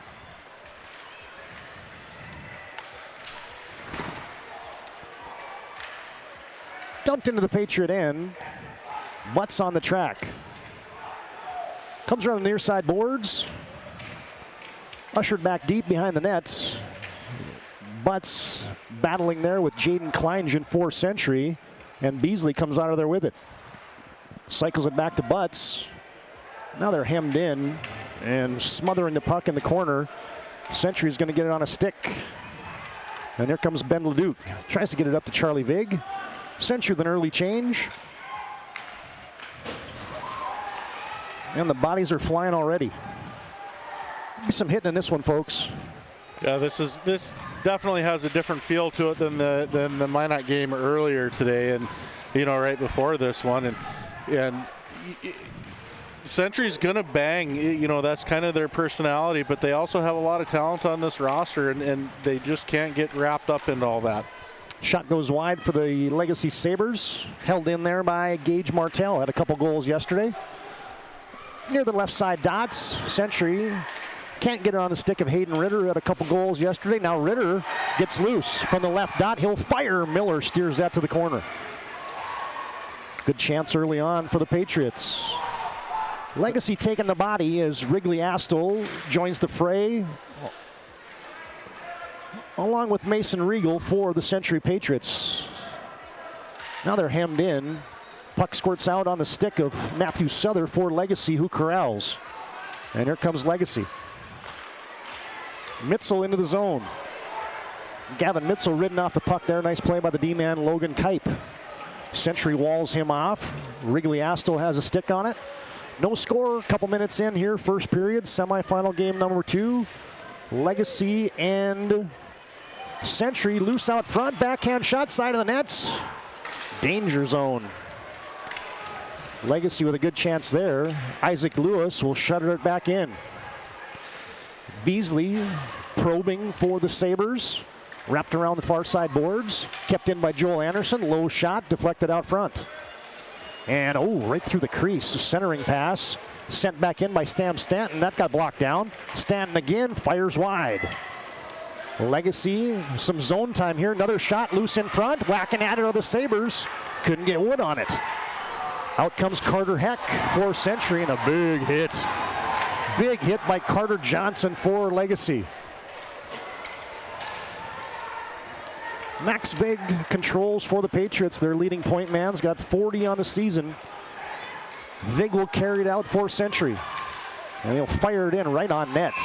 And Tyler Miller pins that one down. And it'll be on the left dots. Stick side of Tyler Miller. Not a lot of zone time here for Century early in this first period, but down in the Century, the defensive zone, Ubel is, Hoyt, he's done a great job. He's so calm and collected down in there, and he just really hasn't got rattled at all this entire tournament. And Legacy's putting some pressure on right now, and he still is just not phased. It's pretty spectacular to watch that young man play. Century comes out of the zone. Stanton will collect, gives it off to his D pair, Jamison Johnson. Sabres hold it in with Kleingen pinching, this Patriots hold it in with Kleingen pinching. And now Butts has it on his stick into the zone, low wrister to the 5-hole, steered to the corner by Ubel. Back behind the net, Vasey to the goal line. He sends it back out to the point. No, it's knocked down. Century comes out of there with it. Ronas dumps it out to neutral ice. TJ Olson on the forecheck. Legacy fires it up to center. Knocked off the puck there was Matthew Souther. And Legacy holds his own. Ritter pops it out to center ice for Century. Now the D-men collect. About 5 minutes in, no score on your BNC Bank scoreboard. And we get our first icing. This one brought to you by Hubbard National Insurance. Hubbard National Insurance, you can contact them for your personal and business insurance needs today. They're located at 4204 Boulder Ridge Road in Northwest Bismarck. All right, what are you seeing early here, Tony? Century trying to get organized a little bit. Seems like Legacy's probably had the step here early on. Well, it sure does, and Legacy's done a very good job of just puck possession, and that's their style. They yesterday they were so good in transition and just puck possession that it really took the game away from Bismarck, and they're doing the exact same thing today. And Century's got to be very careful here. Century's more of a run and gun. They got a lot more big names on their roster than Legacy does, but Legacy is so technically sound and systematic that it's going to give Century some issues here tonight. Century pops it out to center ice. Sabres collect to Joel Anderson. Tries to get it up the head to Ethan Mose. Back come the Patriots. A slap shot there for Century. Brubakken. That's steered to the corner by Tyler Miller. Century back on the attack. Charlie Vig gets it back up to the point. Shot back in by Kipe. Vig, his pass taken away. And out comes the Sabres. Ethan Mose. And it's going to go right on net. Steered away to the D-man, Logan Kipe for the Patriots. Gets it off to Hayden Ritter. Century up to center, whacked in by Charlie Vig. Patriots will change. Get a fresh set of forwards out there. Oh, now the puck is taken away. Turnover, and TJ Olson tries to center it. Nothing doing. Legacy just calmly whaps it out to center. Max Big patrols behind his net. Vig trying to get a headman pass there to Caden Ronas. That misfires. That'll be icing. And that icing tonight brought to you by, in the first period, Planet Pizza. Serving the Magic City for 25 years with the largest laser tag playground in the region. Planet Pizza, out of this world. You can contact them at 852-1700. This game just kind of has that feel of, they're just kind of feeling each other out right now. There's not a whole lot of anything going on. I mean, both teams are, Century's doing a great job defending, and they've gotten some zone time now and got a few shots on Miller, but Legacy's done what they normally do. They're good in transition and in puck possession, and it just kind of a blah start right now, just kind of a feeling out process, and it's kind of nice to see. It just shows that both these teams are calm, collected, and ready to go. And the moment's not too big for him, I don't think. How much of it is, there was 19 goals scored between these two teams in the previous two matchups, so now you're trying to maybe be a little bit more conservative and not play such a high-flying type of game? No, I think is what it comes down to is now we're late in the season, it's tournament time. They're well refined now. Look at this rush we got going here. Here comes Max Vig. Shot with a blocker save there by Tyler Miller. Back comes Legacy. Butts has it. Ridden off the puck is Vasey. Charlie Vig lost the handle right out in front. Dangerous, but center ice it comes. Now a race for it. Ben Leduc tracking down Jamison Johnson. Johnson gets it up ahead in the far side boards. Pushed ahead from Vasey. And then Beasley bodied up there by Logan Kipe. Century's laying the lumber. Beasley gets a stick on it, tries to center it. That's blocked behind the net. Charlie Vig, he's bodied up. Sharp angle shot by Vasey that hits the side of the net. Beasley's got to be careful for Legacy here. He's down there just roughing guys up. And, in the last game, they didn't let him get away with that. So we'll see how long he can get away with it here in this game. Charlie Vig carried in, but he had his team on a change, so nobody with him. It's taken away by Legacy. 9:32 to play in a scoreless first period. Jamison Johnson pops it in. Easton Mose on the chase. Carter Heck back there for Century, but it's dug out of there by Hayden Ritter of the Patriots. Batted up in the air. Scrum on the far side boards. Guys jumping for it. Now it's on the stick of TJ Olson, but the Patriots are offside. I think he's calling a hand pass there, so it's going to go all the way down. Thank you. Hey fans, tonight's first period brought to you by Northern Plains Heating and Air. Factory authorized dealer for AeroSeal. No other choice to seal your heating and air game than Northern Plains Heating and Air. Isaac Lewis, TJ Olson on the draw for their respective squads. Won by Isaac Lewis. Kleingen, good stick there by Hayden Ritter. Now it's jockeying around that far boards and sent right back in by the Legacy Sabres. Max Vig back to collect for Century. Flips a pass out, looking for Wrigley Astle, and it's right on goal, so Miller plays it. Bodies flying again. Century dumps it right back in with Jaden Kleingen. Martell. Cross ice pass there for Gavin Mitzel. Batted into the Century zone. Century puts it on the stick of Max Vig. And here comes Vig. Steaming into the zone. Ooh, nice hip check. Vig taken off the puck there by Legacy. Strider McMahon with the honors. McMahon has it back. He's got a 2-on-1. Goes shot. And that's held on to by Hoyt Jubel. Great save by Jubel there. He stood his ground. He had a little trouble with the initial contact of that puck into his chest, but he was able to wrangle it in. But how about this transition game of Legacy? I mean, it's very impressive. Like, their D do not get overly rushed, and they're so patient, and they just, I think a lot of that has to do with the fact of, Mario Lamoureux's done a fantastic job with this group of kids, obviously, but I mean, just the patience that they play with. I mean, it's got to be the confidence from what he's teaching. Battling behind the Century net. Another face-off won by Legacy. Steering it out front. Turning around as Caleb Johnson knocked off the puck. Brubachen has it on his stick for Century. Legacy retreats a little bit. Century the breakout.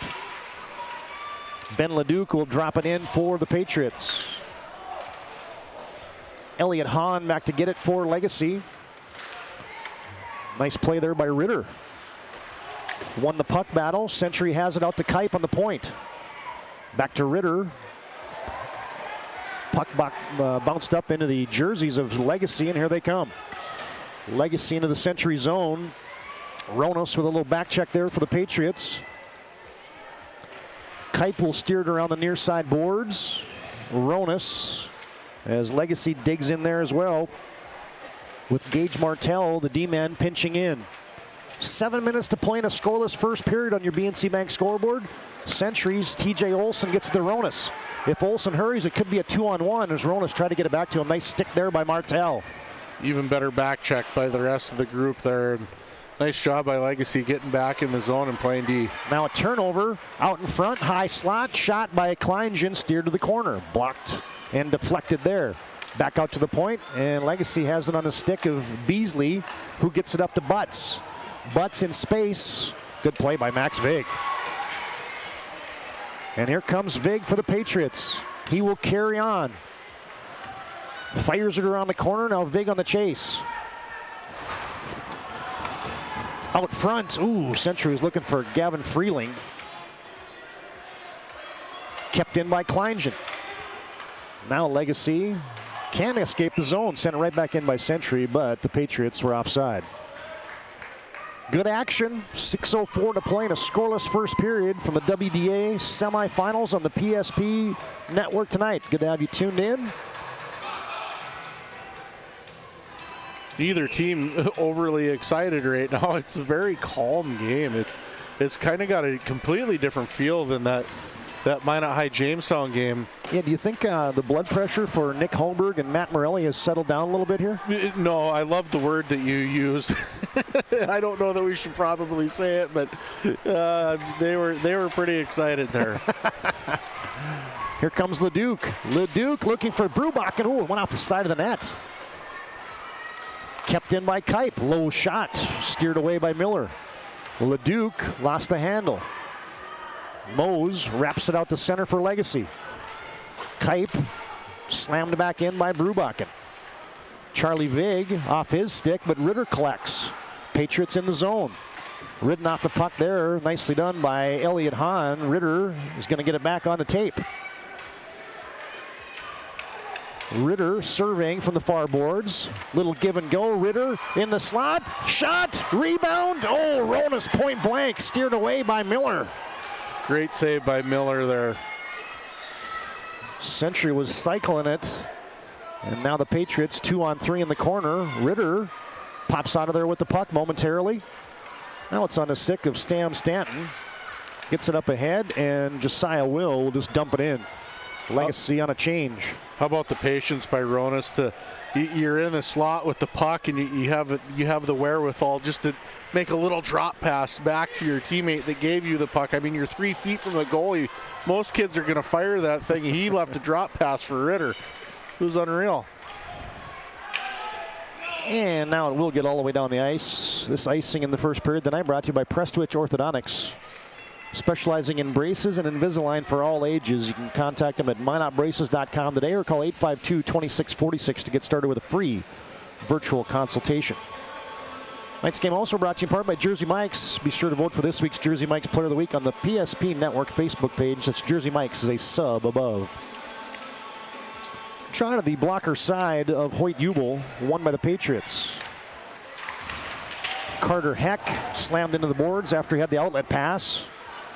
Legacy misfires on an outlet, and that's touched by Miller, so they wave off icing. Now Legacy tried to center, loose in front. Freeling gets it up ahead, tried to get it up ahead to a streaking Mason Regal, couldn't do it. Now back comes Caleb Johnson. Johnson is hammered by Mitch Vig. Or excuse me, not Mitch Vig. Mitch Vig's kid, Max Vig. Now you got Charlie Vig on the other end. Slams, stops, gets it out front. Leduc tried to backhand it. Couldn't get any wood on it. Marcus Butts had it momentarily. Kleingen sends it over to Max Vig, and the Century Patriots right back into the Legacy zone with 3:30 to play first period. Beasley, now to Butts, now to Vasey. Legacy centers it, and it goes right through the crease, right through the slot, I mean.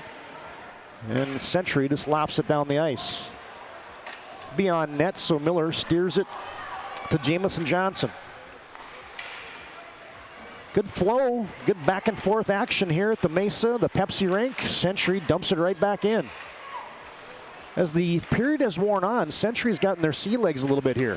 Yeah, you know, they're doing a heck of a lot better of puck possession. You know, it's still Legacy's game, and so far as puck possession goes, but Century's definitely, you see the tide starting to change here, and they've gotten some opportunities to get on down, shoot on Miller. Excuse me, geez, I'm all over the place here.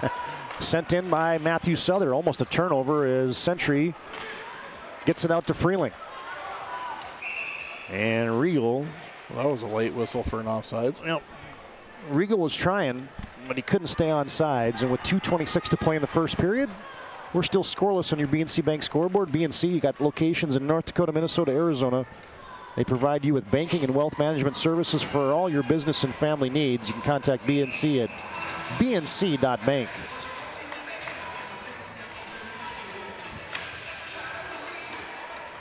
Kleingen's going to wrap this thing in for the Patriots. Miller tried to settle it down. Instead, onto the stick of Braxton Hager. Now Martell tripped up, and our first penalty is going to be a delayed call. Tripping on the Patriots. And Century is going to touch this up. And Legacy will have a man advantage for the final 2 minutes here of the first period. Yeah, not a good penalty there. You gotta keep control of your stick at all times, and kind of got a little carried away on the forecheck there, and Max Vig's not very happy with him. He said kind of said something to him on the way to the box, but Wrigley Astle will go off for 2 minutes for tripping. First power play of the night goes to the Legacy Sabres. Legacy will have the man advantage here for almost the entire remaining portions here of the first period. We mentioned special teams. We thought they would be big tonight. Let's see how this transpires as Century wins the draw. Max Vig will backhand it into the stands. Watch out, fans. And that's going to stay in the Century zone.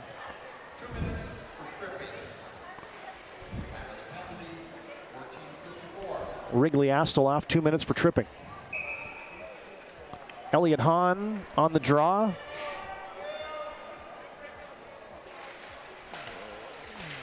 Against TJ Olson, won by the Sabres. Josiah Will gets it over to Butts. Butts goes deep to Isaac Lewis. Lewis patrolling, sends it back around the near side boards. Legacy has to corral it. And now stepping in is Will into the high slot. Rister goes wide. Rebound onto the stick of Lewis. Back to Hahn. Lewis had it poke checked away. Can Century clear? No. Hahn has it momentarily. Now Lewis. Sharp angle shots off the side of the net. Hahn. And what are we going to get?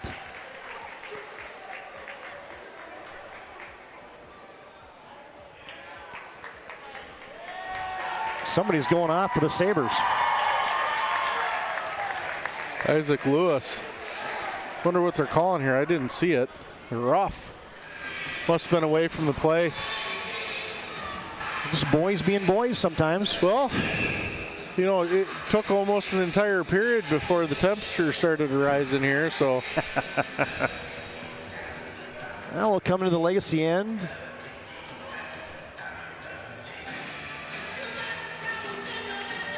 Draw won by Centuries. Brubachen comes out to Max Vig, who twirls it back in, but it's on the stick now of Elliot Hahn. Isaac Lewis off for 2 minutes for roughing, and a weak shot in there. Gloved easily there by Hoyt Jubel. And the teams will be 4-on-4 here for the remainder of the period. Then Century will have about 40 seconds of power play to start the second period. Souther and Ritter on a draw to the stick side of Hoyt Jubel.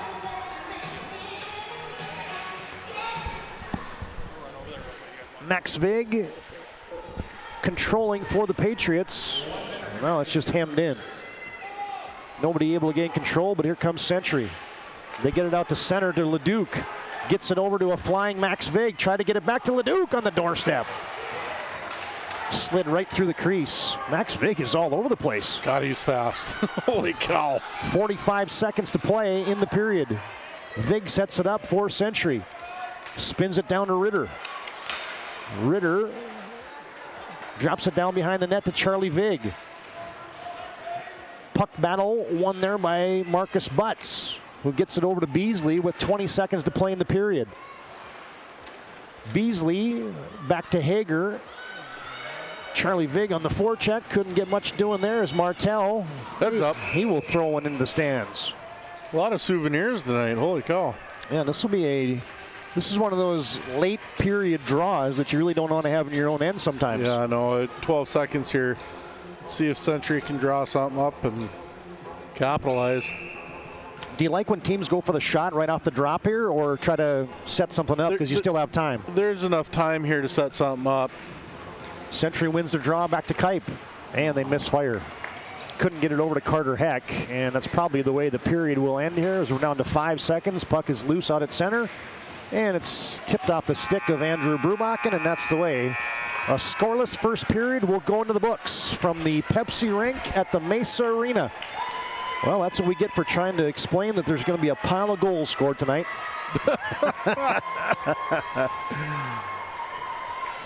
Intermission report comes up next. Brought to you by Premier Chiropractic tonight. Dr. Kirk Mason, Dr. Cody Haugen, Dr. Becky Perry-Domries can be found at premierchiropracticnd.com. And the one on your BNC Bank scoreboard, Century 0, Legacy 0. Back with more after this timeout on the PSP Network. Come from Vibetta Orthodontics. Vibetta Orthodontics is a certified Invisalign provider. Invisalign fits your budget and your lifestyle. Braces for children, teens, and adults with affordable monthly payments. Schedule your complimentary consultation and exam by logging on to VibettaOrthodontics.com or by calling 701-839-6010. Great smiles come from Bipedal Orthodontics. In southwestern and south central North Dakota, on any given day at any given moment, a Dakota Community Bank and Trust customer is logging in or signing on to do their online or mobile banking. We believe that community banking can blend both the past with down-home customer service in-house and the future with modern banking conveniences and technology for our customers anywhere, like here or here, all while honoring our long-standing tradition of community-first oriented banking here at Dakota Community Bank and Trust. Many of our clients come to us already accomplished in their lives and on the right track. However, whether it's in response to a life-changing event or you are nearing retirement, you can sleep well knowing that together we have planned for both life's opportunities and challenges. And no matter what happens, we are here to help guide you.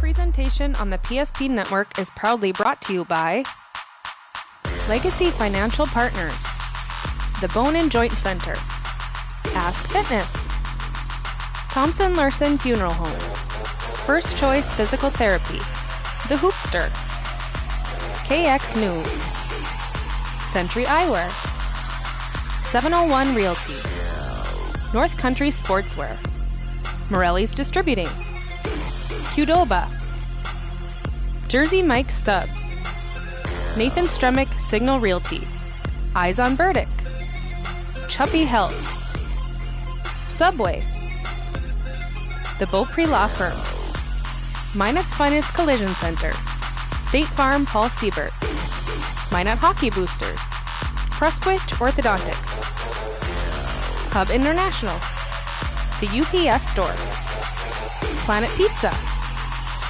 Northern Plains Heating and Air, Roger Ward Moving and Storage, Ackerman S. Fold, Premier Chiropractic, Vibetta Orthodontics, Dakota Community Bank and Trust, Jerome's Collision Center, Tires Plus, First Western Bank and Trust, Jobbers Moving and Storage, Sport Clips, Shots Crossroads, Planning Team Financial Advisors, ServPro, BNC National Bank, Shields. Make sure to like and follow PSP Network on all social media platforms. PSP Network, it's game day.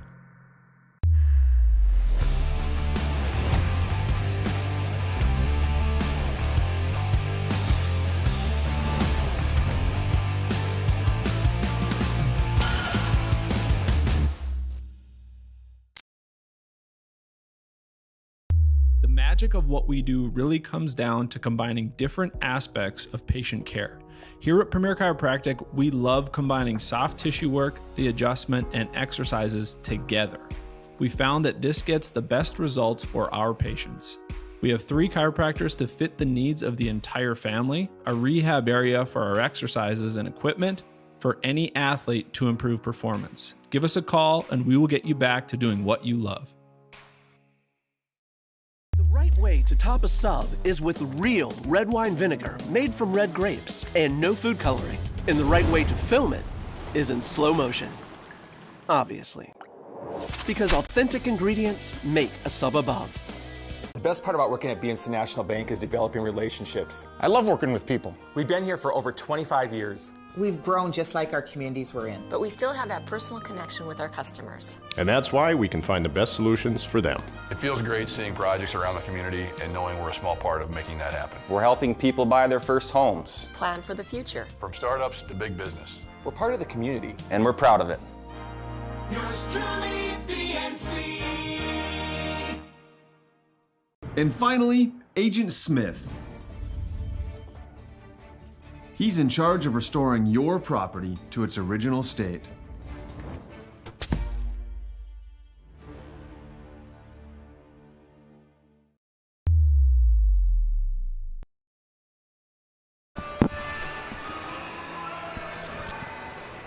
First intermission, scoreless here on your BNC Bank scoreboard. Todd Domrys, Tony Swearingen back at the Maysa Arena, the Pepsi Rink.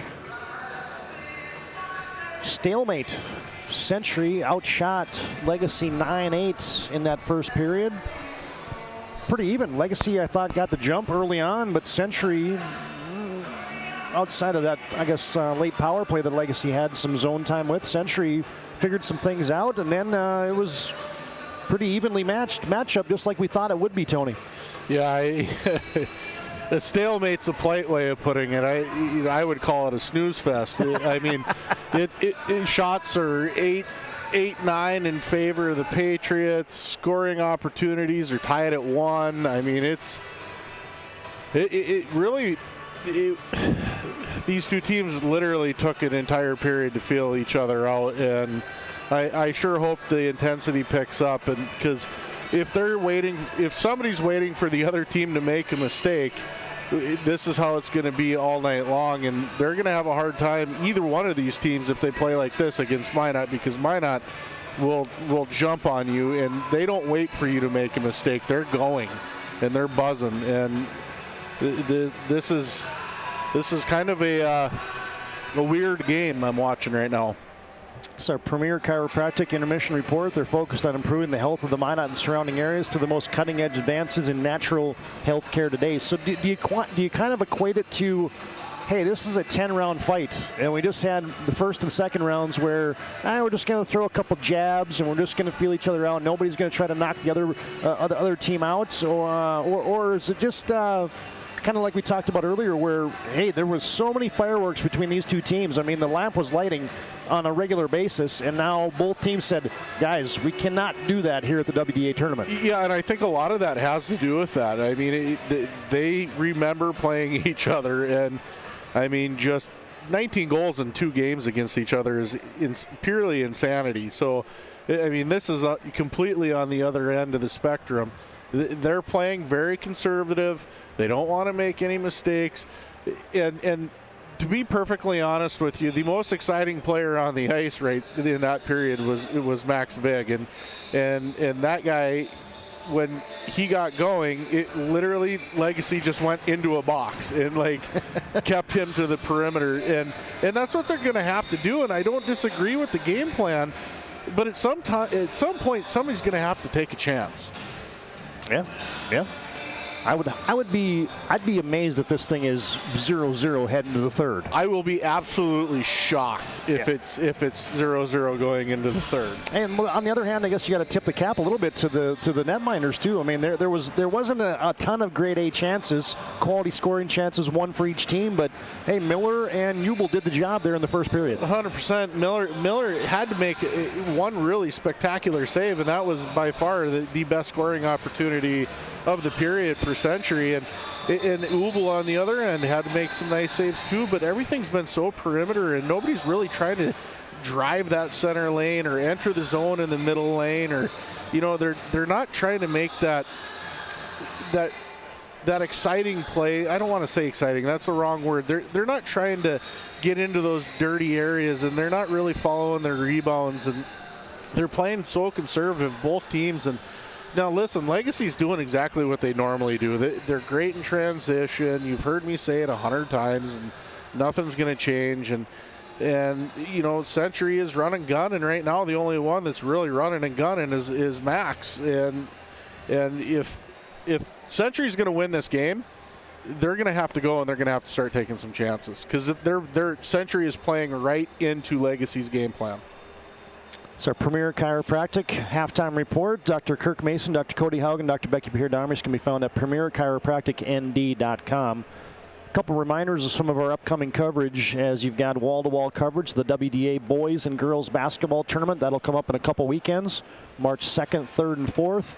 Keep it locked and loaded right here to the PSP network. Every game for the WDA girls and boys basketball tournament. Our basketball coverage does not end with the WDA tournament, as we also have obtained the rights this season for Class B Region 5 girls, Class B Region 6 girls, Class B Region 5 boys, and Class B Region 6 boys as well. So you got boys and girls Region 5 and 6 tournaments. Matter of fact, the girls tournaments Region 5 and 6 start Monday, respectively in Minot and at Mandan. So stay tuned to our social media channels at PSP to check out the schedules there for the upcoming regional tournaments and the WDA boys basketball tournament. Take a time out. Our Premier Chiropractic halftime report rolls on. We'll dig into some of the numbers remaining here in the first period, and we'll get you a look at your BNC scoreboard update. BNC Bank scoreboard, first intermission, Century and Legacy in the WDA semifinals. Tied up at 0. Back with more after this break on the PSP Network. This broadcast on the PSP Network is proudly brought to you by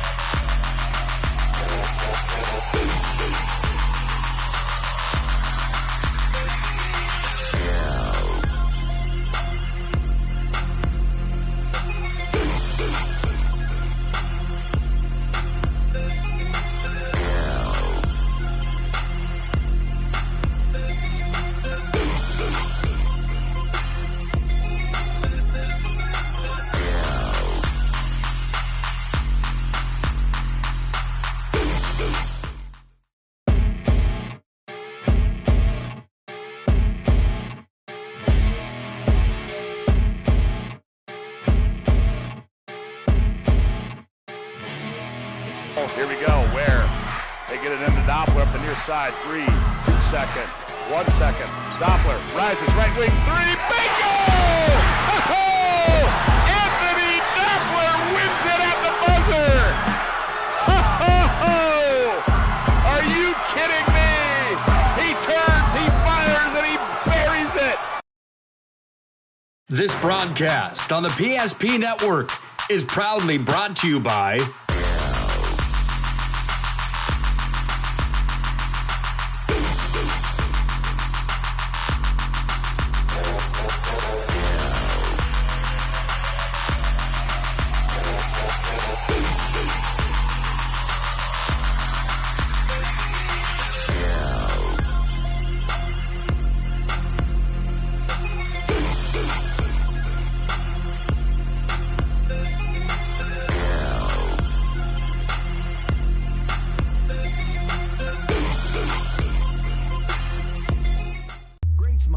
come from Vibetta Orthodontics. Vibetta Orthodontics is a certified Invisalign provider. Invisalign fits your budget and your lifestyle. Braces for children, teens, and adults with affordable monthly payments.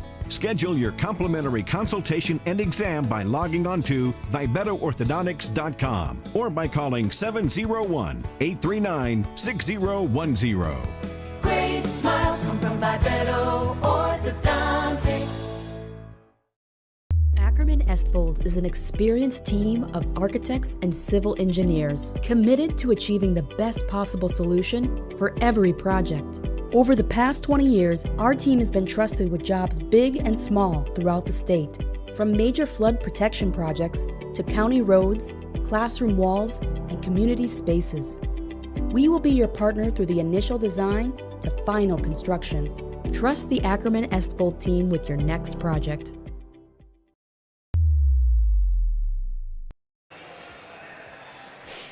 Todd Domrey's, Tony Swearingen back at the Maysa Arena, the Pepsi Rink, the Magic City of Minot.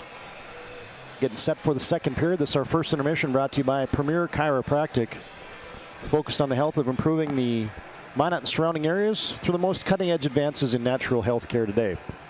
Here's a look at a few more of the numbers. Tyler Miller stopped all 9 of the shots he saw. Hoyt Jubel equally up to the task, stopping all 8 of the shots he saw. Both teams penalized once. Century will have a little bit of remaining penalty time here as we start the second period. Quality scoring chances, 1 apiece. And face-offs, 1. I thought that Legacy had the advantage of that early on, but you look at the first period stats, and Century actually had 8 face-offs, 1 to Legacy's 6. So, you know, tally that all up, and hey, stalemate. That was my word. That's not the word I used, but I like your word too. And I mean, listen, Legacy is doing exactly what their style of hockey is. This is their identity. They slow the game down. They're very calculated. They're good in transition. They want to possess the puck. And they don't take any, they're not overly risky, which is great. I mean, that's their style, and that's it. Mario has done a fantastic job of building that identity, and they did that.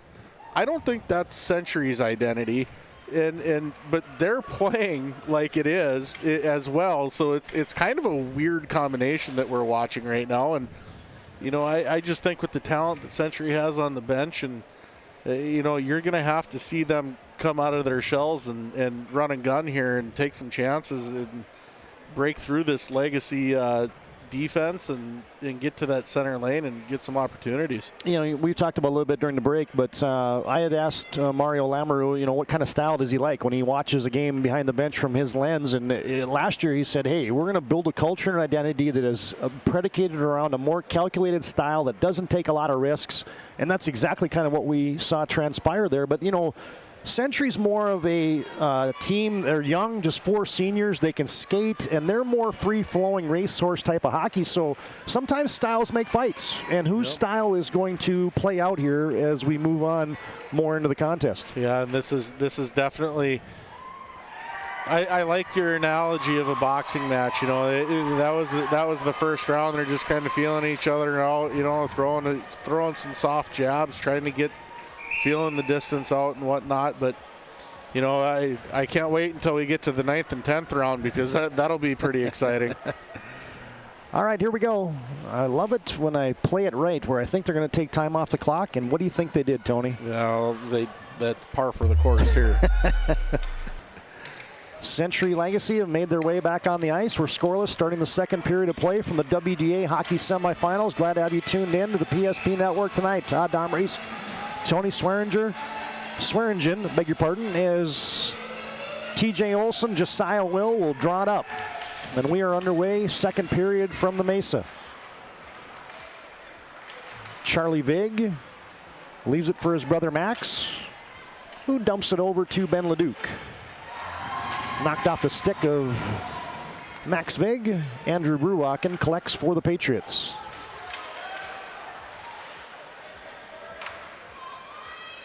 Century gets into the hands of their captain, Max Vig. Charlie Vig dumped in by Brubakken. Hahn on the chase for Legacy. Gets it up to Beasley. Sends it over to Easton Mose. Wrapped way up in the air. Seen a couple of issues with the ice here. The puck is sticking, and I don't know that it was quite ready to go. Maybe they should stop taking time off the clock and let the ice set up a bit more. Century, that man advantage that they had for a couple seconds to start the second period here is now gone. We're back at even strength. Shots 9 for the Patriots, 8 for the Sabres. Jubel settles it down behind his own net. Whiffing on an outlet pass there was Logan Kipe. He collects it, sends it over to Vig, back to Kipe, and now Marcus Butts has it. Taken away by the Sabres. Braxton Hager rifles it right back into the corner. Legacy will change out a couple bodies. Max Vig. When Max Vig gets the puck on his stick, everybody just kind of like, uh-oh. Yeah, you know what I mean? The whole tempo changes. But it also, though, tonight, it just seems like every time he gets the puck on his stick, his own teammates just kind of are like, oh, now let's watch him. Centering there, Sentry had a chance for Charlie Vig. And that puck gets driven deep up into the netting. Face-off coming in the Legacy zone.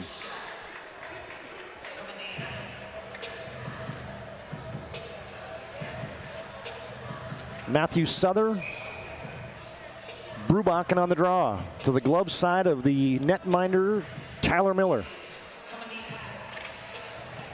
Century partially controlled the draw. Now it's wrapped around the boards and out by Legacy.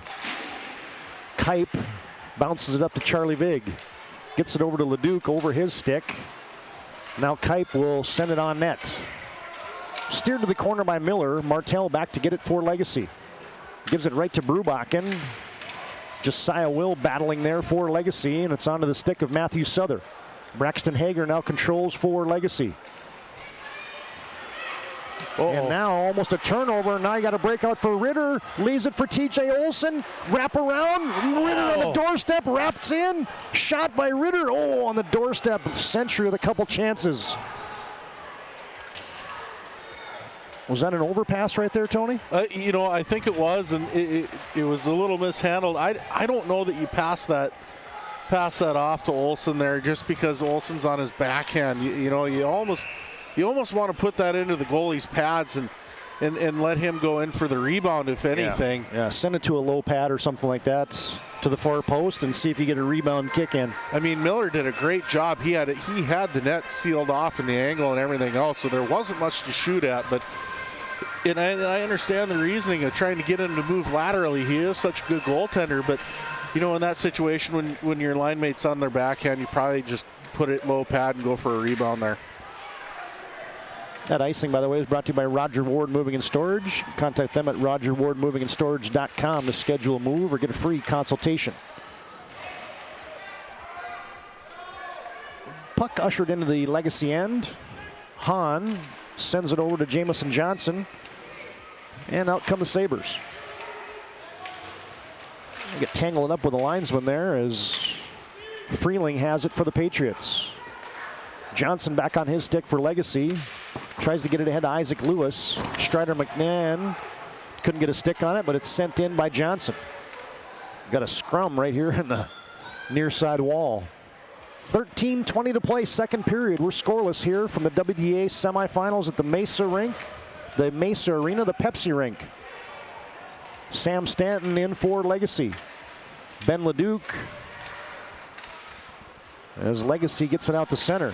There's a chance developing for Strider McMahon. Wrist shot goes high and wide. Johnson gets it on the far side boards. He's hemmed in. Legacy trying to cycle it out from the corner. Century tips it out to center. Now you got it developing. And there's Charlie Vig coming in. He goes, and from behind, he got tripped up, and that's going to be the arm in the air. We got a penalty shot coming, Tony? No, I was hoping so, but that's exciting when you see those, but he wasn't quite free and clear, so they're asking for it. They're down there, hey, come on. TJ Olson over there having a conversation with Jason Sauls saying, hey, he's behind him, coming in alone, but it's going to be 2 minutes. The Legacy will be in the box. Joel Anderson will be off. 2 minutes for tripping. Draw one by Legacy. Martell has it. And it's wrapped down by Marcus Butts. Ooh. Weird carom off the boards down there. Wool's got to be careful. Logan Kipe sets up the man advantage for Century. Tried to get it up ahead to TJ Olson, and Century's going to ice it. Icing tonight brought to you by, in the second period, Hub International Insurance. You can contact them for all your personal and business insurance needs. This power play tonight brought to you by ServPro, 24/7 emergency service, trained technicians, advanced technology, fire and water cleanup and restoration. It's the ServPro power play for the Patriots. Second one of the night for Century. Legacy 0 for 1. Century also 0 for 1 on the man advantage. Second chance now for the Patriots. They drive it in. Brubachen trying to gain possession for Century. Joined by Leduc. Dug out of there by Regal. Sent back to the point to Charlie Vig. Far wall. Dropped in deep to Leduc. Century gets organized.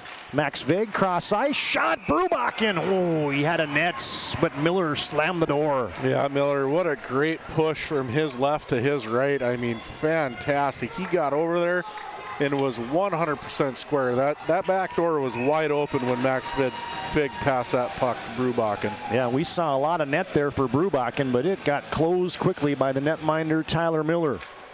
Century with still a minute on the man advantage. Max Vig gets tangled up a little bit there with Ritter. Now cross ice. Here comes Charlie Vig. Gains the zone. Legacy on the PK. Back behind the net. TJ Olson surveying. Back out to Charlie Vig. Now Max Vig. High slot. Wrist shot. Low and pad save there by Tyler Miller. In deep. Ronas has it. Off the wall. Ritter. Screen shot. And that one's gloved by Tyler Miller.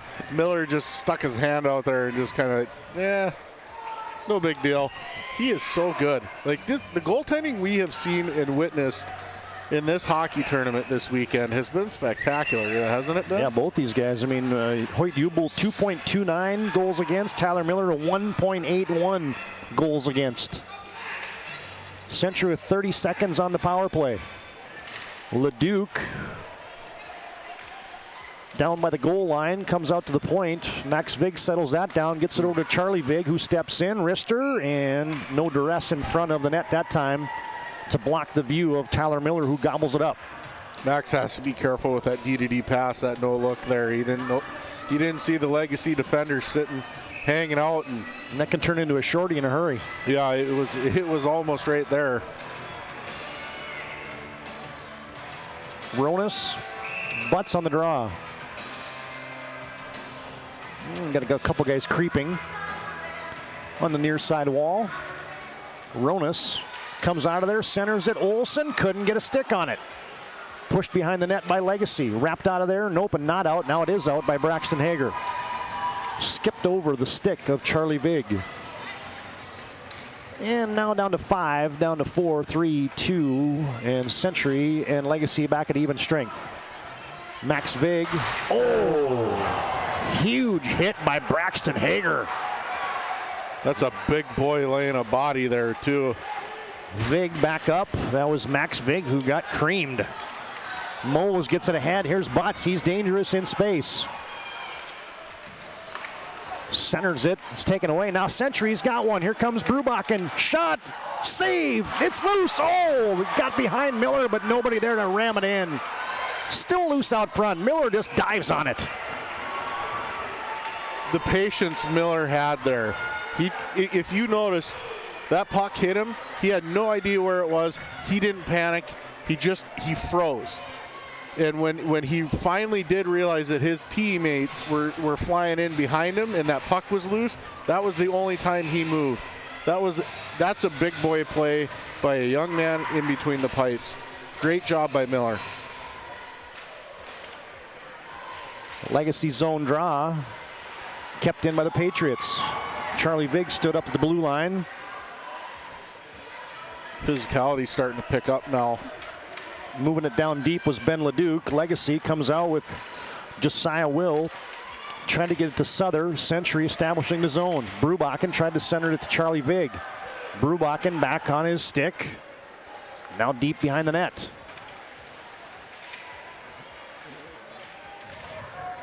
Been a lot of time in this end. Obviously, Century's been on the power play, but even at even strength, Century's kind of tilted the ice here in the second period, and a shot right back on Tyler Miller.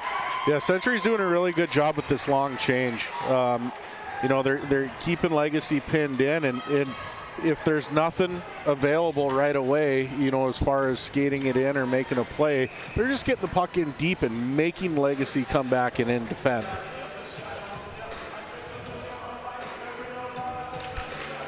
Trying to the glove slide of Tyler Miller, won by the Patriots. Low shot there by Freeling. Loose in a slot, pushed to the far wall by Legacy. Caleb Johnson, checked out Carter Johnson. Tried to get it out for Legacy. Kleingen puts it on the stick of Regal, who fires it right back in for Century. Freeling on the far wall, he's quadruple teamed. Johnson battling with Regal. Century comes back to the point, now on the far half wall. Ronas trying to get a centering pass from Regal. Legacy can't get a stick on it. Now it gets into the body, and here comes Strider McMahon. McMahon 1-on-3. He will turn and just fire it in deep. Legacy gets a change. Yeah, they needed that change badly. They were stuck in their own end for a while. Here comes Ronas. Slams on the brakes. Looks for a teammate. Gets it to Olsen. Now back to Ronas. Now they're hemmed in on the far wall. Legacy to Vasey. Tries to slip through a hip check there of Max Vig. He does. Kipe walled off on the near side board. Martell sent it across. Johnson, redirected in front by Beasley, and Hoyt Ewell somehow saved that. Now Brubachen. Taken off his stick by Braxton Hager. Hager is a big kid. You know, he took a penalty yesterday. It was so funny, and he was sitting in the penalty box, and I looked at Nick and I said, somebody should check his birth certificate. I'm standing by it. I mean, he's got a full-on beard. He looks like he could be my twin brother. He was the one who laid the lumber on Max Vig a couple moments ago here on the near side half wall. No score on your BNC Bank scoreboard. Century and Legacy battling in the WDA semifinals. Martell has it, tries to center it. Pad save off the shot there from Mitzel. Both netminders standing tall. Century sidesteps an Isaac Lewis check there. Leduc walled off there by Braxton Hager. Mitzel on the far wall as Century now will change. And Legacy can't get it out. Turns it over. TJ Olsen couldn't get a stick on a shot, except that was Freeling, not Olsen. Now back out to the point. Carter Heck tries to dump it back in. Kept in by Heck. Charlie Vig has to get off. Wrigley Astle. Heck, as Astle will get it back. Send it cross ice to Logan Kipe. Century back out to center as Hager collects, rams it off the boards, looking for Butts just on a change. Legacy dumps it right back in. Carter Heck back for the Patriots. Good forecheck there by Vasey. Century, however, gets it to Regal, and out to center ice we come. 6:26 to play, second period. Beasley ridden off the puck there at the blue line. Here comes Wrigley Astle. Had a cross ice pass, didn't see it. Instead got it to Hayden Ritter, who now has it back. Ritter, nice stick there to get it off of his tape. Jamison Johnson carries out for Legacy. Hand down there by Max Vig. And we'll have a draw here out.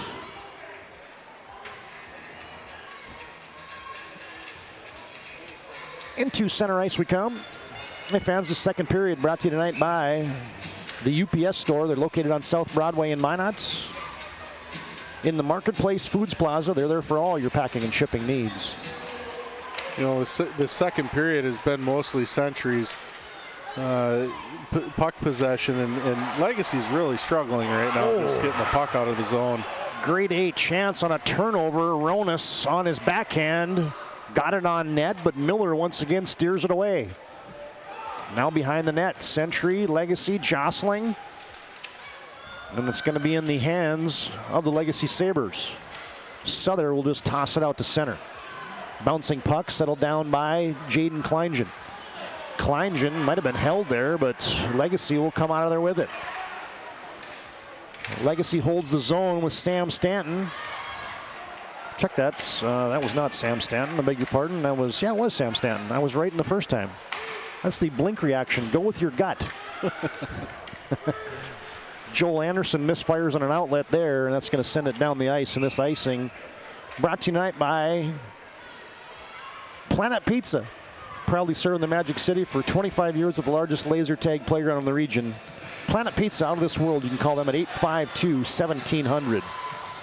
Tonight's game also brought to you in part by Northern Plains Heating and Air. 25 years experience as your heating and air experts. As your factory authorized dealer for AeroSeal. No one better to seal your heating and air game than Northern Plains Heating and Air. Find them online at northern-plains.com. Legacy wins the draw. Braxton Hager. Beasley is taken away there by Brubach and sent back in by the Patriots. Charlie Vig tries to body him up, and Legacy gets it out of the zone. Butts almost had it. Now it's under the stick of Beasley, and here they come. Beasley gets it across the butt. Shot, score! Beasley and Butts do it again for the Sabres.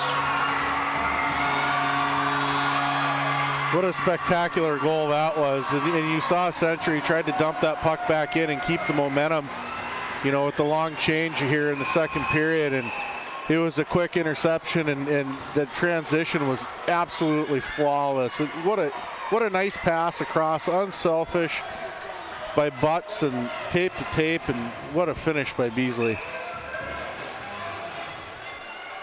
I hate to say it, but that's the first time that Hoyt Ubel has really been tested this entire weekend, and that was about as perfect of a shot as you could have got.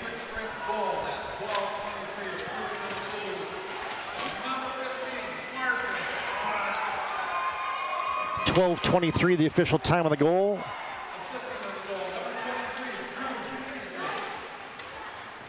Marcus Butts with the goal, assisted by Drew Beasley. Sabres on top, 1-0. Souther will hold it in. Gets it down deep to Josiah Will. Legacy on the attack. Out to the line. Skips over the stick of Jamison Johnson, who will now retreat. Ritter on the forecheck for the Patriots.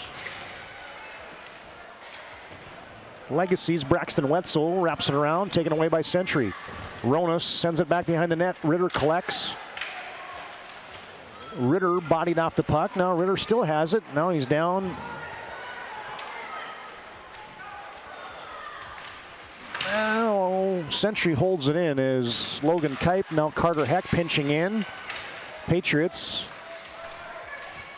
hemmed in on that far side wall. Bouncing puck. Back out to center. Century has to tag up. Ritter fires it wide. 3 minutes to play, second period. Legacy on top, 1-0 over the Century Patriots. Wetzel fanned on that shot, and then his outlet, and then Legacy got it in to the Century zone, and back up comes Century. Onto the tape of Ben Leduc. Comes in with Charlie Vig. Leduc puts it on net. Miller bodies that one up. Back comes Marcus Butts and Beasley. Butts with some speed. His shot up into the netting. Starting to hear some frustration coming from the Century crowd here. They're getting frustrated just watching this because Century has controlled most of this period in the offensive zone, and they're just absolutely unable to break through. And credit to Legacy being very patient in their own defensive end, and they're really, you know, just kind of closing everything down. And when they finally did get their opportunity to bust away here in quick in transition, they did, and they were able to capitalize. Drawn the Patriot end, won by Century High School. Back into the Century zone is Astle with 2:20 to play in the first period. Almost gives it away. Vasey down deep for Legacy. Jockeying on the near side boards. Now Max Vig has it for the Patriots. Weaves it out to center. Johnson collects. Sends it over to Elliot Hahn. Back on the stick of Marcus Butts. He's ridden off the puck there. Max Vig. Ooh, that's going to be an elbow. Oh, man. He left his feet trying to protect himself. He knew it right away, too. Yep, and Max Vig is going to go off for the final 1:57 here of the second period. And that's not the kid you want in the penalty box in a crunch time. Yep, he is a key contributor on the PK as well for Century, so a little bit of danger here for Century as Legacy see if they can capitalize on the man advantage. Vig is off for 2 minutes. Legacy will have the extra skater for the final 1:57 here, the second period. Draw is kind of a draw. And now Legacy looks like they will gain possession. Vasey gets it out front. Isaac Lewis shot. Oh, Ubel closes the door there on Strider McMahon. Yeah, he really came out and challenged nicely there. Just super calm and collected backdoor opportunity for Legacy, and Ubel just not fazed by it. I mean, both these goaltenders have played spectacularly tonight, and you can tell why both teams were frustrated up until about 5 minutes ago when Legacy finally broke through. Legacy wins the draw. Back to Josiah Will. High slot. Comes to Butts. Back to Will. Sends it over to Hahn. Hahn stepping in. Shot off the blocker. Pad save. No one there for a rebound putback for Legacy. Sent down by Century. Will collect and set the power play rush for the Legacy Sabres. Will drops it back. Oh, now it's taken away. Now you get a breakaway, and here comes Ritter. Coming out is Miller, and a save. Oh, and he's beside himself. He can't figure out why. Why can't I solve this riddle? Miller, just what a spectacular save by him. Came out, challenged Ritter. Ritter's all by himself. He had the upstairs, but Miller came out and challenged so hard that he just took the shot away at the last second. Yeah, he really closed the gap there as came way out of the blue paint to stymie Hayden Ritter. You know a goaltender's playing with confidence when he comes that far out of the blue paint. 1 minute to play in the period. Legacy still with the man advantage. And here comes Easton Mose. Mose gains the zone, drops it for Beasley, sends it back to the point to Johnson. Now over to Martell. Back to Johnson, one-timer on nets.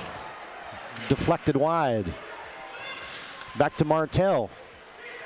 Beasley sends it cross. Score! Johnson did not miss it, and he buries it. Power play goal, and the Sabres lead 2-0. Wow, what a nice goal that was. Again, just super calm and calculated with the puck. No panic in this Legacy team at all. Under pressure, at the blue line, pulls it down, sends it back in, and they just work it around backdoor tap in. I mean, that was beautiful. Feel bad for Ubel.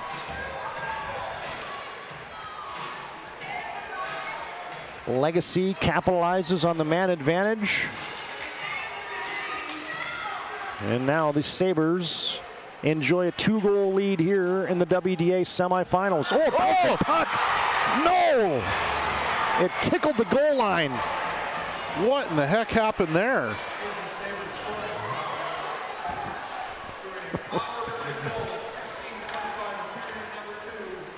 Officials are right on it. They singled no goal right away. As good as Miller been, he just about let one sneak in there that could have changed the whole landscape, as that's the way the second period will go into the books. Jamison Johnson gets that goal a moment ago off the assist from Drew Beasley. We'll get the official if there's another assist there. I didn't catch that, as that was right about the time that Tyler Miller was having problems with a bouncing puck that got to the goal line but somehow stayed out.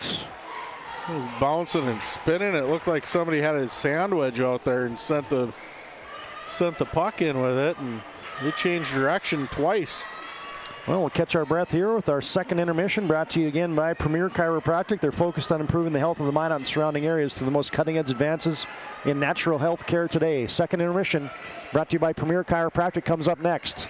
BNC Bank scoreboard, end of 2, Legacy 2, Century 0. And our intermission report comes up after this timeout on the PSP Network. This presentation on the PSP Network is proudly brought to you by Legacy Financial Partners, the Bone and Joint Center, Ask Fitness, Thompson Larson Funeral Home, First Choice Physical Therapy, The Hoopster, KX News, Century Eyewear, 701 Realty, North Country Sportswear, Morelli's Distributing, Qdoba, Jersey Mike's Subs, Nathan Stremick Signal Realty, Eyes on Burdick, Chuppy Health, Subway, the Beaupre Law Firm, Minot's Finest Collision Center, State Farm Paul Siebert, Minot Hockey Boosters, Prestwich Orthodontics, Hub International, the UPS Store, Planet Pizza, Northern Plains Heating and Air, Roger Ward Moving and Storage, Ackerman S. Fold, Premier Chiropractic, Vibeto Orthodontics, Dakota Community Bank and Trust, Jerome's Collision Center, Tires Plus, First Western Bank and Trust, Jobbers Moving and Storage, Sport Clips, Shots Crossroads, Planning Team Financial Advisors, ServPro, BNC National Bank, Shields. Make sure to like and follow PSP Network on all social media platforms. PSP Network, it's game day.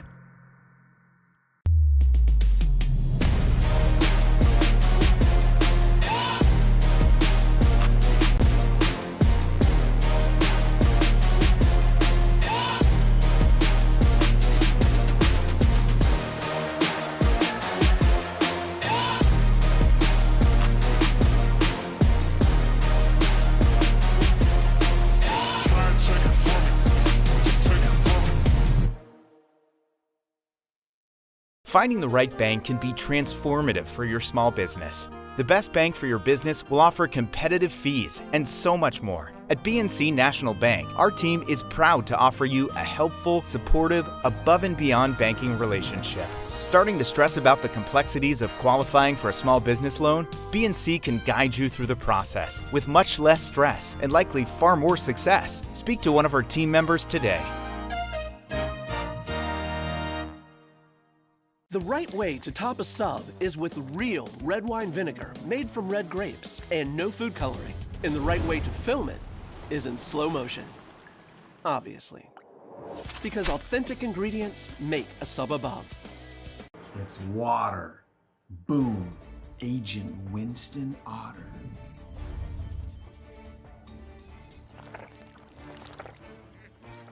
He's been called the human sponge.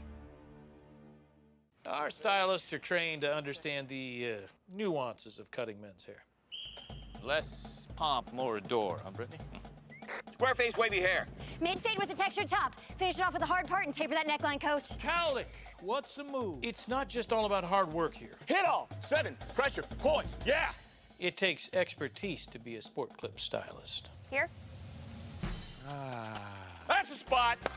Right there, huh? Sport Clips, the pros in men's hair.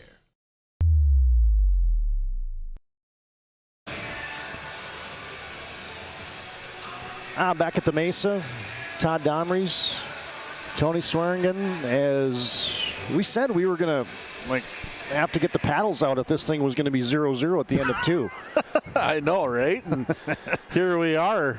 And we had some fireworks late in that first period, or second period, I beg your pardon, as we're in our second intermission. I'll change that graphic in just a moment. Legacy gets goals in that second period from Marcus Butts and Jameson Johnson.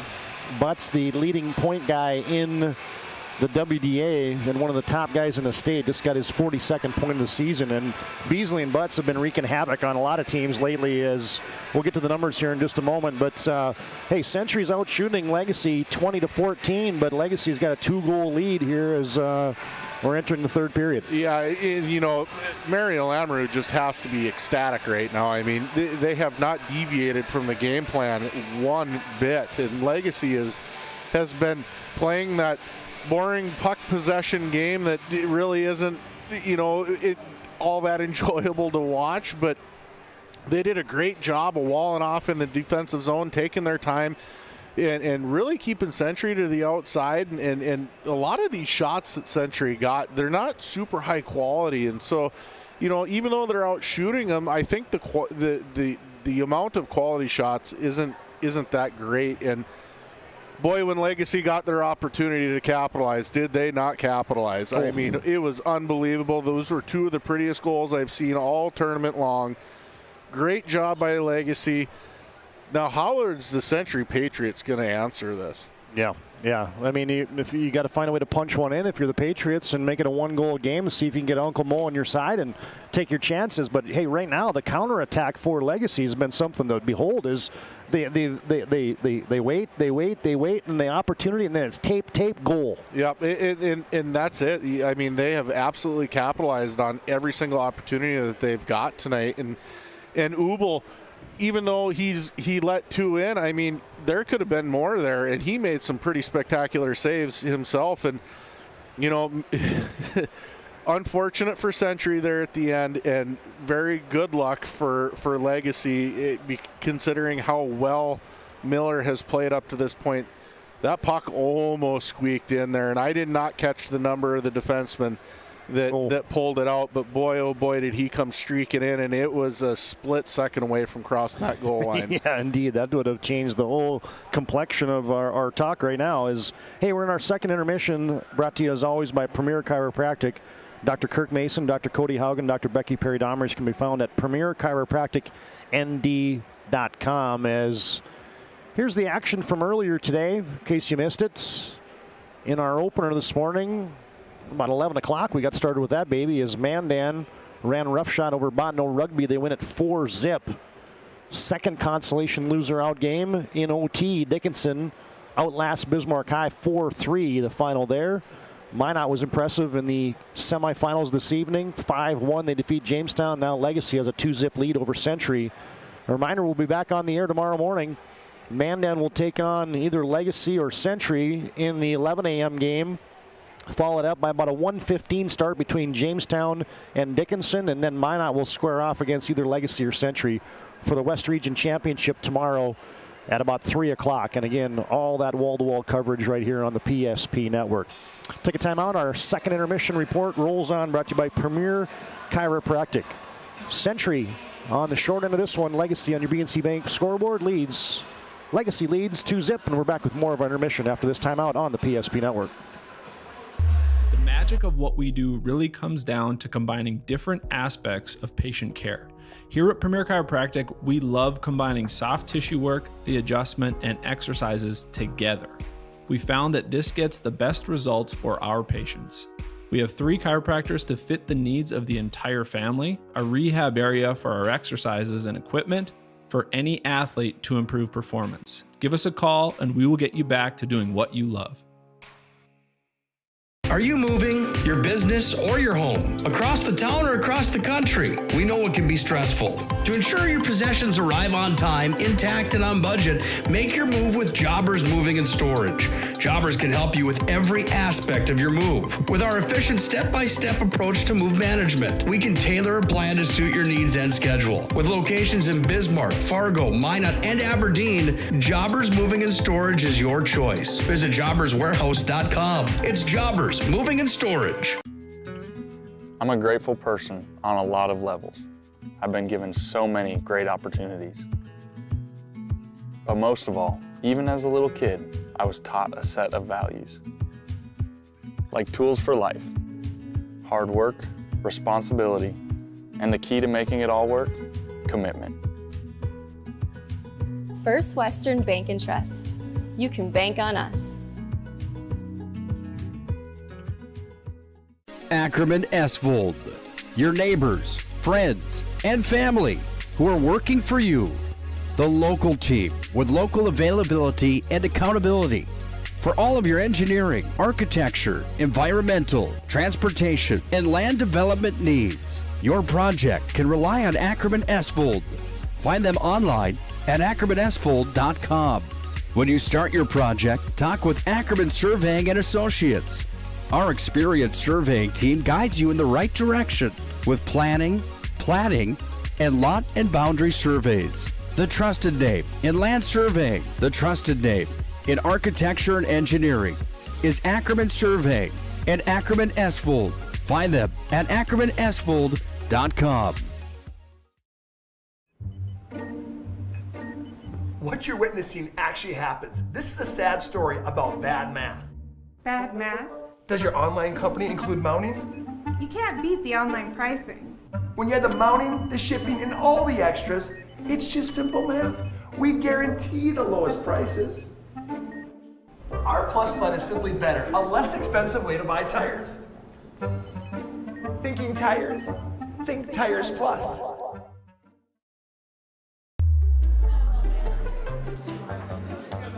Oh, easy, easy. I think I'm good. You got my good side, right? Not too many lights. I don't want to get fried before my time. Oh, it's egg-tastic. You never know what dish you're going to end up in. My dream dish is a 99. It's so popular. Me and a fellow egg tag teaming with some crispy golden hash browns. Have you seen those hash browns? Those guys are shredded. Throw in some diced ham, onions, and melted cheese. Oh, it's a party for your taste buds. Oh, here comes Chevy. Hold on, Chevy. Did you guys get everything that you needed? 99. Here I come. Shots Crossroads. It's an excellent place to eat. Every 10 minutes, 3 people in the United States will die from a preventable incident.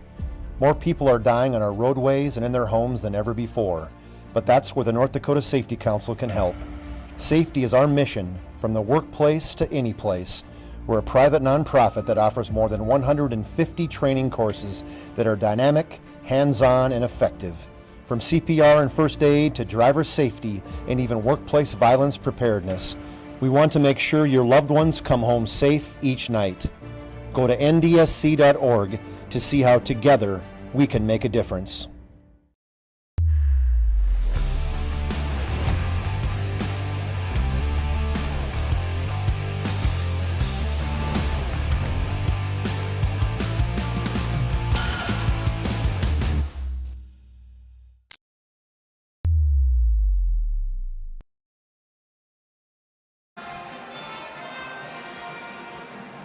Back in the Maysa, Pepsi Rink, on our Premier Chiropractic second intermission report.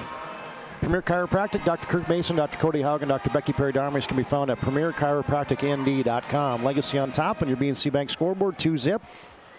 Goals from Marcus Butts and Jamison Johnson, both of those assisted by Drew Beasley in that second period, have staked Legacy to a 2-zip lead here over the Century Patriots.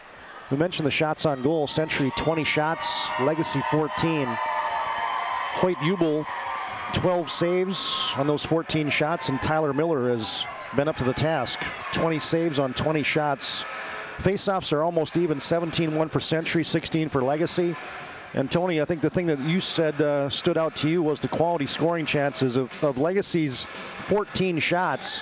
A lot of them have been quality scoring chances. Yeah, they haven't had many shots, but I tell you what, they're up there in quality. And the Century had some pretty good numbers that period too on that stat line, but they haven't been able to capitalize. My question is what Century going to do to adjust so they can come out in this period and figure out how to solve this riddle that has just plagued them tonight in Miller? Yeah, he has been a stone wall back there for the Legacy Sabres.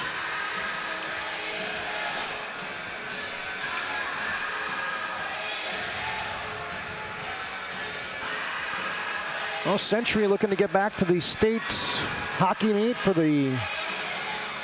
They missed out last year. They'd been there 15 straight years, which was a WDA high. Legacy looking in the second year of their program, looking to go back to back.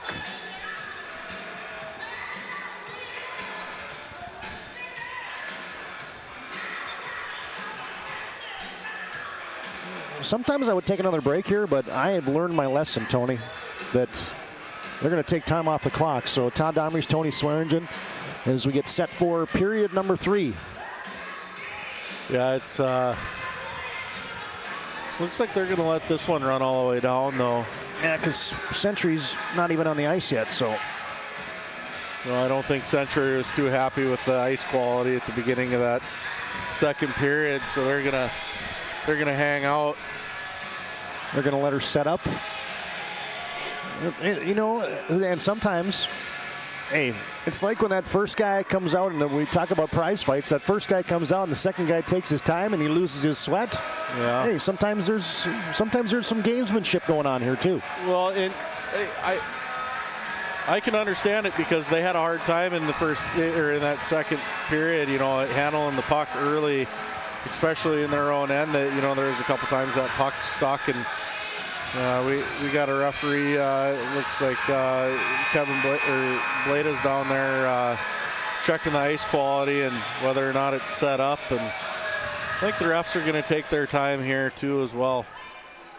Well, Tyler Miller, the top goalie in the West region, leading marks of 181 goals against, 91.5 save percentage. Legacy was the #1 pick by the coaches in the preseason coaches poll. And officials just have a little sidebar over there with Troy Olson. They're just talking about letting the ice set up a bit longer here. You know, the ice got, you have this many games in one day and this many ice resurfacings. It's hard on this this surface here. And Beans, this is the last game of the day. I mean, when you start playing this level of hockey at 11 a.m. in the morning, and you know what are we going on 9 o'clock at night now? I mean, it's not easy on this ice surface. So, you know, it might take a little bit of time for it to set up. Well, looks like everybody's happy. Century, after starting the season 3-5, 10-2-1 since then. We'll see if the Patriots can mount a surge here as we're underway in the third period. I think the key to this third period is getting Max Vig and Charlie Vig involved, and you know, you need your big guns to carry you, and those are two of the biggest guns in the state right now, and they need to figure it out. Legacy's Vasey enters the Century zone momentarily on the far wall. Charlie Vig gets it to his brother Max. Max will carry in for the Patriots and dump it deep. Ritter on the action for the Patriots, out to the line, kept in by Kipe. Kipe got hammered there by Marcus Butts. Josiah Will on the stick for Legacy as they get out of the zone. Back on the stick of Marcus Butts. Long range shots, as you will have a little bit of trouble with that. Must be that end of the ice, because that's where Miller had a little bit of trouble with that. The last shot of the last period and the first shot of this period. Draw on the Century end. Souther had a chance to get it to Easton Mose for Legacy. Walled up on the near side boards. Sabres keep it in. Will tried to center it to Mose. Slid through the crease in the slot. Now a scrum in the far boards. Century digs it out of there with Freeling. Now he's bodied up. Pushed down to the ice. Couple Century Patriots bang into each other. Comes out to the near side point. Martell swings it back. Will, tip shot by Mose, goes wide. Legacy with some zone time here to start the third. Patriots down by 2. Sabres with a 2-goal advantage. Martell drops it back in down low. Wrigley Astle sent back in by Mitzel. Kipe will collect and wrap it around the boards, and that's going to go all the way down. third period icing brought to you by Hub International Insurance. Contact your local Hub agents. Josh Cattell or Michael Mormon at 355-3100 for your personal and business insurance needs. Troy Olsen is on the bench over there. He's trying to will his players to get their feet moving up ice. You can just see him, his hand motions when his D pair just came off the ice. He's like, guys, get puck, move. You can see him just motioning it and just trying to get them to go. Drive by Braxton Wetzel went wide for Legacy. Kept in nicely there by the Sabres' Gavin Mitzel, who's claiming he was held. He was doing in a basketball term here, he was doing a Vlade Divac.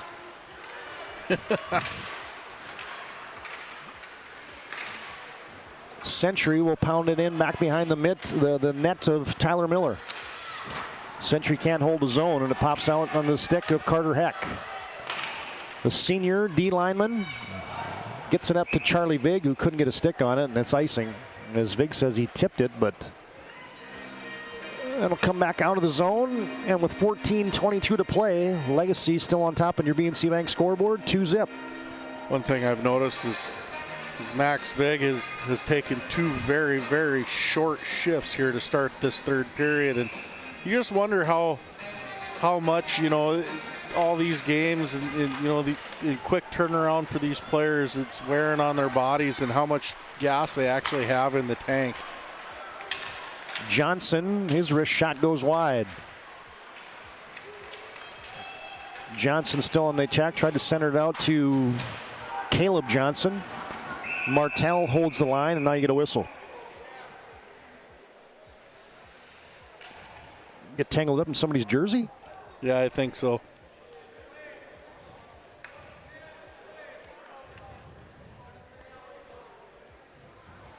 Right in front of our wireless mic there, so you heard the boards banging. As it'll be a draw now in the Legacy end. TJ Olson drawn up against Marcus Butts. Marcus Butts wins the draw. The Legacy sends it back around to Vasey, held in by Ritter. On the stick of Ronas. Ronas tried to center it, and then he got dumped. There's Braxton Hager again for Legacy. He has been a man amongst boys out there. Yeah, well, he's built like a man. I'll tell you that kid is enormous. There's this line again. Vasey almost had a grade A chance right out in front. Kipe gets it up ahead to Ronas. Legacy's Martell sends it right back onto the stick of Beasley. He's bodied up by Kipe. Stalemate at center ice, and here comes Ritter for Century. Gets it off to Gabe Dawson. Century's got that fourth line out there now, momentarily here for the Patriots. Vasey, and now here comes Marcus Butts. Butts with some speed, tries to turn the corner. Ridden off the puck there by Vig. Century back. Vig controls, and he's poke checked. Nice stick there. Now, just seems to be a lot of standing around by Century right now. There's just not enough. I just don't feel like there's enough urgency. You're down by 2 here, and guys just aren't going. They're not moving up ice. They're getting possession of the puck and they're controlling it, but they're not moving up ice with it. Shot from the right dot there by Legacy's Joel Anderson, gloved up by Hoyt Ubel. And now you got a conference right in front of the... What do we got? Oh, boy. Mario Lamoureux wanted an explanation on something. Blada just teed him up. So they're going to go down on there's a penalty already called. So is this going to be a 5-on-3? I know by experience you cannot yell at Blada. Well, we have a developing situation. Mario Lamoureux is not happy. I wish I could tell you exactly what happened there. I didn't see it. Did you? No.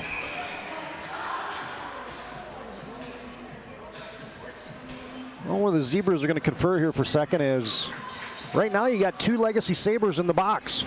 Yeah, and I think Century called a timeout.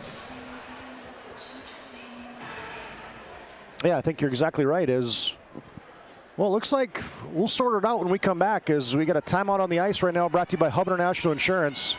We believe that Century will be on a 5-on-3, so hold the phone. Legacy on top on your BNC Bank scoreboard, 2-zip, 12:35 to play here. Third period, and we're back with an upcoming power play, it looks like, for the Century Patriots.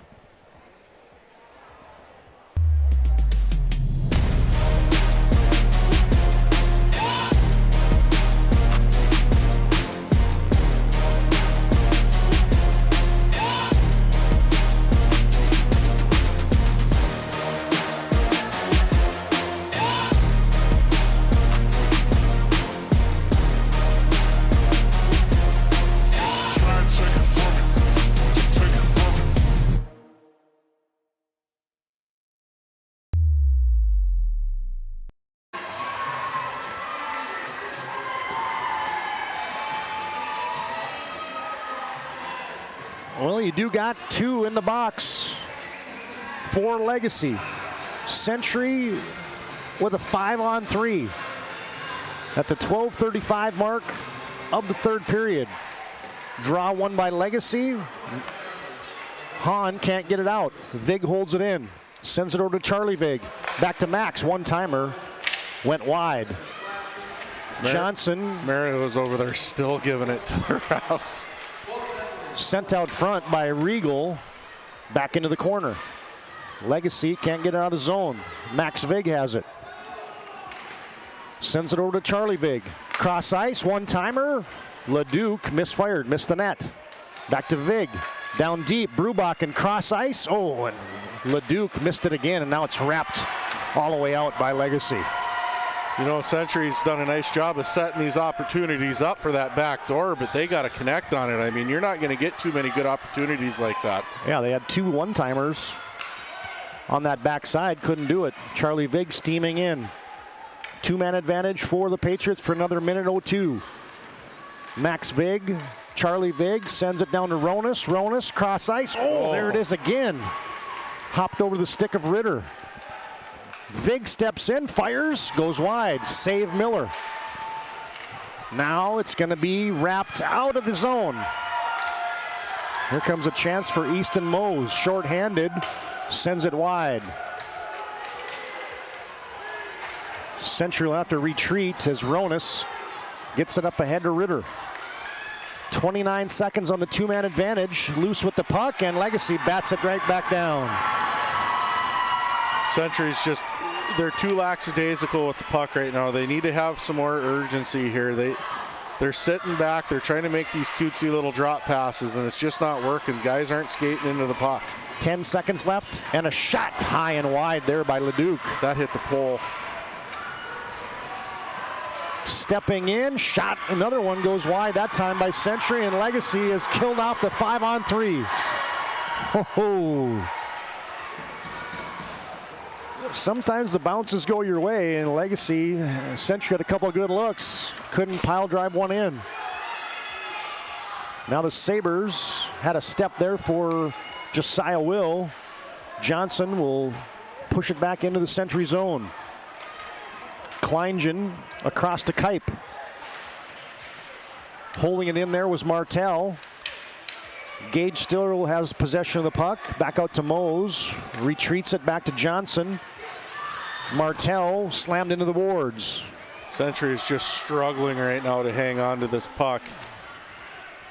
Well, you get a pile up a 4-car wreck there almost behind the Century net. Oh, coming out of there, and a shot right on the doorstep by Vasey, denied by Ubel. Great save by Ubel. Great step out of the corner by Vasey as well. I mean, he won that battle down below the goal line, and rather than being ultra patient and finding a pass, he kind of threw everybody off on Century and just stepped right out into the slot and tried to tuck that home. You can almost see the body language right now for Century. It's kind of like, heck, we had that 5-on-3. We couldn't capitalize. And yeah, they almost seem deflated, don't they? Yeah, almost. Drawing the Century in. Caleb Johnson will be out there against Charlie Vig. Johnson for Legacy, Vig for Century. Stanton shot, deflects wide. Johnson back there. Strider McNann on the ice. Couldn't get a stick on it for Legacy. Coming out of the Patriots. Tried to get it ahead to Max Vig. Now bodies fly. Legacy looking for an elbow. Carter Heck up to center ice. Dropped in by Aiden Johnson. Brubachen chasing for the Patriots. Walled off there by Sam Stanton. Centuries Johnson. Short side shot there is Brubachen was denied. Legacy off the boards. McMahon gets up ahead to Beasley. Beasley puts it on net, and Hoyt Jubel gloves that one down with 8:40 to play in the contest. BNC Bank scoreboard, Legacy 2, Century zip. Century needs to get something going here. They can't get anything mounted. There's hardly any pressure, and credit to Legacy. I mean, they have not deviated from their game plan. They're still doing the little things that make them so tough to play against. But Century's going to have to start taking some chances, flying the zone. Oh, there's a shot. Vasey, point blank, and Jubel up to the task one more time. Ronas collects for Century. Check that was Kleingen. Martell has it. Wedged off the puck momentarily by Ritter, but Legacy controls. Bouncing puck onto the stick of Vasey, and time and space was in Hoyt Jubel's favor there. Easy save for the Century netminder. You know, Legacy, to continue what I was saying, they're doing all the little things. You know, they're stopping and starting on pucks. They're winning those little battles, and Century is circling, and they're fighting the puck. Everything just seems to be going Legacy's way right now. Max Vig trying to do something about that. Lost the handle of the puck, sends it across. Kleingen will step into it. Off the stick of Leduc, down deep. Ritter, check that. Regal had a chance at it. Out to center ice it comes. Collected there by Wetzel. Legacy gets up ahead to Mitzel, and he is hit down hard by Max Vig. I think Max thought he was going to get a penalty there. He turned and looked and realized there was a linesman standing there, not a referee. Carrying it in is Ben Leduc. Nice poke check there by Elliot Hahn, the blue liner for Legacy. Comes out to the line, kept in by Heck. His low drive, blocked away by Mose. Mose bounces it out to center. Century's laying some lumber, and here comes Heck carrying it in for the Century Patriots. He's walled off. Charlie Vig on the chase. Turnover to Ritter. Shot off the pads of Tyler Miller. Stepping around is Easton Mose. Kipe, and now a penalty coming. Legacy's going into the box. As Logan Kipe got knocked down from behind, and with 6:50 to play, maybe just what the doctor ordered here for the Patriots, they're going to get a man advantage for a couple minutes. Well, Century's going to have to absolutely start taking advantage of these opportunities. I mean, Olsen already burned his time out on that before that 5-on-3 to draw something up, and they weren't able to capitalize. And here they are again with the man advantage. And we saw it in the previous game, Minot versus Jamestown, how important special teams is in these situations. You have to capitalize on these. It's a Serve Pro power play, 24/7 emergency service, trained technicians, advanced technology, fire and water cleanup and restoration. Power play brought to you by Serve Pro. Max Vig sends it near side. Rona steps in, looking backside. Is TJ Olsen. Boy, he got upended too. That could have been another 5-on-3 upcoming. TJ Olsen, Ritter battling with Martell and Butts. Century trying to get possession. They do. Charlie Vig digs it out. Rister low and wide. Got blocked out in front. Max Vig goes down deep to collect it. Sends it out to Charlie Vig. To Ritter. Cross ice pass. One-time shot. Ronas. Oh, Miller again. Miller slow to get up down here. He got ran into, and he's slow to get up. And that would be a developing situation as the netminder, Tyler Miller, got spilled. And usually a goalie goes down. That's an automatic arm in the air, isn't it? Usually, I think it was incidental. You know, Easton Mose kind of pushed him into him, and he took exception to it, but there's nothing going to come of it. Boy, everybody is agitated in here right now, aren't they? It doesn't matter which side you're on. Draw will come out to center ice, it appears. I think Century is saying why, because it was blowing dead because Miller was down on the ice. Typically should go to the closest face-off dot. I don't know the specifics on that rule, so don't quote me, but I would think that it would go down to the closest face-off dot to the injured player. Oh, Max Vig got a good chance. Century still on the power play here for another minute 10. Man advantage for the Patriots. Stepping in, Brubach and his shot blocked. Backside, there's Vig. Turns it back to the slot. Vig leaves it for Charlie. Charlie shot low. Miller got a piece of it. And Miller's doing a great job fighting off these opportunities. Century's much better on this power play than they were on the 5-on-3. Oh, shot by Brubach and just went wide. Max Vig circling from the high slot. Max will step into the dots, leaves it for Brubachen. 30 seconds on the power play for Century. Legacy up by 2. Charlie Vig, wrister, deflected out front. Charlie Vig will collect it, send it back down deep. Cross ice pass. Max Vig had to settle that one down with 15 to play on the power play. Max Vig drives it down to the goal line, off the blocker. Sent out front, Charlie Vig, shot into the breadbasket. Oh, man, what an opportunity, and you shoot it right into his chest. He's going to want that one back, I guarantee it. Yep, it was right on our vantage point once again, as there was some net there potentially for Charlie Vig, but Tyler Miller's been up to the task the entire night. The Century's got to be very careful here. Players coming out of the box in 3 seconds. Century wins the draw. Comes out to Kipe. You see Century as Carter Heck was getting back, because that's exactly what you said, Tony. As now Matthew Souther comes in, his wrist shot goes wide. Century with 4:38 to play. Patriots down by 2. They come in with Charlie Vig. He's wedged off the puck. And Marcus Butts couldn't get it out of the zone, held in by Ritter. Braxton Hager walling off Ritter, now a centering pass, and a drive by Kipe is blocked away. Almost would have liked to have seen Kipe just catch that, move in a little closer, wait for a window to open or another pass, because the shooting lane was pretty clogged up there. Beasley sends a shot wide.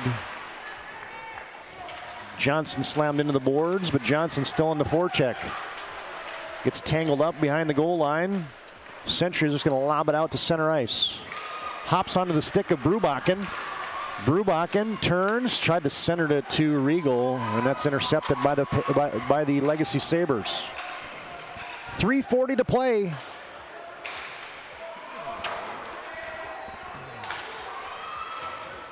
And Century, as Tony had mentioned, they burned their timeout, so it's going to be hand signals and everything else on a stop puck, potentially to get Jubel to the bench for the extra attacker. Century will carry it in. Charlie Vig sends it over to Ronas. Ronas will drop it down deep. Too far for Leduc. And now Legacy will exit the zone and get a change. Josiah Will almost with a takeaway. Kleingen pushes it up ahead. Walled off the puck there by Elliott Hahn. Legacy will body it out of the zone. Easton Mose almost had a chance for the Sabres. Kept in by Souther. Souther threw it into the body of Mose. Century Drops it back to Max Vig. Brubachen looks center ice to Ritter. Too far for him. Wrapped back in by Beasley. Now Vig with a rush. Ooh, nice stick there by Beasley. Century with a change with some new bodies, and Kleingen will rip it on goal. Miller, easy save there. Goalie's out for Century. Century with the extra attacker. The Patriot net is empty. Almost sent out of the zone. Century has to retreat now and get onside. Now right back into the Legacy end. Butts will circle. Tries to get it up ahead to Vasey. Max Vig. Up ahead, TJ Olson on the attack. Sent back in by Kipe. TJ Olson had to tag up. Legacy with 1:53 to play. Sent it out to center. Settled down by Charlie Vig. Marcus Butts right back into the zone. 1:40 to play. The Century net is empty. Legacy on top, 2-zip. Up the near side boards, just past Ritter. Now he has it on his stick, steps in, shoots wide. Back on the tape of Ritter. Century with the extra attacker. Patriots get it out to the line to Kipe. Kipe, bouncing puck, rebound, shot, rebound, and Miller covers it up.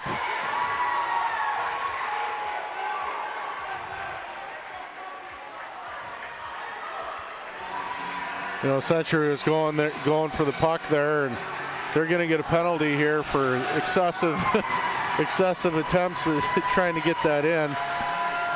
Faceoff's going to come all the way back down into their end, and Mario Lamoureux is already down on the boards, waiting for an explanation. How come there wasn't an arm up on that? And he got his way,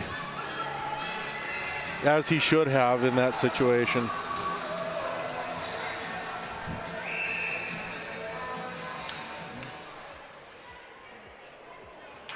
So some extracurriculars send Century into the box. That should just about do it. I mean, 2-zip, Legacy leads. Legacy will have a power play here for the remaining 1:14.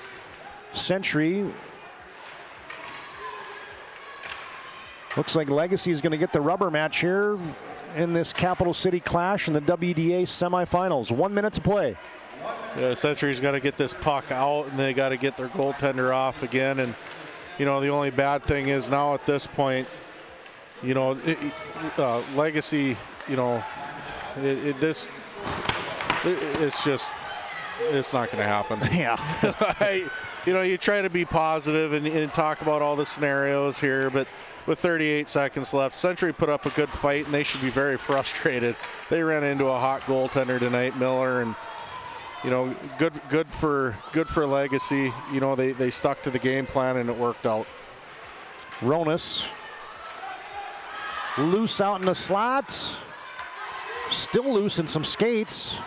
And now Legacy is going to send it down on an empty netter. Josiah Will scores, and the Sabres put the icing on the cake. Yeah, some very dejected Century fans here to our left. They're starting to pack up and head to the doors. That's unfortunate. Josiah Will with his 10th goal of the season, the empty netter, with just 13 seconds to play in the contest.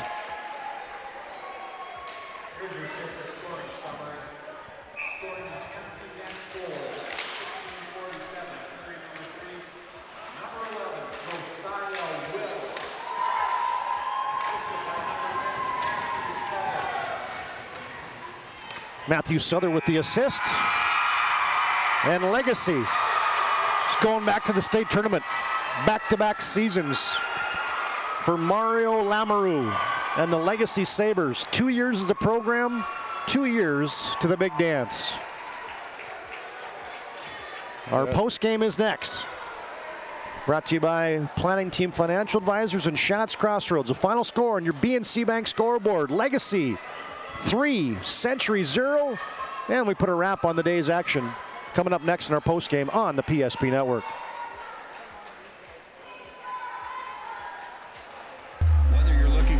full-service financial plan, or planning for farm or business succession, Planning Team Financial Advisors is here to help you work toward achieving your financial goals. With locations in Bismarck, Garrison, and Center, our full-service team of professionals are dedicated to helping you work towards achieving your financial goals. Visit us online, planningteam.com.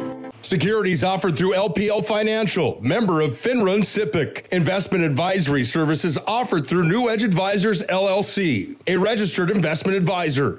New Edge Advisors, LLC and Planning Team Financial Advisors are separate entities from LPL Financial. Oh, easy. I think I'm good. You got my good side, right? Not too many lights. I don't want to get fried before my time. Oh, it's egg-tastic. You never know what dish you're going to end up in. My dream dish is a 99. It's so popular.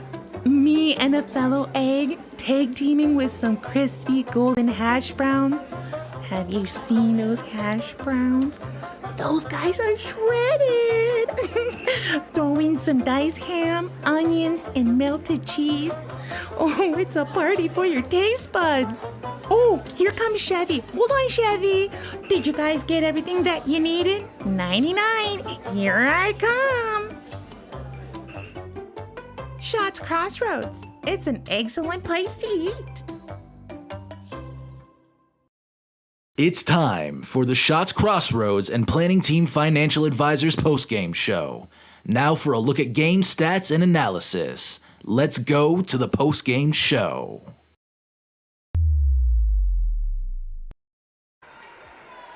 Back in our Planning Team Financial Advisors Shots Crossroads postgame show. We're looking for a full-service financial plan or planning for farm or business succession. Planning Team Financial Advisors here to help you work towards achieving your financial goals. Visit us online at planningteam.com, and Shots Crossroads, your post-game headquarters. Order online at shotscrossroads.com. All right, Tony, I guess a couple thoughts here. I guess executed a game plan to perfection there for the Legacy Sabres. Yeah, you know, Legacy stepped out here tonight, and they really, to be perfect, be honest, I mean, they executed their game plan to a T, and they bored us to death in the first period. But you know what?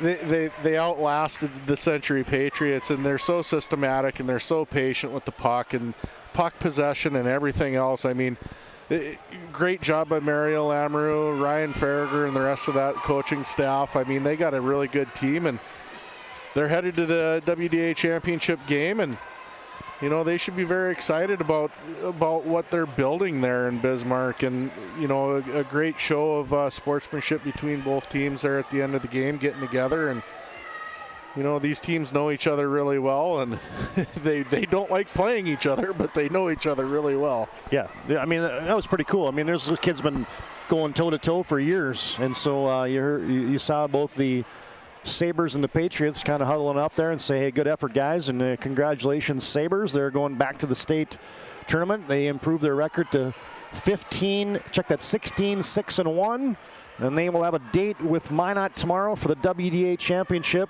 And Century has a early morning contest tomorrow, 11 o'clock, as they will square off against Mandan for a trip back to the state tournament. Is Legacy impressive here? 0-0 at the end of one.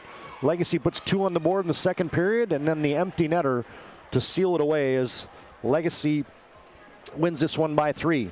All right, couple things to do in our postgame here. Shots Crossroads bringing you this postgame. Your postgame headquarters, you can order online at shotscrossroads.com. All right, first thing we're going to do here, Tony, is we're going to give you our Jobbers Move of the Game. Brought to you by Jobbers Moving and Storage. They can help you move across town or across the country. Locations in Bismarck, Minot, Fargo, and Aberdeen. Jobbers Warehouse, you can find them online at jobberswarehouse.com. Well, it was in the second period, and it was the first goal of the night for the Legacy Sabres, and it was a beauty.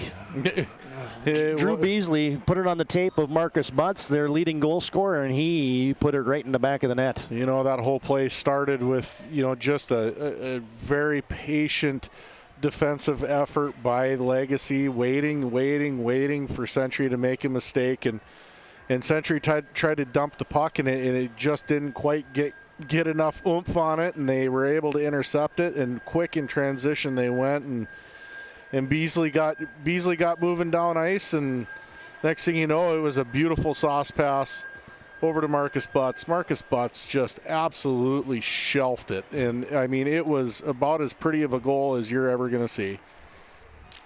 Beasley to Butts. They've been doing it the entire season. That's your Jobbers move of the game tonight. Second period goal for Marcus Butts, his team leading 20th of the season. And Drew Beasley with his team leading 24th assist, as he has a couple of them tonight. He has 25 assists on the campaign. Josiah Will also gets his 10th goal of the season for Legacy. Jobbers, they focus on the details of the process without ever losing sight of the big picture. Locations in Bismarck, Minot, Fargo, and Aberdeen. Find them online at jobberswarehouse.com. That's your move of the game tonight. We'll get to final stats. We'll get to those in just a second.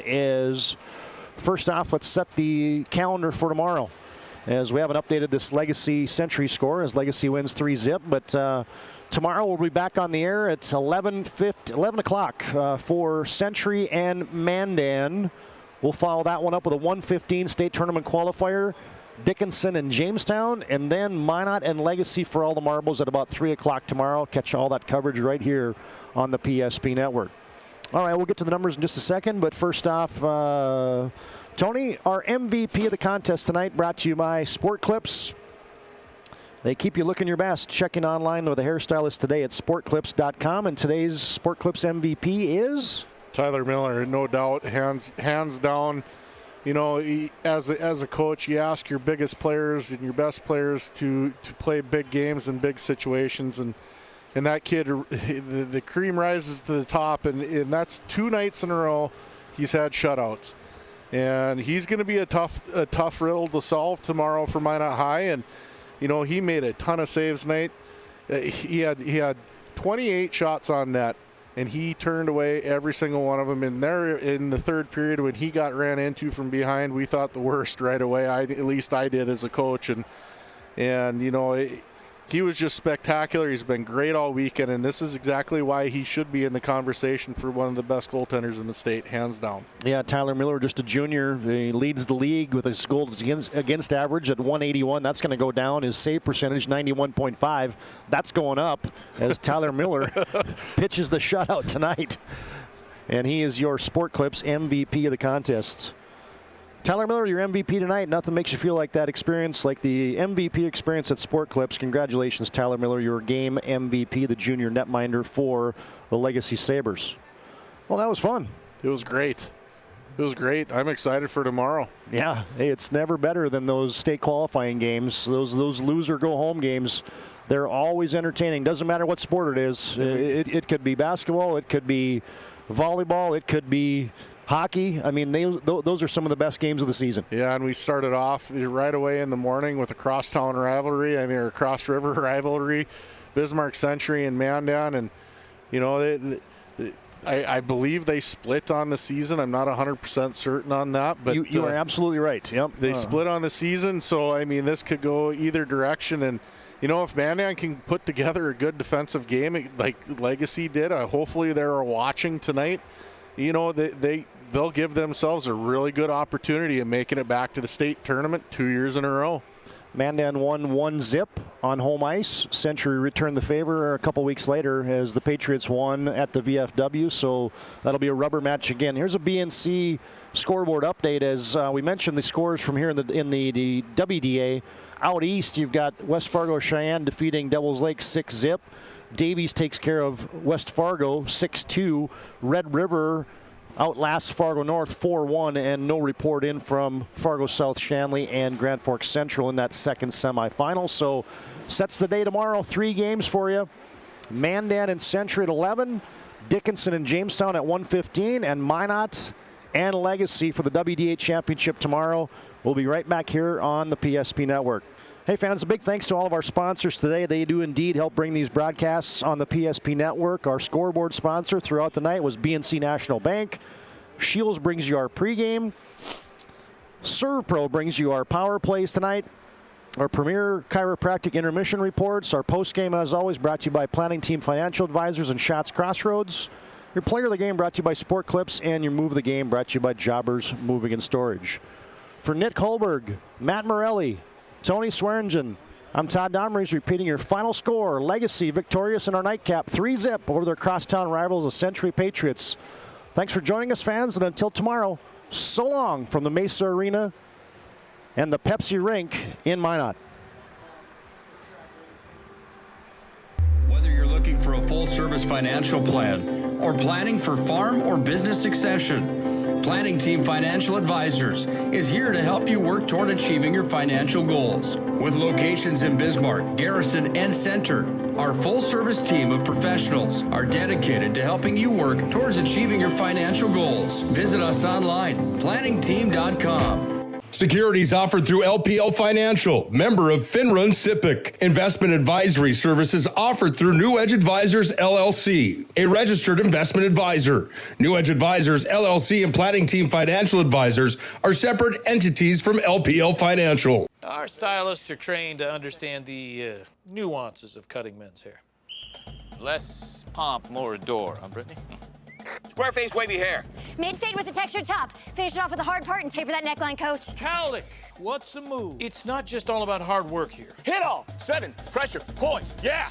It takes expertise to be a sport clip stylist. Here? That's a spot. Right there, huh? Sport Clips, the pros in men's hair.